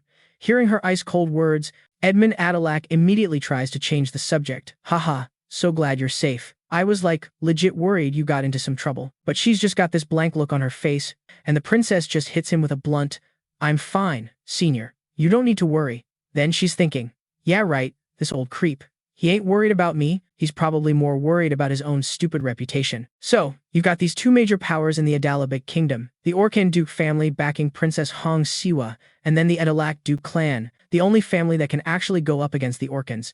And this Edmund dude, he's the one and only heir to the whole Adalac Duke fortune. His whole game plan is probably to help her become queen just so he can marry her. Total snake. Realizing his first move was a total fail, Edmund tries something else. Oh, hey. Want to play soul chess? There's a competition for the students coming up, or whatever. Even though Princess Bayan could not care less about soul chess, she just nods along. Yeah, let's do that. Seeing his chance to get all creepy close, Edmund puts a hand on her shoulder and whispers, all right then. Today, I'm going to teach you a thing or two. So pay attention and learn it. Bayan is so not having it, practically biting her lip off. Walking behind him and dealing with his whole vibe, she closes her eyes and just thinks. It's the sucky truth that she can't become queen without some loser like him helping her out. If only she could get her hands on some real power, even if it was just someone as powerful as Duke Adelac on her side. Just then, the princess's gaze suddenly drifts to the window. Uziel, what a total coincidence. He's just randomly walking past outside, and she totally spots him. But she, immediately looks away just as he turns to say something. Then Edmund's all, Bayan, what are you doing? Hurry up. She still hesitates, though, and glances back at the window. Looks like he's already gone. So Princess Bayan pieces out. Yeah, senior, coming. Cut to Uziel holding a flower petal, stopped at a corner with his hands on his hips, checking it out. He's thinking, all right, let's see. Is this enough now? The whole scene around him shifts to pink. The petal in his hand just starts to float up. A freaking info box pops up. Absorbing the flower branch of the enchanting tree will increase mental strength by 65% and permanently gives you a small boost to charm-type magic resistance. Then you get Uziel's stats. 2-star strength at 73%, 2-star senses at 57%, 2-star agility at 42%, 2-star stamina at 19%, and a lame 0-star durability at 99%. And 2-star mental strength at 24%. He sees the changes and cracks a little smile. Not bad at all. The pop-ups keep coming. Project Constellation grants you a special reward. He puts a hand on his chin, trying to figure out his next move. So, 'cause I finished a new episode, I get this special prize. Whatever, what should I grab this time? Should I go for another growth item? Then it hits him. Wait, is it possible to just take Merkin's necklace? The system basically says, yes. He's totally stoked, then decides to take it. New information appears. You've obtained Merkin's necklace item. Advanced level description. The necklace was made by Merkin, some alchemist engineer from the future. It basically smashes through limits to keep the person wearing it from getting wrecked.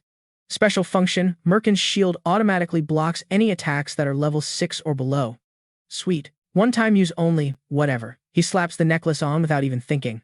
Sucks, it's a one-and-done deal. But hey, not getting wiped out is a solid plan, I guess. So get this, episode 8 is about to drop, which means he's got to throw down with some Professor Mesantron dude who's all powered up now. The system message keeps popping up, something about a branch of hatred being at, 78%. Lame. Uziel just cracks this smirk. Cool. Getting ready to fight Mesantron is going super smooth. He figures he'll just let Altarisha handle the rest of the boring stuff. Scene change. And boom, we're at the International Alchemy Organization. Uziel shows up and is just standing there when some smiley rando starts talking. Yo, welcome to the 13th branch of the Cordon Living Stone, whatever it's called. It's that building over there by the huge tree in the Alchemy City. He's like, I'm here to see the alchemist, Altarisha. But the receptionist is all, so sorry, she's not available right now. Total buzzkill. He totally saw that coming. He's just zoning out, reaches into his jacket and mumbles, knew it. Then he whips out a letter yeah? Well, this is a direct invite from Assistant Professor Altarisha herself. The receptionist is totally shook, oh, crap. After that, it was way easier. My bad, dude. I'll take you to her right now. Right this way. Thanks. They get to Altarisha's lab door, and the receptionist yells in, Miss Altarisha, someone's here to see you. Crickets. The receptionist tries again. Can we come in? Just then, Uziel gets this super weird vibe that freaks him out, and bam, a massive explosion goes off with this insane shockwave. The whole door rattles like crazy, but somehow, it doesn't totally blow apart. The room's filled with this thick smoke, you can't see a thing. But it looks like it wasn't a complete disaster, 'cause Uziel is still standing. It's pretty wild that he reacted so fast, yanking the receptionist out of the way when the door went nuts. He's still a little freaked, though, saying, that was way too close. He waves the smoke out of his face, and Uziel just walks right into the room. The smoke is still everywhere, so he shouts to the assistant, Yo, you good? He gets an answer back almost immediately. You must be the student, Uziel, right? Even though a friggin' explosion just went off, this assistant, Altarisha, is totally fine and just smiles while she keeps talking. Welcome. Got something to show you. And then, this familiar dude pops up next to her. It's the golden alchemist guy. Uziel wasn't even paying attention to Suk Koden yet. He was just looking at Altarisha's face, thinking, dude, she's not even fazed by the explosion. They both finally look over at the golden alchemist when he points at this ring he's wearing. Kid, check this out. It's a shield bracelet. There's a button on the silver ring, and he just taps it. A green shield pops up, covering his whole arm.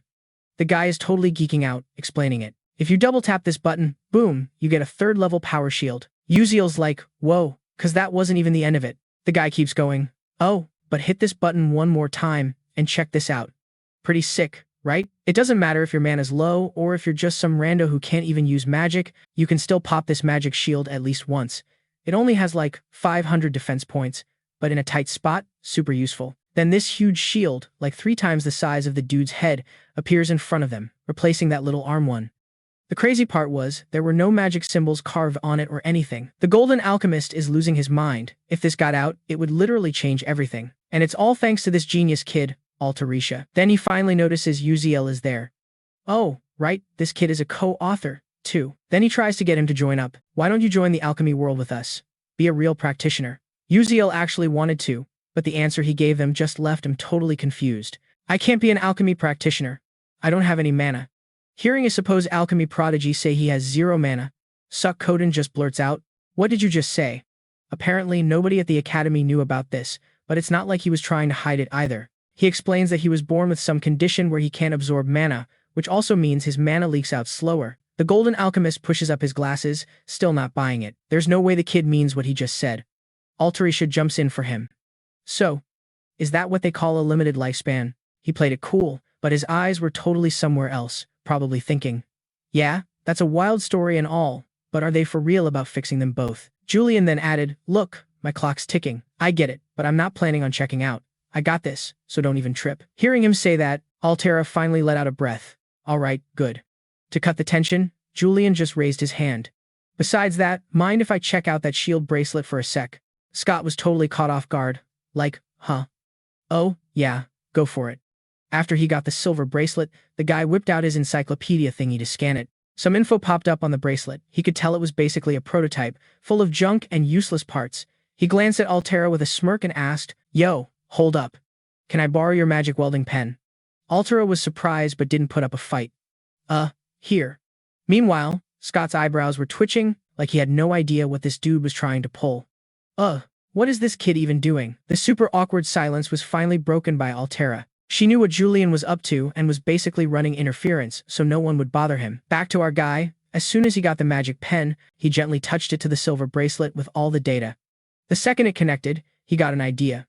All thanks to that encyclopedia. I'm gonna sketch out the complete, future version of this shield, ditching the original trash design. Make it way more efficient and upgrade the quality. And boom, he was done. When he fired it up, a shield way bigger and tougher than the old one appeared. Scott's jaw was on the floor as he checked the stats with his glasses.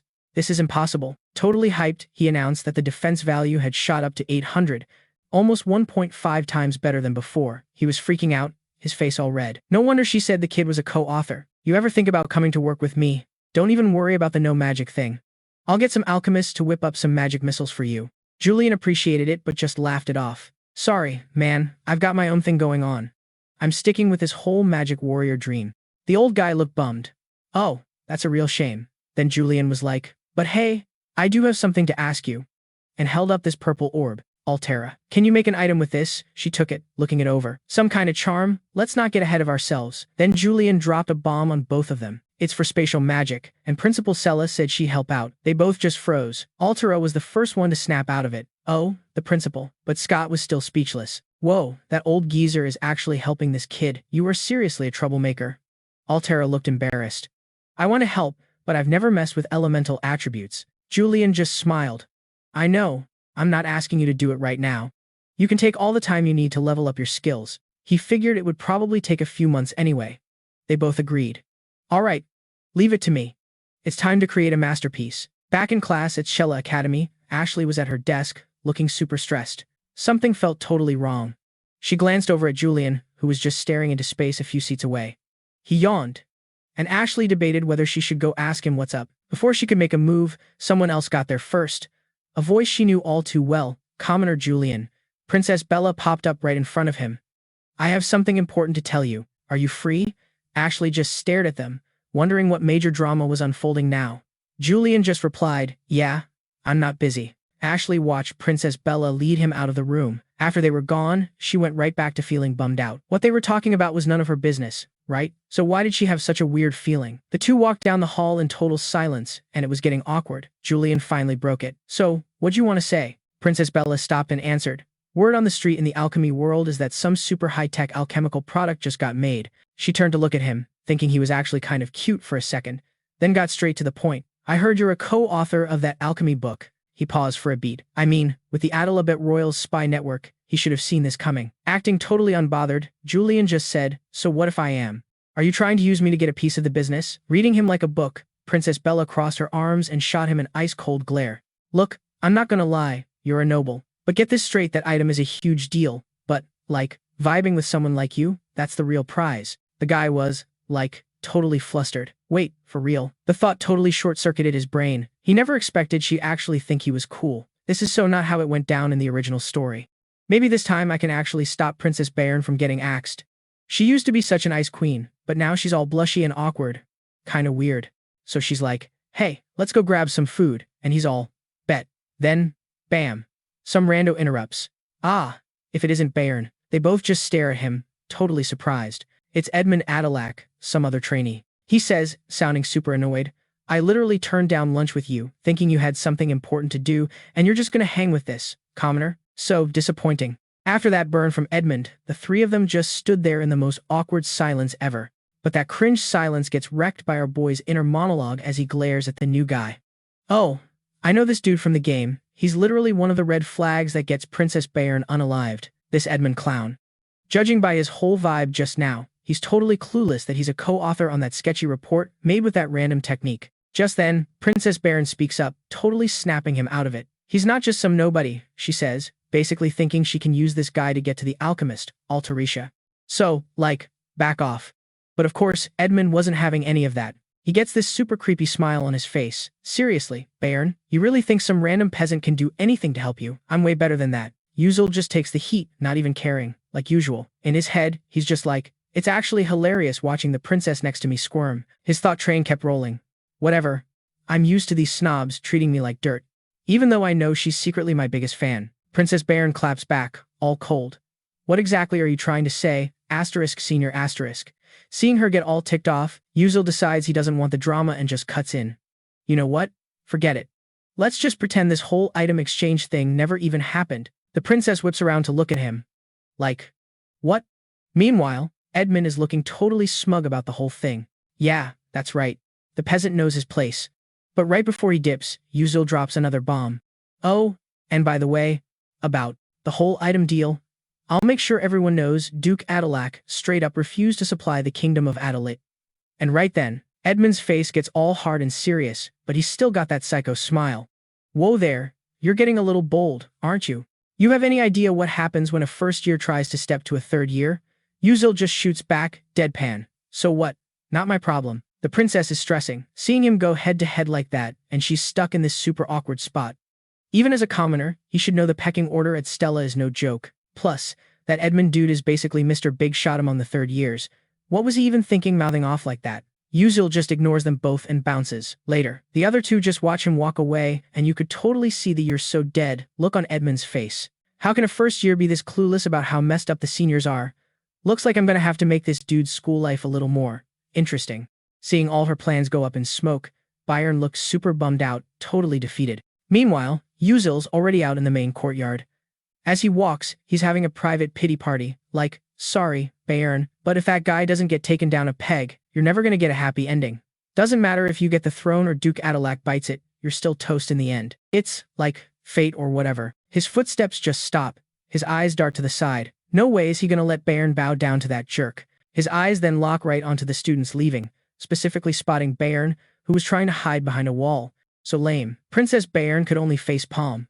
Should I just like ditch this whole princess honor thing? It's so obvious why Edmund keeps messing with her. Maybe the dude's game is to keep her totally dependent, like, so she can't even stand on her own. That way, she's stuck needing him and feels even more useless when he's not around. She stares at her fist, all that sadness hitting her again. She totally blew her chance. Is she seriously that useless? Can't she do times anything times right by herself? Then, boom. Princess Bay's eyes go wide like she just figured something huge out. She's like, hold up. That guy's face and what he said just flashes back in her head. I'll make sure everyone knows Duke Adelac straight up denied supplies to the Adel Kingdom. And she's thinking, for some random dude, Why would he even say that? Like, a normal person would just keep their head down, but this guy went out of his way to get in her face. The whole thing just feels super weird. So, later that night in some dorm at the academy, Yuzel pops up with a package. He rips it open, grins, and is all like, sweet, it got here in one piece. Inside is this box with 3 spots holding a bracelet, a necklace, and a ring. They look kinda plain, not like fancy jewelry or anything, but you can tell there's some next-level gear. He just sits there staring at them forever, totally lost in thought. So, Altera's custom gear got here way faster than he thought. He's like, okay, so what does this stuff do? And bam, a stats screen pops up instantly. The necklace is a low to mid-tier protective shield. The description says when you fire it up, a shield covers your whole body. Stats are agility up 11%, defense up 14%, and mana gets a 1% bump. Special ability, a grade 1 body shield with 125 BP that soaks up an extra 3% of damage. Yuzel's looking at the necklace, totally stoked. Whoa, this is way better than I thought. Then, the stats for the ring in his other hand pop up. It's an unknown dagger ring, mid-tier. The description says when you use it, the ring morphs into a dagger hilt and creates a blade made of pure mana. The buffs are agility, plus 14% and perception plus 9%. Its special function is a level 3 magic dagger that lasts for 5 minutes. The last piece of gear is a low to mid-tier shield bracelet. The description says when you activate it, it turns into a bracer to protect your forearm. It gives you plus 7% strength, plus 9% defense, and plus 2% mana. The special is a level 1 shield with 1000 BP. He's totally impressed with the bracelet. Man, that's Altera for you. She's already crafting mid-tier items. He clenches his fist, a smirk spreading across his face. Gotta test this stuff out in a real fight as soon as possible and give Altera some feedback. I already gave Dr. Hulse Cordone a heads up. Now that everything's set, it's time to wreck Duke Adalak's whole career. A few days go by, and the second exam is coming up. It's split into 2 parts. Practical and, written. For the practical part, the combat magic test gets scored based on what kind of magic you throw down. Like, lightning magic is graded on max voltage and how many people it zaps. Wind magic is all about how big the boom is. And ice magic gets judged on how cold it gets and how much area it freezes. For healing magic, they look at how bright the light is and a bunch of other random stuff, but the main event was totally the fire users. And who's the star of that show? Princess Bay. Duh. Yuzel's just watching everyone flex their powers and he's kinda blown away. Yeah, the main characters are just on a whole other level, for real. Then some teacher looks over at him and calls him out. Yuzel, you're up. So he steps into the test zone. The guy running it gives him the signal to get ready and use just one of his powers. So from where he's standing, Yuzel just teleports over to these pillars with a big red button on top. He just pops over there and smacks the button, easy. The crazy part was how focused he was. No wasted motion at all, just totally efficient. Anyone watching could see that hitting each button was a piece of cake for him. The teachers couldn't believe what they were seeing. Every time they watch this dude, it's like he's pulling off something straight out of a comic book. There was zero lag when he teleported. He'd just reappear, instantly know where he was, and nail the target. It was insane. Yuzel finally stops, and you hear the announcer's voice. Yuzel's test is complete. He's just standing there, spacing out, already thinking about his next move. Okay, with this. Alright, so the hands-on combat part is pretty much done. I'm useless with magic, so the rest is a total wash. But hey, if I ace the written test with these specs, maybe it'll balance out the suck. Then, like, out of nowhere, some dude calls his name and he just freezes, staring like a deer in headlights. So, you're the famous Yuzel, huh? A whole crew of wannabes rolls up, smirking all over their stupid faces. Heard a little first year like you had the guts to talk back to a third year. You're a lost cause, man. Seriously, if I was a freshman, I wouldn't even dream times of pulling a stunt like that. He sees this pack of losers coming to start drama and just narrows his eyes, thinking, great, here we go. Gotta be Edmund's little posse, right? And surprise, surprise, one of them steps up, all in his face. Whoa, check this punk out, giving us the death stare. The kid's face went pale, but he didn't even blink. He just stared him down. Inside, Yuzel's like, yeah, saw this coming. But even so, you could totally tell he wasn't happy about it. He was just pissed he had to waste time getting jumped by these clowns. He kept up the glare though. The guy just stared down the dude who started it, trying to freak him out even more. Then he cracked this perfect, annoying smirk. Huh, look at this scrub. I told you to look at the ground. The bully just kept running his mouth, and Yuzel just listened to the trash talk. This freaking brat is even ballsier than I thought. You're just some nobody, and word is you're an orphan, right? If you don't want to get wrecked, you better hit your knees. Now, you piece of trash. And just then, this upperclassman from class 52 walked by and spotted the whole mess. She glanced over, thinking, what's all this? a fight. She wasn't far, so Diane totally recognized them as Edmund's crew. But then she saw Times was there too. Huh? Wait, isn't that the first year from Martiva Cemetery? Usual or something. After that thought, she just crossed her arms and yelled out, "Hey, what do you think you're doing?" The main bully stomped closer, glaring at Diane. "Can't you see? We're teaching the newbies a lesson." But out. Diane. This punk had the nerve to talk back to a senior from class 53. As upperclassmen, it's our job to put them in their place. The yelling got everyone's attention, and they all saw her show up. Whoa, that's Diane. Isn't she from the S class? She heard what was up and totally got the picture right away. Diane looked over at Uzel, totally shocked. But then she really looked at him, and a new thought clicked. Wait, is Uzel actually gonna kneel? No way. If he's strong enough to beat a level 5 summoner, he could wipe the floor with these chumps. So why is he letting this happen? Nope, not happening. Without even thinking, Diane jumped in to stop him. Don't you dare. He was just as shocked by what she did. What? Diane just shut her eyes for a sec, then went on all calm. Look, if what you're saying is true, a rookie talking back to a senior from class 53 is a big deal. If this were a real military squad, that would be like disobeying a direct order. So here's my idea. Let's have a special training session for the underclassmen. Hearing that, both the bully and Uzel were just stunned. They just stared, totally blank. Then someone had to open their mouth. Don't you need the student council president to approve that kind of training? So Diane just took over. I'll go get it approved. Let's do this by the book. Suddenly, the bully saw a way to make this legit. He got this nasty grin on his face and started giving off some serious killer vibes. Staring right at Uzel, he was like, all right, sounds like fun. Then the whole crew just peaced out, leaving just the two of them watching the jerks walk away. It was just them. Diane finally turned to him. Hey, sorry for butting in, but if I hadn't, they would have never let you off the hook. Uzel didn't say anything, but he looked totally thrown. Wait, what? They wouldn't let me go? He just stared. So Diane kept talking, laying out her theory. You were gonna let them humiliate you just so you could hit back even harder, weren't you? A guy smart enough to take down a ridiculously powerful summoner wouldn't pick a fight for no reason, which means there's only one explanation. You want to end Stella's stupid, ancient tradition, the whole senior hazing ritual. You decided to be the sacrificial lamb. Uzel just stood there, totally silent, taking it all in. Then he just looked completely lost. Me? Seriously? Okay. So like, where the heck am I? Whatever. Back to the real problem. I'm looking at these losers who are still hanging around. Diane starts breaking down what she said before, but get this, some of these dweebs were totally forced to follow Edmund because of some family drama, basically his puppets. She's all like, even if you're right, you can't just let those guys get wrecked for it. Then this chick just puts her hand on my shoulder, all encouraging and whatever. She goes, so I'm gonna set it all up for you, go nuts, fight however you want. I'll even handle the student council priz myself. Hearing that, I'm like, totally freaking out, sensing major trouble. I start sweating bullets, no clue what to do. I just give this pathetic little smile, like, huh. Seriously, what has she been rambling on about this whole time? Anyway, time flies, and now we're staring at these complicated green diagrams, just some other garbage a professor cooked up. Turns out, it was the lame magical protocol interpretation exam, so all the students just start scribbling on their tests. You could hear a bunch of them whining like, I don't get any of this. You really expect me to finish this crap today? No way. But then, one guy stands out from the crowd and just gets up to leave.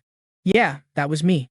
I put on my encyclopedia glasses, and suddenly I know more than all these scatterbrained professors put together. I'm like, yo, I'm done. The proctor looks at me, all confused, and takes my paper. He's like, huh? It's only been 20 minutes. You're just giving up? As if. As I'm walking out, I turn and tell him, nah, I finished it. Sounded kinda nuts, I guess. So the dude looks at my answers again, like, what do you mean? And his confusion just flips to straight up panic. He's like, this is. I tuck my glasses into my jacket and just stroll out, saying, didn't even study, but man, feels good to be done. But of course, things get complicated. I have to stop because I hear these losers gossiping about me. Hey, that's Uzel, right? I heard he's just some freshman who had the guts to talk back to Edmund Adelac. Dude's about to get seriously schooled. I'm just standing there, stunned, knowing something bad is coming. Great, the whole school knows. I just look down. And to make it worse, now Diane's all involved. So, this special training for juniors is basically just an excuse for seniors to beat up on freshmen they don't like. They get to challenge you one-on-one at Stella. Normally, seniors can't just insult or hit juniors. But this whole training thing is a loophole where they can legally punish you. They call it a challenge. But let's be real, it's just seniors blasting juniors with magic. That's why the student council president has to sign off on it, supposedly to stop people from going crazy with it. Except, S-class students can just take their proposals straight to the council.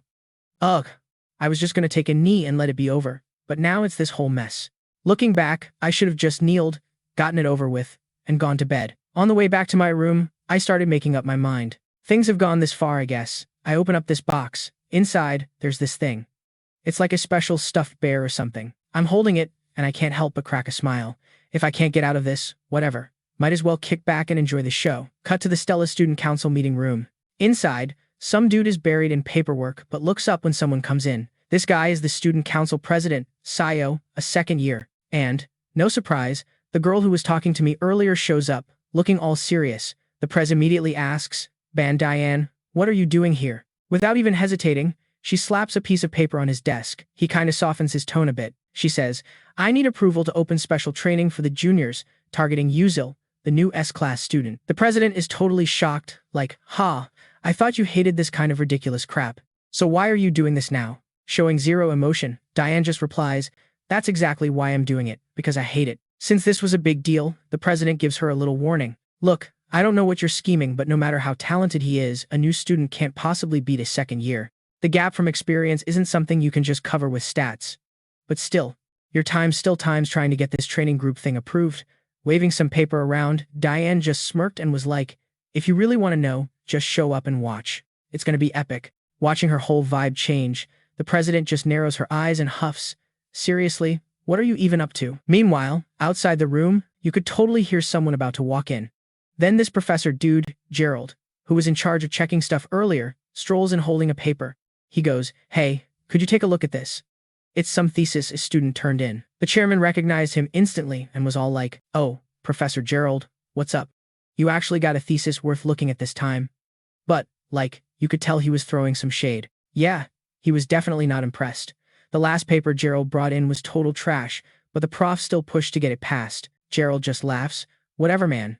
Just read it." It was already messing with my head, and now it's even weirder.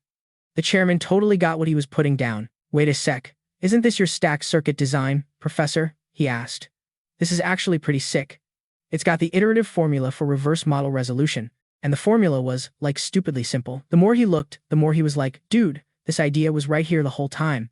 I mean, tons of nerds had already perfected the stacked circuit. But this was some next-level upgrade. Only a true genius could pull this off.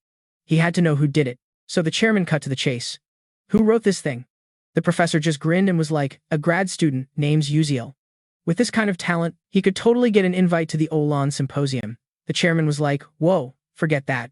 I need to tell the vice principal about this, like, right now." Suddenly, the whole room went dead silent. The chairman was just standing there, holding the paper, totally zoned out for a solid minute. He was piecing it all together, two crazy things happening with one student. Finally, he looked up and said, "Uziel, you're way more of a wild card than I thought." Professor Gerald snatched Uziel's exam paper and bounced, heading straight for the vice principal. By the time he got there, the paper was already on the desk. The VP was just leaning on his hand, looking super bored and annoyed. "Are you seriously trying to recommend this Uziel kid for the Olan seminar?" Professor Gerald was all stoked, like, "Yep, as you can see, this is insane, right?" But the vice principal just cut him off, his voice going all cold. "Yeah, that's going to be a problem." Professor Gerald just mumbled, "Oh, right," without even thinking. The VP tried to act all reasonable and started laying it all out. "Look, Stella's already got a boatload of applicants besides this kid, especially the freshmen this year. They're all total rock stars who would kill it anywhere. And this academy only gets to send a max number of students to Olan, you know? Not counting the VIPs who get a free pass, we only have 2 spots. And you want to give one to Uziel, a so-called magic warrior who can't even cast a spell. That's a total insult to actual sorcerers." Professor Gerald just froze and, like, shut his eyes when the VP was like, "So, if you get what I'm saying, you can just leave. There's absolutely no way I'm letting Uziel go to Olan. Got it?" Gerald looked totally defeated as he walked out of the VP's office. Meanwhile, the vice principal just scowled at the paper on his desk and crumpled it up without even reading a word. Humph, like anyone would send a pest like that to Olan. As if. With a stone-cold look, he straight up burned the guy's exam to a crisp. So, time goes by. Whatever. The second round of tests finished, and they posted the rankings. Uziel was just one of the faces in the crowd, staring at the giant results board. He's pointing at the board, looking kinda confused, like, "Okay, let's see. There I am." He had to scan all the way up from the bottom to find his name. Uziel got picked, ranking 419th in S-class. He actually looked kind of proud. I mean, sure, the rank had a lot of numbers, but hitting 419th meant he was actually doing pretty good, even after acing the written test. Then, all of a sudden, his eyes locked onto a spot way up the list. No way, the top spot this time is, he muttered. Could it be Maya? And yep, rank number 1, Maya from S-Class. So, like, second place was Flame from S-Class. Third, Assel, also S-Class. Fourth was some dude, Ryan, S-Class. Fifth, Bayan, S-Class. Shocker, the top dogs are all from S-Class. Lame. The rankings were a total snooze fest, but he noticed something was off. That Ryan guy, who was rocking second place last semester, totally dropped down to fourth. Yikes. Was it 'cause Assel and Flame actually decided to, like, hit the books for once? Whatever. Then out of nowhere, Princess Bayan just shows up. Next thing he knew, she was standing right beside him and he didn't even notice. He was still hung up on how, 'cause some guy Jackie went all dark mage. The whole magic thing for Assel and Flame was basically toast. While my guy was totally spacing out, Princess Bayan just breaks the silence and straight up asks him, "So, you trying to, like, game the rankings or something?" 'Cause it's pretty obvious. The princess was just staring, waiting for an answer, but Uziel was totally bugging out 'cause she popped up out of nowhere. He was thinking, whoa, what is she even talking about? Why is she here? Is this girl about to start some drama, like she could read his mind or something? The princess just kept going. But, seeing as you clawed your way into the top 600, I guess you're planning on being in the Academy tournament. Hearing that, it kinda clicked for Uziel. He did that whole hand on the chin thinking pose, which is so cringe. Oh yeah, that thing, he thought. The Academy tournament, where all the tryhards from the other magic schools get to show off against each other.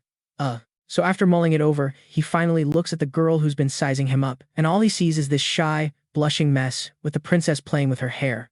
Awkward. And he's just like, what is even happening right now? What is this vibe? So he just rolls up to the princess, all confident, and says what's on his mind. What's up? You got something else to say or what? Bayan's eyes went wide, her face got even redder, and she just whipped around like she was sulking. Her fists were clenched and everything. So dramatic. Uziel was just standing there totally confused, thinking, why'd you do that? He had no clue what was going on and his eyes just narrowed at her. Why would you pull a stunt like that with Edmund? The guy's got connections, and he's totally your enemy now. He's probably gonna make your life miserable until graduation. She actually sounded kinda serious. You really think you can handle all that? Seeing Princess Bayan actually worried about him kinda threw Uziel for a loop. His eyes were glued to her face, watching her expressions change. Then, without even thinking, he just blurts out, nah, I probably can't handle it. Hearing that, the princess looked like she just got punched in the gut. She seemed totally bummed out, which just made Uziel even more confused. I'd rather just wreck all these younger, blue-eyed punks and get kicked out than deal with their garbage. Meanwhile, the princess is over there with her fists shaking, and she just fires off 2 questions at him. Then why did you do it?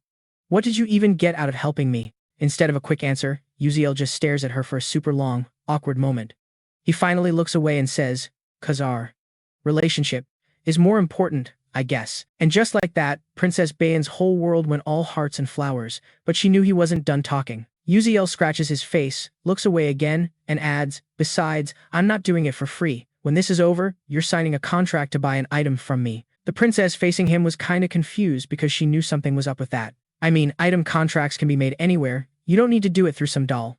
So why? Inside, Uziel was totally freaking out. For real, I should have never said I wanted to save her and give her a happy ending. He looked away again. I'll tell you later.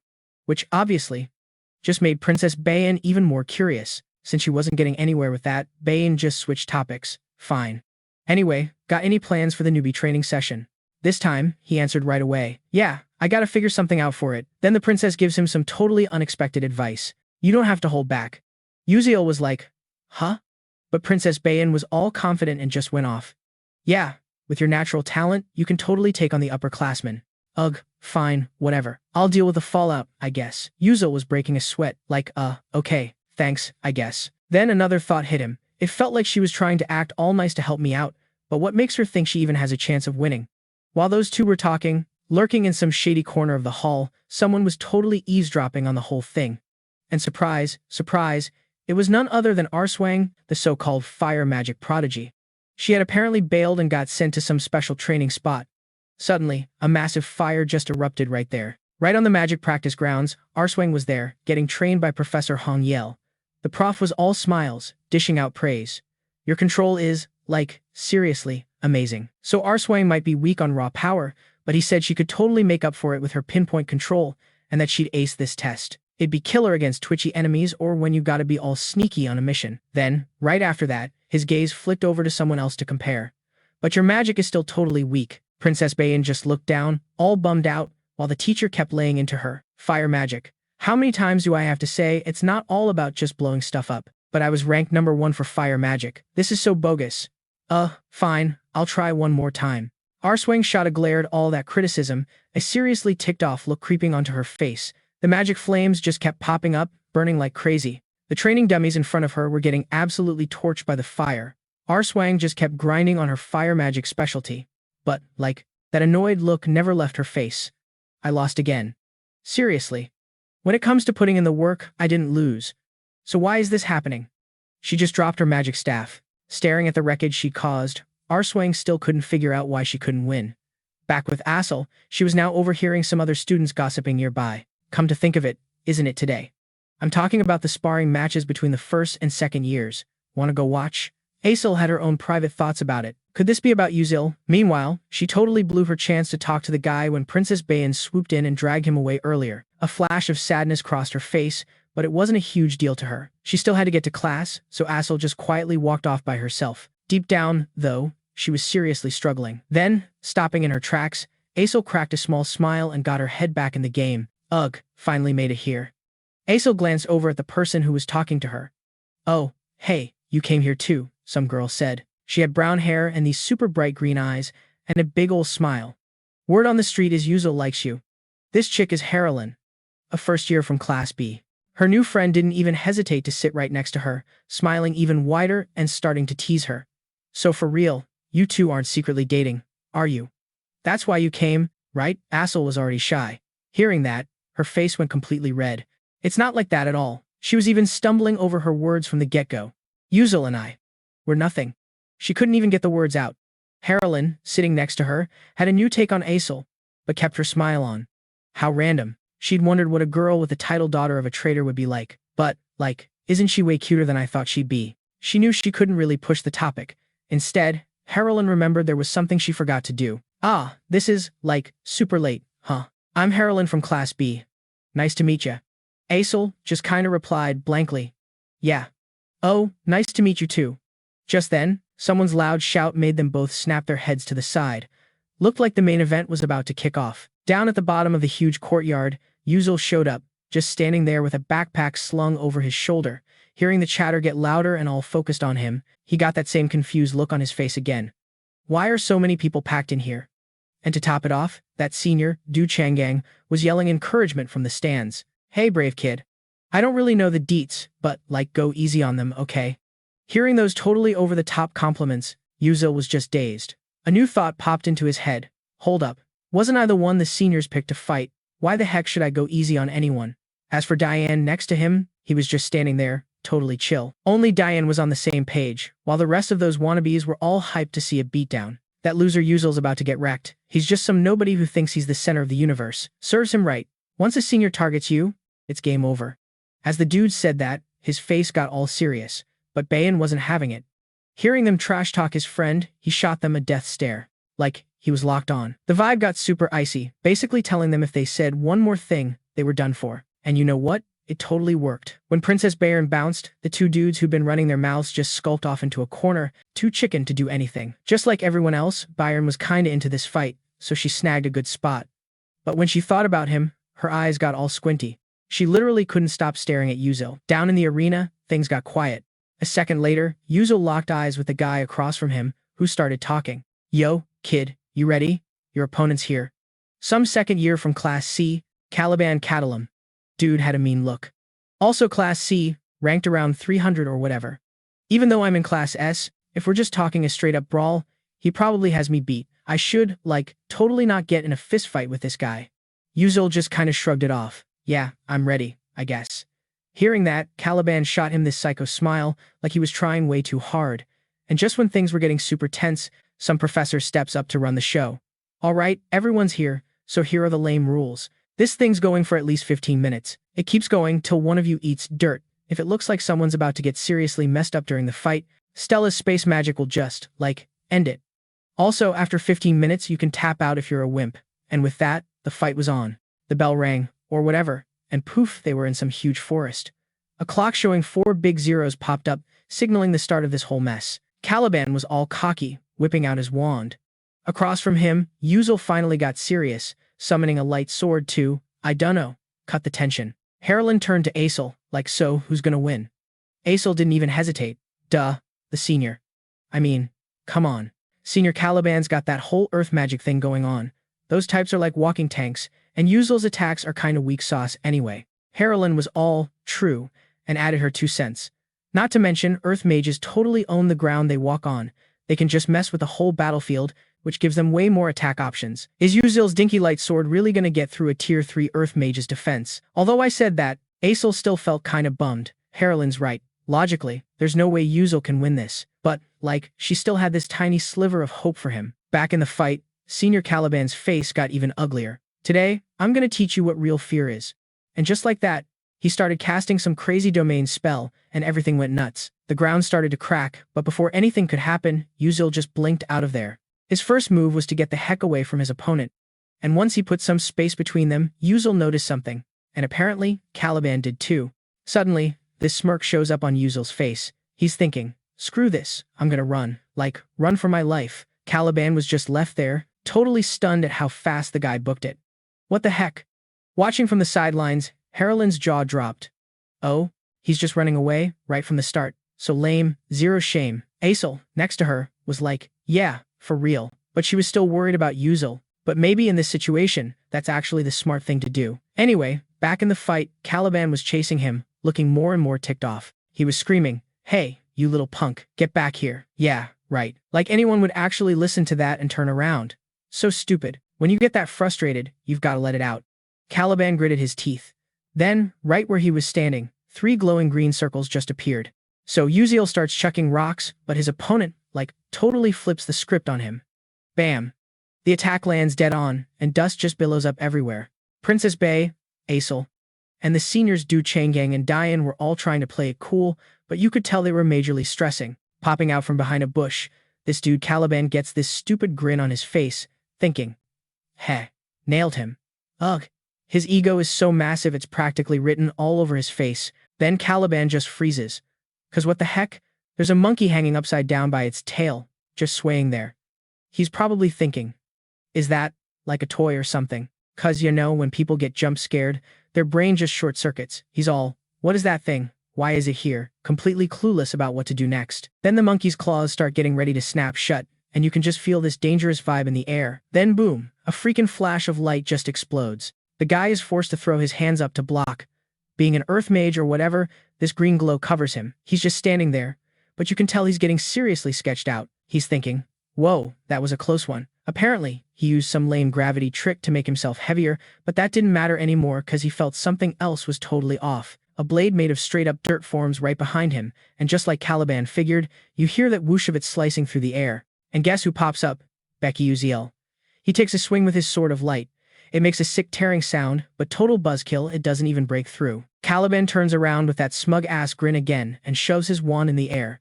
He yells some cheesy spell like Die Shatter Stone, and his dirt blade vanishes, replaced by, like, a new explosion building up. This dude was so sure he wouldn't miss this time, but he got a major reality check when he looked where the explosion was supposed to be. There was nothing there. Zip. Not even a weird scorch mark. Caliban starts scanning the area, yelling, hey, noob, is running all you got? He's all like, what about all that talk about knightly honor? Huh. Then reality slaps him again when he steps on something weird. Oh my god, his body starts acting super funky. 1 second he's heavy as a rock, the next he's practically floating, totally off balance. He's probably thinking, why am I so stiff, as he stumbles and almost faceplants. He looks up and sees Beckuziel hiding in the bushes, watching the whole thing with this super confident smirk. And, of course, Caliban totally spots him. To Caliban, that look is a total challenge. Huh, that brat is smiling at me. He puts everything he has into casting another spell, gritting his teeth like a psycho. Earth's gravity, he yells, pointing his wand where Becky was, but the kid was already gone. Now he's just irritated, furious, and 100% annoyed. Caliban has to use his senses to find him again. This little punk wants to play hide and seek. Get out here already. Then, from some random angle, this thing that looks like a tennis ball comes flying at him. He senses it, sidesteps, and just slices it in two with his wand, all like, stop with the cheap tricks. But when the ball splits, a super intense light bursts out. It wasn't a bomb, it was a freaking smoke bomb. So now Caliban's totally blinded, with tears streaming down his face. You think it's game over? But nah, Caliban is still standing there, looking like a hot mess. Was that a tear gas grenade? He's not really hurt, but still. Caliban's eyes accidentally land on this little bell on the ground he hadn't seen before. And surprise, surprise, that thing lets out a flash for everyone to see. So now it's not just messing with him in the fight, it's messing with everyone watching. Harlan's like, what is that? And Aesel squints, trying to see. Looks like a flashbang or something, Aesel says.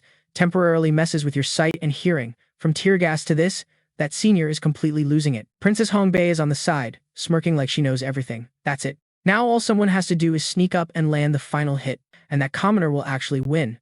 But then something changes that makes her eyes go wide. She looks down like, huh? What now? Beckuziel is just calmly pulling out more of those round things to throw. The first one smacks Caliban right in the side of the face, and you can see the pain just spreading. He wasn't going to let the others go to waste, either. Becky keeps using his blink skill to warp around and redirect the hits. So sick. Meanwhile, the other seniors, Du Changyang and Diane, are totally lost. Is that more tear gas? No. This time it just looks like regular smoke. What am I even supposed to say? So, Beck's attacks weren't about to, like, unalive the guy, but they were definitely leaving marks. Forget just tears. This time he was literally spitting mad. Cursing his head off was the only way he could even deal. Screw you, Becky. Using, like, all his mana, Caliban ripped a massive chunk of dirt from the ground and launched it straight into the air. Down below, Beckuziel looked a little surprised by that move. Apparently, all his earlier smack talk just wasn't cutting it. Caliban just cranked up the volume and started screaming. I'm so over this training crap, I don't need it. I'm gonna fight you for real, right here, right now. Beckuziel just stared at him, looking totally clueless. With no way to dodge what was coming, this massive green magic circle, layered with a gazillion characters, just swallowed the whole area. Getting some serious deja vu, Beckuziel just froze solid, breaking out in a sweat. Still, a freaking meteor shower from a first year? Like, that's not totally overkill or anything, right? Already ticked off about this whole dumb fight. And now hearing that, Caliban's eyes went bloodshot as he clenched his jaw. Are you out of your freaking mind? I don't care about anyone else, but you've got no right to say that. Both Dulcho Wang and Diane were totally feeling what he was saying. Fair enough. When talking gets you nowhere, sharp little stone pillars start sprouting out of the magic circle. Everything started to go into slow-mo. The countdown. 14 minutes and 47 seconds, then 14 minutes and 49 seconds. Caliban's arm with the wand shot straight up, getting ready to throw down. The second his arm snapped down and pointed, he channeled even more power and just screamed, just die. The clock kept ticking. 14 minutes and 55 seconds. The insane meteor shower filling the sky was getting closer and closer to Beckuziel. The time hits 14 minutes and 57 seconds, and he's still just standing there, not even flinching. Not only that, the dude looked like he was about to pass out from exhaustion. His eyelids were literally drooping. Time crawled by, 14 minutes and 58 seconds, 14 minutes and 59 seconds. And then boom, the 15-minute mark. A little smirk pulls at the corner of his mouth.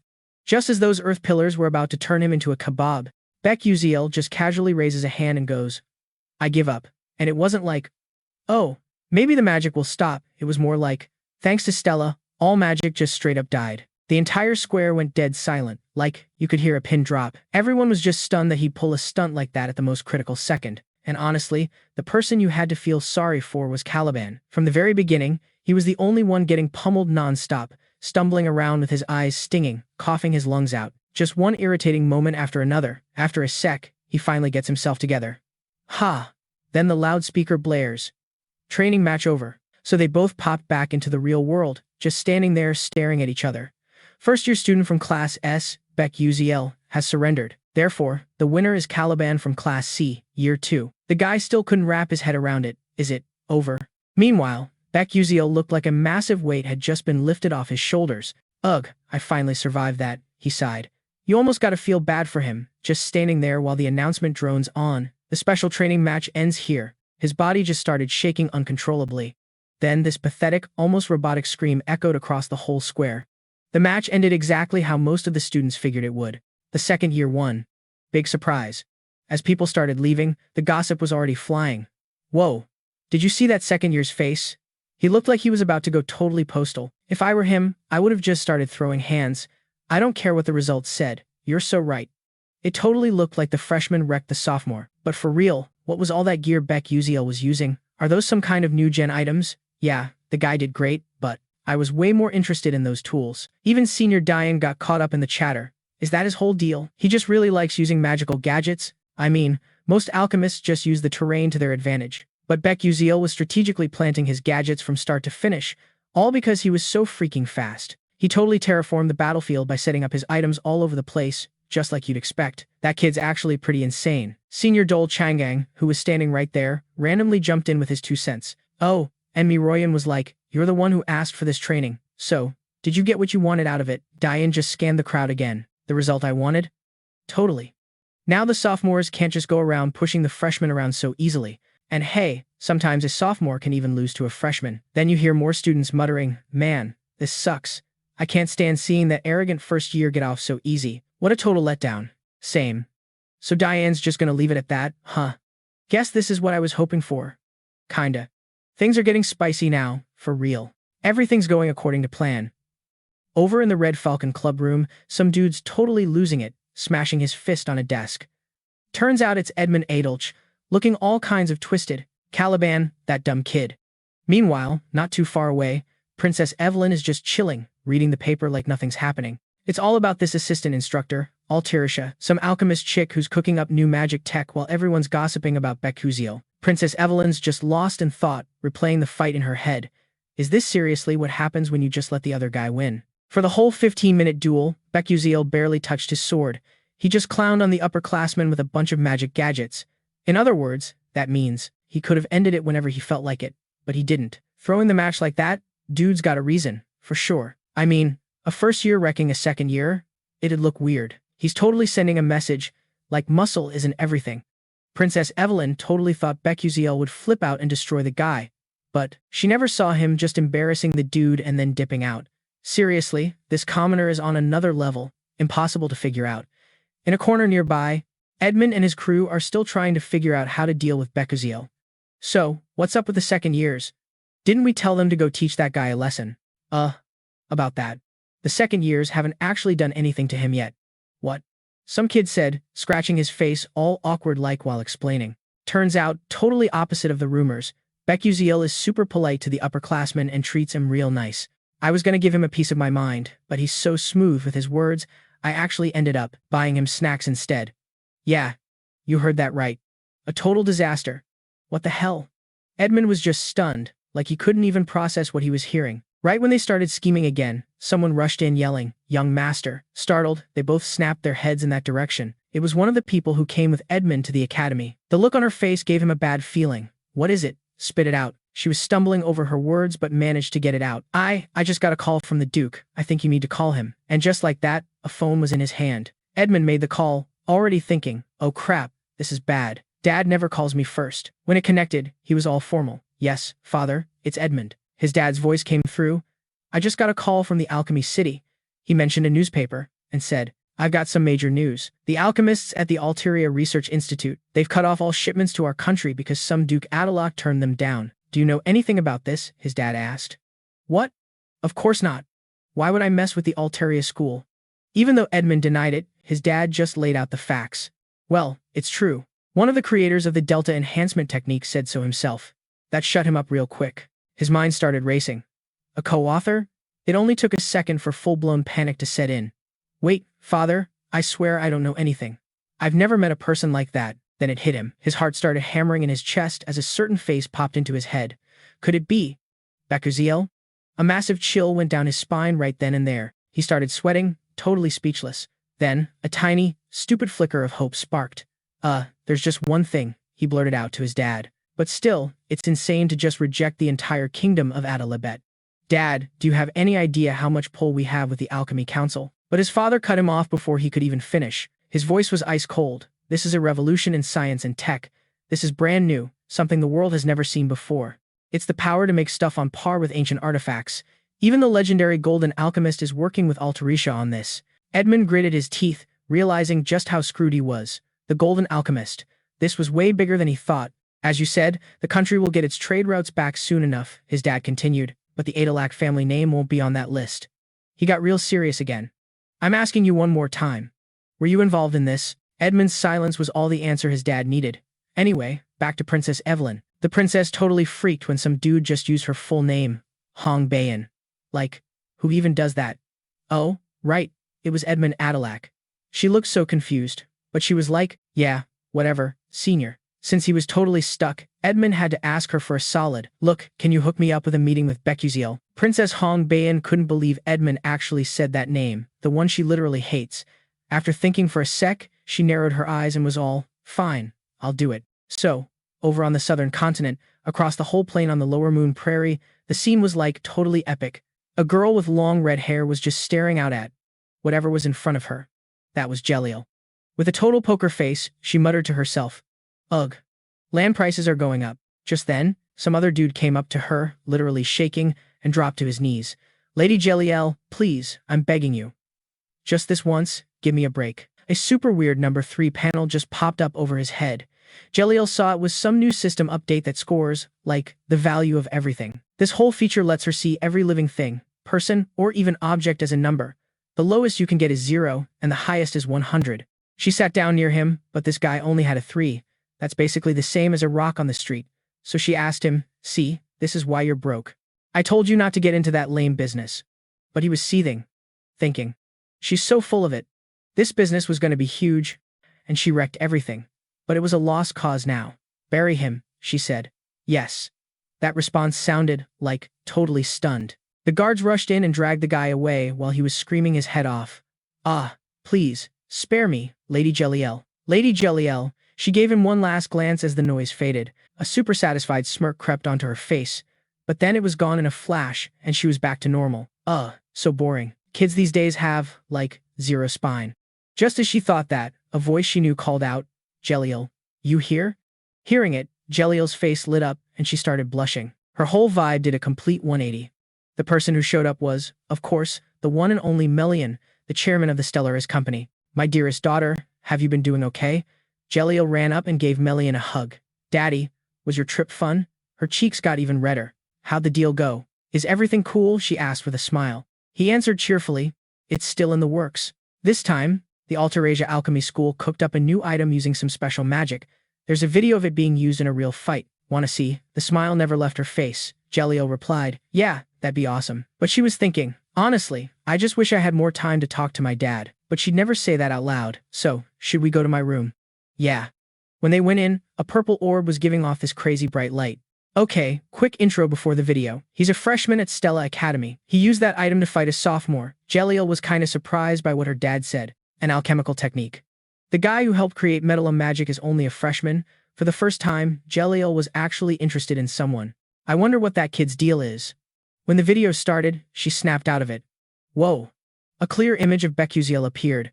But even through the screen, just like her dad, his info panel was just a big question mark. That's so weird. Why can't I read his value? This has literally never happened before. I've seen everyone's score, even the Emperor of the Skalvan Empire and the King of Adalabit. There are only 2 ways the value of things can't be measured. She stared at her dad, or more like, at the little question mark above him. One is when it's someone you, like, love. Then she kinda snuck a look back at Beckuziel on the screen. The other is when their value is so high it's, like, impossible to measure. Realizing she still didn't know who he was, Jeliel asked, Dad, what's this guy's name? He smiled and said, his name's Beckuziel. You should remember it. You never know. You might actually meet him someday. Don't go making me look bad. If you say so, I'll remember. Just casual chatter.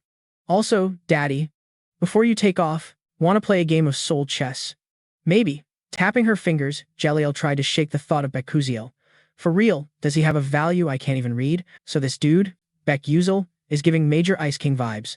And yeah, I'll be remembering that name. Back at Stella Academy, this guy is basically living rent-free in someone's head. He's just chilling with a glass of some dark liquid, looking all serious. Meanwhile, this other guy, Edmund Adelac, is a total mess, awkward, stuttering. The whole cringy package. The dead air was, like, super uncomfortable, so Beck finally breaks it. He puts his glass down and is all, my coffee's gone. If you've got nothing to say, I'm out.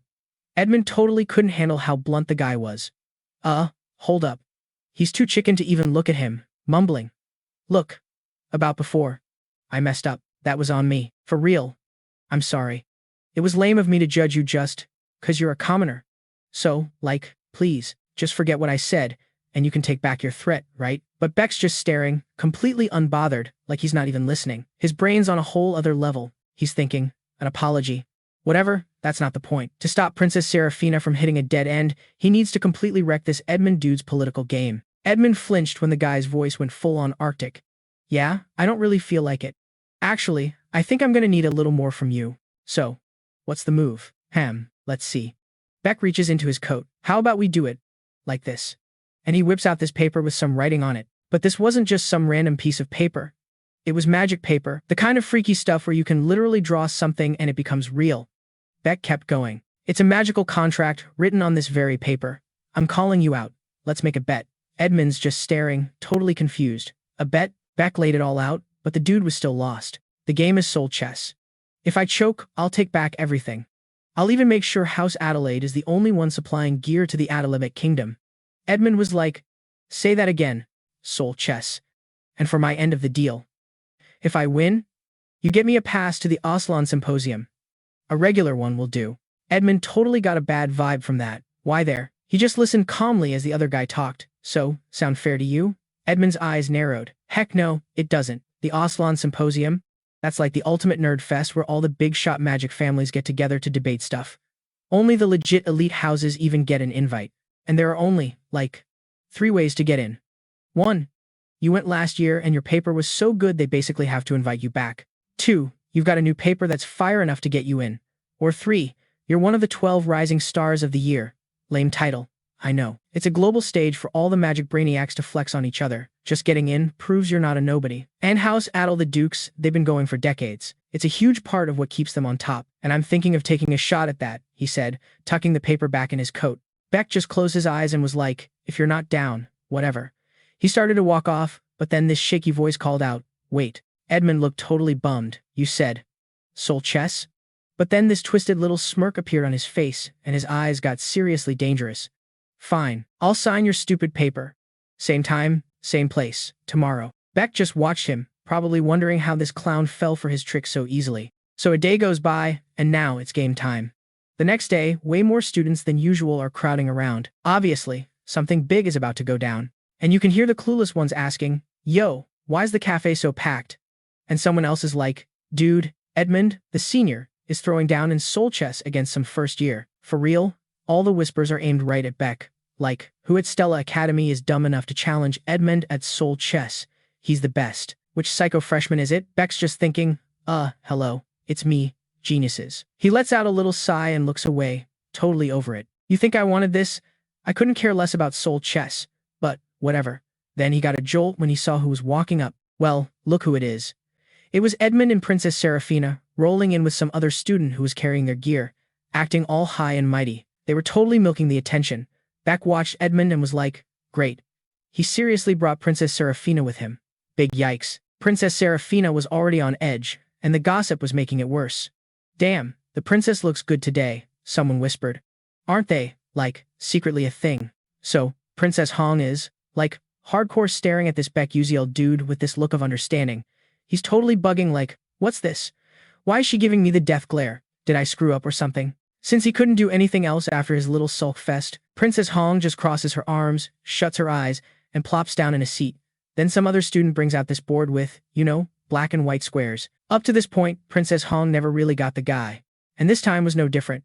She was feeling super uneasy, thinking, what the heck is Beckuziel even thinking? This dude Edmund learned soul chess when he was 5 and was basically called a genius at it, not just at their school, Stella, but like, all over Adalabet. Almost no one is better than him. So why the heck did our guy challenge him at the one game he's best at? Beckuziel seemed to read Princess Hong's mind, and Edmund shot her this creepy, knowing smile. He's still holding that smirk as he turns back to the game box. For real, it was wild that Beckuziel made getting into Aslan the prize for this whole thing. He puts his hand on the white pieces, all like, yeah, this is better. Thinking, it's time. I'm gonna make you look like a total fool. Edmund picks up a piece, and his smile is just not human. Super cringe. Let's get this show on the road. But first, let's just go over this one more time. Edmund, totally sure he's gonna win, brings up the bet again. Talking about signing some magic paper. Break the oath, and you lose all your mana. You get that, right? Beckuziel just deadpans, obviously. But on this, he kinda knew he was playing dirty. He's thinking, I have no mana, so who cares if I break the deal? Then Edmund puts down one last piece, right in the center. He lets it go and basically gestures for him to start. Board set. You can go first. Beckuziel pauses for a sec, thinking it over. Is this dude really giving up the first move in a bet this big? He slips a hand into his coat. Looks like he totally underestimated me. All that insane knowledge he had until his dying breath. Alright, things are looking up for me. Okay, so I guess I gotta explain the rules of this soul chess thing real quick. Soul chess is played on a board with 8 sides. You gotta pick 20 pieces from 200 types and put them on the board. You only get to move 1 piece per turn. Lame, right? It's not like regular chess. Every piece in every square has its own special power. You gotta use them together to trap the other guy's king to win. That's the whole point. Even for our guy, who's been playing this game for 10 years, it's not easy. But for real, PvP is way more fun than this board game. Beckuziel picks the black pieces and just stares down his opponent. On top of that, this Edmund Adelac dude is one of the top soul chess players, and not just at Stella. He's one of the best in all of Adel. That massive ego had completely messed with Edmund's head. It's still crazy that he bet his spot in Aslan and then challenged someone with this game. Edmund's probably thinking, what an arrogant commoner. I'm gonna wreck him so bad he'll never even look at me funny again. But Beckuziel just shuts down that whole train of thought. Since he got to go first, he gets ready to speak, then says, all right, let's do this. And suddenly, it's like they're in their own little pocket dimension, totally cut off from everyone else. Edmund finally notices the setup Beckuziel had laid out. It was a total shock, showing off some seriously unpredictable moves. What is this layout? He's thinking. It's like his pieces are set up just to mess with my strategy. No way that's a coincidence. I mean, a commoner kid like him couldn't possibly have this much experience. Beckuziel starts to make his opening move. All like, since you let me go first, I guess I'll get started. With just his first move, he completely stunned a pro like Edmund. Not only did he move his queen right at the start, but he charged it straight into Edmund's formation. Edmund picks up a piece that looks like a knight, thinking, this just proves the guy's an idiot. A smug little smile stretches across his face. He firmly plants this white piece on the correct white square. The piece he moved did some kind of weird, special transformation during the move. To be specific, that piece just yeeted one of Beckuziel's pieces backward. With his knight leading the charge, Edmund was totally convinced he had the upper hand. So stupid, he thought. That guy really just sacrificed his queen from the get-go. Then the piece's special trait was revealed. Rapid running knight, able to zip across the board with a special move. On one side, you have Beckuziel playing dead serious. On the other, Edmund's feeling cocky about every single move he makes. Again, the knight charges forward. Wherever it went, Beckuziel's pieces were knocked aside and just poofed out of existence. But the knight just kept on coming. So at this point, Edmund just totally lost his chill. He, covered his face and started laughing like a freak. After that whole shaky laugh thing, he got real. Unbelievable. Can't believe you'd be that sloppy. He's all like, I can wrap this up before my symphony even hits the next movement. So for this match, this Edmund dude rolled out his favorite move, the Flame of Annihilation. So extra. The whole plan is basically about these 3 super fast knight pieces working together. Step 1. Use the speedy knights to totally mess with the other guy. Step 2. Use 5 fire pawns to lock down the board and create this blazing terrain. It's some special field that nerfs non-fire units' defense and juices up damage for his fire pieces. If he pulled that off, Beckuziel was supposed to be toast. At least, that was the plan. But the second Beckuziel made his move, Edmund saw where it all went wrong. Or he thought he did. On a white square in the black territory, a piece just popped up out of nowhere. That's when Edmund knew what messed up. A hidden pawn. And yeah, it had its own lame info card. Iron Shackle Trap. Basically, it makes a jail in a specific area. Any piece caught in it is stuck for 5 whole turns. So those 3 white knights that were running wild, bam. Locked up in red shackles because they were all in a line. Edmund started to freak. Crap, my speedy knights. The stealth was supposed to wear off after 3 turns. So why is this happening? And the surprises just kept coming, because the next info drop was about another piece. A stealth pawn. This pawn stays invisible during the game. The stealth is supposed to end after 3 turns. But, and get this, if the queen gets taken out before it's over, the effect gets extended for 7 more turns. A bead of sweat drips down his face, but he's got this psycho smile. That jerk sacrificed his own queen just to set this up. His hands got all stiff, but he's trying to play it cool. Whatever. It's only for 5 more turns. Besides, this turn, I'm lighting up the blazing terrain field. He puts a white piece on a black square, and the whole board just bursts into flames. The blazing terrain drops all non-fire units' defense by 30%, and his fire dudes get a 200% damage boost. So it's a field that makes the other guy weaker to fire and makes his own attacks totally OP. Pulling this off is, super hard, because you have to control 5 different spots. But once it's done, the game's pretty much over. Edmund just glares at Beckuziel. How you like that, Beckus? The field's active. You're finished next turn. But this Beckuziel guy was just weirdly calm, and then he made another move. Suddenly, Edmund gets this super bad feeling. He's watching the guy like a hawk, trying to figure out his next trick. And what is it? Another freaking stealth pawn. That sneaky punk.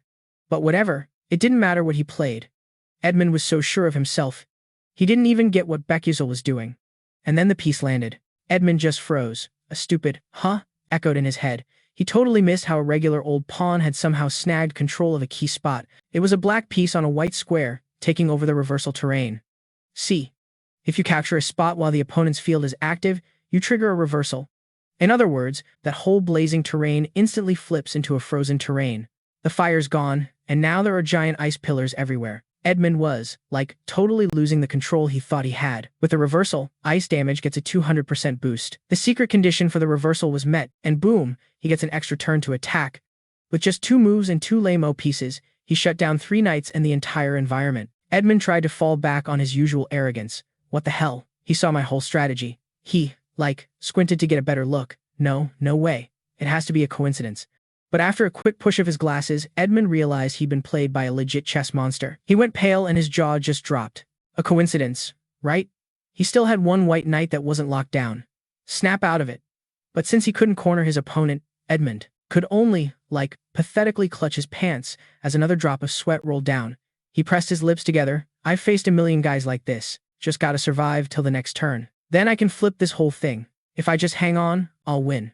He gulped, his face getting all serious. That's it. So, that little spark of hope on his face? Yeah. It totally died. He went from thinking I got this to full-on despair mode, trapped in his own head. Like, can I actually beat this guy? He's wondering if he'll even get another shot.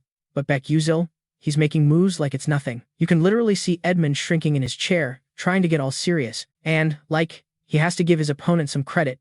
He's thinking, okay, this Edmund dude isn't trash, he's legit good. And in this world, that's a big deal. Beating Edmund at Soul Chess is supposed to be one of the hardest things ever. But after 10 years, some cracked veteran players showed up. And this guy, he was on another level of insane. Some vet who played literally thousands of games against Edmund finally wrote the perfect strategy guide. So Beckuziel just drops the act and flashes this huge grin. Cause, get this, that whole strategy is loaded right into his glasses.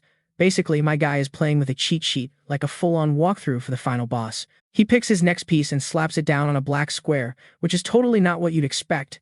It's the Bishop of Thunder, and it unleashes this lightning strike. It deals, like, 200% damage to any enemies that are frozen.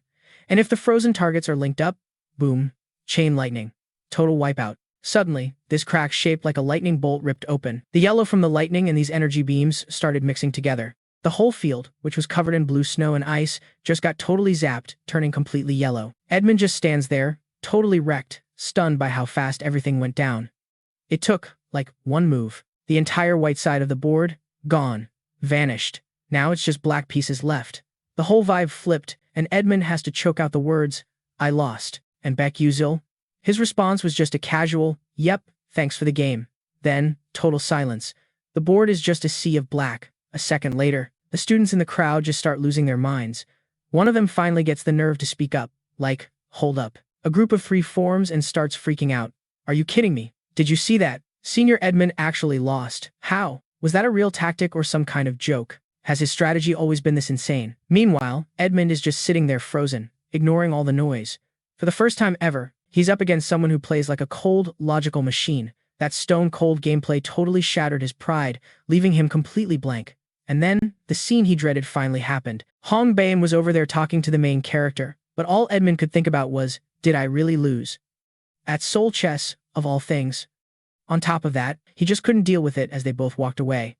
He didn't just lose the game, he lost the product contract. He even lost his invite to the Olan Symposium. His hands were shaking, his thoughts were a complete mess. What am I supposed to do? If my dad finds out about this, I'm literally dead. The student cleaning up the board was putting the pieces away when he noticed how messed up Edmund looked. Edmund then slams his fist on the table, but the dude's quick move kept the board from flipping. All the anger he'd been bottling up just exploded. Damn it. Seriously, damn it. After that little outburst, the other students knew to stay clear. They all just dipped before things got any worse. Pretty soon, the only one left was Edmund, hiding his face and trembling. What am I gonna do? Right when he was about to completely lose it, a familiar voice cut through his meltdown, like, Senior, look up. It was definitely Han Bain. She must have seen him freaking out, cause she walked over and said in this super calm voice, I'll go talk to that commoner for you. We'll get the commercial rights for the product back. I'll even make him take back what he said about the Adelac ducal family. Edmund was just stunned, like he couldn't believe what he was hearing. A wave of relief hit him, and he just blurted out, "Really? You'd do that? Thank you. Hong Bei-in, thank you so much. How can I ever repay you?" But she just cut him off with this chill voice. "Repay me?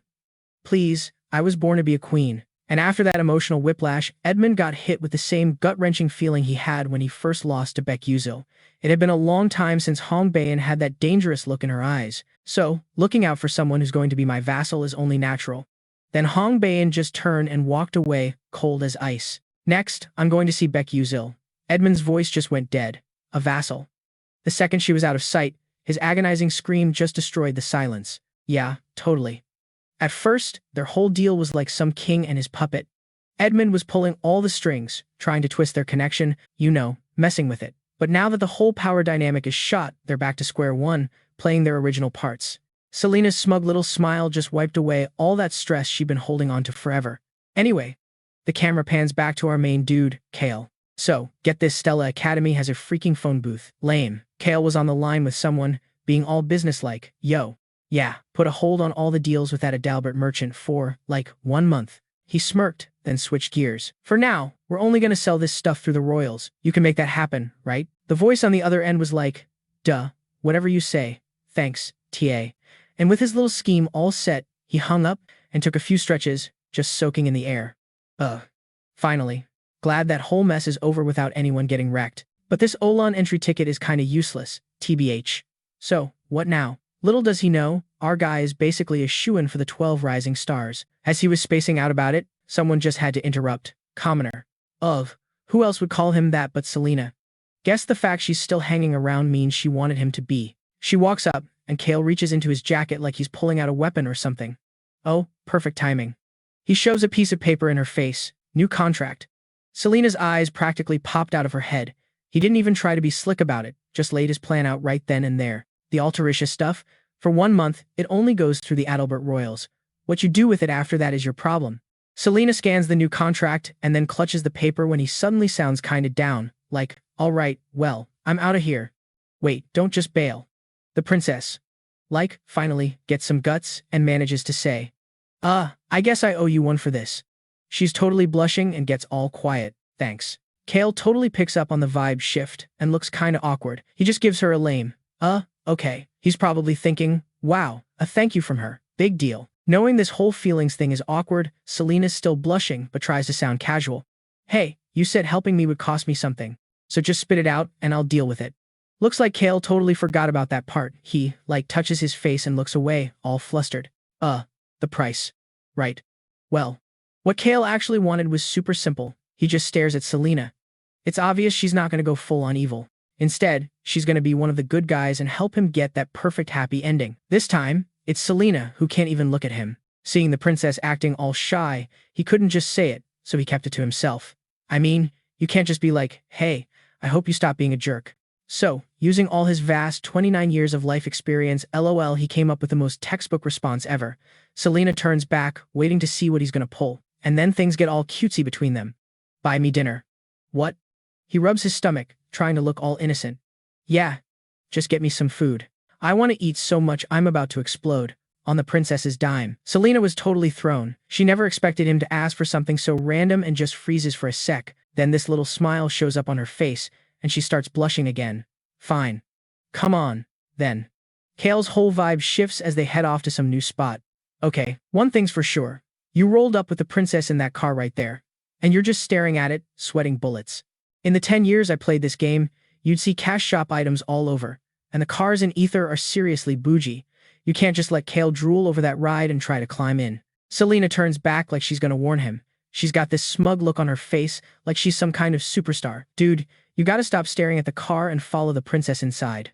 He's thinking, she dragged me all the way out here, so she must have had this planned. With her cash, I should order at least the 5 most expensive things on the menu in Ether. Yeah, right. But, surprise, reality is about to hit you like a ton of bricks. Selena steps aside and reveals this special restaurant. It's a freaking noodle joint. Like, a black bean noodle place. "We're here. You surprised? You shocked?" All you can do is stand there with a million question marks floating over your head, looking completely stunned. And you're daydreaming about some fancy pants meal. Where's my giant salmon? My caviar, whatever? And a freaking bowl of truffle cream. So when they finally sit down together, the whole vibe at the table was, like, totally split. You could cut the tension with a knife. It was all sunshine for Hong Bei, and, like, total doom for him. The server's just standing there, waiting for them to order, and even though the princess is supposedly winning, she looks super serious. She's like, I don't recognize any of this stuff. Ah, found it. When he asked her to buy him dinner, she was thinking, what would make this Beckuziel dude, like, actually happy? Hong Bei remembered talking to her guard about it. The guy said this place had some major backstory for him. For real, fancy food means nothing to Beck. She was thinking, I, like, totally saw it once before. I figured out the one dish he cares about most. She was all confident, pointing to something on the menu. One of those. Get this, it was black bean noodles. But over on his side, Beckuziel just calmly raises his hand to order something completely different from what she expected. Like, what? Yeah, I'll get 3 bowls of jampong and an order of sweet and sour pork. Huh?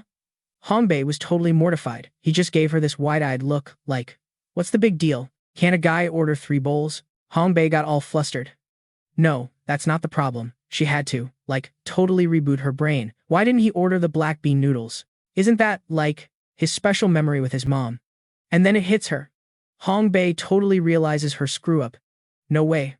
Right? Why would some commoner write about his mom and black bean noodles for a school assignment? It's because he wasn't over his past. He was still totally hung up on that stuff. It's all because he couldn't pay back his mom for being cool to him when he was a clueless kid. Anyway, the server brings their food.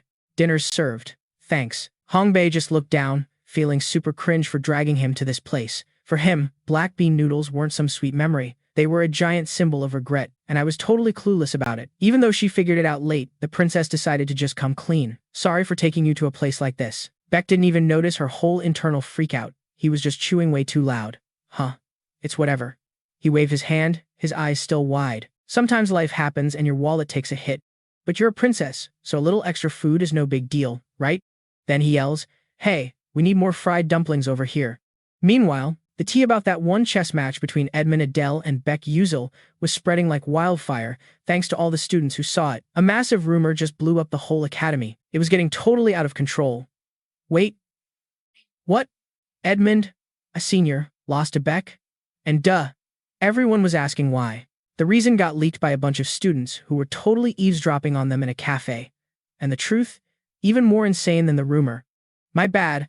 I heard this from Arcon, some servant from the Adele family. Turns out, it seems Edmund let him win because Beck helped create that alchemic magic technique. Just the rumor that Edmund Adele apologized to a first year and that Beck co-authored the Delta enhancement technique was enough to make Stella Academy lose its collective mind. His name got around, not just at Arcanium, but even to the Dark Mages. Cut to Tower 1, in Vice Principal Aki Hyen's office, where he's standing with his arms crossed and a totally blank face. That guy is so freaking annoying, he's thinking. Just some commoner. And he had to go and mess with my Zentan's plan, didn't he? The shady figure across from him, whose face you can't see, asks, should we, like, handle this quietly? Aki Hyen's face went grim as he shot that idea down. Poofed, that's nonsense. If even one Stella student goes missing for no reason, this whole place will descend into chaos. I am so not thrilled about giving the Olon Symposium ticket to a guy like him, but whatever. Snatching it from him will be way easier than taking it from the Adele family. We have to keep an eye on this Beckuziel kid from now on. Just watch him for a while. Then they changed the subject. More importantly, what's my entrance status? The mysterious guy's answer was short. She's keeping her dark mana under wraps with control magic, but it could seriously blow up at any second. Aki Hyen had to rethink everything. The timing is still off. The familiar pack ceremony is about to happen. If she actually loses it and ticks off the Spirit King, the fallout is going to be an even bigger headache. Raiden, keep watch on my entrance condition. We can use it to distract Evelyn when we need to. Professor Raiden just gave a grim nod, basically saying, bet, got it. So, after getting his last orders from the head honcho, Aki Hiden, Professor Raiden bounced from the principal's office and booked it to the faculty building. The place was a total ghost town. Inside, it was all dark, like some creepy lab. A whole rack of glass tubes was smashed, and the lab gear, even the microscope, was completely trashed. Only, like, a few sheets of paper weren't totally ruined. In the middle of this mess, Professor Raiden's totally balling his fist, staring at something on the floor, oozing this nasty dark vibe, and he's seriously ticked. But, whatever. It's a mission. So first things first. Cause right there in front of him is Professor Mientrin, all transformed and messed up, barely able to stand. Raiden's just thinking to himself, okay, this just got real. Mientrin, with these psycho bloodshot eyes, croaks out, "You here to tell me to wait times even longer asterisk? If I just suck it up and wait, do I get my old job back?" Raiden's acting all chill, but inside he's totally scoffing. What a joke. After a whole life of stealing other people's work, you're still dreaming about getting back what was never even yours. Lame. But, for some reason, Raiden decides to show her some mercy. "Look, you're useless now. Once the plagiarism thing kicks off, you're getting stripped of everything and kicked out of the academy." Myentrin, of course, starts to freak out. She pulls herself together for a second and snaps, "Then why the heck did a key hit and leave me here?" Raiden's reply was straight up ice. "You're already corrupted, so you've got a different purpose now. A role you can definitely play. That's why you're still here." Myentrin starts shaking, totally losing her grip. "Ha, so you're just trying to make me go completely insane. You're a real piece of work." Just as she's about to go full monster mode, fangs out and everything, Raiden cuts her off again. "Then just get out of here." Myentrin stares like she can't believe it. Asterisk. What? Asterisk. Some dark blue thingy rolls across the carpet toward her. Raiden's already turned his back. "Our people are hiding over there. If you actually survive long enough to find them, break this crystal. It's got magic that'll, like, suppress your whole corruption problem." Raiden was almost at the stairs when her voice stopped him. "Why are you letting me live?" He didn't even bother to look back. "I just don't want to see one of our own go down in such a pathetic way." Once Raiden was long gone, Professor Myentrin somehow dragged herself to her feet and shuffled toward the crystal. Without even hesitating, she snatched the orb and just started walking, who knows where. Stopping by a table with the yearly plan on it, trying to get a better look at what was there. Or more like, she was looking at the notes she'd left for herself. But when she zeroed in on one of them, this wild dark magic just exploded out of her, all of her hatred compressed into it. Myentrin started growing these gnarly dark claws, her whole vibe getting more and more unhinged. "How dare you? You really think I'd just leave after being turned into this? Without a fight? I'm gonna tear everything to shreds." And what she just ripped up was the schedule for the familiar pack signing. So, time skips ahead. Today's the day the Stella Academy students are on their first field trip to the cradle of the sacred tree for that familiar pack signing thing. The giant ships start heading out on a new route. In one of the rooms, Assel and a couple of her friends are kicking back, having a meal. Across from her, two of them trade a look, saying they just remembered that Beckuziel guy. He used to get so much flack from the upperclassmen, but now, nobody dares to even look at him funny. "Oh, for real, I heard that too. I even heard he's like the co-developer of that awesome alchemic magic technique." After that rumor got out, some of the seniors actually went and apologized to his face. The classmates looked over and nudged Assel. "Assel, you know anything about that?" She's holding a pastry and just casually says, "Nah." They kept pushing though. "So, it's really all about Beckuziel, huh?" Taking a small bite of her pastry, Assel got all thoughtful. Asterisk. "I guess I think about him a little. Is it just me?" Asterisk. Asterisk. "Somehow, I feel like we're just getting further and further apart. It's kinda lonely." Asterisk. But her friends were on a whole other wavelength. One of them grinned. "Honestly, I totally thought you and Beckuziel were dating." Assel had just taken a bite, and she full-on spit-taked. Seeing her act so weird, the others got all concerned. "Assel, you okay? Here, have some water.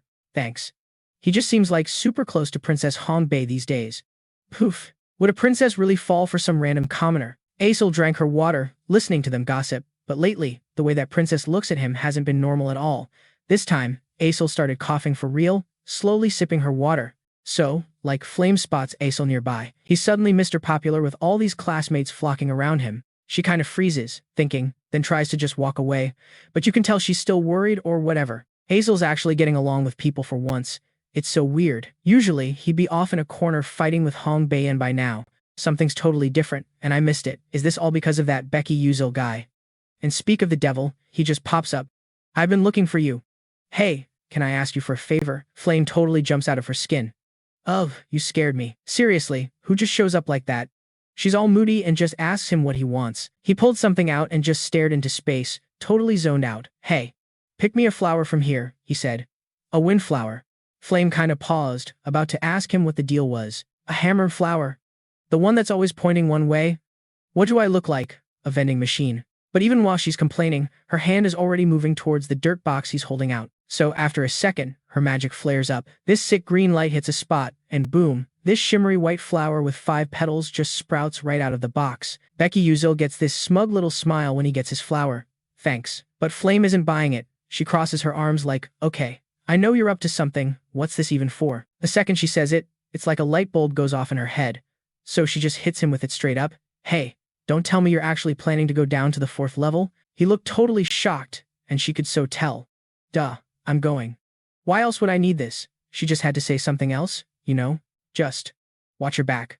Or this time, too. He just gives her this confused look, and she realizes she totally messed up and said too much. So she quickly looks away, all awkward. No, it's whatever. Nothing. But then she gets all flustered when he actually asks her, "What about you? You good?" So embarrassing. Me? Am I okay? What are you even talking about? He shoves the flower in his bag and gives her this little smile. It's just, you seemed kind of bummed out after that whole Persona Gate practice. Flame just turns away, totally red. It's not like that. God, you're so nosy. Her face is on fire. And if you're worried about me, don't expect a thank you or anything. He just looks back with this faint smile. Whatever. Meanwhile, some total creeper is hiding in the shadows, watching them. The guy's like, looks like she's thanking me. I told you it's not like that. You're the one who's not being straight with me. Just give me back my flower.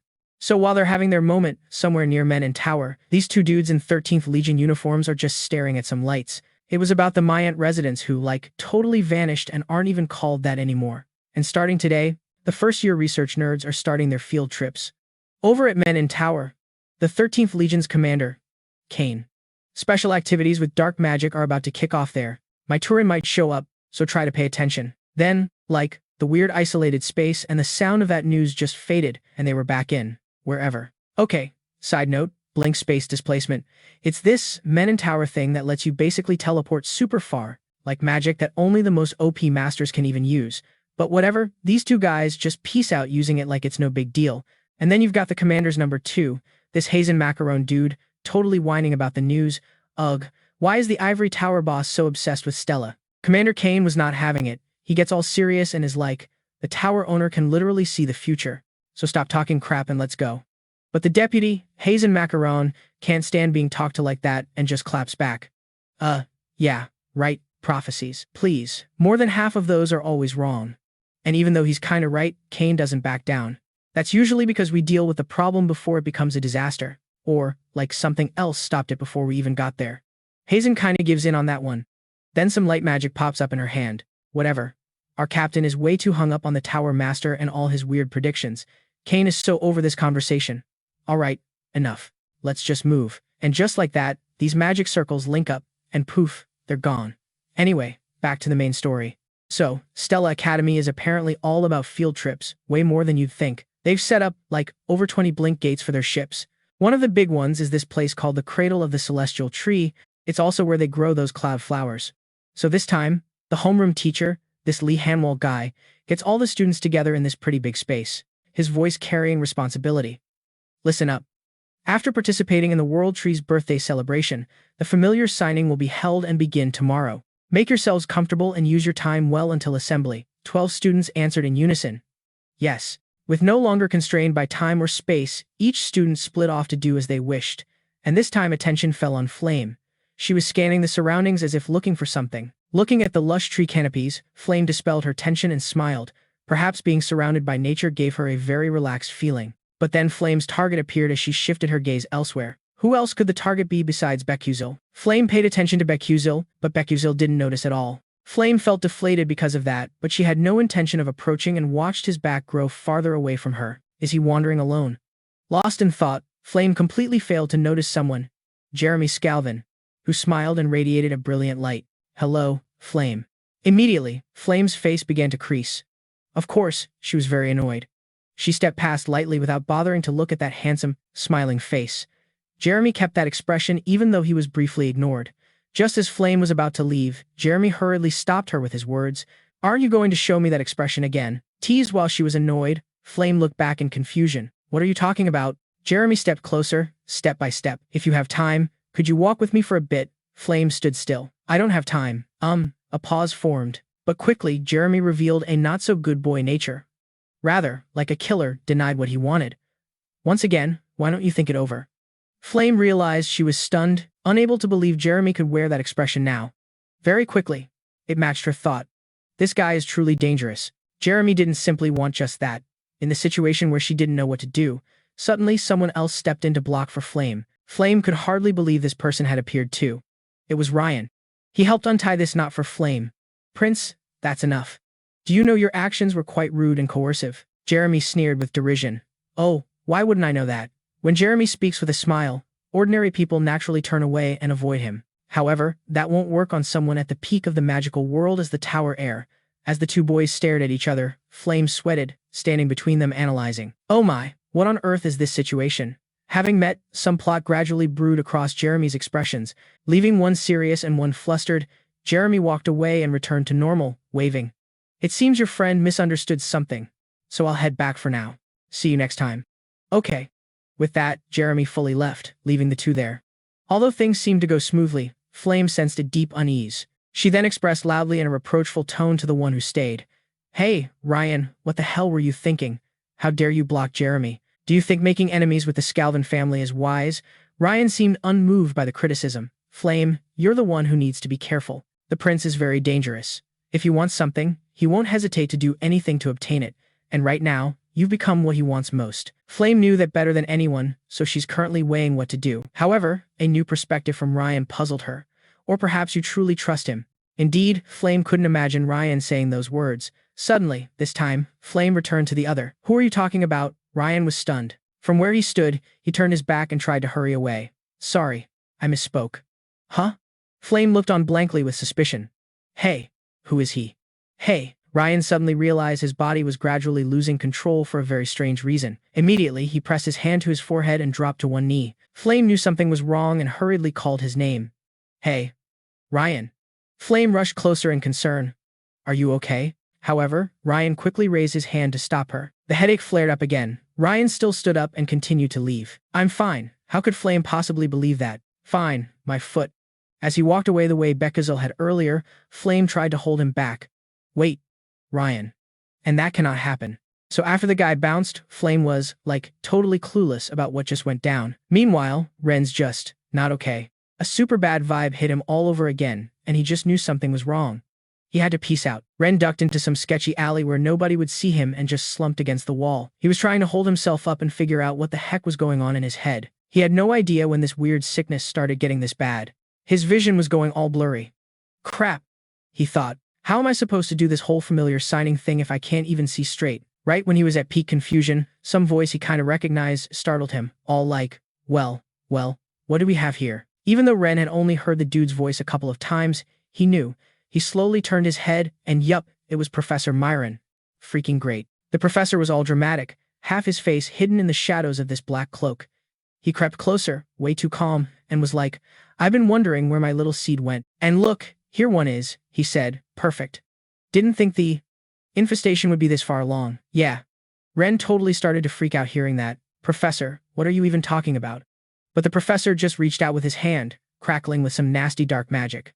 Things just went from bad to worse, immediately. Don't even try to fight it, the guy said. From now on, you work for me. Ren, do you get what kind of mess you're in? He was struggling hard just to stay conscious. Stay back, Ren yelled, but everything was starting to go black. Flashes of him just hanging out and talking with Flame popped into his head. Those good memories kept playing, but they started to fade out, swallowed by the darkness. The last thing he saw was that picture of Flame waving goodbye. Okay, scene change. We're in the Elf Kingdom now, where there's this huge, fancy castle hidden in some super pretty forest. Inside, some assistant walks up to a massive door. He knocks to give a report to the queen. It's this dude, Oren, her aide. He's all formal, like, Your Majesty. If you bail on the festival this year, the Council of Elders is going to use it as an excuse to stir up trouble. Inside, the Elf Queen is just leaning against the door, listening. Oren keeps going, sounding super stressed. They're totally going to try to take over the entrance to the sacred grove. The Elf Queen, Katrina, who has this long white hair and intense gold eyes, just frowns a little. You can just tell she's got the weight of the world on her shoulders. She answers all calm. I know. I'll be out soon. You can go now. So, Oren has no choice but to leave. The second she's alone, Katrina's face just falls. She looks so tired and sad. She's walking by herself, thinking, when was the last time I was actually, free? Then she lifts her hand a bit. She's getting ready for something important. Katrina throws on a white hooded cloak and a mask, completely hiding who she is. She checks herself out in the mirror and thinks, this disguise only lasts for 1 hour. But you can see the determination in her eyes. Even if it's just a little time, she's got to make it count. So after she's all disguised, Katrina and her knight escort head into the sacred forest. She's just hoping, please let today not be a total disaster. She's standing in this garden full of pure white flowers, and everything's super peaceful and quiet. All the other elves are bowing and praying. The whole vibe is, like, super serious. Everyone's doing their thing for the sacred tree festival, all respectful and whatever. Katrina's just standing there among the flowers, looking like she's part of the scenery. Then she starts walking across this wooden bridge. She heads deeper into where the ceremony is happening. The final stop is this epic waterfall, which is like the holiest spot in the whole forest. The ritual is almost over. Katrina's thinking, if I can just finish this prayer and get back without any drama, that'll be good enough. But then, all of a sudden, she totally flinches. She senses something is way off. It's this dark energy faint, but definitely there. Someone with dark magic just showed up. You can see Katrina's gold eyes flash in the shadows. Katrina knows it instantly. Some dangerous dark mage has snuck into their sacred place. She shoots a look at her knights, even Orin, but they're all completely oblivious. She realizes she's the only one who can feel this messed up power. The rules say the Elf Queen has to stay quiet during the whole festival, but there's no way she can just sit back and do nothing. Not while some dark mage is trashing this holy place. Katrina clenches her fists, her expression locked in. She's thinking to herself, guess there's no other choice. Katrina's made up her mind, looks like I'm handling this myself. Meanwhile, back with Flame, she's running somewhere, totally out of breath and thinking to herself, I followed Ren, cause he was acting so weird. But she's looking around all worried, like, where'd he disappear to so fast? Then she spots him. He's just standing there in a dark corner. Just frozen. Flame totally locked up when she saw Hyun. He was surrounded by this gnarly dark aura, and you couldn't even see his eyes. She just choked out his name. Hyun. Flame instantly felt this messed up energy radiating off him, just pure dark vibes. She's like, don't even tell me. And then he looks up. Dude, his eyes were pitch black. It hit her like a ton of bricks, a dark mage. But then, she tried to get a grip. She could see the dark magic hadn't, like, totally taken him over yet. If I move now, I can get him back. With that thought, she tried to talk him down. Chill out. Hyun, whatever you're feeling right now, that's not you. She kept at it. You hate losing, right? Don't let this darkness win. But Hyun was a total brick wall. He just started walking toward her without saying a single word. He got right up in her personal space. His face was terrifyingly blank. Flame was seriously freaked out. Sweat just started pouring down her face. Hyun's dead inside eyes just stared at her. Zero emotion. Then, out of nowhere, his voice was all cold. Why are you dodging me? Flame was so flustered she didn't know what to say. She was totally speechless, her eyes wide with fear and, like, major confusion. As if he sensed it, he took a step back. Flame immediately yelled, wait. But Hyun was lost in his own twisted thoughts, wondering stuff like, does she hate me? Am I that unreliable? She was frantically waving her hands. No, don't even think that. But then, bam, this insane burst of dark magic erupted from somewhere and shot right past, cutting her off. She had zero time to react, just stared in shock as the dark energy flooded everything. A crazy violent explosion of darkness just swallowed the whole area. Flame threw her hands up fast to shield herself from the surprise attack. The smoke and dust started to settle, and she was still just standing there, completely stunned. She couldn't believe her friend actually attacked her. While she was trying to process it all, another classmate showed up. Flame was like, Marcus. Marcus ran over, super worried. Are you okay? Flame looked at him and said, that dark lightning just now. But he just kinda smiled and brushed it off. Sorry, just forget it. Then Marcus's face got dead serious. He looked over at Hyun, who was still drowning in dark magic, and asked Flame, but for real, why didn't you fight back? You were almost toast. She explained, I was trying to fix it by talking. Marcus was totally shocked. By talking. He obviously thought she was nuts, but he didn't say anything. Flame got lost in her own head. She remembered how in the original story, some girl named Assel cleansed, like, a ton of dark mages with just her words. They called her the penitent saint or something. Flame actually thought she could do the same, like, maybe I can bring him back, too. Yeah, but reality is way harsher, she thought miserably. Maybe I'm just too weak to save anyone. The image of Jackie dying just kept playing in her head. Marcus cut right through her spiraling thoughts. I don't know what your plan is, but first, you gotta fight. He looked at her with these trusting eyes. You can do it, right? Those words totally woke her up. The hopeless look on Flame's face vanished, and it was replaced by pure resolve. She yelled, yeah, I can. And a magic staff appeared in her hand. Her eyes were like steel. This time, I'm not letting anyone die like Jackie. Flame raised her staff high, focusing all her willpower and strength, and screamed, I am absolutely going to save you, Hyun.